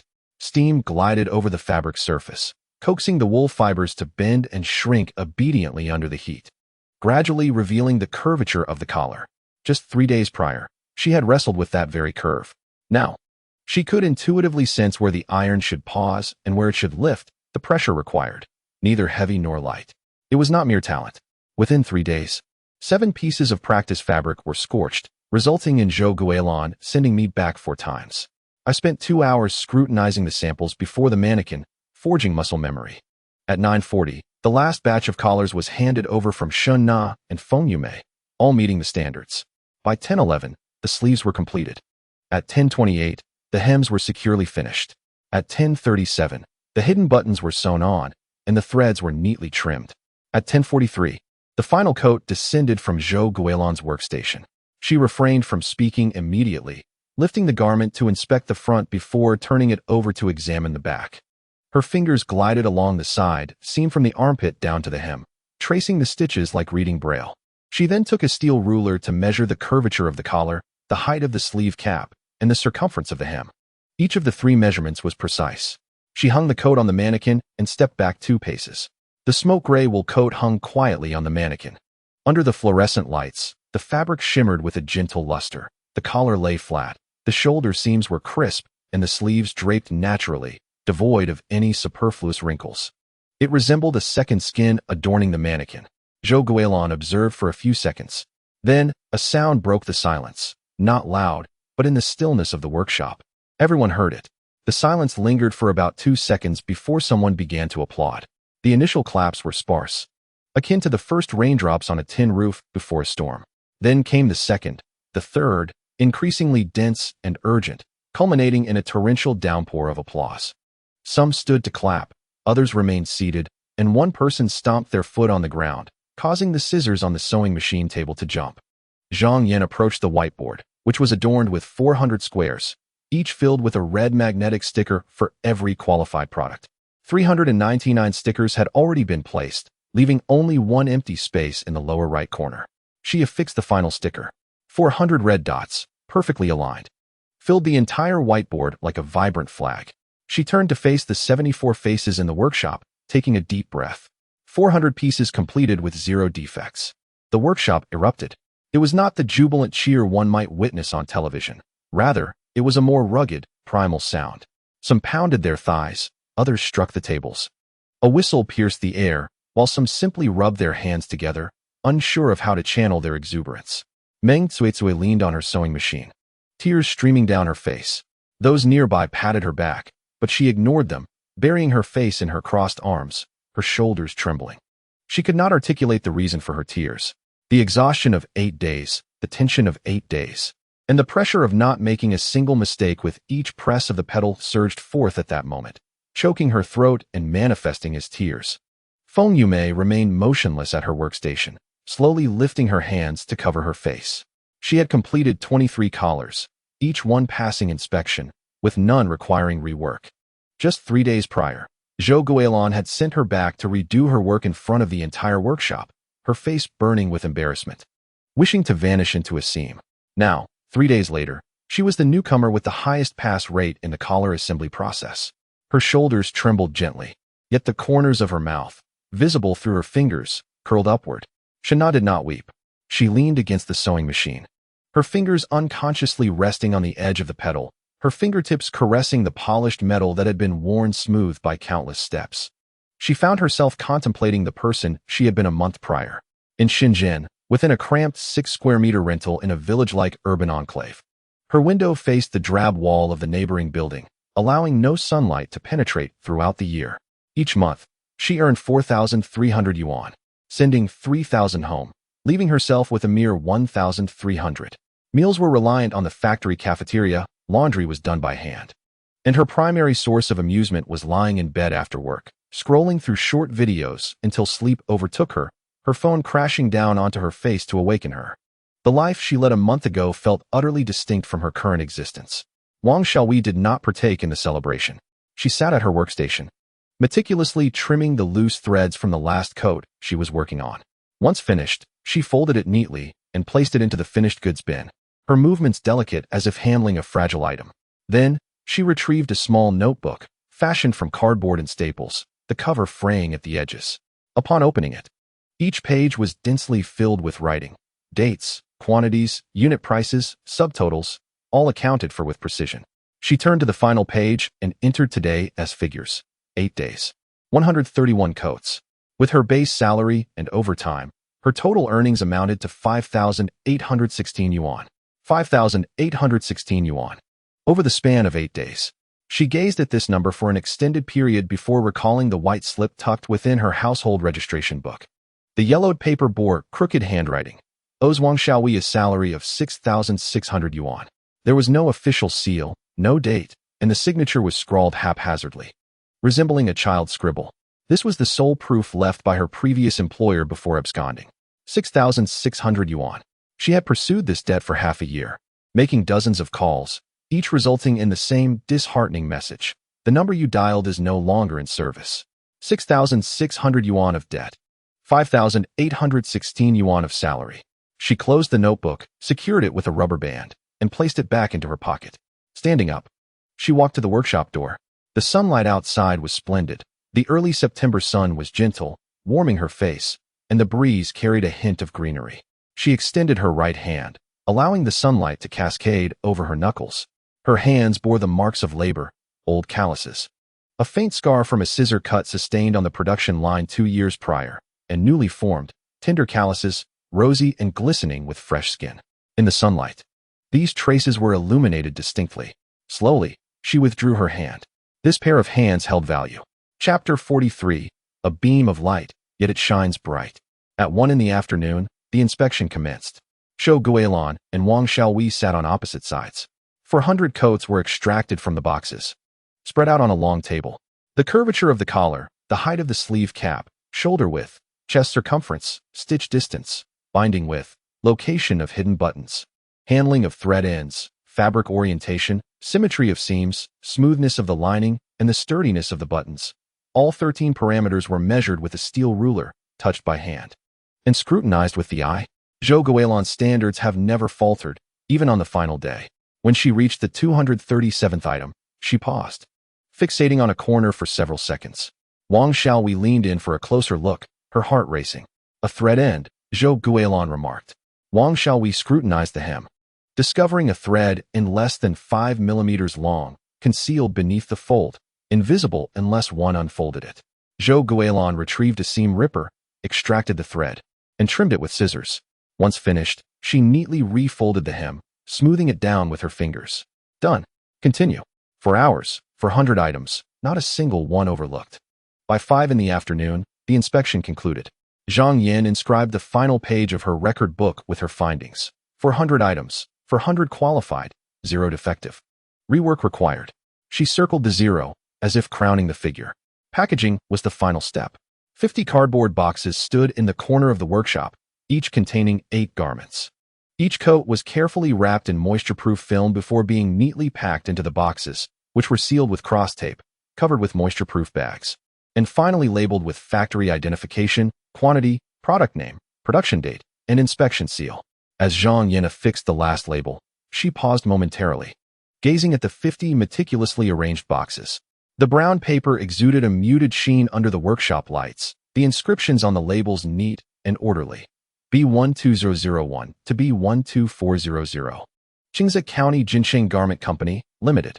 She inhaled deeply, exhaling slowly.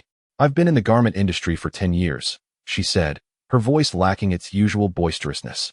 For the first time, she felt that shipping was an emotional endeavor. Chen Feng stood nearby, remaining silent. He took out his phone and snapped a picture of the 50 boxes, unfiltered and unadjusted, capturing the 5 rows of boxes. The label on the top box facing the camera directly. He sent the photo to Su Hongmei, accompanied by a brief message. 400 items, 8 days, 0 defects. Shipping tomorrow. After dispatching the message, he tucked his phone away and moved to the window. Outside, the development zone was illuminated by streetlights, their orange glow casting elongated shadows on the bare concrete pavement. 3 minutes later, his phone vibrated. It was a voice message from Su Hongmei. He opened it, holding the phone to his ear. Su Hongmei spoke rapidly, her excitement palpable. I'm waiting. The logistics on my end are arranged. You'll ship tomorrow morning, and it will arrive the day after in the afternoon. If the inspection is clear, she paused for a moment. Chen Feng, having known her for so long, recognized her habit of pausing before delivering key information. The contract for 4,000 items will be sent to you shortly. Another brief pause. Additionally, cultivate a few more artisans for the collar production. 4,000 items is not the same as 400, and I worry you may be overwhelmed. The voice message concluded. Chen Feng did not respond with a voice message. He typed a succinct reply. We can manage. 3 words, devoid of elaboration, assurance, or exclamation marks. He stowed away his phone and opened the system panel. A line of data leaped onto the screen. The resident population of Qingze County, 283,771. He stared at this figure for several seconds. 283,771. It had increased by nearly 300 since the day he returned to Qingze County. 300 names, 300 faces, 300 journeys back from afar. Although he did not know most of them, he understood their reasons for returning. A WeChat message, a photograph, a promise that one could earn a living right at their doorstep. Daily earnings, 83 million. The numbers continued to rise, slowly, yet steadily, like a river, its water level inching upward without a sound. He turned off the panel. The workers were tidying their stations, preparing to clock out. Some were sweeping the floor, the broom whispering across the concrete surface. Others were polishing sewing machines, cleaning the machine heads to a brilliant shine with cloths soaked in sewing oil. Some were categorizing leftover scraps, spare buttons, and excess linings, neatly returning them to the shelves in the warehouse. Wang Xiaowei was organizing her toolbox at her workstation. Scissors, chalk, steel ruler, seam ripper, needle holder, thimble, curve ruler. One by one, she took them out, wiped them clean with a dry cloth, and then returned them meticulously to their designated spots. Each tool had its fixed place in the toolbox, and she never mixed them up. This was the rule taught to her by Zhou Guilin. Tools are the lifeblood of a craftsman. If you cannot even organize your own tools, how can you create garments? She snapped the lid of the toolbox shut with a click. Shen Na stood beside the platform at the end of the aisle. On the platform hung a sample coat, an upgraded version crafted by Zhou Guilin herself, which had been displayed since the first day of work, serving as a benchmark for 8 days. Shen Na extended her hand, her fingertips lightly resting on the collar. The fabric felt smooth and dense beneath her touch. Her fingers glided from the collar's fold to the shoulder seam, then to the highest point of the sleeve cap. Her fingertips sensed the subtle curves beneath the fabric, an almost imperceptible three-dimensionality, as if the material had memorized the contours of the human form. One day, I too shall create such a garment. Her voice was barely a whisper, faint enough for only herself to hear. No one was beside her. The sounds of tidying, chatter, and laughter in the workshop drifted through several rows of machines, muffled, as if separated by a layer of water. Yet she heard herself clearly, every word ringing distinctly in her ears. Outside the workshop, a horn blared. Lu Hao parked his crown at the factory gate, rolled down the window, and leaned out. "Fengzi, are you coming? It's time for dinner." Chen Feng responded and glanced back at the workshop.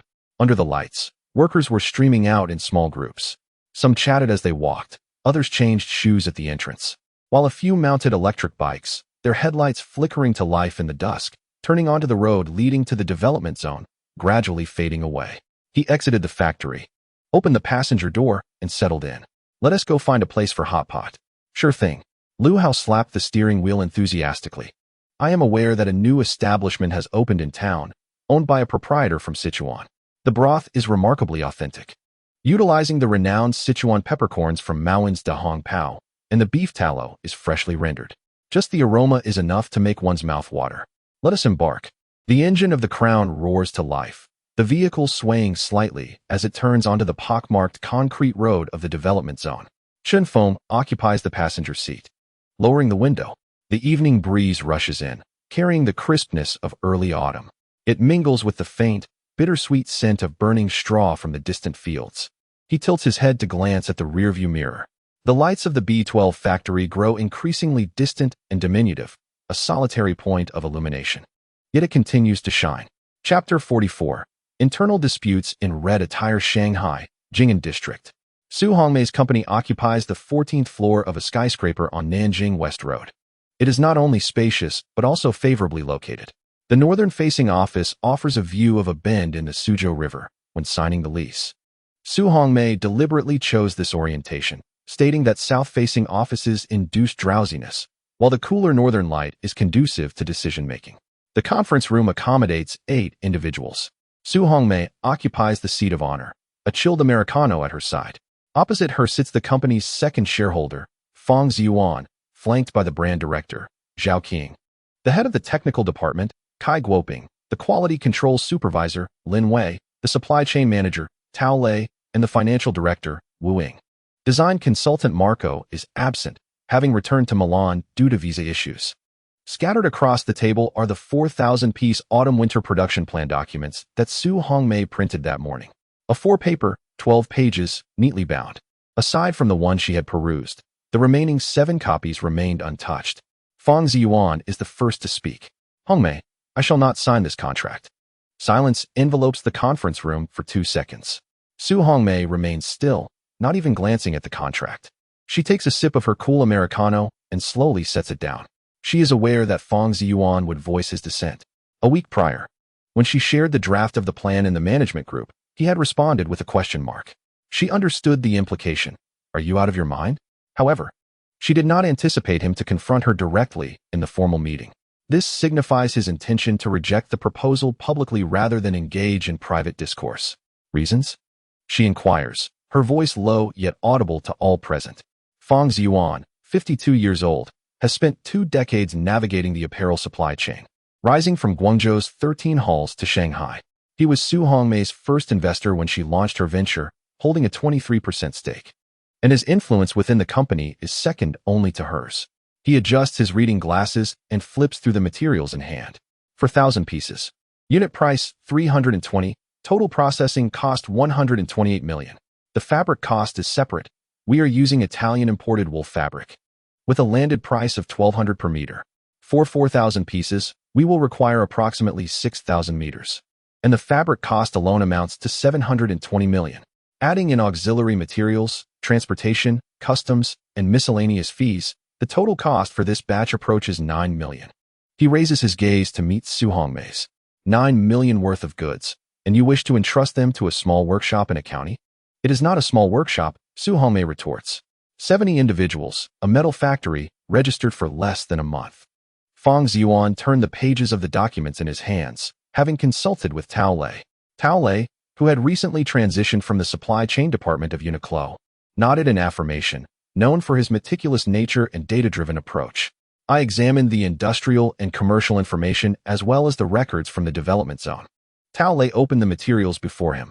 The factory was registered in September of this year, with Chen Feng, a 25-year-old, as the legal representative. His previous professional background was in architectural design, having worked at a design institute in Shanghai, with no prior connection to the apparel industry.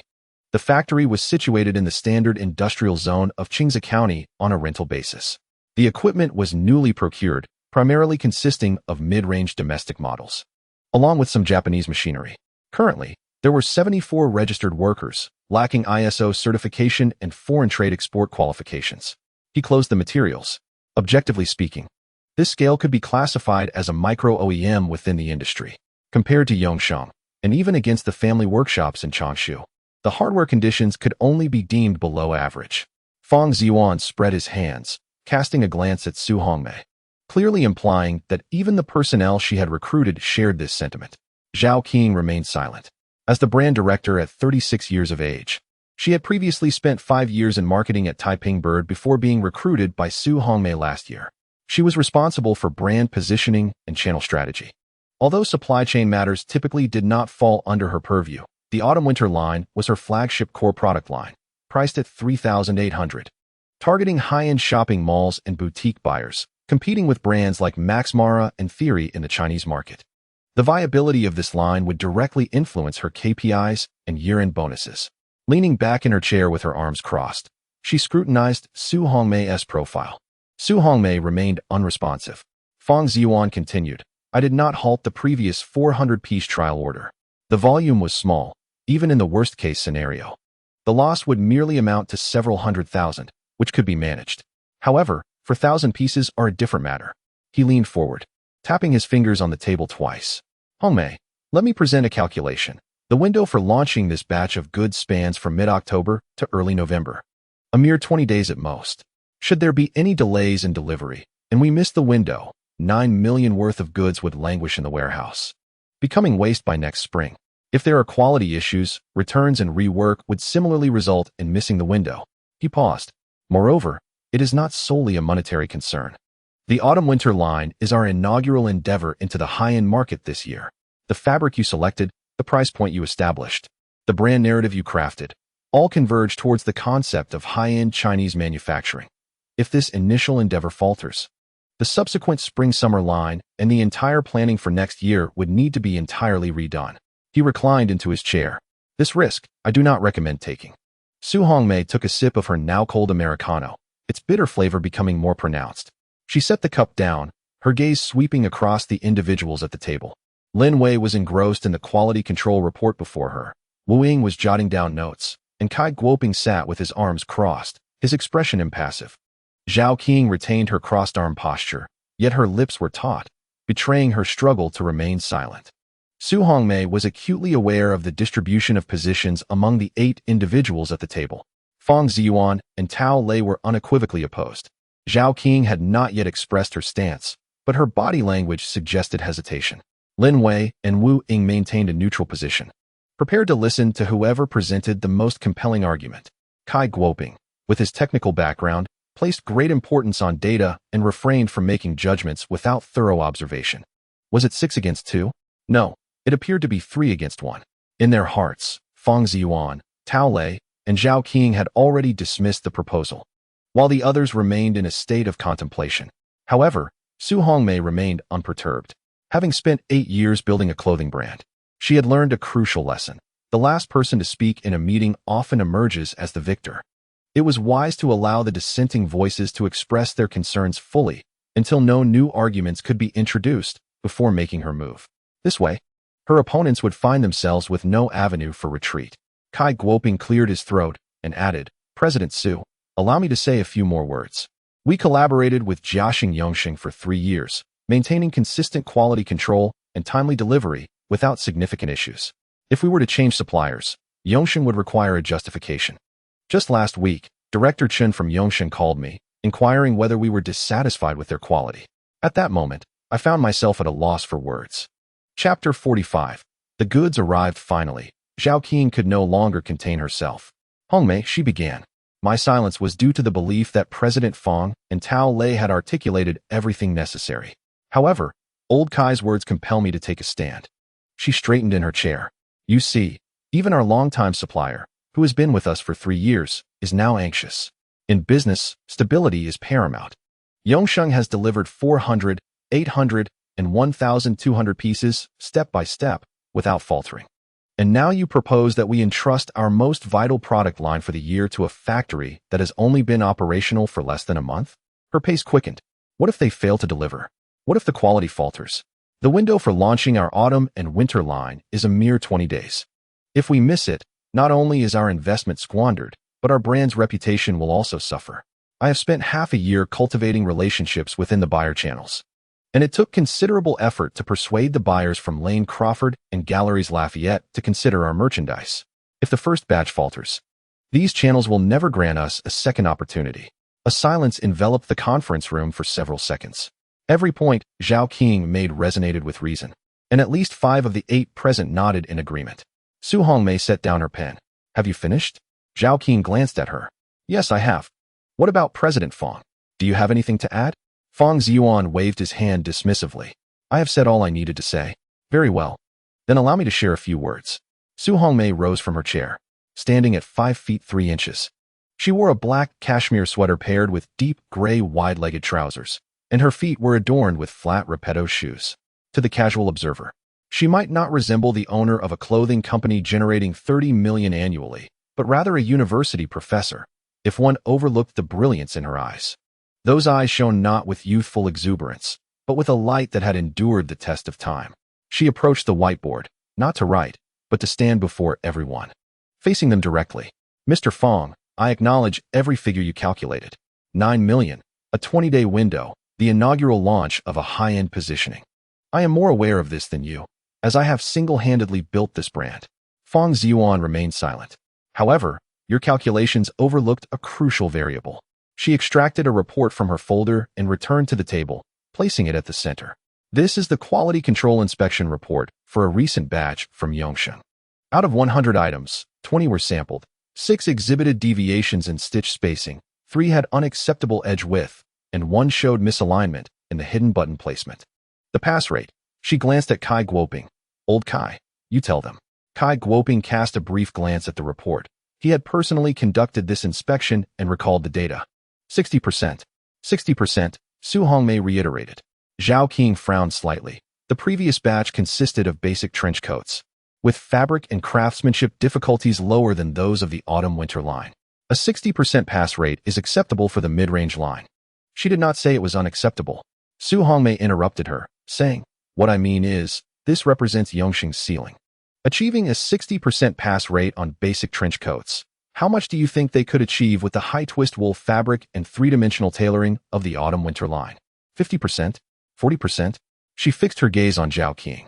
King, you mentioned that the pricing for the autumn-winter line is 3,800.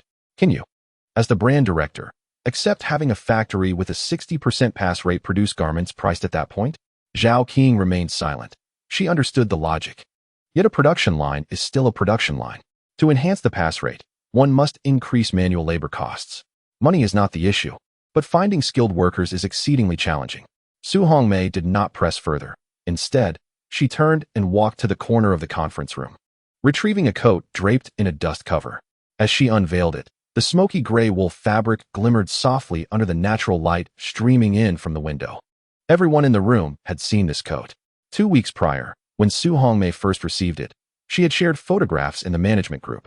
However, the disparity between the images and the actual garment was significant. The photographs failed to capture the fabric's drape, the shadow nuances of the collar's curve in the light, or the subtle transition of the shoulder line from the front to the side. Su Hongmei hung the coat on the mannequin and took a step back. This garment is an upgraded sample made by Chen Feng's factory. The fabric was provided by us, while the craftsmanship was modified by them.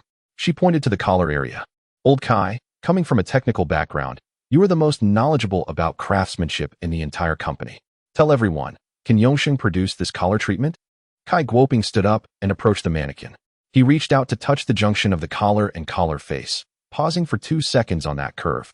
No, they cannot, he stated without hesitation.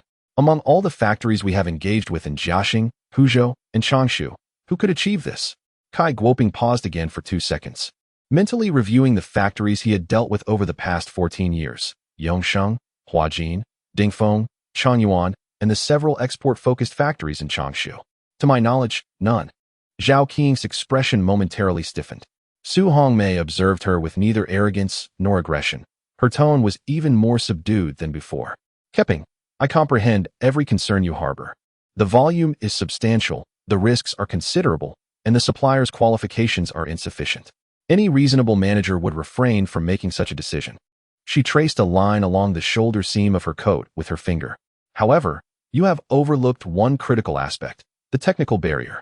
She turned to face everyone in the room. After this garment was sent to Shanghai, I had Marco examine it. Marco, the company's design consultant, an Italian, had previously spent 11 years as a pattern maker at Max Mar's Milan studio before Su Hongmei lured him away with a salary thrice his previous one to work as a part-time advisor. His judgment regarding ready-to-wear craftsmanship is beyond reproach within the company. After reviewing it, Marco remarked, verbatim, in English, which I shall translate for you. She paused for a moment. He said, "This is not factory work. This is atelier work." The atmosphere in the conference room fell silent. Feng Ziyuan's brow furrowed slightly, having spent 2 decades in supply chain management. He understood the significance of the term atelier in the fashion industry. It is not a term to be used lightly. Zhao Keping slowly lowered her arms from their crossed position. Su Hongmei did not seize the moment to press further. She recognized that she had said enough. To elaborate further would transform her words into mere salesmanship rather than a decision-making process. She returned to her seat and finished the last sip of her now cold coffee. "I am not gambling," she stated, placing the empty cup down. Her voice was soft, yet every word was articulated clearly. "I have been in branding for 8 years and have never engaged in gambling. I can distinguish between risk and opportunity." She fixed her gaze upon Feng Ziyuan. "Mr. Feng, I acknowledge the risks you mentioned, risks in delivery, capacity, and quality control. Each one is indeed real. But have you considered the other side? If Yongxing's quality ceiling remains as it is, our autumn and winter lines will forever be confined to a level of mediocrity." She paused for emphasis. "Mediocre garments cannot command a price of 3,800. What merit is there for Lane Crawford's buyers to even take a second glance?" She took a breath. "What I desire is not mediocrity. I want the buyers to be rendered speechless upon receiving the garments." Feng Ziyuan leaned back in his chair, refraining from immediate rebuttal. Lost in thought, Zhao Keping opened her mouth as if to speak, but was interrupted by a knock at the door. Su Hongmei's secretary peeked in, half her head visible.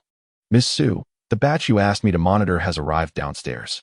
The logistics personnel report it has come from Qingze County, Anhui, consisting of 50 boxes. The receiving slip indicates B12001 to B12400. Should it be placed in storage or in the sample room?" Chapter 46. Overall qualification rate 100%. Everyone turned their attention to Su Hongmei simultaneously. Su Hongmei glanced down at her phone. The message from Chen Feng still lingered on the screen. "For 100 pieces, 8 days. 0 defects, shipping tomorrow." She turned her phone face down on the table and instructed the master to move to the sample room. Then she surveyed the individuals in the conference room. Everyone should proceed to unpack and inspect the goods. She looked at Feng Ziyuan. "Mr. Feng, you are right. Merely recounting my story is of little use. The goods have arrived, so let us unveil them and ascertain their quality."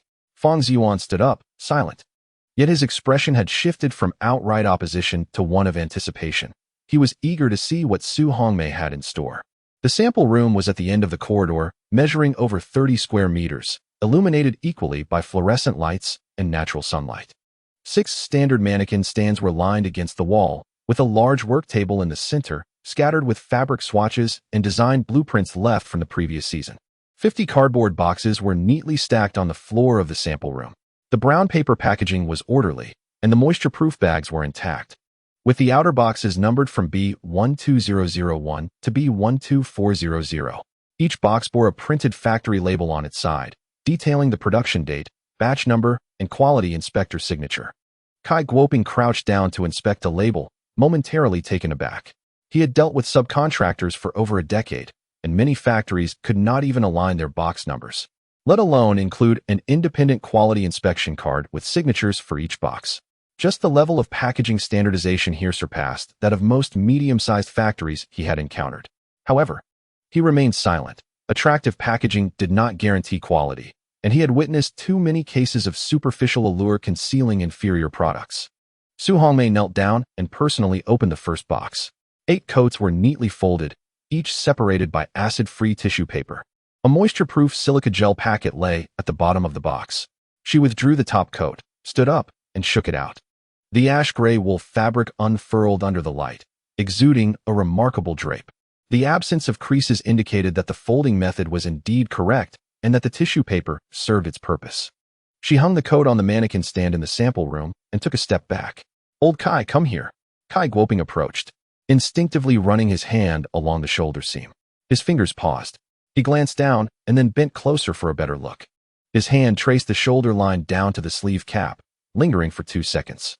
The curvature of the sleeve cap was smooth and natural, devoid of any crease accumulation, perfectly conforming to the mannequin's shoulder. He then moved to the collar, pressing his finger at the seam between the collar and the neckline. Straightening up, he cast a glance back at Su Hongmei. The look in his eyes was complex. "Steel ruler," he said. An assistant retrieved a stainless steel ruler from a drawer and handed it to him. Kai Guoping accepted it and began to measure. Collar curvature, he set the ruler down. Sleeve cap height, he set the ruler down. Stitch spacing. He crouched down, opened the garment's lining, and examined the binding. Pressing his finger against the concealed seam, he lightly scraped the thread with his nail. Hidden stitches, his voice was somewhat hoarse. "What?" Zhao Qing, standing behind, did not hear clearly. "Hidden stitch sewing. Handcrafted."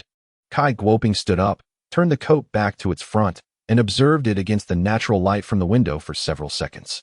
He observed that the sheen of machine stitching and hand stitching reflected differently under the light, with the hand-stitched seams appearing more delicate. Confirming the accuracy, Mr. Su requested a random unboxing. "I wish to examine a few more pieces," he stated, to which Su Hongmei nodded in agreement. Kai Guoping approached the stack of boxes, opting not to follow a sequence, but rather to randomly extract one from the middle. The box was numbered B12217 to B12224. One by one, he hung the garments on the display mannequins and hangers, meticulously measuring each item.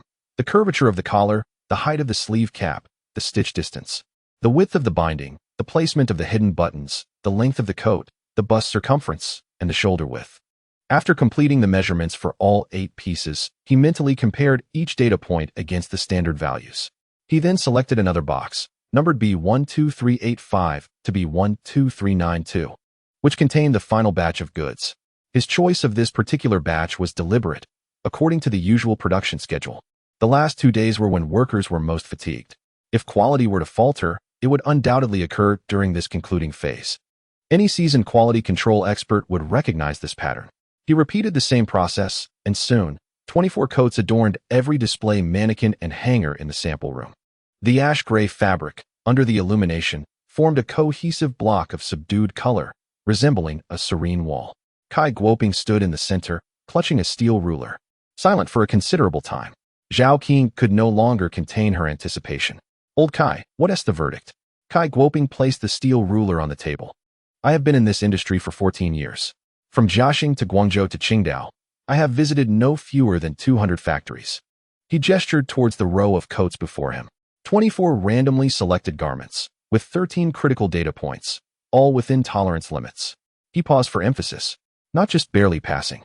Every measurement is within tolerance by at least 0.3 of a millimeter. The conference room fell silent. In other words, the craftsmanship consistency of this batch surpasses Yongsheng by more than 2 grades. Especially the last batch, B12385 to B12392, produced during the final push, exhibited quality that not only remained stable, but was superior to the intermediate batches. He looked at Su Hongmei. This indicates that their quality control system is not merely reliant on luck. There is indeed someone monitoring it, and that individual possesses remarkable expertise. Fang Ziyuan's brow furrowed even deeper, not in opposition, but in a reevaluation. Having spent 20 years in the supply chain, he understood the significance of craftsmanship consistency within this industry. Zhao Qing stepped forward and reached out to touch the coat hanging on the mannequin. Although she lacked technical knowledge, understanding of stitch distance, or tolerance, her 5 years in marketing at Taiping Bird had taken her to showrooms in Milan, Paris, and Tokyo numerous times.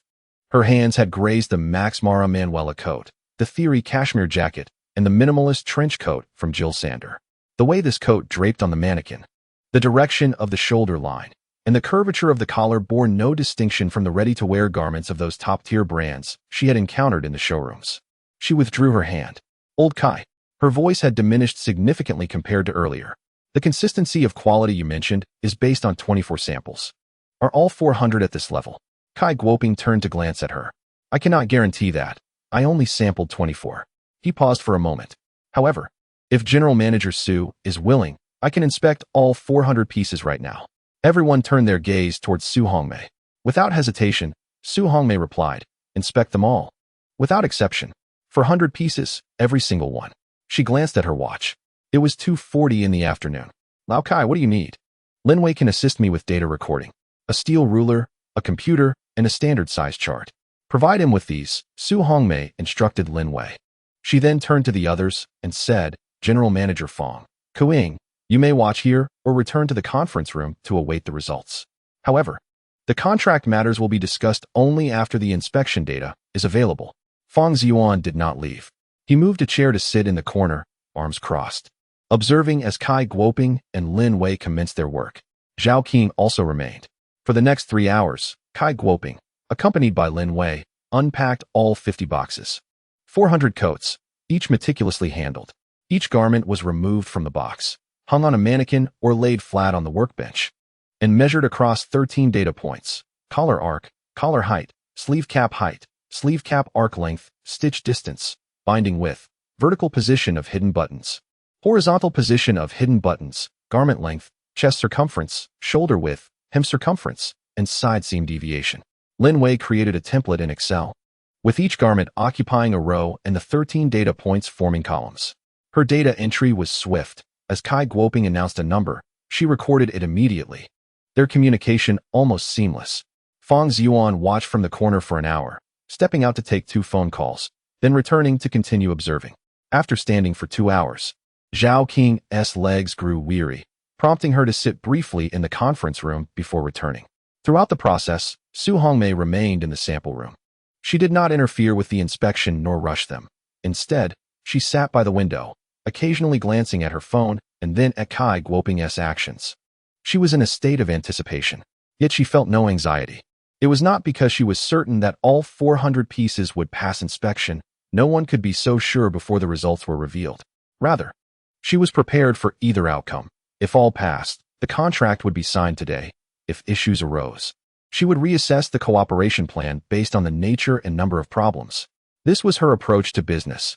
No gambling, no fear, no reliance on luck. Decisions driven by data, outcomes speaking for themselves. At 6:42 in the evening, the final garment's data was recorded. Lin Wei paused her fingers over the keyboard. She entered a summary formula in the last row and pressed enter, waiting a moment. The figures appeared. She stared at the screen for 3 seconds before raising her head, her expression somewhat peculiar. What is it? Su Hongmei stood up from the windowsill. Lin Wei turned her laptop towards Su Hongmei. The screen displayed a densely packed table, 5,200 data cells meticulously arranged. She scrolled down to the summary row. General Manager Su, the inspection of all 400 pieces is complete. She tapped the numbers on the screen with her finger. Compliant items, 400. Non-compliant items, 0. She lifted her gaze, revealing an overall pass rate of 100%. Chapter 47, for 1,000 orders in hand. The sample room was enveloped in silence. Feng Ziyuan rose from his chair and approached the computer, bending slightly to glance at the screen.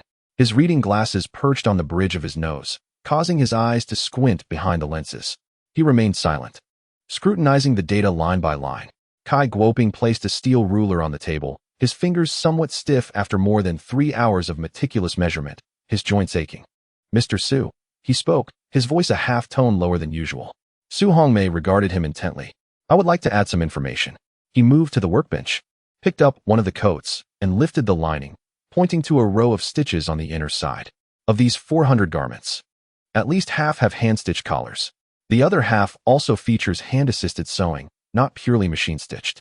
He set the garment down, calculating 20 minutes of hand-stitching time for each collar. The total manual labor for 400 collars exceeds 130 hours. If one person were to undertake this task, it would take 16 consecutive days. He looked at Su Hongmei. They completed it in 8 days, indicating that at least 2 to 3 individuals were simultaneously working on the hand-stitched collars. Moreover, the skill level of these 2 to 3 individuals is remarkably consistent. I have measured it, and the curvature deviation of the 400 collars is within 0. 2 millimeters. He paused. This is not something an ordinary workshop could achieve. It requires a master craftsman of exceptional skill to cultivate such proficient apprentices. Su Hongmei refrained from responding. Yet a faint glimmer illuminated her eyes, barely discernible under the fluorescent lights. She recalled the individual Chen Feng had mentioned over the phone, Zhou Guilin, 48 years old. A master from the county-owned garment factory, who had honed her craft at a renowned Shanghai tailor shop in her youth. Though she had never met this individual, she could already perceive her influence in the craftsmanship of the 400 garments. Zhao Qing approached Su Hongmei, lowering her voice. Hongmei, I take back what I said earlier. Su Hongmei turned to glance at her. Zhao Qing's expression was intricate, a blend of respect, surprise, a hint of embarrassment, but predominantly a thrill of professionalism. As a brand strategist, she understood that when the quality of the product reaches such heights, subsequent pricing, distribution, and marketing efforts become tenfold easier.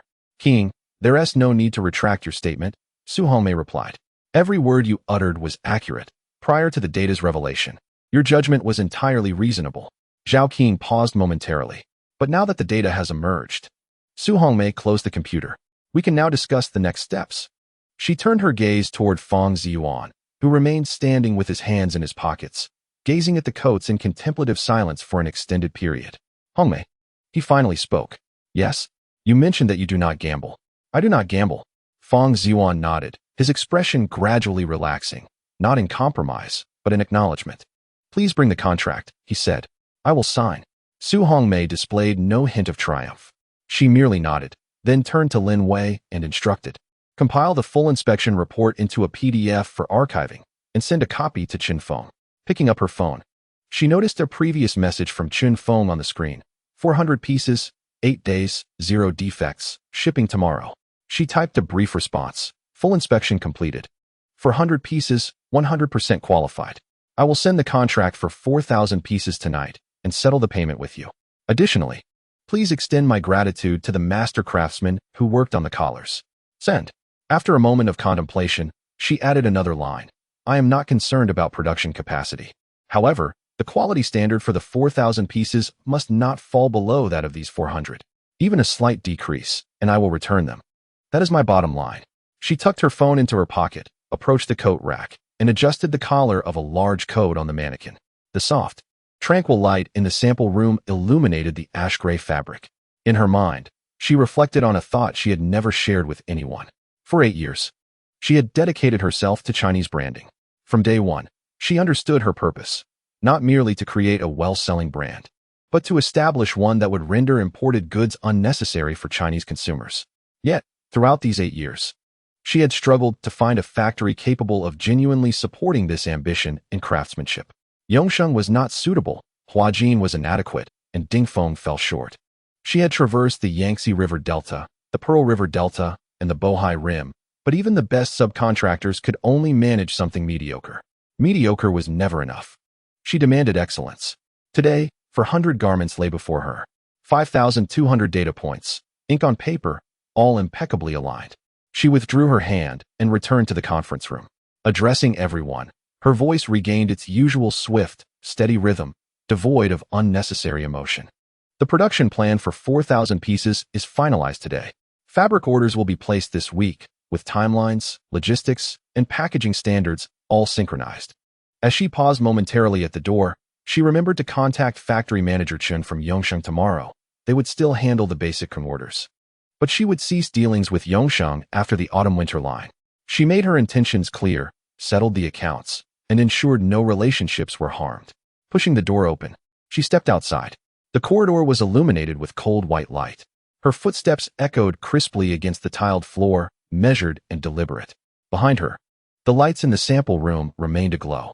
6 ash-gray coats hung on 6 mannequins, standing silently under the light, like 6 mute witnesses.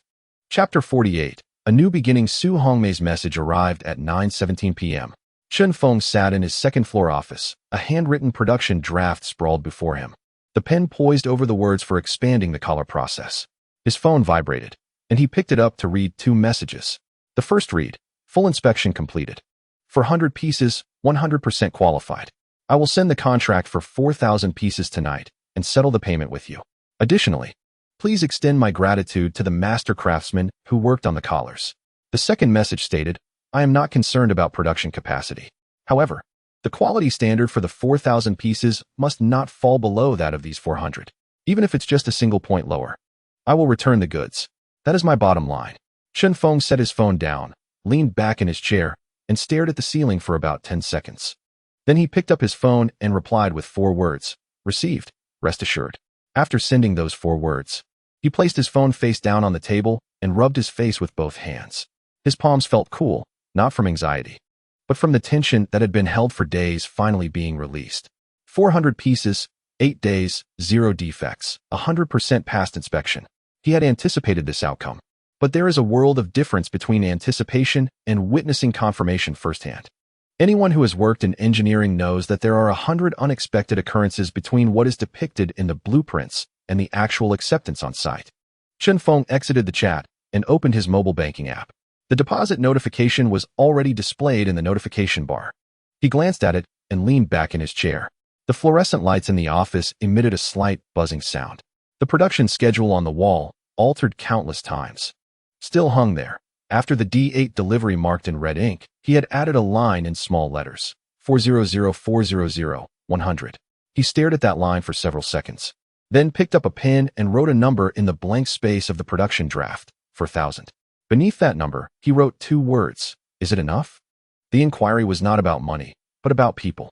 He folded the draft and tucked it into the drawer, turned off the lights, locked the door, and descended the stairs. The workshop was desolate. The sewing machines lined up neatly, their heads covered with dust cloths. Wang Xiaoyi's workstation was the cleanest, with scissors and seam rippers arranged in order of size, and spools of thread sorted from dark to light on the left side. Chen Feng did not turn on the overhead lights. Instead, he took a stroll in the dim light of the corridor before exiting the factory. Lu Hao's old crown was parked at the entrance, the window rolled down, a glowing ember flickering in the darkness. Let us go? Chen Feng opened the passenger door. Going back to sleep? Lu Hao started the car without asking further questions. Through the rearview mirror, he caught a glimpse of Chen Feng's expression, which did not resemble that of someone who had just received a large sum of money. Rather, it looked like someone who had been holding their breath for 8 days, finally exhaling. The next morning at 8 o'clock, when Chen Feng arrived at the factory, not a single sewing machine in the workshop was humming. After delivering 400 pieces yesterday, there were no new production tasks today. The workers arrived at their usual time, but had no work to do. More than 70 people were scattered throughout the workshop, some cleaning machines, others organizing materials, and many more gathered in small groups chatting. As Chen Feng descended the stairs, he overheard several female workers by the window speaking in hushed tones. My cousin called again yesterday, asking if it's true that you can earn over 200 in a day. I told her to come see for herself, but she still doesn't believe it. Not just over 200. Just think about how much Shen Na made in those 8 days. Don't say that. My mother-in-law already knows. Yesterday at the market, she was bragging that her daughter-in-law works at the new factory and earns in a month what it takes her to sell vegetables for half a year. Ha ha. Your mother-in-law is something else. Laughter erupted, carrying a sense of uncontainable pride. This pride was not boastful. It was something deeply genuine. After spending most of their lives sewing, they were feeling for the first time that this skill was truly valued. As the conversation unfolded, a few individuals caught sight of Chen Feng emerging from the staircase, and the dialogue abruptly ceased. Several people instinctively fell silent, each pretending to be engrossed in their tasks. Meng Tsuetsue lowered her head, feigning the organization of spools. Her ears flushed with a hint of crimson. Chen Feng, seemingly oblivious, continued his stride directly towards the office area. Zhang Yin was already there, seated behind a makeshift folding table, surrounded by 3 ledgers, one detailing workers' piece rate wages, another documenting the inflow and outflow of auxiliary material purchases, and the last recording utility expenses and daily expenditures. Her left hand pressed against the calculator while her right hand jotted down figures in the notebook. A cup of cold tea resting at the corner of the table. Chen Feng paused at the doorway, observing her for a brief 2 seconds. Beneath her eyes were pronounced dark circles, her lips chapped, her hair hastily gathered into a ponytail, with a few stray strands cascading over her forehead. She wore the same gray coat from yesterday, its cuffs stained with a patch of chalk dust, the origin of which remained a mystery. Over the past 8 days, Zhang Yin had been vigilantly monitoring the workshop during the day, reconciling accounts at night, all while managing material coordination, workstation arrangement, and addressing various worker-related matters. The factory lacked a dedicated accountant, administrative staff, or human resources. All logistical burdens rested solely on her shoulders. Chen Feng mentally noted this. The management of the team could no longer be postponed. "Yin Jia," he called, lightly tapping the doorframe. Zhang Yin looked up, recognizing him, and set aside the calculator. "You're here. The payment from General Su arrived last night. I verified the amounts, and the advance for 4,000 pieces has also come through. I've prepared a list for you. Let's not discuss that just yet," Chen Feng interjected as he entered and took a seat opposite her. "What time did you go to bed last night?" Zhang Yin hesitated for a moment. "Around 11. He observed her dark circles, but chose not to confront the issue.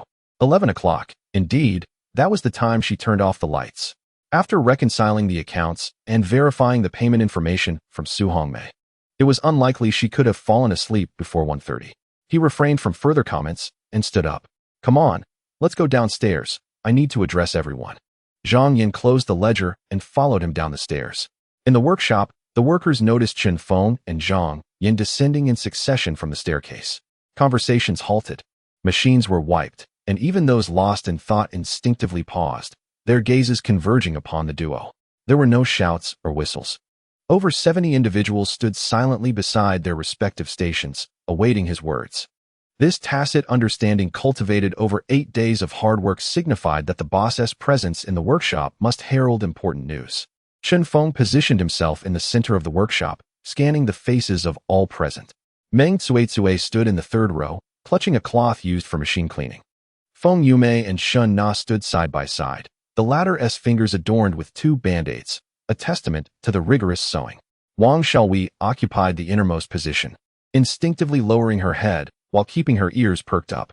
Li Xiaowan stood beside Wang Guilan, her posture straight as a soldier awaiting inspection. "I have something to address," Chen Feng began, his voice steady yet resonant in the stillness of the workshop, each word clear. "Our 400 pieces of goods arrived in Shanghai yesterday. General Su has arranged for a thorough inspection of all 400 items, meticulously measuring 13 different data points for each." He paused momentarily. "The results have been revealed. 400 items, with a flawless pass rate of 100%, no defective products." Chapter 49. He stepped into the light. The workshop was enveloped in silence. More than 70 individuals stood in place, some with mouths agape, others letting their cloths fall to the ground, forgotten. No defective products. These 3 words had echoed countless times within the workshop, uttered by Zhou Guilan in moments of anger, invoked by Zhang Yin during production pushes, and inscribed on the daily statistical reports on the whiteboard. Yet, those were merely targets, mere words hanging on the wall, tangible only if one reached out to grasp them. Now, Chen Feng informed them that this was no longer a target. It was a reality, a result meticulously measured by the individuals in Shanghai, armed with rulers and forms. Item by item, Meng Cuizue was the first to react. A soft gasp escaped her lips, clear in the hushed workshop. She quickly covered her mouth, her eyes welling with tears. Memories flooded back of that afternoon on the 5th day, when she had to redo a coat rejected by Zhou Guilan due to a 2-centimeter discrepancy. At the time, she felt a deep sense of injustice, nearly in tears. Thinking Zhou was excessively harsh, merely 2 millimeters, who could notice? Now, she understood. Shanghai could indeed discern those measurements, as could the ruler. Feng Yumei stood beside Shen Na, her hands unsure of where to rest, ultimately clenching together, her knuckles cracking under pressure. She had only joined the collar assembly process on the 3rd day after passing the evaluation, having previously accumulated the highest number of reworks in the workshop, with Zhou Guilan having openly criticized her lack of precision. 400 items, 100%. The collars she had crafted were included, measured, and passed. Shen Na remained silent, casting a glance at the 2 band-aids on her fingers. They had been affixed for 3 days, their edges curling, revealing a faint red mark beneath. When she had escaped from the rental housing in Shenzhen's urban village, her hands bore band-aids as well. The machines from the old factory had inflicted wounds that lingered for 3 months, scabs forming and splitting repeatedly. Now, her hands bore new calluses, fresh injuries, and new band-aids. Yet this time was different. These wounds were badges, proofs, records. The items crafted by her hands had been inspected by those in Shanghai, each one measured, declared, qualified. Li Xiaowan stood beside Zhou Guilin, her posture impeccably straight, motionless. She neither cried nor smiled, her breathing slightly heavier than usual as she glanced at Zhou. Zhou stood there, arms crossed over her chest, her expression neutral. However, Li Xiaowan noticed that the fingertips of Zhou's hands trembled ever so slightly. Those hands had wielded scissors for 30 years and held an iron for just as long, having scolded and taught. In that moment, they were still, merely quivering imperceptibly. Chen Feng allowed a few seconds to pass, letting the news sink into the depths of each heart in the workshop. Then he continued, President Su is very pleased. He paused. Thus, the contract for 4,000 items was signed last night. The workshop erupted in a cacophony. For 1,000 items. Meng Tsue's voice cracked, her cloth falling to the ground, now disregarded. For 1,000 coats? Just like the ones we've made? Exactly the same. Chen Feng stated, the same model, the same standards, the same craftsmanship. With a hum, the workshop erupted as if it were boiling. 4,000 pieces. How long will that take? If you calculate 400 pieces in 8 days, for 1,000 pieces, how foolish. We must certainly increase manpower and equipment. It is impossible to manage with the current staff. And what about overtime pay? Is it still daily settlement? Nonsense. The boss said daily settlement means daily settlement. 4,000 pieces, my heavens, just for the assembly. Over 70 people will be crammed together, their voices overlapping. Some were counting on their neighbor's arm, while others had already begun to calculate their potential earnings.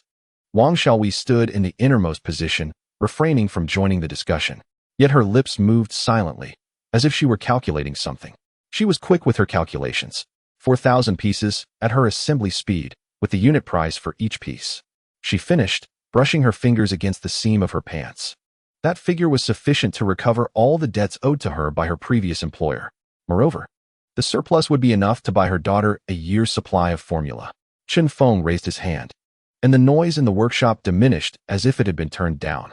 As joyous as the atmosphere was, there was something I must clarify with everyone. His tone remained unchanged, steady and unhurried, yet everyone perked up their ears. President Su's original statement on the quality standard for the 4,000 pieces cannot be lower than that of the 400 pieces. Even a slight dip will result in returns. A moment of silence fell over the workshop. Zhou Guilin's lips twitched, uncertain whether to smile or scold. In the end, she said nothing, merely placing her hands down from her chest and dusting off non-existent lint from her sleeves. This gesture was understood by Li Xiaojun. Master Zhou meant, of course, for 1,000 pieces would be a grand undertaking. Chen Feng continued, stating that materials would arrive from Shanghai in a few days, but before that. He scanned the room. Starting tomorrow, everyone will have 3 days off. Silence enveloped the workshop once more, but this silence was different. It was not shock, but confusion. Meng Tsue was the first to speak. Time off? Yes. 3 days.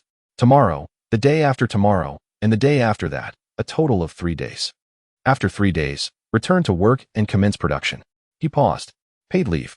The workshop fell silent again, but this silence was unlike the previous two. It was neither shock nor confusion, but rather a mental adjustment. Paid leave. Meng Tsue raised her cloth, her mouth agape in disbelief. The base salary will be paid in full, with no deductions, Chen Feng assured. After 3 days, return to work. When the materials for the 4,000 pieces arrive, we will commence our tasks. A silence lingered for about 3 seconds, and then someone in the back murmured, in over 10 years of factory work, I've never heard of paid leave after completing a shipment. This remark ignited laughter throughout the workshop, a blend of disbelief and uncontainable joy. However, Meng Tsue instinctively glanced at Zhang Yan and then at Zhou Guilin, wondering if they should take these days to practice or prepare for something. Chen Feng responded, You have just completed an arduous 8-day task. Your hands have yet to soften from the calluses. Entering the machines while fatigued doubles the probability of producing defective items. And if returns are necessary, who will bear the blame? The words were spoken plainly, rendering Meng Tsue silent. Zhang Yan stood behind Chen Feng, her mouth opening momentarily before closing again. She initially intended to say she would remain to reconcile the accounts, but upon glancing at Chen Feng's profile, she swallowed her words. Although Chen Feng did not look at her, he seemed to possess a sixth sense, adding, Zhang Yan should also take a break. I will oversee the accounts. Zhou Guilin finally spoke up. Her voice, though soft, resonated throughout the workshop. Listen to the boss. Go home. Rest. and allow your hands to recuperate. Get enough sleep. She paused, her gaze sweeping from the front rows to the back, scrutinizing each individual. 4,000 pieces, 10 times more challenging than 400. It is not merely a matter of quantity. Your hands must not falter. If your hands fail, everything is lost.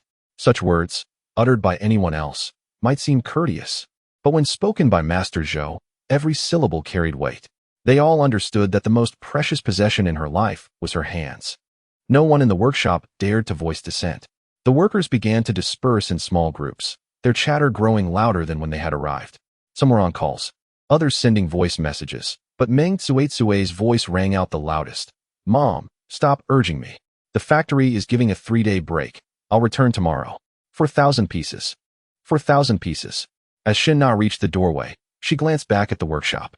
The sewing machines stood neatly in rows, their heads covered with dust cloths, while sunlight streamed through the windows, casting a grid of light on the floor.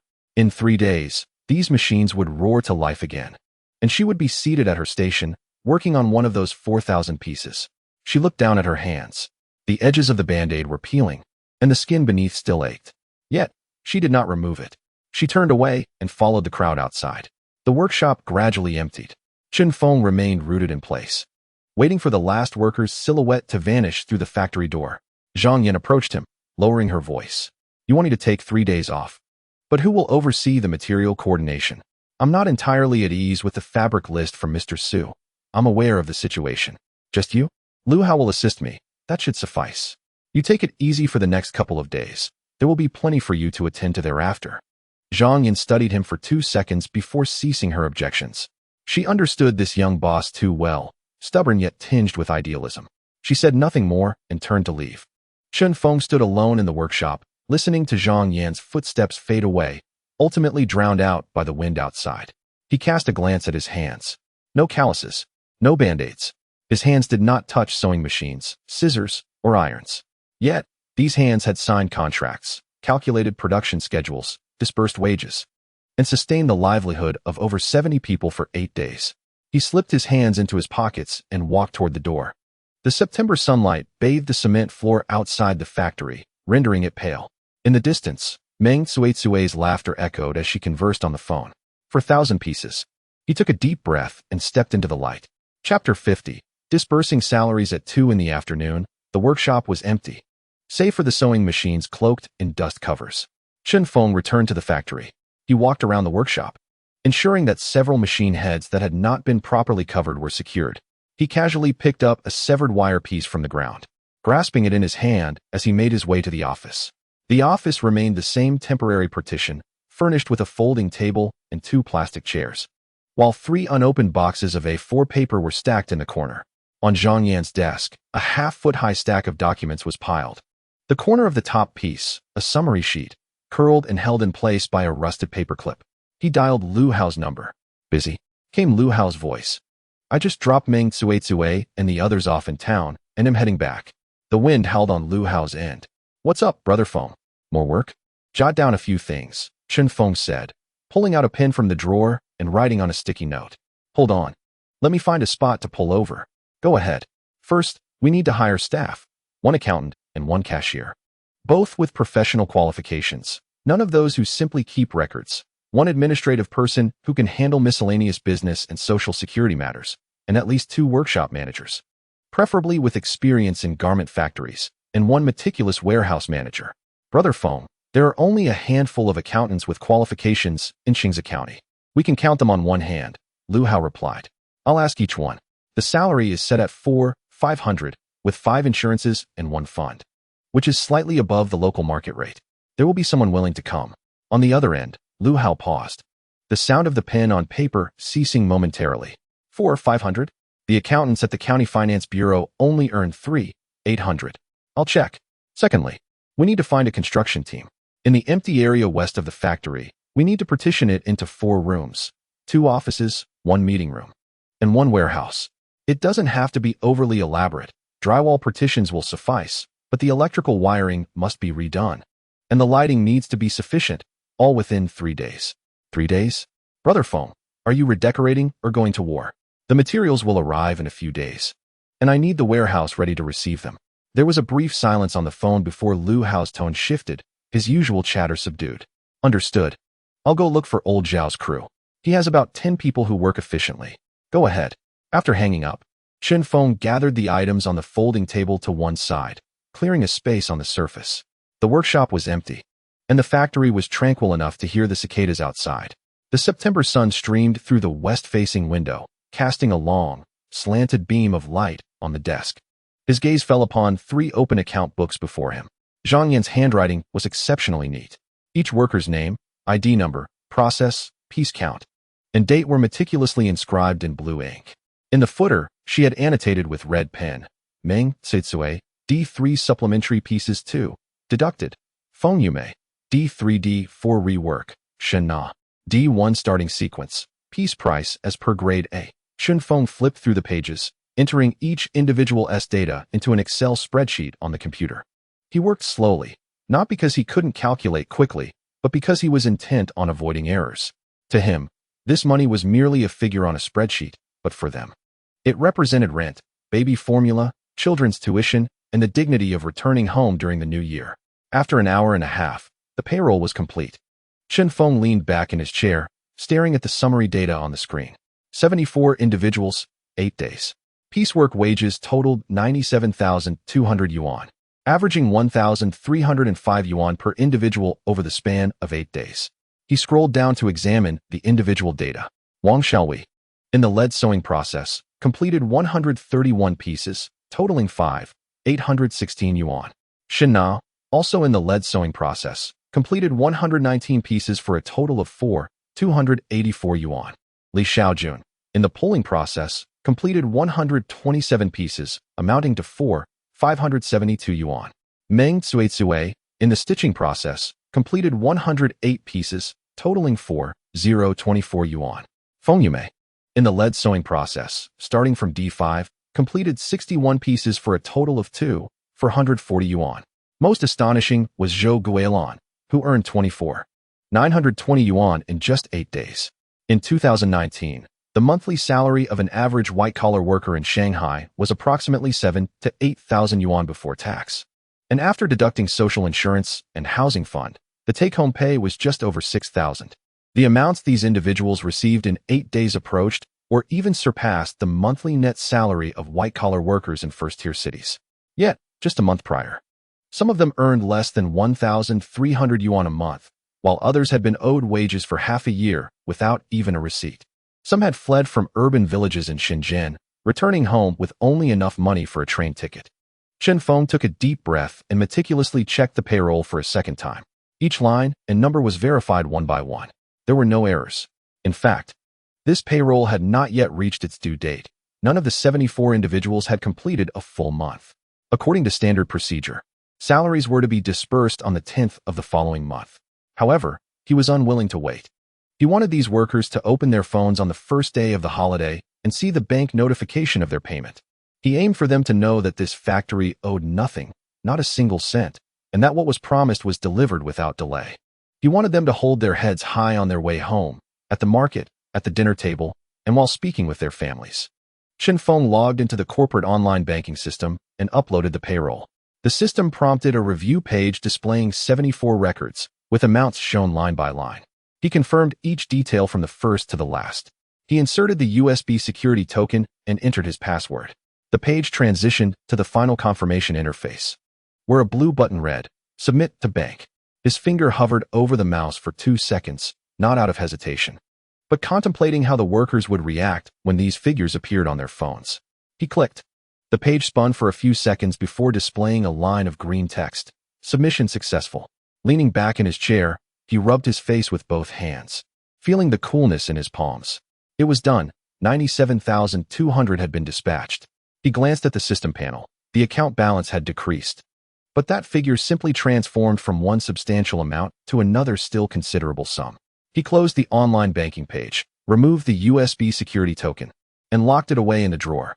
Then he sat there, motionless, not waiting for a response.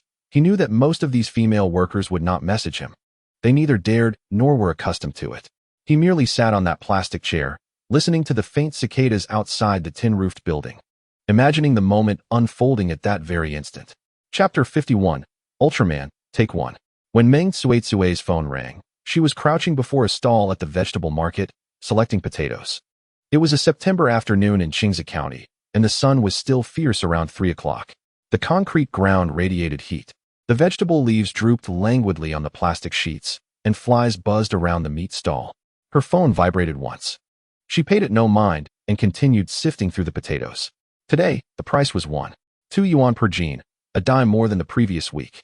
She discarded one that was greenish and set aside another with too many eyes. The phone vibrated again. Wiping her hands, she retrieved it from her pocket. The screen bore cracks, a consequence of her son knocking it off the table last month. A spiderweb-like fissure marred the upper right corner. Yet it did not hinder her ability to read the text. There were 2 messages. The first was a bank notification. Your account ending in 3847 received a transfer of 4,024.00 yuan on September XX at 15:07. Crouching before the potato stall, she remained still. 4,024. She closed the message, reopened it, and then closed it again. The figure remained unchanged, 4,024 yuan flat. She stared at the 4024 for an extended moment. The balance exceeded the transfer by 107.47 yuan, which had been her total savings. It was the money for groceries, bus fares, and the 1 yuan lollipops for her son. She recalled every expenditure distinctly, for she had meticulously calculated each one in her mind. Now, behind this number, there was an additional 4,020. The second message was a group notification from the factory, composed by Zhang Yan. Dear sisters, this batch of wages has been dispersed. Please find the itemized details attached. If you have any questions, feel free to consult me.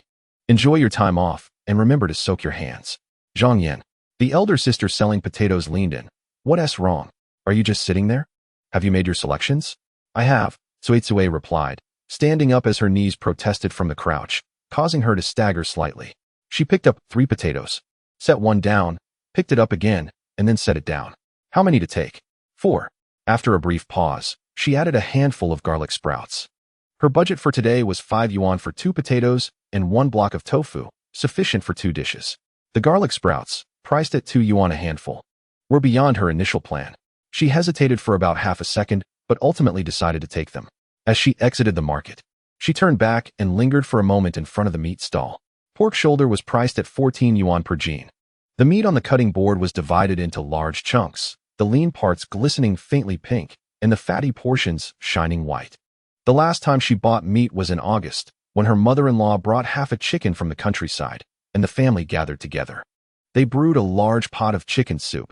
Her son consumed 3 bowls while she had half a bowl of broth, giving all the meat to the child. As he devoured the chicken drumstick, holding it with both hands, the oil dripped down his fingers, and she stood beside him with a napkin, wiping his hands while gently reminding him to eat slowly, assuring him no one was competing for his food. But that was a month ago. I'll take a jean of pork shoulder, she said softly, as if fearful of being overheard. The butcher sliced the meat, the cleaver thudding against the board with a resonant sound. Meng Tsitsue stood nearby, her phone clenched in her pocket, her thumb repeatedly tracing the crack on the screen. 4,000, combined with the previous daily earnings, has resulted in over 6,000 in hand this month. In her best month at Li Jiangwo's factory, she earned 2,003, which was merely the reported amount. The actual sum was always represented by blank receipts. Those receipts had accumulated into a thick stack, bound with a rubber band, tucked away in the drawer of her nightstand. Each slip bore Li Jiangwo's scrawled signature and a red thumbprint, akin to a cheap promise. Those receipts still lay in the drawer, never having been redeemed for a single penny. 6,000. Suddenly, a thought crossed her mind. Her son's backpack strap had broken, and he had been using a shoelace to tie it together for the past 2 months. That shoelace was salvaged from her old sneakers, white and glaringly conspicuous against the blue backpack. On the first day he took it to school, he returned in silence. But she noticed that the backpack was turned inside out, the shoelace side pressed against his back. At 9 years old, he had already learned to conceal. At the stationery store by the school gate, the blue Ultraman backpack caught his eye each time he passed, his pace slowing. Yet he never uttered a word of request. 35 yuan. She had never bought it. It was not a matter of affordability. With a monthly salary of 2,003, she could have squeezed out 35 with some effort. However, that 2,003 was represented by receipts, which could not be used to purchase a backpack at the stationery store. Receipts could buy nothing. The butcher handed her the meat, 1 pound and 1 ounce. No more counted for you, 14 yuan. Meng Tsuitsue paid, carrying the meat and vegetables home. The plastic bag dug into her wrist, heavy with the weight of the meat, pulling her down. As she reached the stationery store's entrance, she paused. In the glass display, the blue Ultraman backpack remained, hanging on the top row, its tag facing outward. The price of 35 written in bold red marker strokes. She stood outside the window, gazing at the backpack for about 10 seconds. The sunlight streamed from the side, casting her shadow on the glass. Her hair was tied back with a black rubber band. Her t-shirt collar faded from washing, and she clutched a bulging plastic bag. Then she pushed the door open. That blue one, the Ultraman. I'll take it. The shopkeeper, an elderly man with reading glasses, climbed a ladder to retrieve it after a long stretch. A gift, perhaps? Would you like it wrapped? No need. She paid, stuffing the backpack into the plastic bag. Exiting the stationery store, she walked about 20 steps before stopping again. She pulled the backpack from the bag, unzipped it to inspect the interior. The lining was gray, featuring a small pocket, and the zipper pull was a mini Ultraman, made of plastic with average craftsmanship. What could one expect from a 35 yuan item? Yet she knew her son would not care for the quality. He would be captivated by the Ultraman. She stuffed the backpack back into the bag and quickened her pace. As she walked, her steps grew faster until she was nearly jogging. The plastic bag made a soft thud against her leg, containing meat, potatoes, garlic sprouts, and the backpack, all pressed together, causing her arm to ache. Nevertheless, she did not switch hands, fearing that the contents would spill out during the transition. Chapter 52. A laugh. When Shin Na received the text message, she was lying on her bed in her rented room, gazing at the ceiling. The room was quite small, roughly 10 square meters, with the bed occupying a third of the space. The bed, left by the landlord, had a metal frame with a depression in the middle. When she lay down, she sank into it, and the springs creaked whenever she turned over. Initially, she had trouble adjusting to it, waking herself up in the middle of the night with the noise of the springs. But eventually, she got used to it. People can adapt to anything. The window faced north, preventing sunlight from streaming in during the afternoon, yet heat seeped through the walls, making it stifling. The electric fan whirred, its blades coated in dust, and the breeze it generated carried a whiff of plastic. Her phone vibrated. She turned to the side and retrieved the phone from beneath her pillow. Your account ending in 6291 received a salary of 400 yuan on September XX at 1507, with a balance of 122 yuan, 4,284. She read it once, without repeatedly opening and closing it, unlike Meng Tsuitsue, who would have double-checked. She merely glanced at it once before returning the phone to its resting place. A water stain on the ceiling resembled a distorted cloud. She fixated on that stain, her eyes unfocused. Beside the stain was a slender crack that stretched from the light fixture to the corner of the wall, resembling a desiccated river. The crack had been there when she moved in, and in just a month, it seemed to have grown slightly longer. For 1,002, when she returned from Shenzhen, she had merely 170 yuan left. The 170 was the change from her train ticket. She had endured a 14-hour ride from Shenzhen to Hefei, then transferred to a bus headed to Qingze County. On the bus, she had fallen asleep, awakening with a stiff neck that ached so much she could hardly lift it. That had been a month ago. A month prior, she was still in a rented room in a village within Shenzhen, even smaller than this one, merely 6 square meters, with bunk beds, where she occupied the upper bunk. The girl in the lower bunk was from Hunan, working night shifts at an electronics factory and sleeping during the day. Their schedules coincided perfectly, and in 6 months, they exchanged no more than 20 words. The factory shut down, the owner vanished, and she received not a single cent of her 3 months' wages. Outside the factory, an A4 sheet was posted, printed with a notice stating that the company was facing operational difficulties, suspending operations, and that the wage arrears would be handled according to the law. She read the phrase "handled according to the law" 3 times before turning away. She did not visit the labor bureau, did not unfurl a banner, did not weep at the factory gates. It was not that she did not want to, but rather that she lacked the strength. Protecting one's rights required time, energy, and the ability to navigate a foreign city to fill out forms and stand in line, while she couldn't even afford next month's rent. She simply packed her belongings into a woven bag, containing 2 changes of clothes and a pair of slippers, and purchased the cheapest hard seat ticket to return home. After returning, she sought 3 jobs in the county. The first was as a shelf stocker at a supermarket, where she worked for a week before the owner dismissed her. Citing her slow pace, The second was as a dishwasher at a restaurant, where she lasted 4 days until an old wound on her hand reopened, blood mingling with the dish soap, making it painful to hold a bowl. She did not find a third job. Then she heard about Chen Feng's factory. For 1,002. She slowly sat up and retrieved her phone from beneath the pillow. Instead of checking messages, she opened the calculator. Rent was 400. Utilities amounted to approximately 60. For meals, she budgeted 15 a day, totaling 450 a month. The minimum mobile phone plan cost 18. Altogether, her expenses summed to 928. Subtracting this from 4,002 left her with 3,003. 3,356. This figure glowed on the calculator screen, and she gazed at it for an extended period. The numbers were black against a pristine white background, as clean as if printed on paper. Yet, it was not simply a slip of paper. It was a bank message, confirming that the money had genuinely arrived in her account. Tangible funds she could withdraw from the ATM, one bill at a time. She recalled her time in Shenzhen when, if her salary was ever dispersed, she would divide her earnings into 4 parts. 1 for rent, 1 for food, 1 to send home, and the remainder to save. The saved portion was perpetually the smallest. Sometimes it amounted to only 200 or 300, and at times, nothing remained. 3,003. She could send 1,000 back home.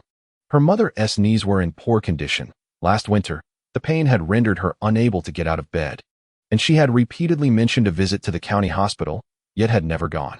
The registration fee and x-rays would probably cost around 300 to 400. The rest could buy her mother a warm coat. Winter in Qingze County was frigid, and her mother had worn the same cotton jacket for 6 years, the sleeves worn thin. After sending the 1,000, she would still have 2,003 left. 2,003. She could save it, accumulating month by month until the year's end, hoping to reach around 10,000. 10,000. When had she last possessed such an amount? She could not recall. Perhaps she had never had it at all. Shen Na turned off the calculator and placed her phone on the bedside table. She rose from the bed, shuffling in her slippers to the window. Outside, a narrow alley stretched before her, with the wall of another rental building facing her, dull and gray. Its base adorned with a cluster of unidentifiable grass, crowned with a few small yellow flowers, motionless in the stillness of the windless afternoon. She stood by the window, raised her hand, and examined her fingers. 2 band-aids remained, one on her left index finger, the other on her right middle finger. They had been in place for 3 days, their edges curling up to reveal a faint red mark beneath. She did not remove them. Lowering her hand, she returned to the bedside and lay down again. The water stain on the ceiling persisted, resembling a deformed cloud. The crack beside it remained as well, stretching from the lamp holder to the corner of the wall, silent and undisturbed. She closed her eyes, not to sleep, but to see that number more clearly in the darkness. 4,284. The corners of her mouth twitched slightly, almost imperceptibly, yet it was a smile. Chapter 53. Yet the quilt was warm. Wang Xiaowei did not immediately check her phone. Instead, she was preparing milk powder for her daughter. Her daughter, 3.5 years old, sat on the bed, rhythmically tapping a plastic spoon against the bed railing with a steady beat. "Stop tapping," she said softly. Her daughter glanced at her, tapped twice more, then discarded the spoon and began nibbling on her own fingers. She scooped 2 spoonfuls of milk powder into the bottle, added warm water, tightened the lid, and shook it vigorously to mix. At 3.5 years old, the child no longer requires formula milk, yet a persistent thought lingers in her mind. No one should suffer, least of all a child. Although the domestic formula, priced at 161 yuan per can, constitutes a substantial expense for her, she believes it contains nutrients absent in the inexpensive vegetables and discounted meats she usually purchases. After shaking it well, she habitually tests the temperature of the milk bottle against the inner wrist, a ritual she has performed 3 times a day for over 3 years. The temperature is just right, neither too hot nor too cold. She hands the bottle to her daughter, who eagerly accepts it, clutching it with her tiny hands and tilting her head back to drink. The sound of her gulps resonates distinctly within the small room. Only then does she pick up her phone. Your account ending in 0553 received a transfer of 581. 600 yuan on September XX at 1507, with a balance of 584, 400 yuan. Wang Xiaowei's hand, clutching the phone, hovers in midair. 5,816. She does not dismiss the message, but rather stands motionless at the bedside, still holding her phone. Her daughter continues to gulp down the milk, hastily, and begins to cough, yet resumes drinking. 5,008. She has calculated this amount in the workshop, tallying 131 pieces at a unit price from Tier A. She knows it well. However, the sum she has mentally computed and the figure printed in black and white on the bank message represent two different realities. The number in her mind is ephemeral, an ideal that ought to exist, while the number in the text is tangible, already received. She slowly lowers her phone, resting it beside the can of formula.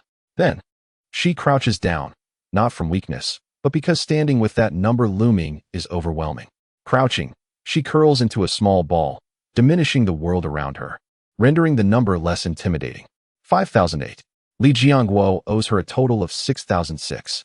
She meticulously records every installment of her 3 months' wages in a small notebook, using a pencil to guard against ink fading. At Li Jiangguo's, she earns a maximum of 3,100 yuan per month. In merely 8 days, her phone displays 5,008. Li Jianjun, working at the construction site, nominally earns just over 4,000 a month. Yet the foreman consistently devises ways to withhold wages. On fortunate months, she might earn more, but during downtimes or when the foreman delays payments, she may not see even 1,000. Since her father-in-law passed away 3 years ago, she still owes 4,000 from borrowed funds. Her mother, Chen Feng, endures chronic knee pain, requiring the cheapest medicinal patches, which must be replaced daily, adding up to dozens of yuan monthly. Previously, money was perpetually insufficient for formula. For her mother's medical care, for repaying debts, it was never enough. Every penny had a destination, having been pre-spent before it even reached her hands. Yet this 2,700 is surplus. It has not been preemptively allocated. It lies there, belonging to her, awaiting her decision on its use. Having finished her milk, the daughter tosses the empty bottle onto the bed and begins to call for her. Mama, mama. Wang Xiaoyi lifts her head. She rises and approaches the bed, lifting her daughter into her arms. The child's small hands wrap around her neck, the scent of milk enveloping her face, sticky and warm. Mama, I'm done. Yes. Mama sees that. She cradled her daughter, slowly pacing around the small room twice. It was not to soothe the child. Rather, she herself required the movement. Upon completing her second circuit, she paused beside the bed and cast a glance at the canister of formula. Approximately 1/3 remained inside. This canister had been procured from a maternal and infant store in the county seat by a friend, and she calculated that, based on her daughter's current consumption, it would last around 10 more days.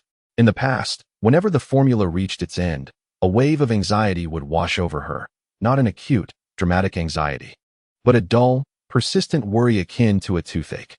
Where would the money for the next canister come from? Yet now, gazing at the container, anxiety did not arise. 5,800. Enough to purchase 36 cans of formula. Sufficient for her daughter to consume for an entire year. She placed her daughter back onto the bed, picked up her phone, opened her messages, and reviewed that figure once more. Then, she turned her head to glance at the adjacent room. The door was ajar, and no sounds emanated from within. Her mother, Chen Meihua, had complained of knee pain after lunch and had lain down to rest. The dwelling consisted of 2 rooms. She occupied the larger one with her daughter, while the smaller was designated for her mother, as Li Jianjun spent most of his time away. The smaller room, essentially a partitioned space, housed a single bed and was so cramped that turning around was a challenge, yet her mother had never voiced a complaint. Chen Meihua had come 3 winters prior, shortly after her in-laws had passed away. At that time, Li Jianjun was working on a construction site, and she was left to care for the child alone. On one occasion, she had inadvertently allowed her daughter to tumble from the bed, resulting in a bump on her forehead and a wailing that left the child hoarse. Sitting on the floor, clutching her child, she felt no tears, only an overwhelming sense of exhaustion. The following day, Chen Meihua arrived unexpectedly, carrying a woven bag filled with bedding and 2 changes of clothes. Standing at the door and stating, "I'm here, you go to work." From that moment, her mother took residence in the partitioned room, assisting during the day with childcare, shopping, and cooking, and at night, after putting the child to sleep, she would sit on the bed and rub her knees. When she did so, she remained silent, fearing her daughter would hear, yet she had indeed heard before. Through the thin wall, the muffled sound of her mother's bones cracking echoed like an old wooden structure creaking. Her mother's knee troubles stemmed from laborious work in her youth, and the cartilage in her knees had worn down significantly. During the coldest days of last winter, the pain had rendered her unable to rise from bed. She had suggested taking her mother to the county hospital, but her mother insisted it was unnecessary, claiming it was an old ailment that would pass with endurance. Endurance had been her mother's mantra throughout her life. Wang Xiaoyi stood for a moment, gazing at the ajar door. Then, she tiptoed over, refraining from pushing the door open, merely standing outside and straining to listen. Inside, there was a faint, rhythmic sound of breathing, steady and indicative of slumber. She retreated and settled at the edge of the bed, opening her phone and launching the calculator. Daily expenses totaled 400. Utilities were approximately 60. For meals for 3. Excluding her daughter's formula, it amounted to 25 per day, or 750 monthly. The formula cost 160. The mobile phone bill for 2 was 36. Her mother's knee examination and x-ray would likely cost 3 to 400, and if medication were required, an additional 200 would be necessary. Altogether, the expenses totaled approximately 1,850. 5,800 minus 1,850 left her with 4,000. She gazed at the figure for a long time.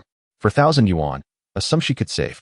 Her daughter turned over in bed, mumbling softly, her tiny hand clutching the corner of the blanket before drifting back to sleep.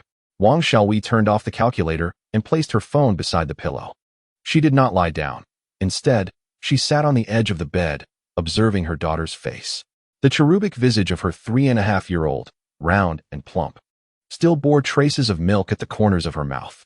Her long eyelashes resembled her mother's, while her petite nose was reminiscent of Li Jianjun's. She reached out, gently wiping away the milk residue from her daughter's lips. As her fingers brushed against her child's face, a thought suddenly struck her: the cotton coat for her daughter. The pink coat from last winter had sleeves that were now too short. The child was growing quickly, rendering last year's clothes inadequate. She had contemplated this issue before, but had not dared to delve deeper, for pondering would yield no solution. Money was insufficient, and she would address it when the time came. Now, she felt free to think about it. In the county's mother and baby store, there was a small cotton coat with a hood. Thick and filled with cotton rather than synthetic material, priced around 70 to 80 yuan.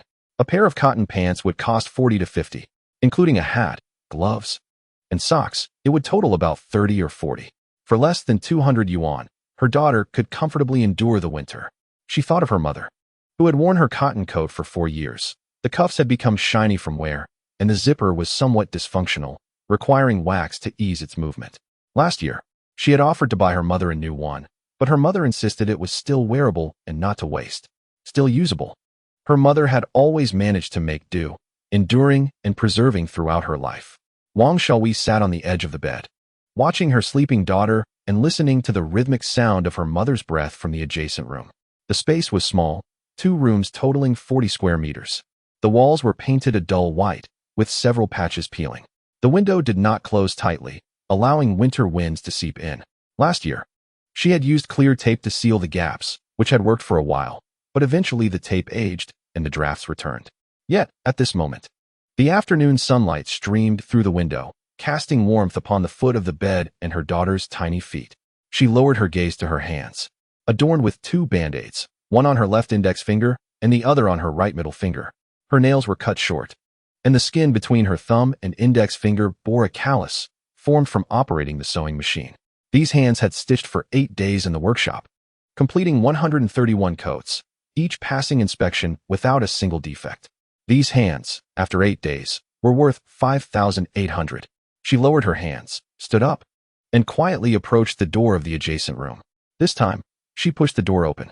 Qian Meihua lay on the narrow single bed, turned sideways, facing the wall. The blanket covered only half her body, revealing a portion of her leg, slightly swollen at the knee, with several bruises from the medicated patches. Wang Xiaoyi stood at the doorway for a moment before stepping inside, gently pulling the blanket to cover her mother's legs. Qian Meihua stirred slightly, but did not awaken. Wang Xiaoyi retreated, leaving the door ajar, and walked to the stove to open the refrigerator. In the refrigerator lay a piece of pork ribs that had been frozen for 3 days. Purchased at a bargain price of 10 yuan per jean from the meat vendor during last week's market closure. Her mother had bought 2 jeans, initially intending to use them for a stew during the upcoming Mid-Autumn Festival. She took the ribs out and placed them in the sink to thaw, deciding to indulge in them before the festival arrived. From the fridge, she retrieved a handful of green beans, meticulously prepared by her mother that very morning. Neatly arranged in a plastic bag, their ends trimmed and strings removed. Pouring the beans into a basin, she began washing them. As the water flowed, she paused, suddenly struck by a thought. She had resolved what to tell her mother. "Mom, tomorrow we're going to the hospital to check your knee. I'll accompany you." It was not a discussion, but rather an announcement. She turned off the tap, drained the beans, and placed them on the cutting board. Next, she began chopping the ribs, the dull knife thudding against the bone with a resounding bang. In the adjacent room, Qian Meihua turned in her sleep, though she remained unaware. Her phone lit up momentarily with a message from the factory group, a mass notification sent by Zhang Yan. The screen glowed for 3 seconds before dimming again. Qian Meihua's phone, resting beside her pillow, bore a deep crack, worse than Wang Xiaohui's. Yet she had never considered replacing it, insisting that as long as it could make calls, there was no need for a new one. She was oblivious to her daughter chopping ribs outside, unaware that there was no need to wait for the Mid-Autumn Festival today, and ignorant of the fact that her daughter would take her to the hospital tomorrow. She simply drifted off to sleep on this September afternoon, in a small room of less than 6 square meters, with her knee aching faintly, the quilt tucked snugly around her by her daughter. Outside, the sunlight was absent, for this north-facing room never basked in its warmth. Yet the quilt was comforting. I understand that Wang Xiaohui's character may seem somewhat toxic and a bit pretentious. Please refrain from harsh criticism. Without a protagonist, given Wang Xiaohui's disposition, she might never escape the shadows of her life. Yet light does not choose, it merely illuminates. Chapter 54. Coming home in the evening, when Chen Feng returned home. The dining table was already set, adorned with 2 dishes and a soup, stir-fried green beans, cucumber salad, and seaweed egg drop soup. 3 pairs of chopsticks were laid out, with his father's pair resting atop a bowl. A half-smoked cigarette lay beside the table, part of his father's pre-meal ritual. He would smoke half a stick before putting it down, waiting for everyone to arrive before commencing the meal. His mother, Li Xiaolan, peeked her head from the kitchen, noticing him changing his shoes, and exclaimed, "Oh, the sun must be setting in the west today. You're home before dark." Chen Feng remained silent, washed his hands, and sat down. Chen Jiangwo extinguished the cigarette, flicking it into the nearby enamel jar, not looking at him, but instead focusing on the dishes. "Dad." A single word. Ever since Chen Feng had mentioned his desire to take over the clothing factory, Chen Jiangwo had been quite irate for several days. However, recently, witnessing his son leave each morning at 6 and return home exhausted after 10, that anger gradually subsided. Although he still doubted that his son could succeed in business in a small county, observing his relentless determination to persevere, he chose to remain silent, reverting to his usual taciturn nature, becoming a mere spectator. In contemporary communication, a single word often suffices. Signifies happiness, and also denotes discontent. The distinction lies solely in the intonation. Today, the was flat, neither good nor bad. Li Xiaolan sat down with a bowl of rice and deftly placed a pair of chopsticks laden with green beans on a Chen Feng's plate. Before she could set the chopsticks down, her words followed suit. "What on earth are you so busy with every day? You leave at 6 in the morning and return around 8 or 9 at night. Your father and I hardly see you. When we ask, you remain tight-lipped, always lost in thought." "Just a minor matter," Chen Feng replied, taking a mouthful of rice. "What matter? It's just a project." Chen Jiangwo finally lifted his gaze, casting a glance at his son. That glance held scrutiny, but no further inquiry. He raised his soup bowl, took a sip, set it down, and interjected on behalf of his son, "Let us eat." Li Xiaolan shot her husband a disapproving look, yet she complied. After a silence of approximately 3 minutes, just as Chen Feng thought the day might pass uneventfully, Li Xiaolan swallowed the rice in her mouth and spoke again. "By the way, I have something to tell you." Chen Feng felt a weight in his heart. Whenever his mother prefaced a conversation with "I have something to tell you," the ensuing content was rarely easy to digest. "Have you heard about the new factory opening in our county?" Chen Feng paused in his chewing. "What factory?" he asked, keeping his tone as neutral as possible. "They make clothing. It's over in the industrial zone. I've heard it's quite legitimate, and the pay is good." Li Xiaolan picked up a cucumber slice. "It's become quite popular. Many people want to apply. Just the day before yesterday, Aunt Zhang asked me if they were still hiring." Chen Feng replied with a non-committal "You know, if only you were a girl," Li Xiaolan sighed. "That factory is hiring only female workers for sewing. A young man like you wouldn't be able to apply. Otherwise, you could work right at our doorstep and earn a handsome salary. How wonderful would that be?" Chen Feng nearly choked on his rice. He lifted his soup bowl and took a sip, suppressing his emotions. Chen Jiangwo glanced at him but remained silent, continuing to eat. Do you know the old Ning family from the alley next door? Li Xiaolan gestured with her chopsticks, indicating a direction that was likely southeast. Which old Ning family? The one related to Ning Lanlan. You remember Ning Lanlan, right? She used to work at Li Jiangwo's factory. Chen Feng's heart skipped a beat, though his expression remained unchanged. I don't know. Ning Lanlan is quite impressive now. Li Xiaolan lowered her voice, adopting the tone reserved for exclusive tidbits among county women. She's working at that new factory. According to her mother, after just 8 days, she earned nearly 4,000 yuan. 8 days. 4,000. Just imagine how much that amounts to in a month. Chen Feng didn't need to calculate. He had done the math himself just yesterday.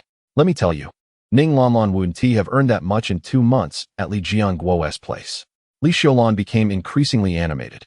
Now that she is receiving her salary, her mother dares to buy ribs at the market. Previously, they would only pick potatoes and occasionally add some greens.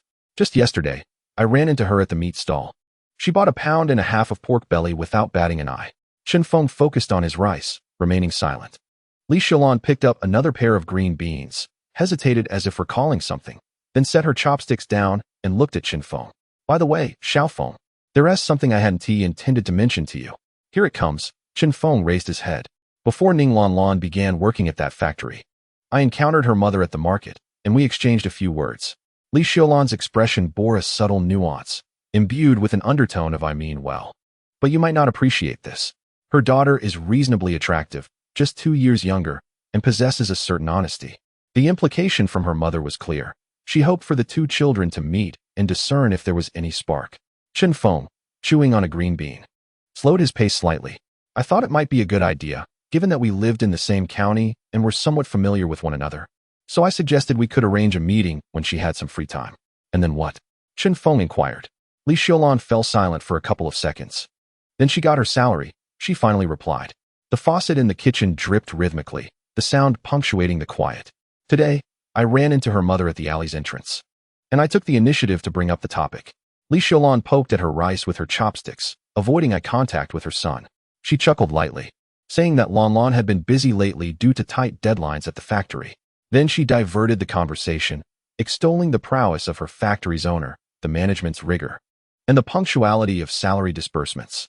Li Xiaolan lifted her gaze to Chen Feng, who remained silent on the matter. The previous discussion about their potential meeting was never mentioned again. The dining table fell into a prolonged silence. Chen Jiangwo finished the last morsel of rice in his bowl, stood up, grabbed a cigarette but from the enamel jar, lit it, and squatted at the door. A thin wisp of smoke drifted in through the crack. Li Xiaolan sighed. Xiaofeng, it's not that your mother is criticizing you. You're already 25, yet here you are, without a proper job. Don't speak of projects or busyness. Your mother isn't foolish. If you truly had a legitimate job, wouldn't you share it with the family? Chen Feng opened his mouth to respond. If someone thinks you lack employment, I can't blame her. Li Xiaolan paused.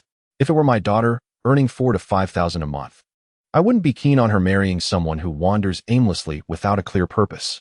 Her words were devoid of malice, yet each was pointedly accurate. Li Xiaolan deliberately glanced at her son, seeking to ascertain any particular expression on Chen Feng's face. He held his bowl, momentarily stunned. An unexpected urge to laugh surged within him. The owner of that factory, so esteemed, sat right here, while his mother earnestly implored him to secure a proper job. The management, so orderly and timely in salary distribution, was now facing the disapproval of a prospective matchmaker's mother for his lack of employment. That 4,000 yuan was precisely the sum he had meticulously transferred himself through online banking that very afternoon. He was simply taken aback. It was astonishing that his nosy mother had not discovered who the new factory owner was. Yet, upon reflection, it made sense. Since starting university, he had scarcely returned home. And over the years, many neighbors might not even recognize him. Furthermore, upon his return, he had gone directly to the factory, rising early and returning late, leaving most unaware of his presence. Moreover, their family was quite ordinary. Even if they recognized the shared name, they wouldn't make any connections.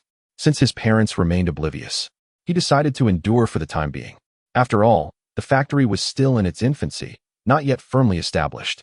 To speak prematurely could cause unnecessary worry, and to understate, it would only lead to confusion. Additionally, his mother's loose lips were a concern. The thought of relatives infiltrating the management was enough to give him a headache.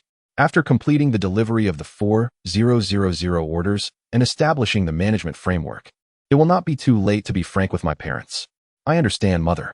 He finished the remaining rice in his bowl, stood up, and said, I have indeed been preoccupied with something lately.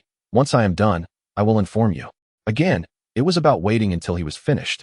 As Li Xiaolong collected the bowls, she muttered, You've always been like this, as tight-lipped as a clam. Chen Feng took the dishes to the kitchen, and as he passed the doorway, he saw Chen Zhengwo squatting at the threshold, smoking, without lifting his gaze. Dad, I'm heading back to my room, he said. It was still a single word, but this time the tone was slightly elevated. Chen Feng returned to his room, closed the door, and sat at his desk. He took out his phone and scrolled to a message from Zhang Yan in the work group. The group consisted of over 70 people, most of whom were sharing celebratory emojis for the holiday, while a few posted screenshots of their freshly received salaries, accompanied by a series of exclamation marks. He then opened the chat with Lu Hao, who had replied, I interviewed 2 accountants. One will come for a trial tomorrow. The renovation crew has already started, and half of the partition materials have arrived. Everything is progressing. He set his phone down, lay back on his bed, and stared at the ceiling. 4,000 yuan in salary. The money he had sent out had circulated through this county, transforming into his son's tuition, his parents' medical expenses, and plans for the coming year. It had also become a door that stood between him and his desires. His mother was unaware that the key was in his possession. Chen Feng turned over and casually picked up the notebook beside his pillow. The front page contained several lines from a plan he had drafted a few days prior, one of which read, Management Team, Accounting, Administration, Warehouse Management, Quality Inspection Leader. He added another line beneath it. Lifting his pen, he wrote a few words, then crossed them out. He rewrote, Reveal the truth to my parents after the delivery of the 4000 orders. The notebook was closed. Down the corridor, his mother was washing dishes, the sound of running water echoing. His father finished the last of his cigarette at the door, tapped the enamel mug twice, and then entered the house with a creak of the door. His phone lit up again. It was not from the work group, but a private message from Lu Hao. Brother Feng, I need to tell you something. During the interview with the accountant today, she asked me a question I didn't dare to answer. She asked who had handled our Factory S accounts before and whether tax declarations had ever been submitted. Chapter 55. Gu Xiaofan. Chen Feng stared at Lu Hao's message for several seconds. The sound of running water from his mother washing dishes continued down the corridor. After his father entered the house, he fell silent, presumably seated in the living room watching the news. Chen Feng sat up and typed a few words in response. Please elaborate. Lu Hao's reply came swiftly, a voice message, a continuous stream. Here's the situation. This afternoon, an accountant came in. Her surname is Gu Xiaofan. She is 37 and previously worked for 8 years handling full accounts at a trading company in the provincial capital. I found her resume quite promising, so I invited her to sit down and chat. Halfway through, she asked me who was currently managing the factory's accounts and whether we had ever made monthly tax declarations. I said I wasn't sure about that and would ask the boss later. Then she inquired, have you bound the vouchers for the month? Have you conducted a cost aggregation? In the final voice message, Lu Hao's tone noticeably lowered. The crux of the matter was, I could not respond to any of her queries. Chen Feng opted not to reply via voice and chose to type instead. Is she coming tomorrow? Yes, I have scheduled her for 9 in the morning. Very well. Let her come. I will speak to her personally. He set his phone aside and reclined once more. The accounting position was not something he had overlooked. However, his entire focus had been consumed by production and quality control, causing him to continuously postpone financial matters. Zhang Yan's blue notebook was indeed meticulous, detailing precisely where every penny was spent and how much revenue was collected, with each entry neatly arranged. Yet, he understood that the notebook merely represented comprehensible transactions, not the formal accounts that truly mattered. A legitimate factory cannot subsist on a notebook alone. Vouchers, accounts, tax declarations, and cost calculations function like the reinforcing steel beneath a foundation, unseen in daily operations, yet essential when scrutiny arises. The absence of even one would be detrimental. He turned over and closed his eyes, resolving to assess the situation anew in the morning. The following day, at 8:45 in the morning, when Chen Feng arrived at the factory, the renovation crew had already commenced their work. Partition walls were being erected on the western side of the factory, with several craftsmen assembling the framework, the electric saw buzzing against the gypsum board. He entered the temporary office to find Zhang Yin already there, seated on a folding chair with the blue notebook at her side. "What is it? You summoned me so early." She had just returned from vacation, her hair down, unbound. She wore a navy blue long-sleeve shirt, the cuffs rolled up twice. Still not warmed up from her time off, she was called back in. Chen Feng pulled a folding chair closer and poured himself a cup of water. "An accountant is coming in for an interview today. I thought you might want to listen in, get a sense of things." He blew gently on the rim of the cup. "Did Housie not mention it to you?" "Just him?" Zhang Yin scoffed. "He returned home yesterday, barely managing to take off his shoes before collapsing onto the bed, snoring like a dead pig. Do you think he would have the foresight to inform me?" Chen Feng clicked his tongue and teased, holding his cup. "You two are quite the pair, one with a wooden brain and the other with a tongue like a knife. I wonder how you ever came together." Zhang Yin shot him a sidelong glance, remaining silent, mentally chastising Chen Feng. After all, it was he who had provided cover for their union in the first place. At 9 o'clock sharp, Lu Hao peered through the door, confirming Chen Feng's presence before stepping aside to allow the others to enter. Gu Xiaofan, 37 years old, caught Chen Feng's attention not for her facial features, but for her gait, her steps measured and light, as if she had long been accustomed to moving quietly in an office. Careful not to disturb those nearby. She was of average height, neither overweight nor underweight, sporting a pair of silver-framed glasses with thin lenses. Slightly worn at the edges, yet impeccably clean. Her hair was neatly pinned back with a black hair clip, no stray strands escaping. She carried a black document folder in her hand. "Hello, I am Chen Feng," he said, rising to extend his hand. "Gu Xiaofan," she replied. Gu Xiaofan offered a brief handshake, her grip gentle yet steady. The duration was impeccably measured, lasting approximately a second and a half, before she released it with grace. This handshake allowed Chen Feng to form an initial judgment. She was someone accustomed to navigating formal interactions, with etiquette instinctively ingrained within her. "Please, have a seat." Chen Feng gestured, then glanced at Lu Hao. "Lu, could you please pour a glass of water for Sister Gu?" "Certainly," Lu Hao replied, retrieving the kettle from the windowsill. He unscrewed the lid and filled a disposable cup generously before handing it to her. Gu Xiaofan accepted it with a nod and a soft thank you. Testing the water temperature by pinching the middle of the cup, taking a small sip, then placing it to her right, ensuring it did not obstruct her view. She then unzipped her folder and produced 3 items: a printed personal resume, a photocopy of her accounting qualification certificate, and a photocopy of her intermediate accountant certificate. The 3 sheets were neatly aligned, corners crisp and uncreased. After placing them down, she folded her hands neatly on the table, maintaining a composed posture without unnecessary words. Before Chen Feng examined the resume, he smiled and leaned back slightly in his chair, his tone softening a touch. "Sister Gu, did you come from the county? Or do you reside in the industrial area?" "From the county," Gu Xiaofan replied. "I took bus number 3, got off at the fertilizer factory stop, and walked for about 6 or 7 minutes. That bus route takes quite a detour," Chen Feng remarked. "It runs every 20 minutes and circles half the county before entering the industrial area, taking over 40 minutes for the entire journey, right?" 50 minutes, Gu Xiaofan corrected him. Her tone devoid of complaint, simply stating the facts. "I left home at 7:50, and I waited for nearly 10 minutes at the old bus station." The schedule was a bit off. Chen Feng nodded in acknowledgement, not responding verbally, but lightly tapping his fingers on the table. "What is the current situation with the buses in the provincial capital?" he suddenly inquired. Gu Xiaofan paused, seemingly surprised that the interview had veered into this territory. "Yet," she quickly answered, "in the 6 months before I left, the eastern district of the provincial capital was already under construction for the subway, with the extension of Line 2 connecting the high-tech zone directly to the old train station, taking just 19 minutes. As for the buses, the main lines in the city run every 5 minutes. You can simply scan your code to board without needing to pay in cash. The BRT express lanes were established 2 years ago, allowing for smooth travel during peak hours without congestion."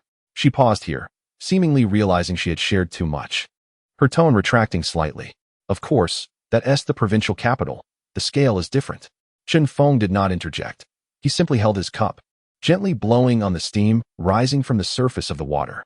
"Having spent 8 years in the provincial capital," he said, "how does it feel to take that bus number 3 upon returning?" This question carried a certain nuance, not merely inquiring about the journey, but probing her mindset. Gu Xiaofan understood and fell silent for a moment. "On the first day back, I went to the county hospital to handle some paperwork." She didn't answer directly. recalling her experience. After leaving the hospital, I took a taxi. The driver didn't turn on the air conditioning and had the windows down. The seat covers were floral. I told him to take me to Shiguan, and he took a roundabout route for over 10 minutes, costing 8 yuan. She paused again.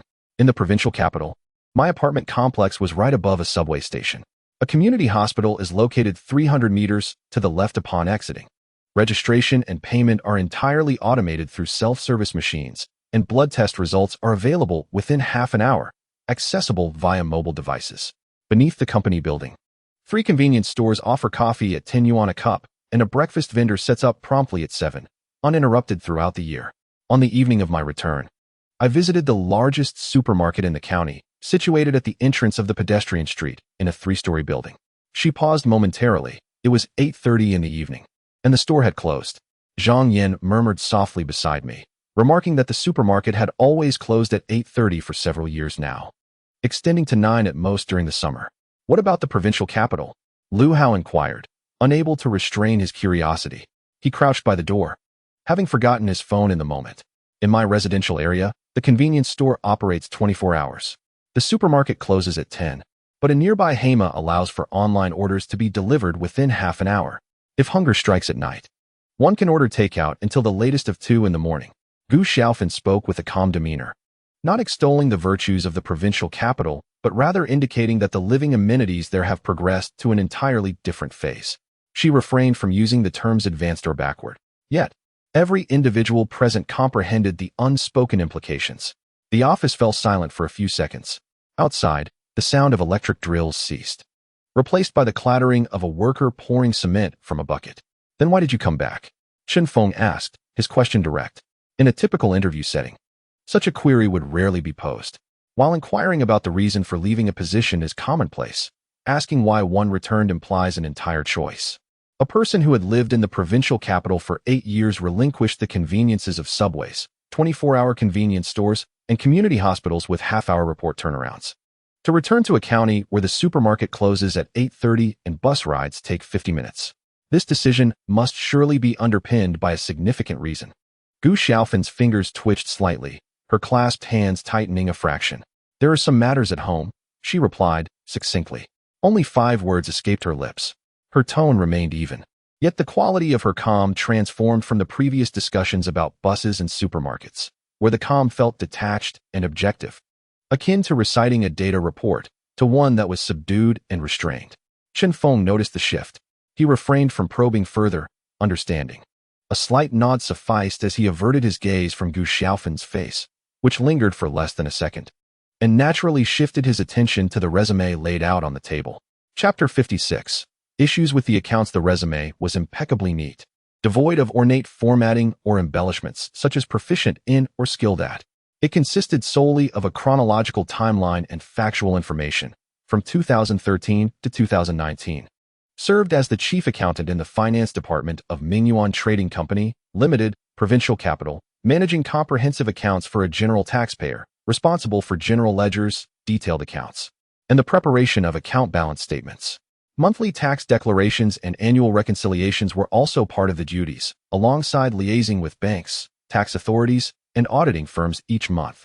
Additionally, 2 accounting assistants were supervised. Certifications held include the Intermediate Accountant, obtained in 2013, and an Accounting Qualification Certificate. As Chen Feng reviewed the document, he nodded in acknowledgement. After finishing, he did not rush to discuss business. Sister Gu, 8 years at one company is quite stable in our industry. His tone conveyed clear recognition.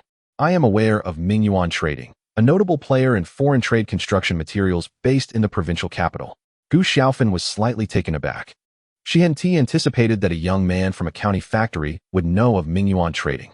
Yes, annual revenue is approximately over 300 million, with peak earnings exceeding 400 million. Her response was soft and measured. Chen Feng noticed a detail. The resignation reason was omitted from the resume. He set this query aside for the moment, refraining from direct inquiry. Sister Gu, let me first brief you on the situation at the factory. Chen Feng gestured toward the blue notebook beside Zhang Yan, saying, I will speak candidly, and you can listen. Gu Xiaofan's gaze sharpened slightly. She adjusted her posture, withdrawing her left hand from the table to rest on her knee, while her right hand remained on the table, indicating her readiness to listen attentively. The company is registered as a limited liability company with a capital of 1 million. All necessary documentation, including a business license, corporate account, tax control equipment, and invoices, has been established. Previously, a batch of special VAT invoices was issued to clients in Shanghai. As he spoke, Zhang Yan flipped the blue notebook to the most recent pages and pushed it to the center of the table, not for Gu Xiaofan to see, but to corroborate Chen Feng's statements, demonstrating that the data is verifiable. Gu Xiaofan's gaze lingered on the notebook for a moment, but she did not reach out to flip through it. However, Chen Feng observed that her focus was not on the specific numbers, but rather on the format and writing habits recorded within.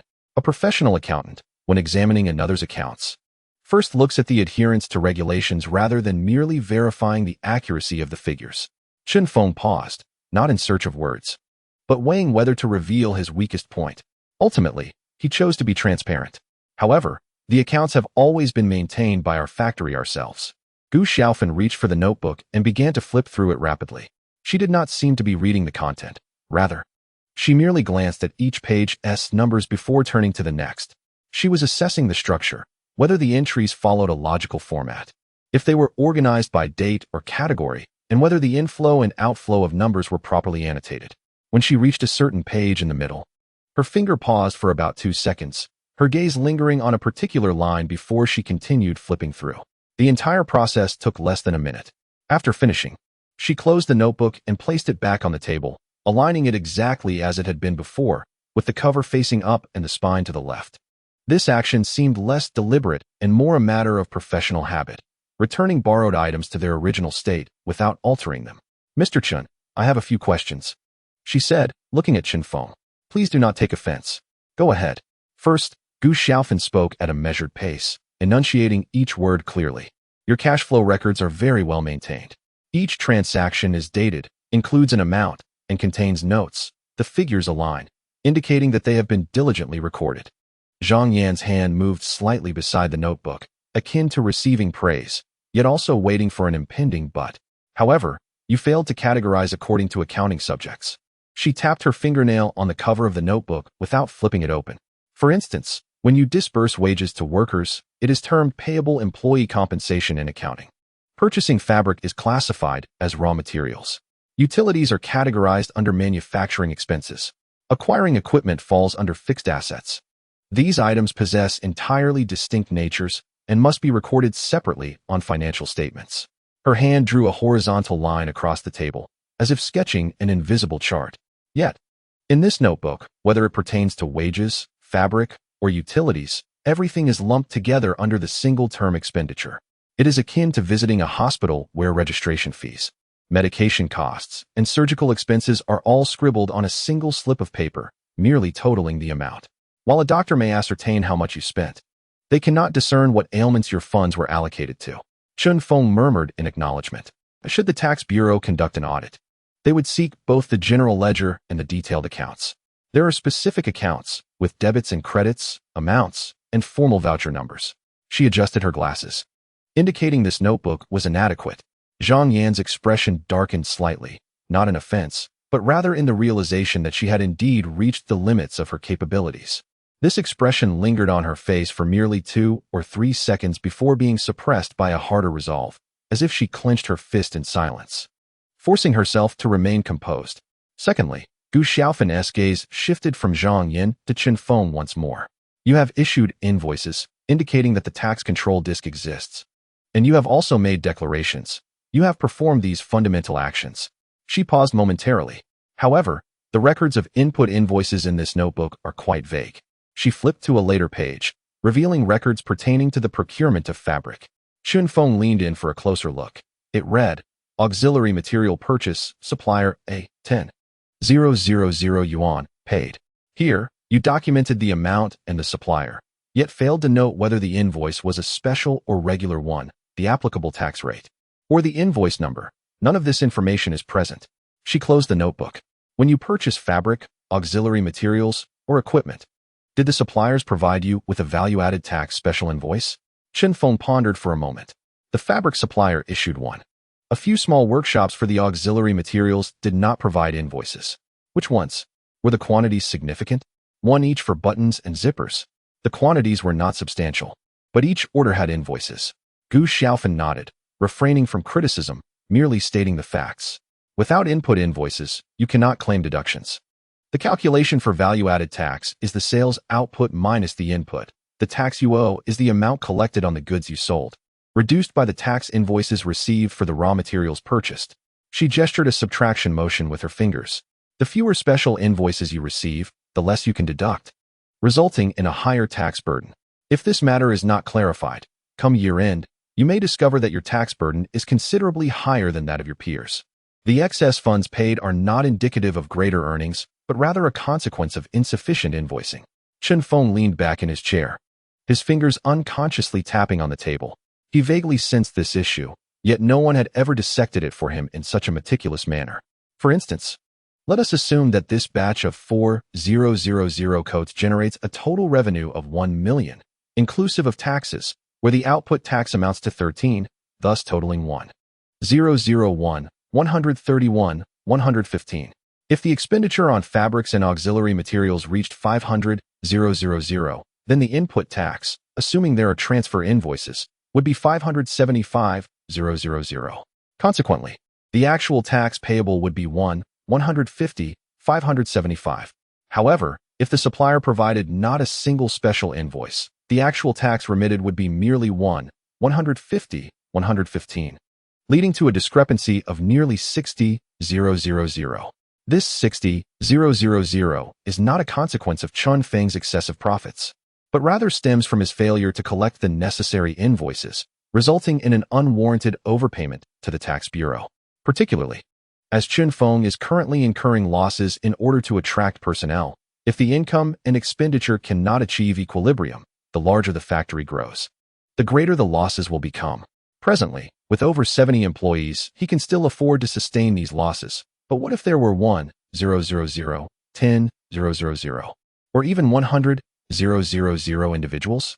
At that point, even with a system in place, maintaining such a vast financial sum would become unfeasible. A sense of unease began to settle within Chen Feng. Chapter 57. My father is paralyzed. Gu Xiaofan paid no heed to Chen Feng's expression and continued. Thirdly, your costs have not been aggregated. Her tone remained consistent with the previous 2 points, neither elevating nor deliberately emphasizing. It was simply the account of someone who had spent 8 years in bookkeeping, reiterating the facts. The production cost of a coat comprises the expenses of materials, auxiliary supplies, labor hours, allocations for utilities, and depreciation of machinery, all of which culminate in the overall cost of producing a single coat. Only by comparing this cost with the factory price can one ascertain the true profit margin or loss incurred. She flipped back to the first page, pointing to the monthly summary. Your current record indicates the total expenditure for this month, yet it fails to disclose where the money was spent or how much each product consumes. For instance, she paused to consider an example. You expended 10,000 on electricity this month. How much of that amount was for the sewing machines in the workshop? How much for the office area? And how much for the warehouse lighting? If you do not break it down, you will remain ignorant of the manufacturing costs incurred in the workshop, leaving your pricing devoid of a solid foundation. Chen Feng nodded in agreement. He was not oblivious to these issues. In his previous life, while working on projects at a design institute, the client's cost accounting was meticulously divided by processes, detailing labor and materials down to each individual step. He understood this logic. Yet in his own factory, he had been unable to find the time to implement it. With over 70 workers on piece rates, the inflow and outflow of materials, equipment depreciation, and utility allocations scattered across various locations, consolidating this data required a dedicated individual to invest specific time and effort. Zhang Yan's blue ledger was already the extent of her capabilities. Fourthly, the documentation. Gu Xiaofan adjusted her glasses. A minute scratch on the lens occasionally refracted a slender line of light under the illumination. Do you regularly compile and archive your original procurement documents, such as receipts, invoices, bank statements, payrolls, and inventory sheets, on a monthly basis? Chen Feng cast a glance at Zhang Yan. She hesitated momentarily, not due to uncertainty, but rather contemplating whether to phrase her response more delicately. Ultimately, she opted for honesty. I keep the receipts and invoices in a single folder, organized chronologically. Her voice slightly lower than usual, but they are not bound. Gu Xiaofan refrained from probing into the reason for the lack of binding. Nor did she reveal any expression of expectation. She simply stated, "This needs to be addressed," and proceeded to elaborate. When the tax bureau conducts an audit, the first thing they examine is the original vouchers. Disorganized vouchers present two risks. The first is loss. Misplacing a single invoice may not seem consequential.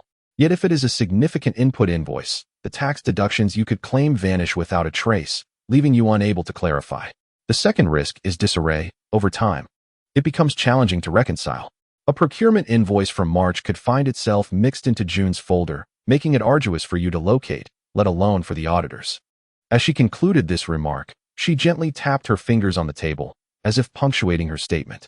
Zhang Yan silently picked up the blue plastic folder, the one she typically used for receipts, glanced inside, then closed it and returned it to its place. She remained silent, yet her actions spoke volumes. Finally, Gu Xiaofan placed the blue notebook in the center of the table, aligning a pen above it, forming a straight line. "Social Security," she said, looking at Chen Feng. "Have your workers enrolled in Social Security?" "Not yet," Chen Feng replied. He offered no justification, but added, "We haven't been open for a month. This is in the plan." The lack of a month can be understood.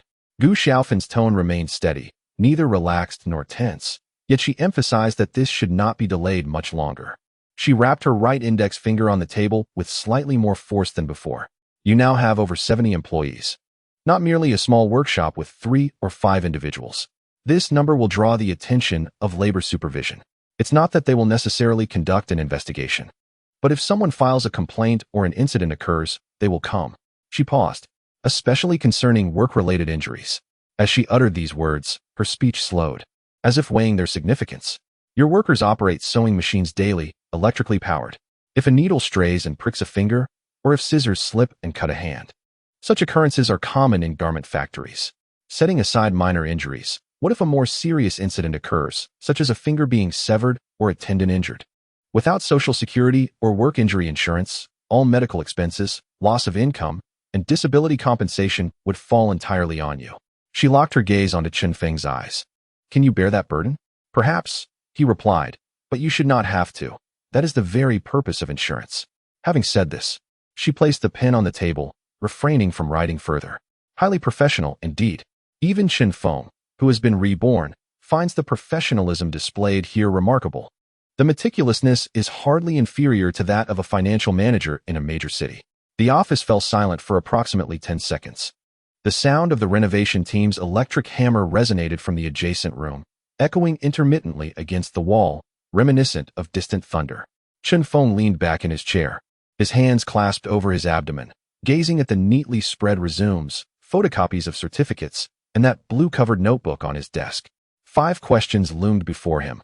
Classification of subjects, incoming invoices, cost aggregation, voucher binding, and Social Security.